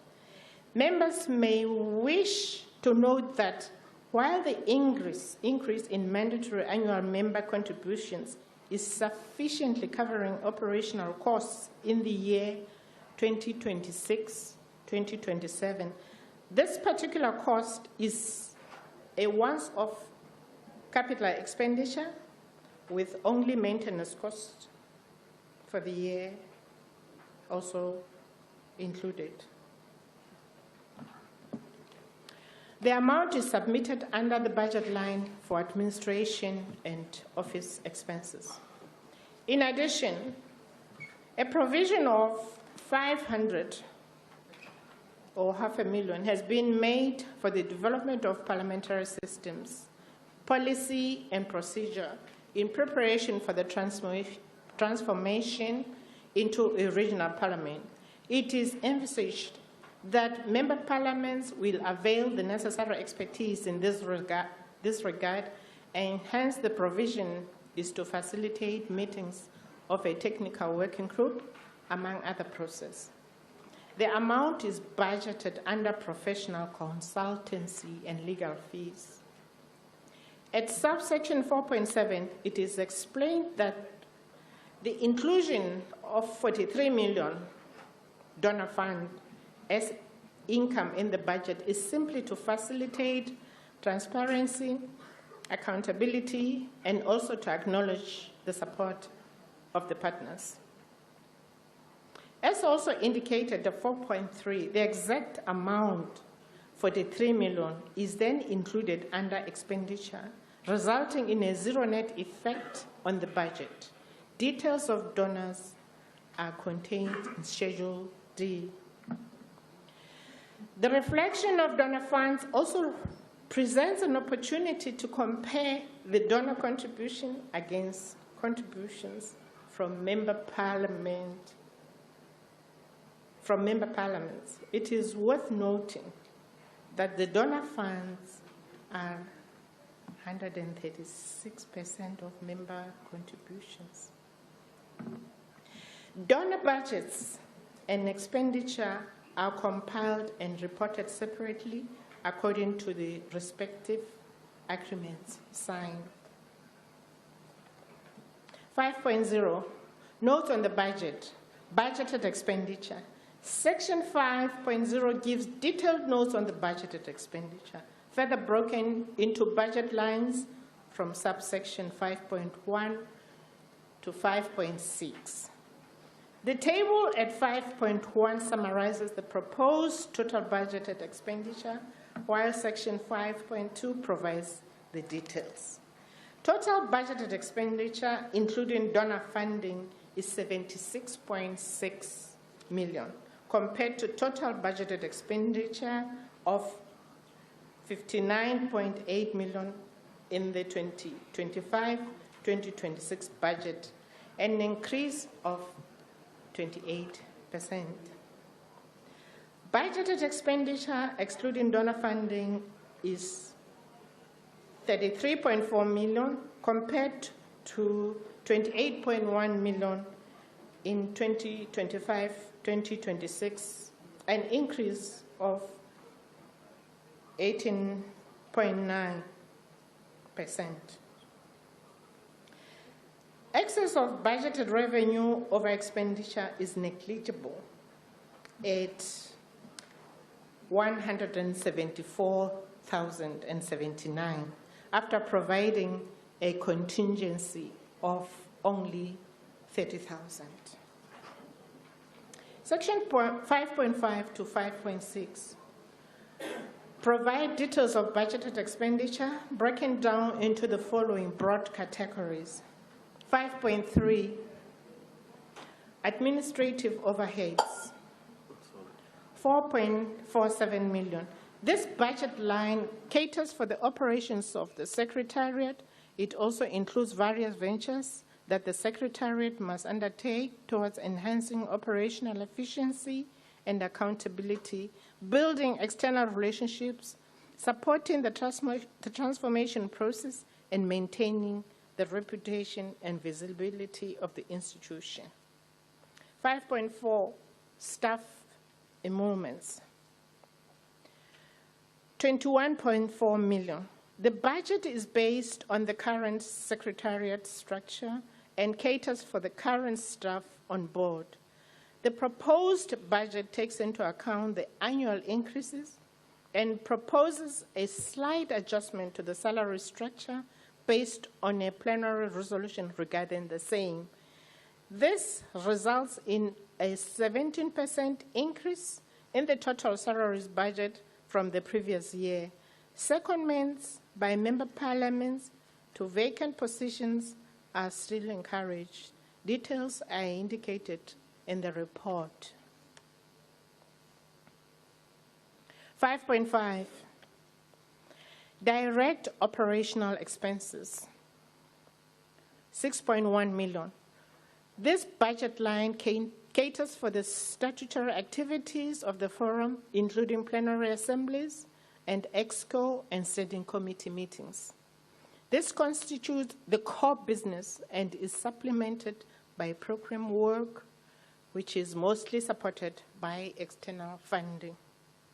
In the absence of external funding, the standing committees are proposed to meet virtually. On the other hand, the plenary assemblies are to be held physically. Host parliaments contained in the President's report.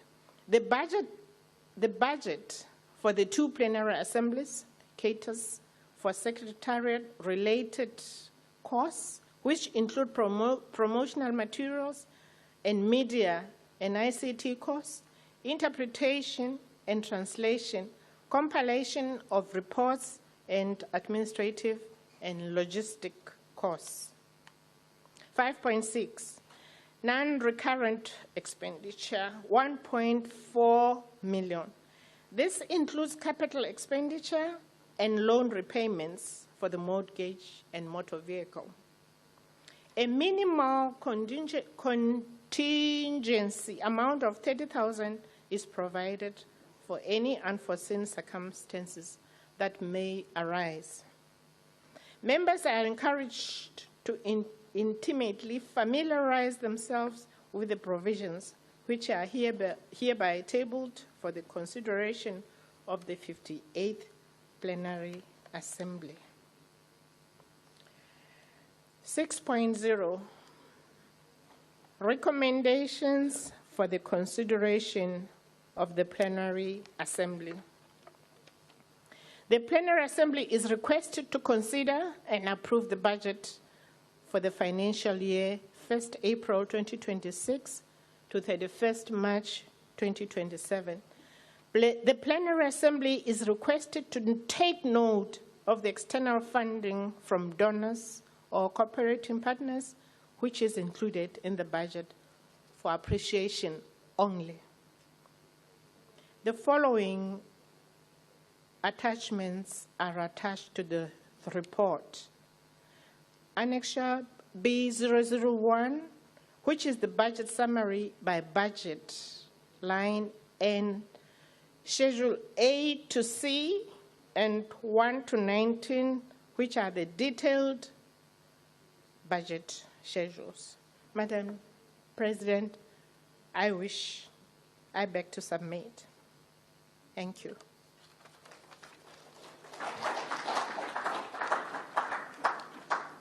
Thank you very much, Honorable Dr. Manamulela, the Treasurer of the Forum. I shall now allow the seconder to present his seconding speech. And the seconder is Honorable Senator Magagula.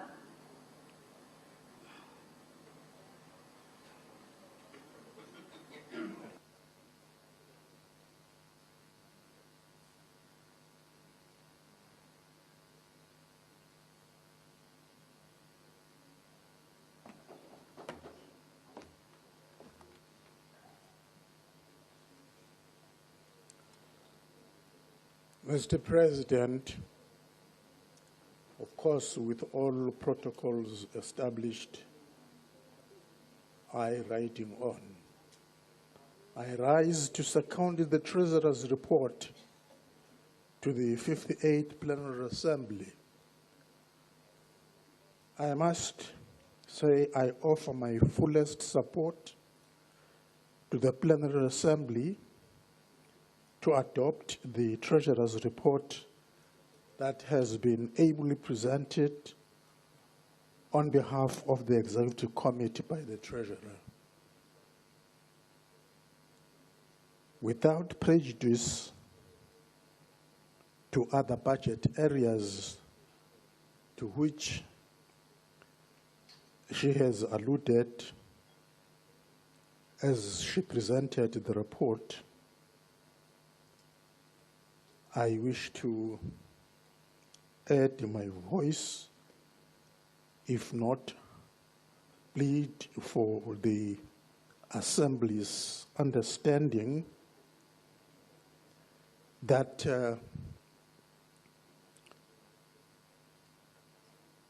critical, amongst other issues in this report, the budget proposal for the 1st of March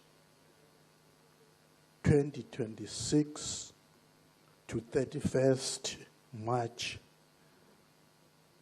2027 is critical. So that's what I want to underscore. Mr. President, it is pleasing to note that the forum is focusing on progressively moving towards financial self-sufficiency. The old days where we used to gather here and mourn about that and that, in particular, the sustainability of the forum may be and will be gone.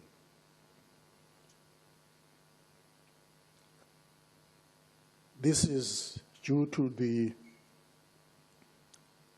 increase about which we are very grateful, as approved by plenary, the 50% increase in membership contributions, which becomes effective the 1st of April 2026, together with the commitment that parliaments have demonstrated in the past few years in settling their contributions, is indeed testimony to the importance that membership accords, that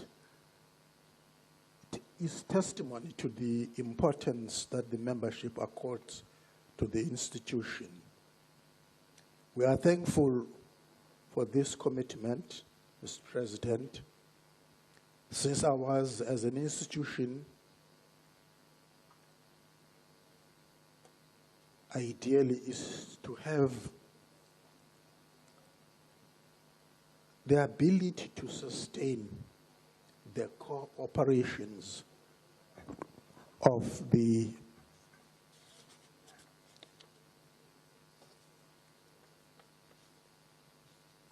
forum. Mr. President, since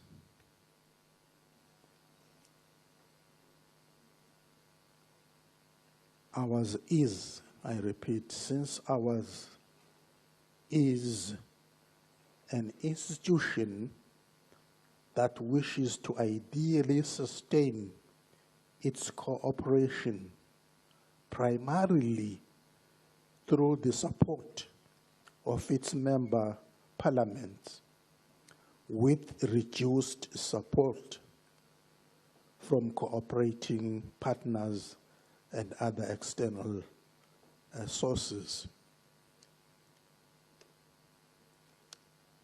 Meaning, Mr. President, ladies and gentlemen, that we can no longer rely on external funding, external sources for the purposes of running our institution. So you all applauded for coming on board, understanding the plight of the institution in terms of its funding and sustainability status. As I also indicated, ladies and gentlemen, to the 57th Plenary Assembly in Vic Falls, Zimbabwe, as we continue on the path towards transformation into a regional parliament, the issue of finances and sustainability will continue to be high on the agenda.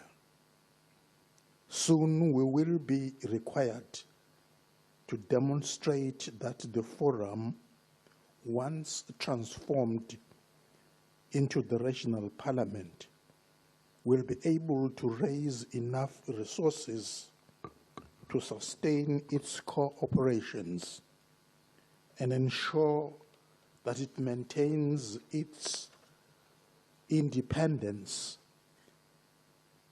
and determines its own agenda to the interest of the citizenry of this region.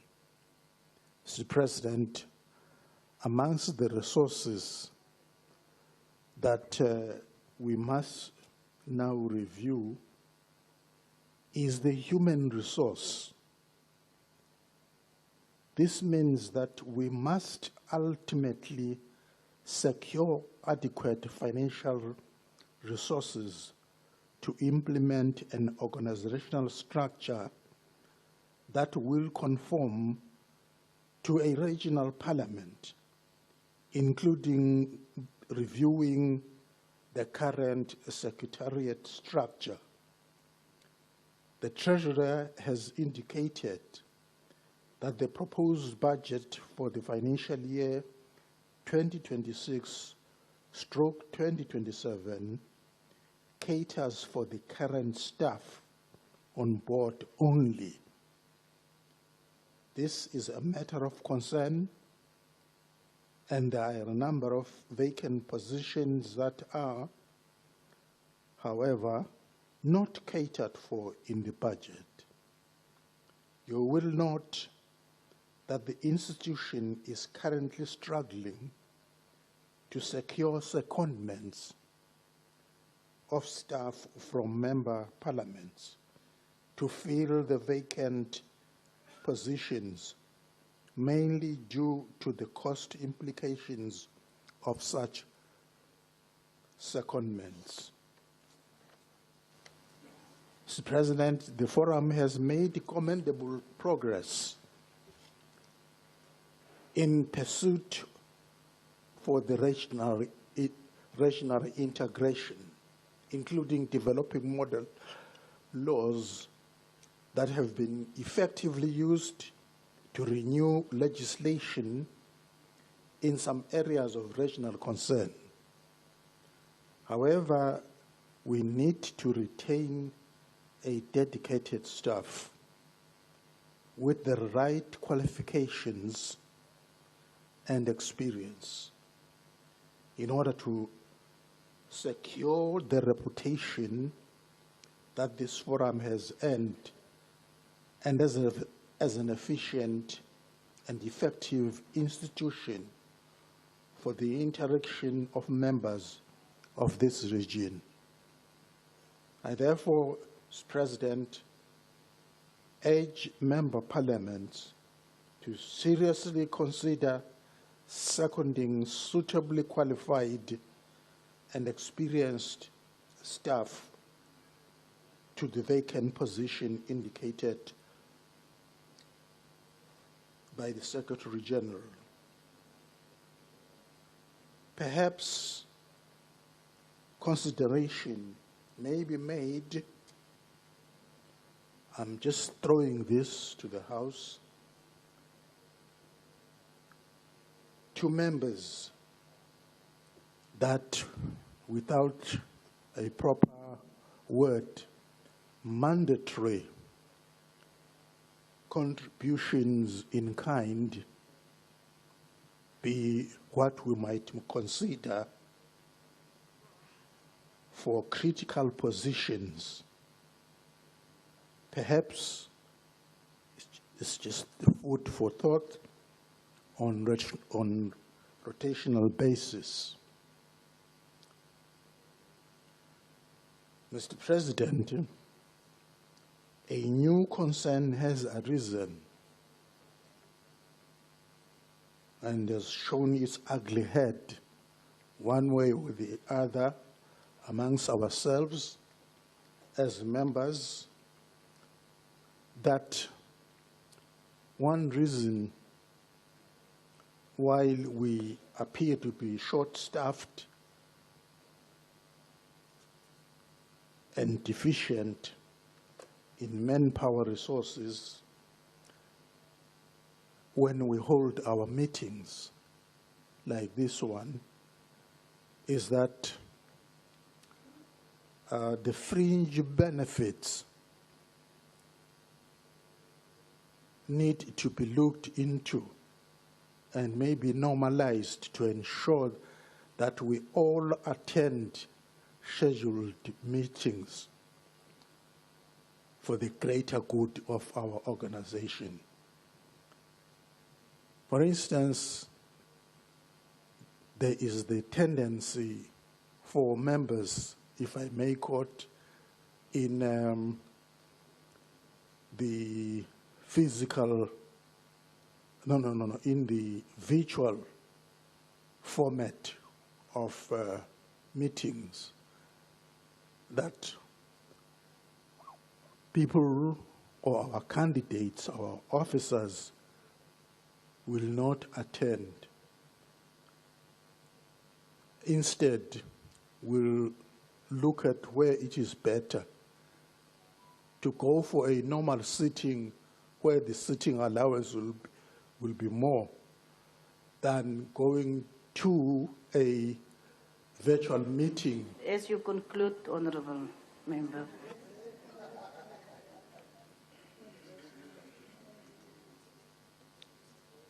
Thank you, Chair.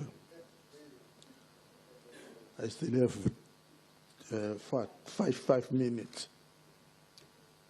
The rest of the time must be used for the other members to make inputs. Yes. There is the allocated time for this whole process. I think I've made the point, Mr. President, Madam President, that we need to look at that as well. Mr. President, I wish to conclude by reminding the membership that the future of the forum lies in our hands. As the regional legislative arm, it is important that member parliaments continue to support the forum through the allocation of adequate funding from the national budget to facilitate the participation in Sadc-Pf activities, and in order to ensure the timely settlement of annual member contribution. This is especially so as we move forward, beginning with the coming financial year, where contributions will increase by 50%. Thank you very much for your patience and your understanding, ladies and gentlemen. I'm done. Thank you very much, Honourable Magagula. Honourable members, we still have a few minutes in which members can make inputs if they want to make inputs on the report that has just been tabled. Namibia. Thank you so much, Madam Acting President. This is a quite interesting report from the Treasurer. I just want perhaps just to be clarified. My name is Nelson Tuafeni Kalangula, a new member of SADC Parliamentary Forum. I am quite puzzled. I don't know, according to 1.1 on paper 2, the executive summary, it indicates that a resolution was made next week, Saturday. Perhaps, is that correct, or it's just an error? Because it says the 56th Plenary Assembly on the 13th December 2025 in Livingstone, Zambia, resolved to increase mandatory member contribution by 50%. So perhaps time traveling is happening here. Can we perhaps get clarity on that? Thank you. Thank you, Honourable Nelson. You are really awake and very sharp. That was definitely a typo, because the conference in Livingstone was last year in December.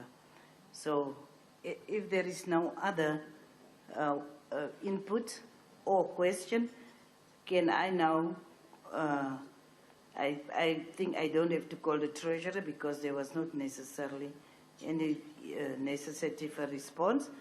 Can I put the question that the report of the Executive Committee on Financial Matters, the Treasurer's report, be adopted? Any objections? No objections. Can we then find agreement? Can we just indicate agreement?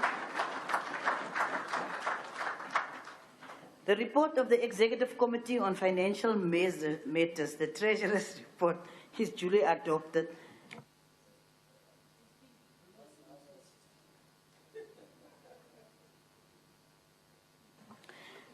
Honourable members, we will now request the Secretary General to read the third order of the day. Secretary General.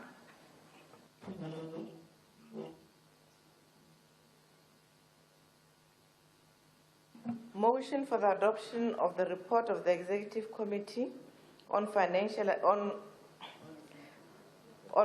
and administrative matters. Thank you, Honourable Secretary General. The notice of motion for the adoption of the report of the Executive Committee on Policy and Administrative Matters by Honourable Speaker Tlohang Sekamane, the member of the Executive Committee. We must start there by moving the motion first. Move the motion first.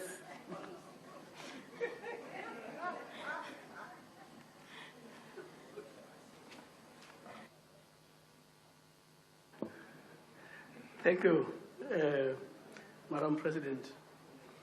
I would like to move the motion that the Plenary Assembly will adopt the report of the Executive Committee on General Sadc-Pf policy and administrative matters. I so move. Any seconder?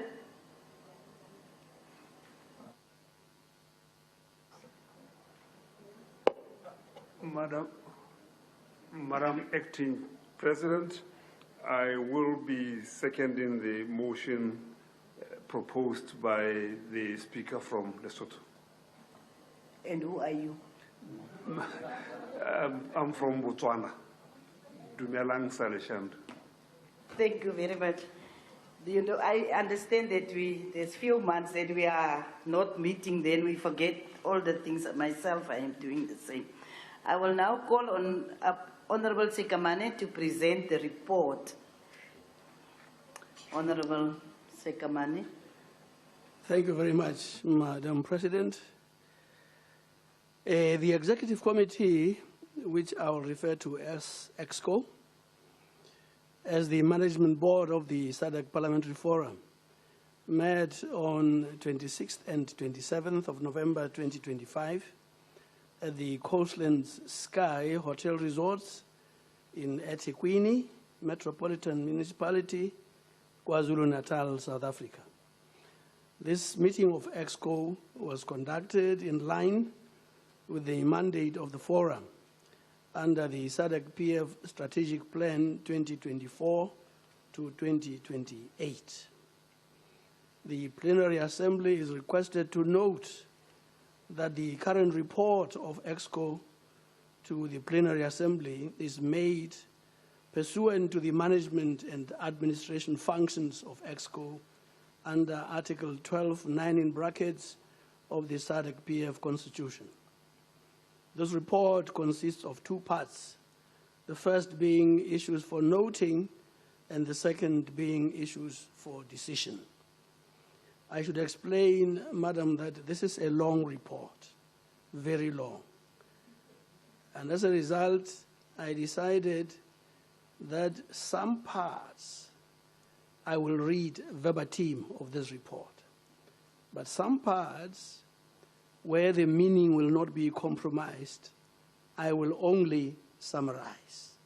And when I do so, I will refer members to the particular item to which I am going to proceed.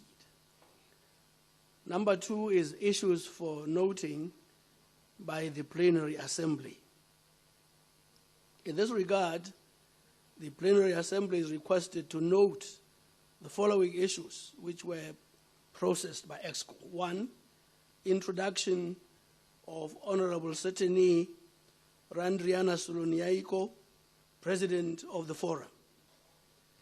EXCO requests this august assembly to take note of developments in the Republic of Madagascar, where members of the National Assembly appointed a new speaker, notably Honorable Randriana Soloniaiko Seteni Thierry, on 16th October 2025, pursuant to an extraordinary session.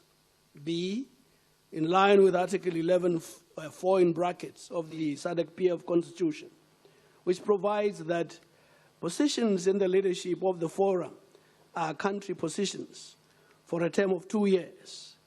The new speaker appointed by the National Assembly of Madagascar seamlessly and without further formality replaces the previous speaker as at the date of the new appointment at the national level. 2.1.2. The Plenary Assembly is requested to note the continuation of the 2-year term of the presidency of Madagascar at the Sadc-Pf, with Honorable Seteni Randriana Soloniaiko replacing Honorable Justine Tokely, pursuant to Article 11(4) in brackets of the Sadc-Pf Constitution.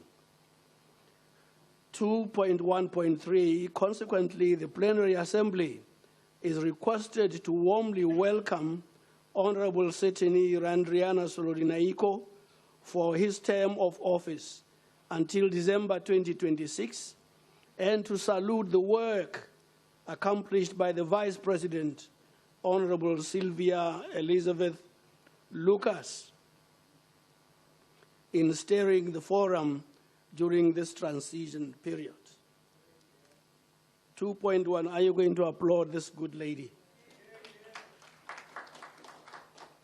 2.1.4, the Plenary Assembly is also requested to note that the Right Honorable President duly took his oath of adherence pursuant to Article 8(4) in brackets of the Sadc-Pf Constitution prior to the proceedings of EXCO.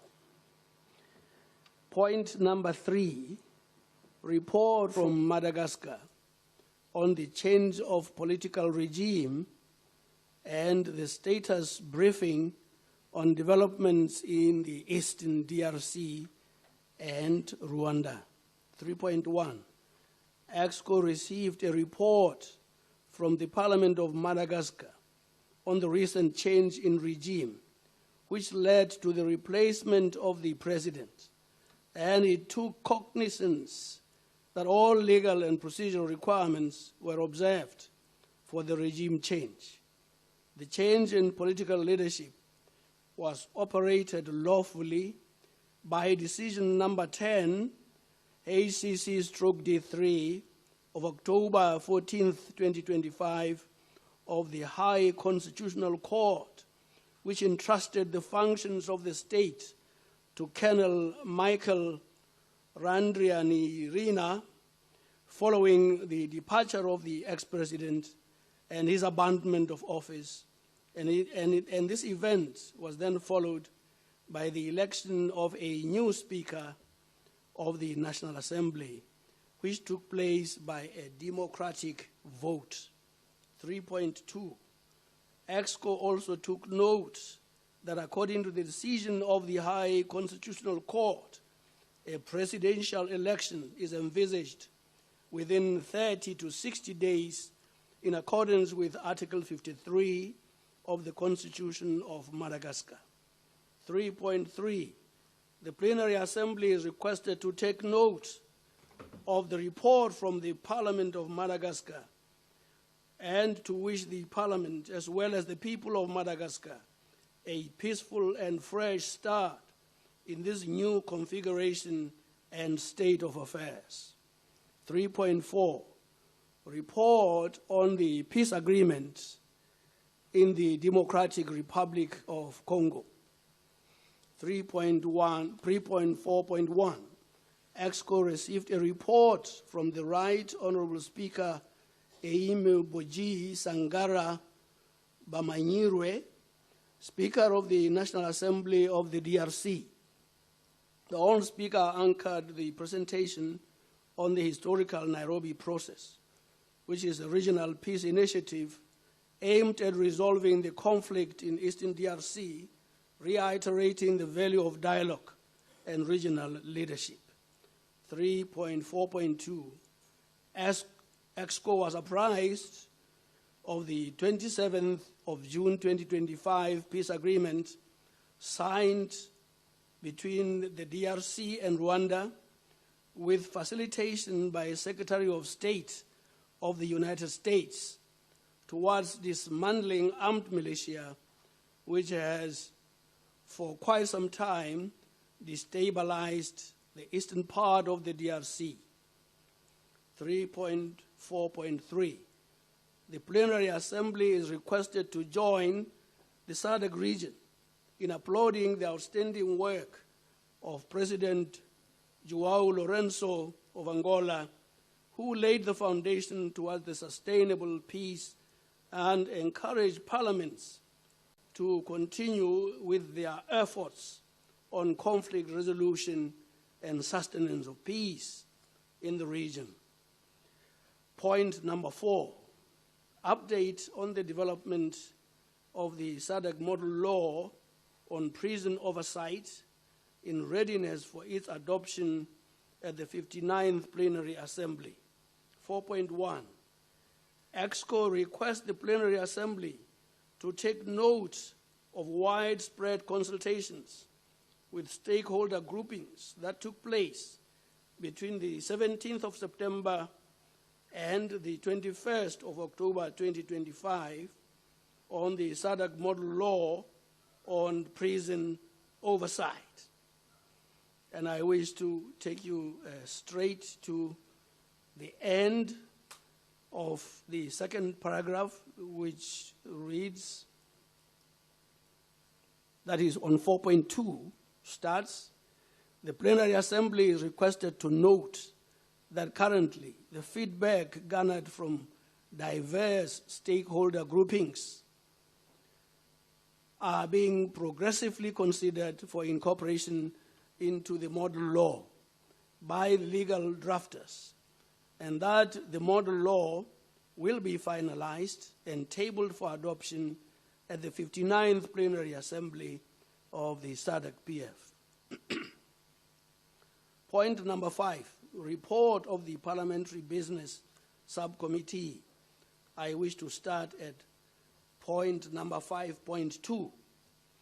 The Plenary Assembly is requested to note this report, which further approved the operational modalities of this august assembly, including hosting facilities, transport arrangements, and the venue, as is requested to heartily thank the Honorable Sylvia Elizabeth Lucas for her sterling leadership of the subcommittee to ensure that the preparations for this 58th Plenary Assembly are well in place ahead of time.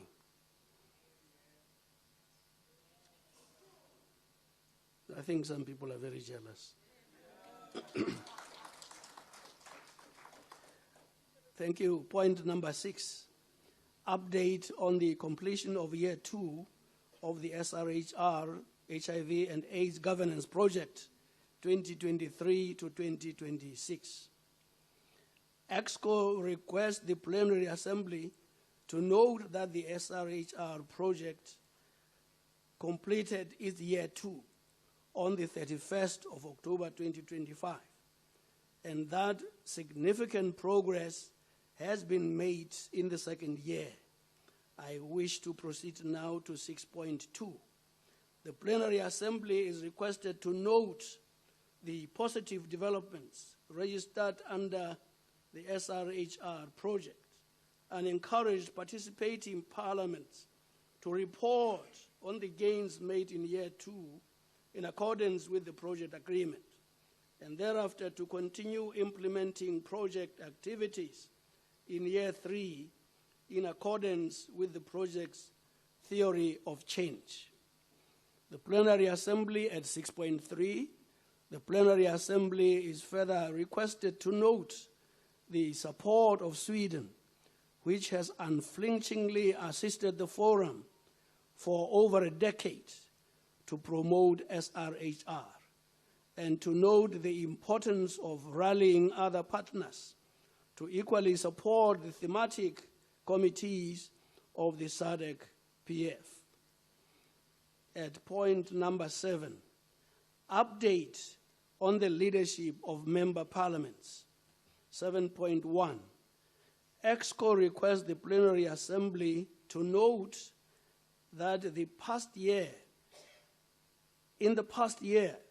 13 new speakers of Sadc-Pf member parliaments have been elected.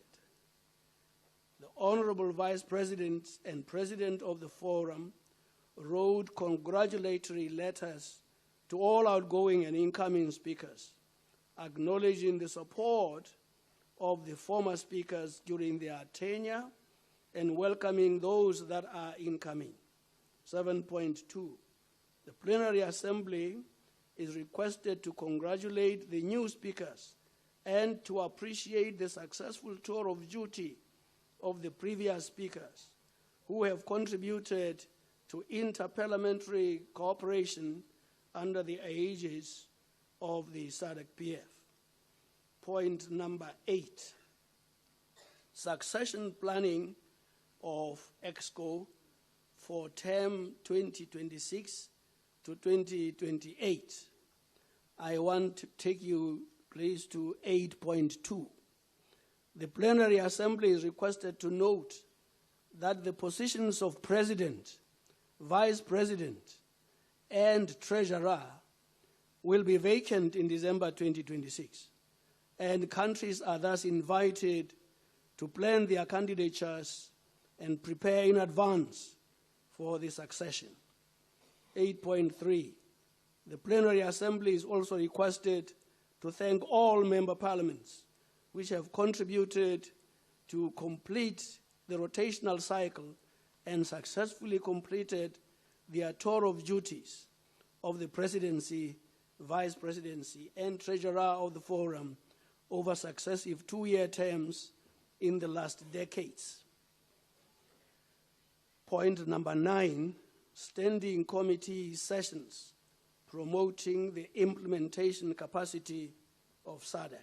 9.1, EXCO considered that standing committees of the Forum successfully met from the 24th of October to the 1st of November 2025 in Johannesburg, South Africa, under the theme Enhancing the Role of Parliamentarians in Advocating for the Signing, Ratification, Accession, Domestication, and Implementation of SADC protocols.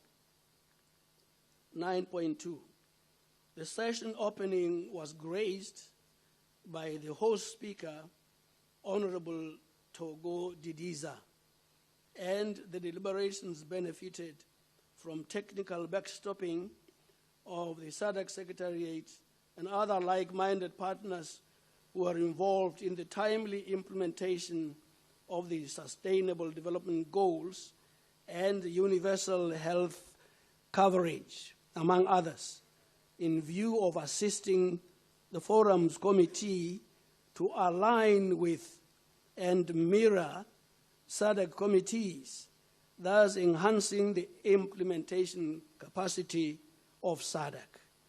9.3, EXCO requests the Plenary Assembly to note that a pressing concern raised by the committee session was that less than 50% of adopted SADC protocols were ratified by member states, which greatly mitigates their impact, and the implementation of SADC Regional Indicative Strategic Development Plan 2020 to 2030. 9.4, consequently, the Plenary Assembly is requested to note that standing committees of the Forum have advocated for greater synergy between parliamentary committees and the executive to strengthen the effective implementation capacity of SADC by bolstering the political drive for protocols adopted by SADC to be ratified and domesticated. Point number 10, arbitration award dated 6th August 2025, issued by the arbitrator appointed by the Labour Commissioner, case of Mr. Lovemore Mabuku versus the Forum. I have made notes and I summarize. In this long-standing case, the arbitrator instructed that Mr. Mabuku be paid a certain amount, which he was paid. But not satisfied with the amount, he has appealed to the High Court of Namibia, and the forum has already instructed the Secretary General to fight the appeal accordingly. I now want to take you to point number 11. Risk assessment at the forum. 11.1. EXCO favorably considered that the Secretariat of the Forum was actively monitoring the risks of the organization in accordance with the approved risk management framework, which relates to both strategic risks and financial risks, and that consequently most risks within the organization have been identified as low and medium risks, whereas the high risks identified pertain mostly to the financial constraints of the forum. Thus, mitigation measures to address such risks are for the time being limited. Most risks are under control and are mitigated by redress measures. For instance, training of staff in IFRS has been initiated to reduce the risk of lack of compliance with accounting standards.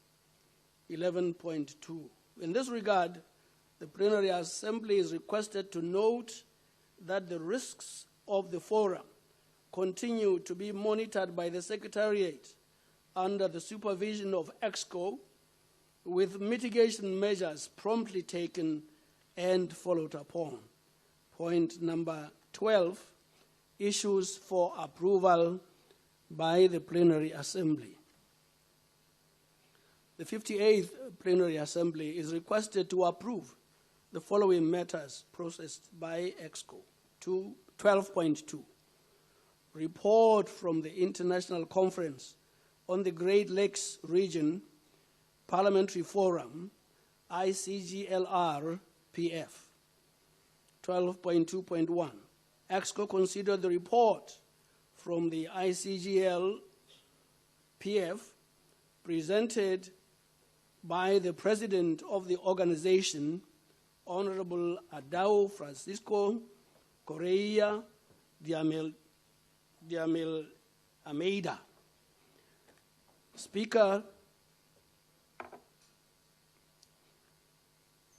of the National Assembly of Angola, and welcomed the initiatives of the organization, including the successful electoral mission in Tanzania in October 2025, and in its support through parliamentary initiatives for peace in Sudan, South Sudan, the DRC, and the Central African Republic.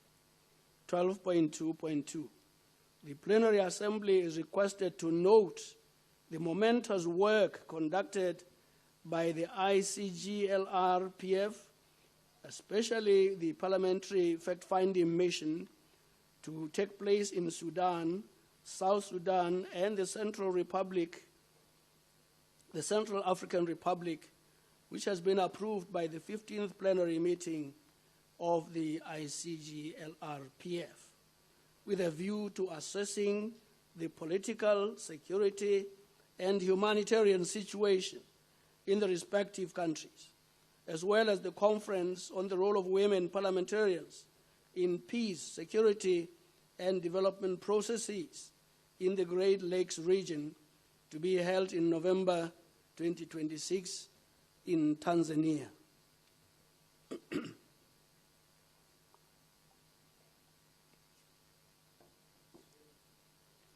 12.2.3.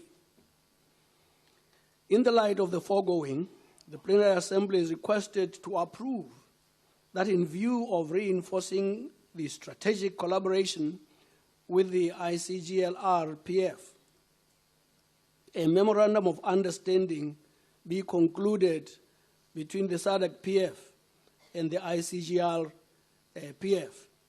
to determine specific and constructive areas of collaboration. 13.0, the establishment of a Peace and Security Caucus as an organ of the forum.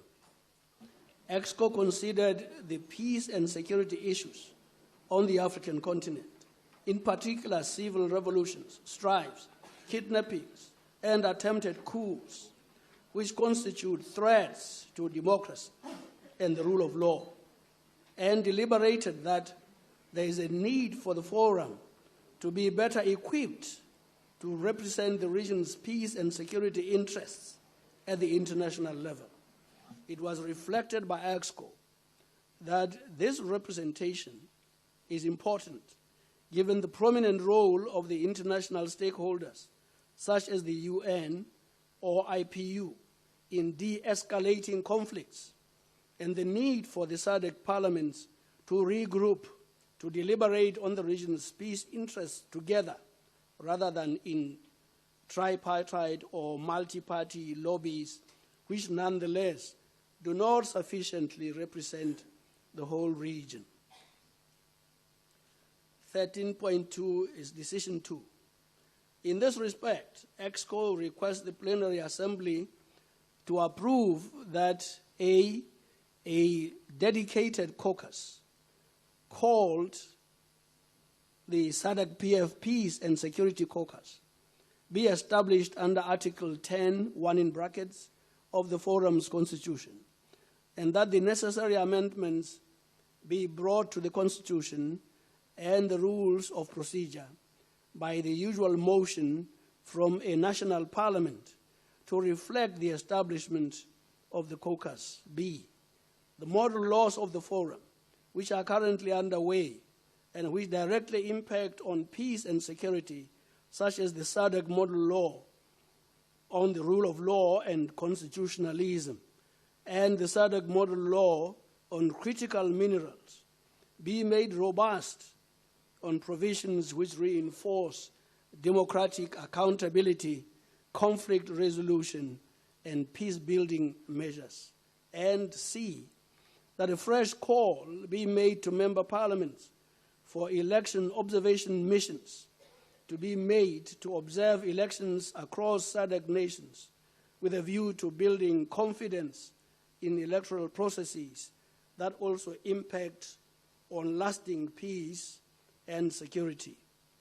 Point number 14, submission of country reports on measures taken to address public debt. I have prepared notes and I summarize.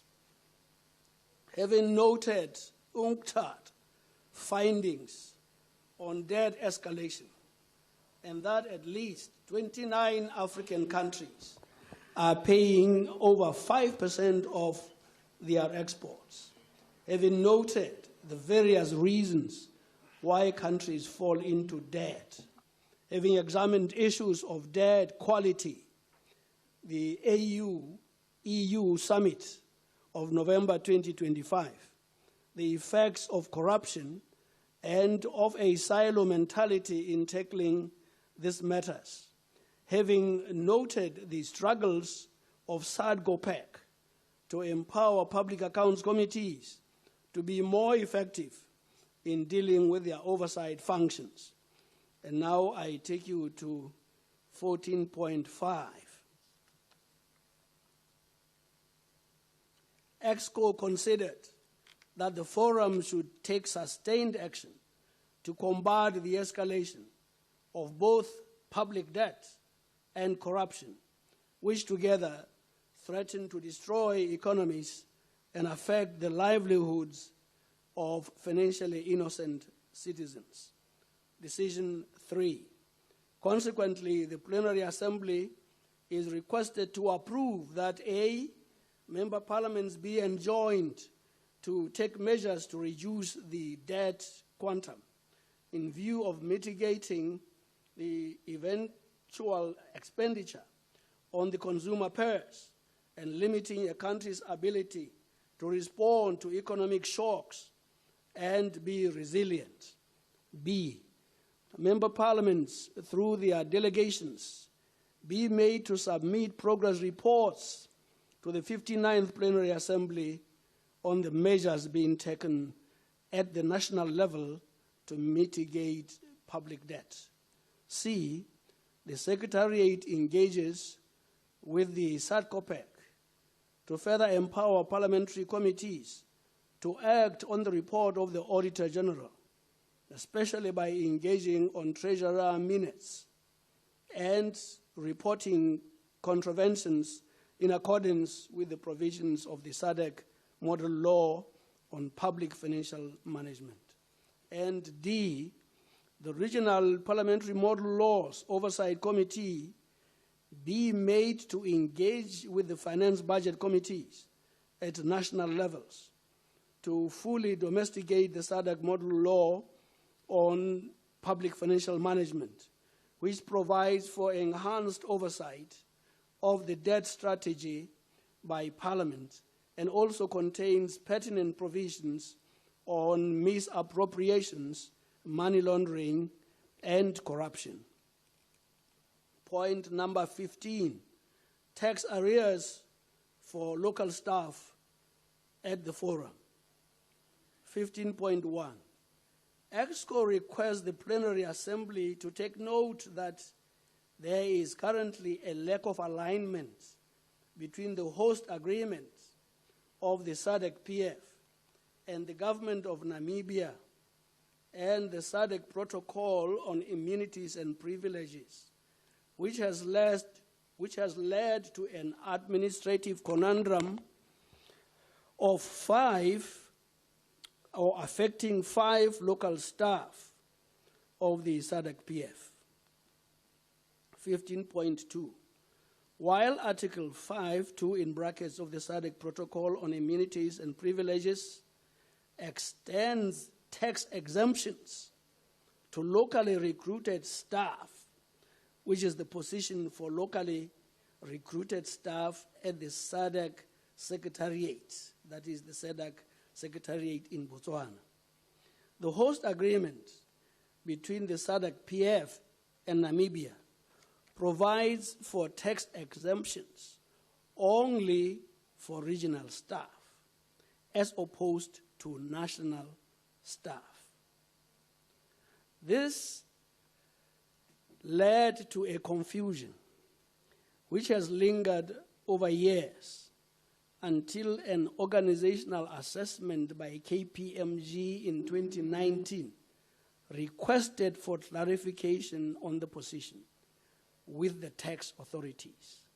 In this regard, the Namibia Revenue Agency, NAMRA, has clarified that local employees need to be enrolled on the system of pay-as-you-earn, which is an employer's obligation according to paragraph 2(1) in brackets of Part 2 of the second schedule to the Income Tax Act.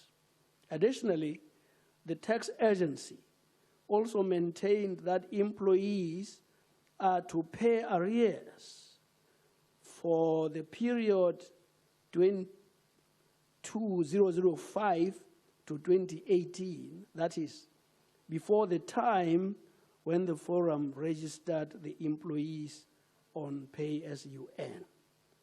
Consequently, some of our employees now have the heavy financial burden to meet, with tax arrears exceeding $4,400,000 cumulatively for the 5 employees. 15.3. EXCO has considered the matter on a humanitarian basis, with the understanding that it is partially the forum's own fault if it did not start the registration of employees on pay-as-you-earn since 2005, and that the employees had acted in good faith at all times. decision number 4 on 15.4. Consequently, the Plenary Assembly is requested to approve that a negotiation team be established constituting of members of EXCO from Zimbabwe, Lesotho, Angola, and the Honorable Treasurer representing members of the Legal Subcommittee and the Finance Subcommittee, as well as the Secretary General, to deal with the relevant line ministries in Namibia, including Finance and Foreign Affairs, for a compassionate plea to be made to amend the host agreement to expressly exclude local staff of the forum from payment of taxes in Namibia, and in this regard, align with the position of local staff of the SADC Secretariat in Botswana and ensure employment parity with regional staff of the Sadc-Pf.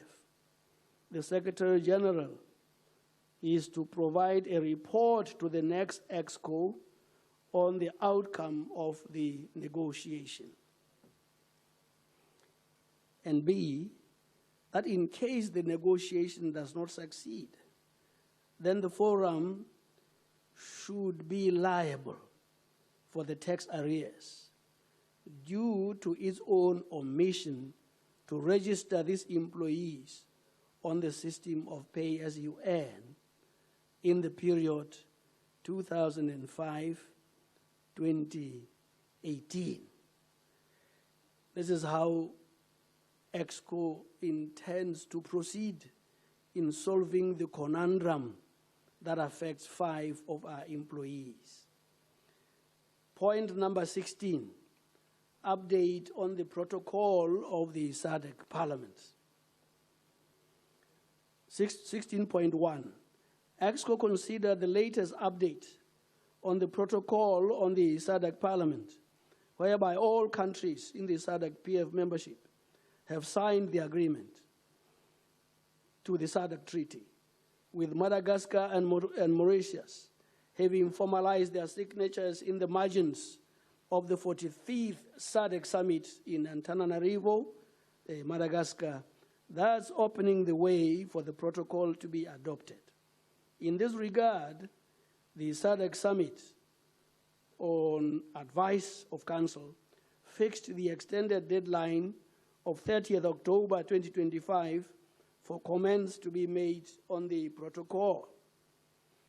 The Plenary Assembly is requested to note that all countries commented on the protocol except Lesotho, DRC, and Namibia.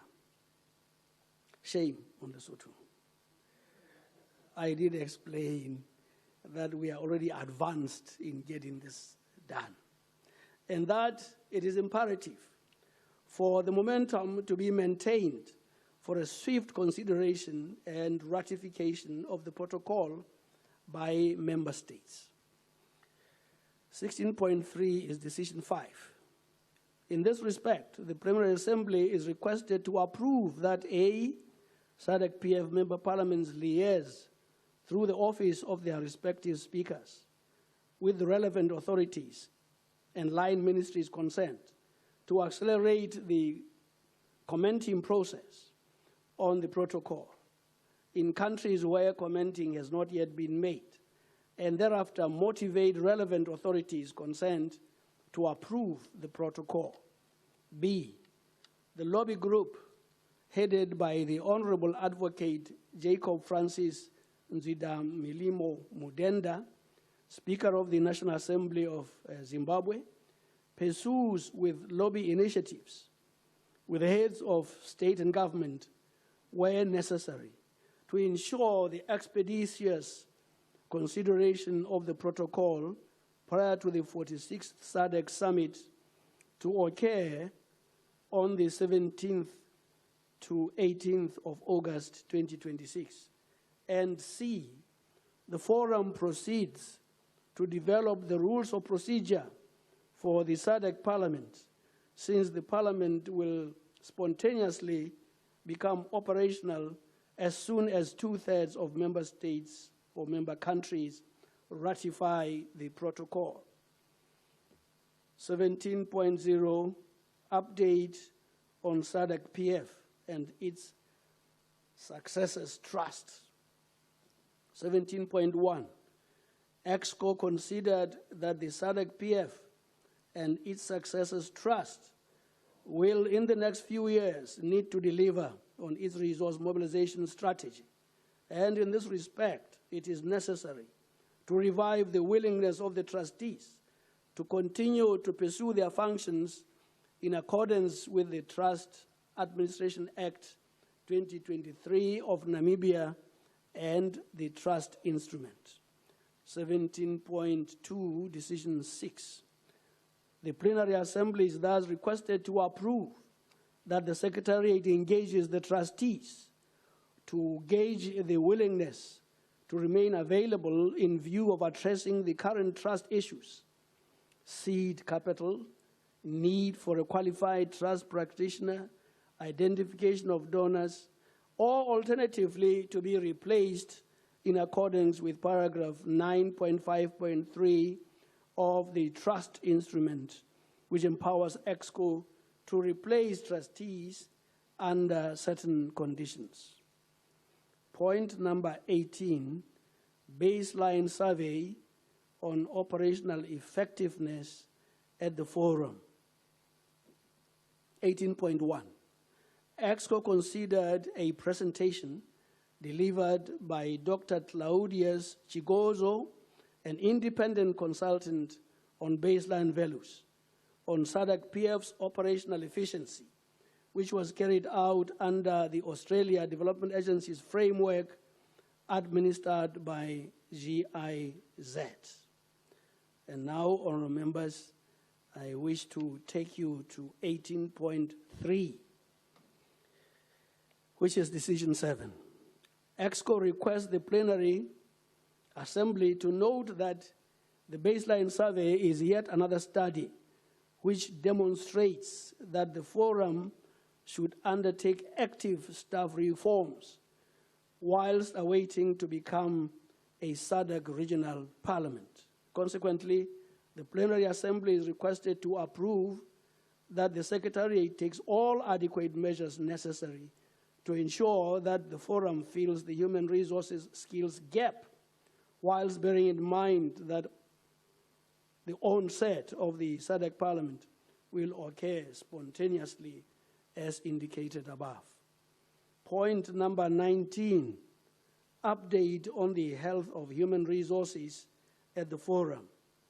EXCO took cognizance that 3 new staff members were recruited, notably Mr. Sheuneni Gurasha, Director of Parliamentary Business and Programs, Dr. Jacob Sekhali, Monitoring and Evaluation Manager, and Mr. Munashi Tofa, Program Officer, Climate Change, Environment and Health, /SRHR, the latter 2 positions being project dependent since they are funded under the SRHR project. Can I humbly request these 3 officers to stand right here in front of me so that you see them?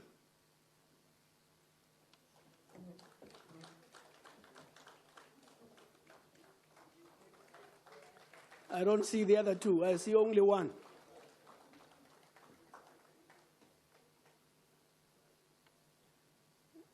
The one who is standing near me has been with us since 2014. It's just that he changed his jobs. The ones I really need are the 2 other new people.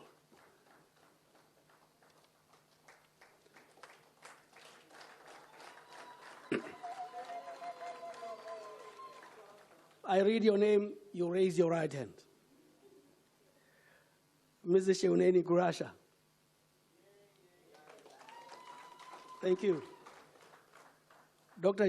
Jacob Sekhali. Thank you. Mr. Munashi Tofa. Thank you very much. Please take your seats.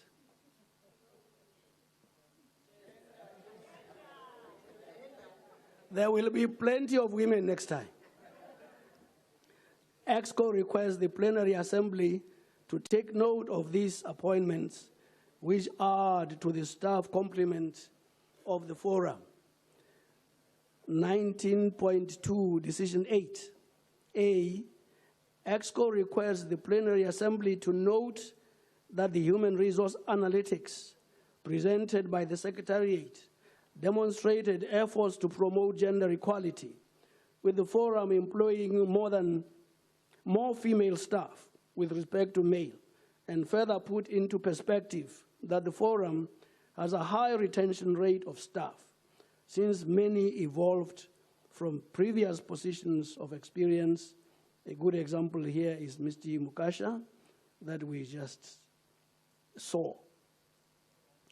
Taking into account both project and core staff of the forum, all SADC nationalities are represented at the organization, with the exception of only the Seychelles and Tanzania, thus positively impacting on the geographical representation within our organization. B, EXCO further requests the Plenary Assembly to note that staff have performed efficiently, and their hard work has resulted in 100% of donor compliance, 100% of clean audits, as well as resource mobilization, which stood at $100,000 for the month of October 2025 only. And C, nonetheless, the Plenary Assembly is requested to note the stress under which staff have to work to deliver their work assignments, with all staff having had to forfeit 50% of their annual leave and off days, and for working overtime. Yeah, that deserves a round of applause. Staff shortage has been identified as a pressing concern, which needs to be addressed to maintain the forum's ability to deliver on its statutory and donor obligations. This finding was also reiterated in the baseline survey that I just referred to. 19.3, Decision 9, which is the last decision. In this regard, the Plenary Assembly is requested to approve that A, in view of filling the human resource gap, each member parliament of the forum be mandated to second one experienced staff to the Sadc-Pf, whilst taking on board the payment of the staff's salary, relocation, and attendant costs. This arrangement will continue until the forum is in such a better financial position that it will be able to recruit its own staff. B, the contracts of existing staff be infused by mutual consent with innovation and flexibility, such that new tasks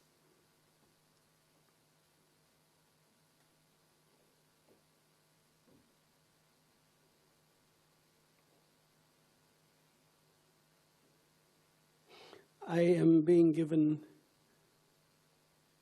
some support.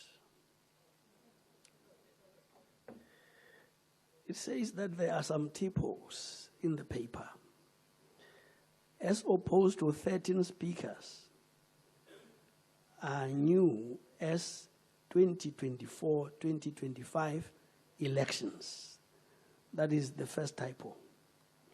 The second typo, Honorable Sylvia Lucas Isaacs. Isaacs was omitted. Apologies. I'm very familiar with the work, with the word Lucas and not Isaacs. Namibia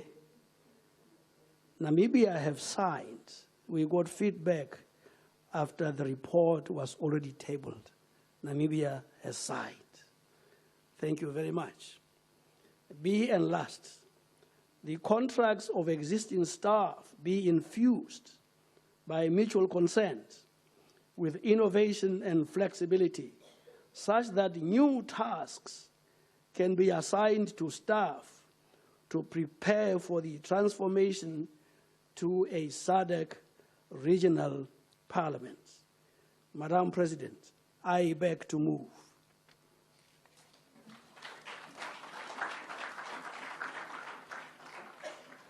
Thank you very much, Honorable Sekamane. I will now call on the seconder, Dumelang, Honorable Dumelang Salishando, to present the seconding speech.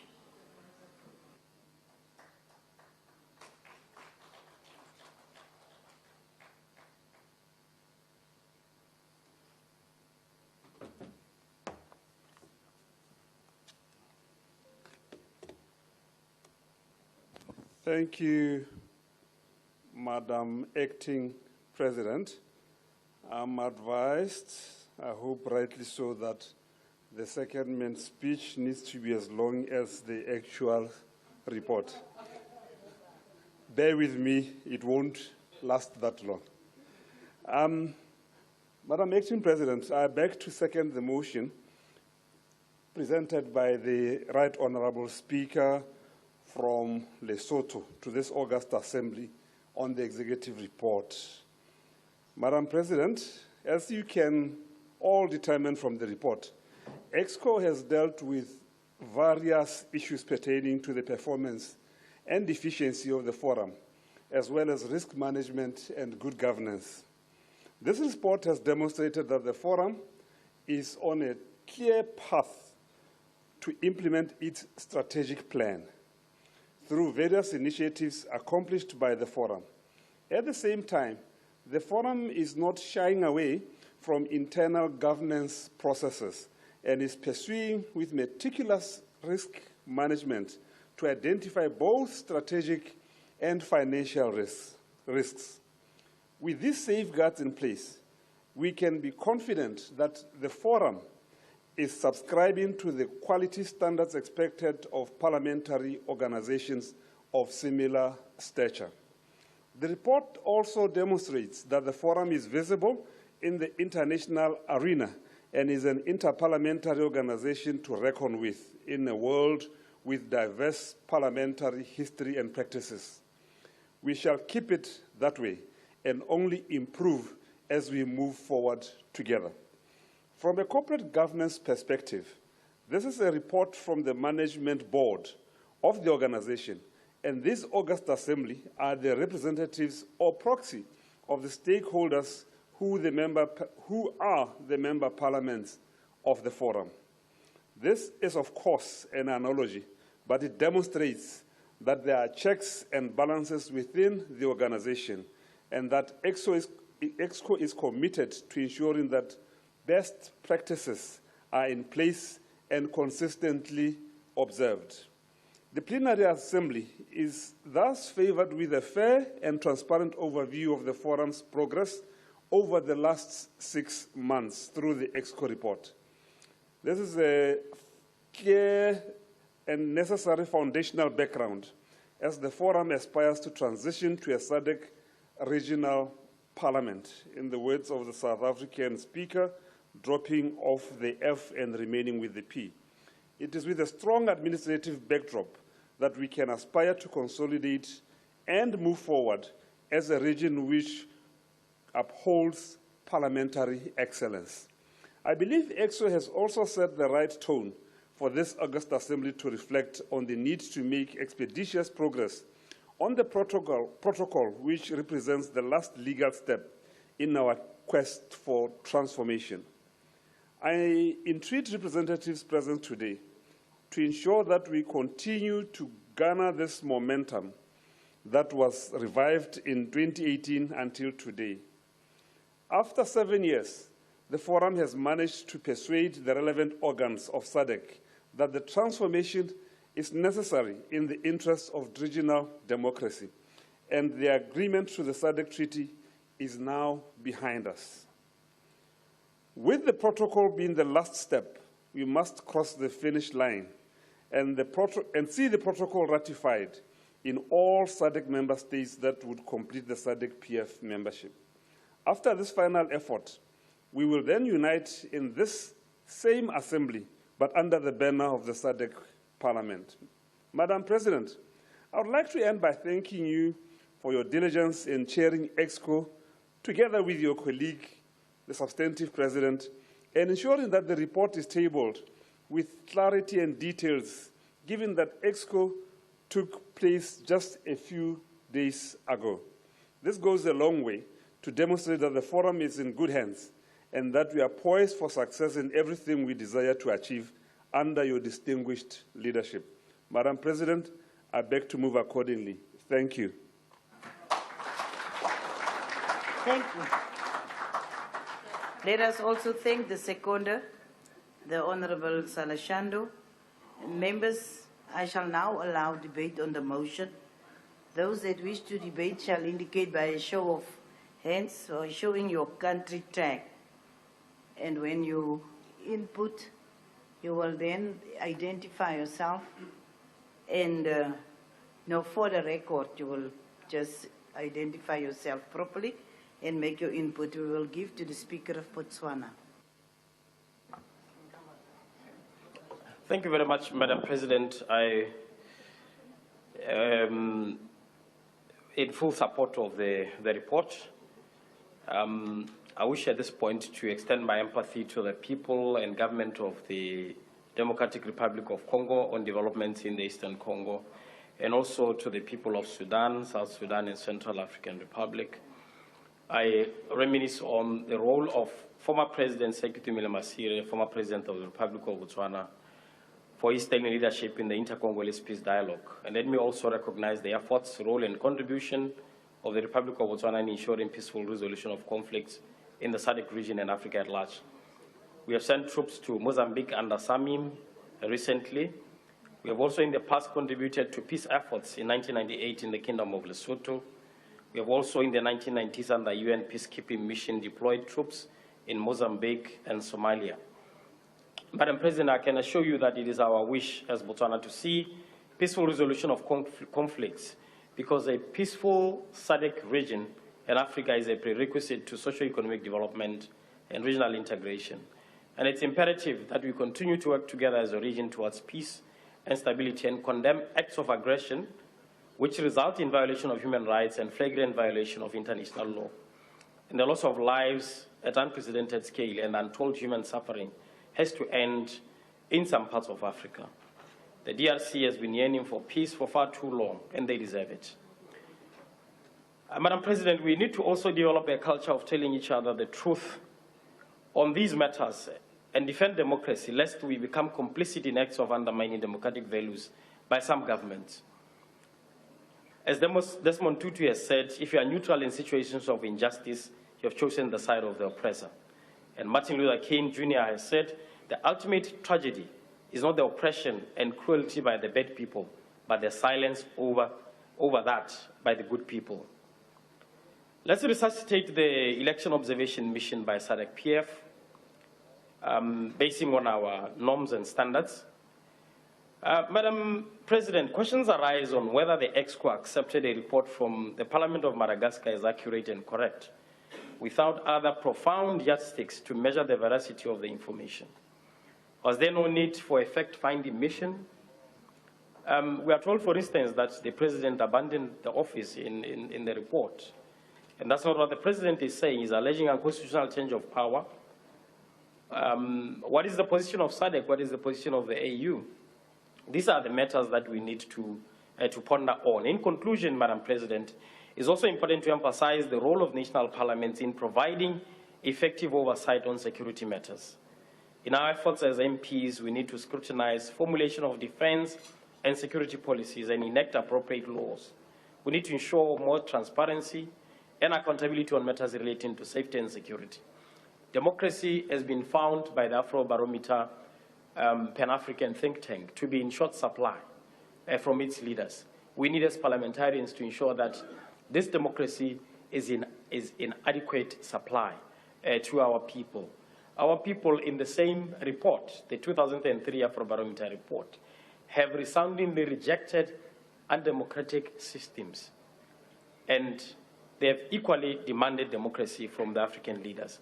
And our role as parliamentarians should not be reduced to rubber stamping executive decisions on matters such as these ones, but we need to be seen to be proactive.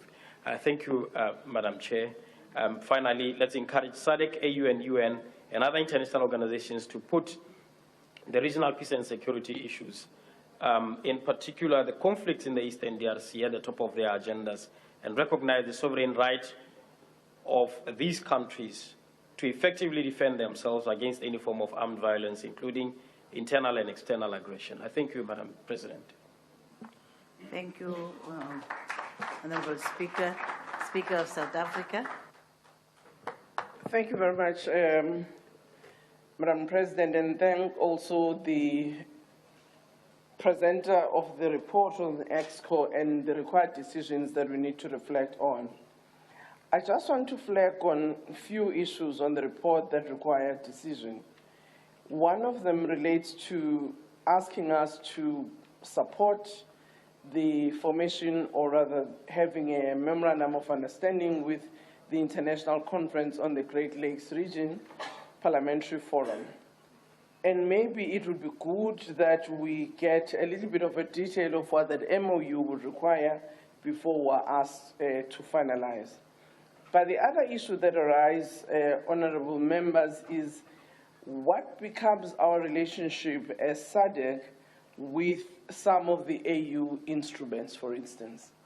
The PAP, but also the Peace and Security organ of the African Union as well as SADC. Some of those, yes, I understand they might be at an executive level, but those that relate to PAP, maybe they don't have such capacity or they don't have such fora, but I think it's something that we need to reflect on. And also, when we enter into an MOU, we also need to appreciate what are the obligations that as Sadc-Pf we might have. The second decision that is required of us relates to the establishment of a Peace and Security Caucus. Again, Chairperson, I do want to say, in principle, I support the formation of this caucus, but it is also necessary for us to look at how we are going to ensure that it is funded to do its work, but also as a caucus, how will it be composed? Will it be one member per member state, or will it be few members that will form part of that? I think there needs to be some clarity in that regard. I agree that on submission of country reports on members' measures taken to address public debt, we need to include that in our reports. But again, in this regard, I would like to support the proposal that was made by Honorable Mente earlier on, that maybe as the Secretariat of the Sadc-Pf, we will need to have a measure of monitoring to what extent are countries indeed implementing such decisions, but also the veracity of reports that are so presented. I agree on the tax areas for local staff at the forum that we must negotiate, but it is important to actually understand what are the norms in respect of multilateral institutions in this respect, particularly when it relates to local staff, so that we do not demand of the Namibian government of what is not the norm. So that would be a proviso that I put, Honorable President, that we need to reflect on.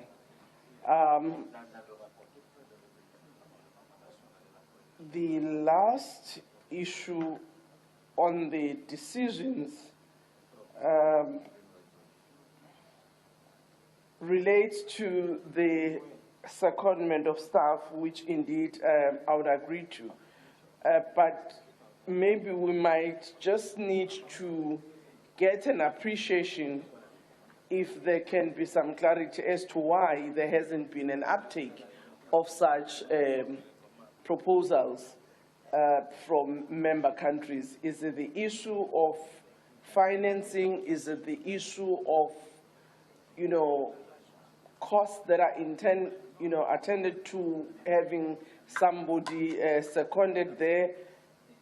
All of those might need to be maybe explained so that we can understand why, as countries, we're not taking up this opportunity. Thank you very much. I support the report. Thank you. Thank you very much, Honourable Speaker. Honourable Sekamana, if you wish, you can respond and also move for the adoption. Thank you very much, Madam President. That was quite a mouthful. Let me hustle some responses. One, on the issue of the Memorandum of Understanding, the reason why we need that instrument and why it will work for us is that we have overlapping memberships. So without that instrument, it will be very hard to operate. But with that instrument, we are able to traverse a road that is balanced, so to speak. Now, on the issue of raised by the speaker from Botswana, on the issue of Madagascar, we note, we are Parliament, we note that there is already a SADC panel of elders which is working on that. And the panel of elders will feed back to our governments. And we will then be guided accordingly. But in the meantime, we have proceeded as EXCO, given the material that we had, and observing the good principle of the separation of powers, that we will leave the executive to do its job, and then we will hear what the panel of elders have to say and what our executives, what position our executives are taking. Madagascar expressly indicated that they will be most willing to welcome a mission from Sadc-Pf for fact-finding, if we need that. But our approach is to, in this case, follow the executive, run our affairs as a parliamentary forum, but follow the executive in terms of matters of diplomacy and so on. Now, I don't know if I have...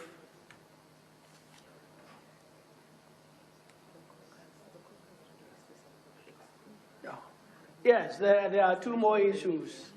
The other issue is that of the caucus, which raised again by my sister Togodidiza. In terms of the questions, I think those were very specific questions in terms of how it will be composed, how it will be resourced, and so on and so forth. We are arguing at this point in terms of principle that it is needed.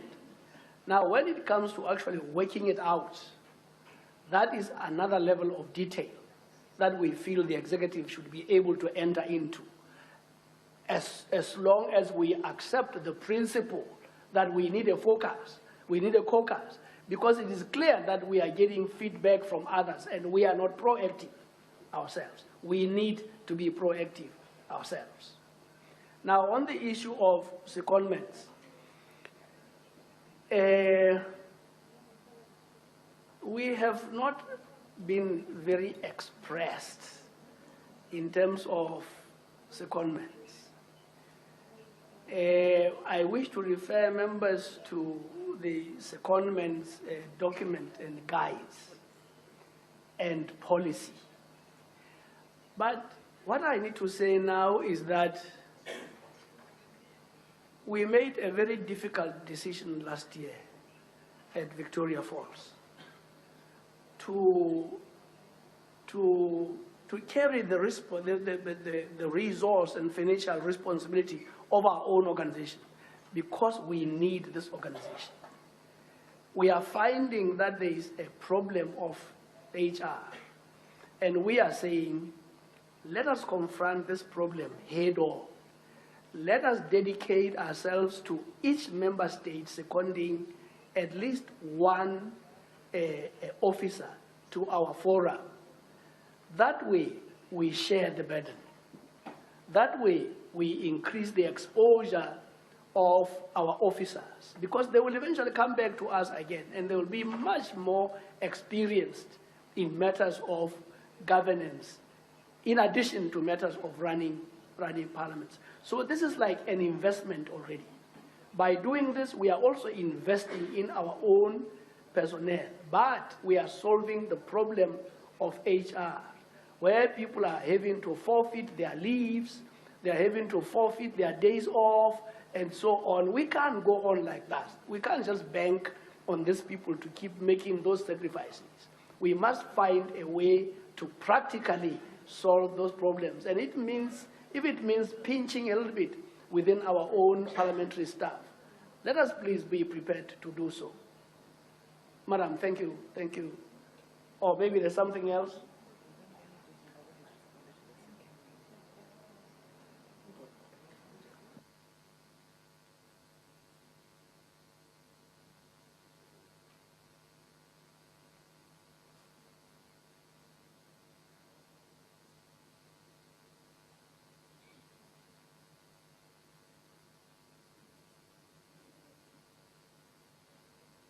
Oh, I'm just being reminded here that in terms of making the secondments mandatory, it has already been done by Zambia, it has already been done by Zimbabwe, and it is quite comparable.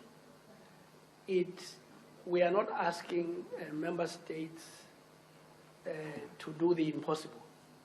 We are saying just follow the example of Zambia, follow the example of Zimbabwe. Let's come to the table, because it is time to do that. Otherwise, if we had another way to solve the problem, we would find a way.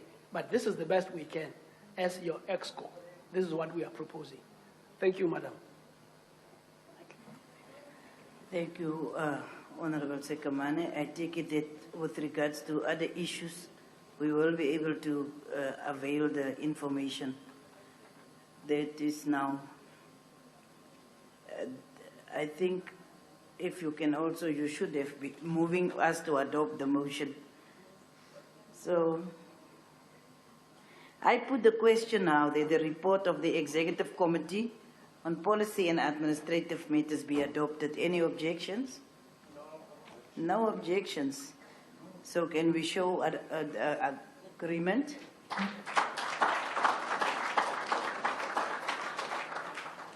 There is no objections, and the report of the Executive Committee on Policy and Administrative Matters is duly adopted.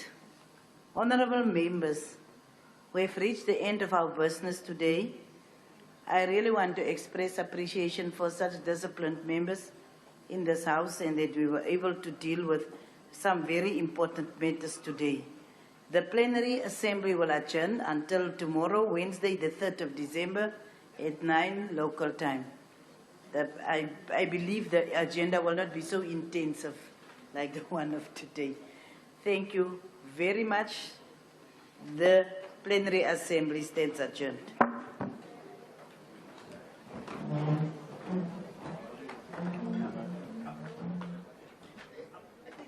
Welcome back to Parliament TV. Of course, it is still our live broadcast, and we're coming to you live from Coastlands Umhlanga Hotel and Convention Center. And indeed, as you can see on your screen, today's session has just concluded. It's been a long day today. And it started at 9 a.m. today, where regional countries were giving an account of some of the implementations that they've made from those policy decisions that were made at the last plenary assembly. And those are the POs that are leaving the conference venue right there. Of course, led by the acting president of the SADC Parliamentary Forum, Ms. Sylvia Isaacs, who is the vice president of that forum. Leaving that venue, they're concluding today's business of the 58th SADC SADC Parliamentary Forum Plenary Assembly Session. And of course, conversations have raged between all sorts of socio-economic issues. We're talking about eradicating poverty, ensuring that there's better education, ensuring that matters of GBV are combated, and also talking to the social fabric of each of these SADC countries, and talking about the solutions that were, the decisions that were made in terms of the solutions that were made the last time. What is it that they have done, and what is it that, that was successful, and what were some of those shortcomings when it came to those implementation plans? And of course, you'd have heard earlier when the countries presented their statements talking about the inclusion, the need for inclusion of women and youth on all decision-making positions, with some of the countries obviously stating that they do have youth representation. And we have seen that here in South Africa, we've got quite a number of young MPs and also women MPs in our parliament. So yes, that was what main discussion for today. But as the Vice President had said, the session tomorrow starts exactly at 9 o'clock. And here at Parliament TV, we will be back at 8 o'clock to bring you a live build-up show to that to the start of tomorrow's session. Kamalam, and my name is Tepo Mori, and of course from ourselves and the team behind the scenes, take care. Good night. From 13 November to 5 December 2025, Parliament of South Africa will host the 58th Plenary Assembly of the SADC Parliamentary Forum under the theme, The Impact of Climate Change on Women and Youth in the SADC region and the Role of Parliaments in Climate Change Mitigation and Adaptation. For 5 days, speakers, members of Parliament and experts from across the SADC region will convene in Durban, South Africa, to move beyond debate to action, forging strategies, sharing best practices, and strengthening the various parliaments' collective power to pass laws, allocate resources, and hold governments accountable. The Sadc-Pf is a regional interparliamentary body composed of 15 parliaments representing over 3,500 parliamentarians in the SADC region. The forum seeks to bring regional experiences to bear at the national level to promote best practices in the role of parliaments in regional cooperation and integration as outlined in the SADC Treaty and the Forum Constitution. Its main aim is to provide a platform for parliaments and parliamentarians to promote and improve regional integration in the SADC region through parliamentary involvement. Watch the 58th Plenary Assembly of the Sadc-Pf on Parliament TV, on DSTV channel 408, or through your YouTube streams at Parliament of RSA. Also, join the conversation on social media platforms using the hashtag 58SADCPF. For more information, visit Parliament's website at www.parliament.gov.za. Your Parliament, your voice, your future.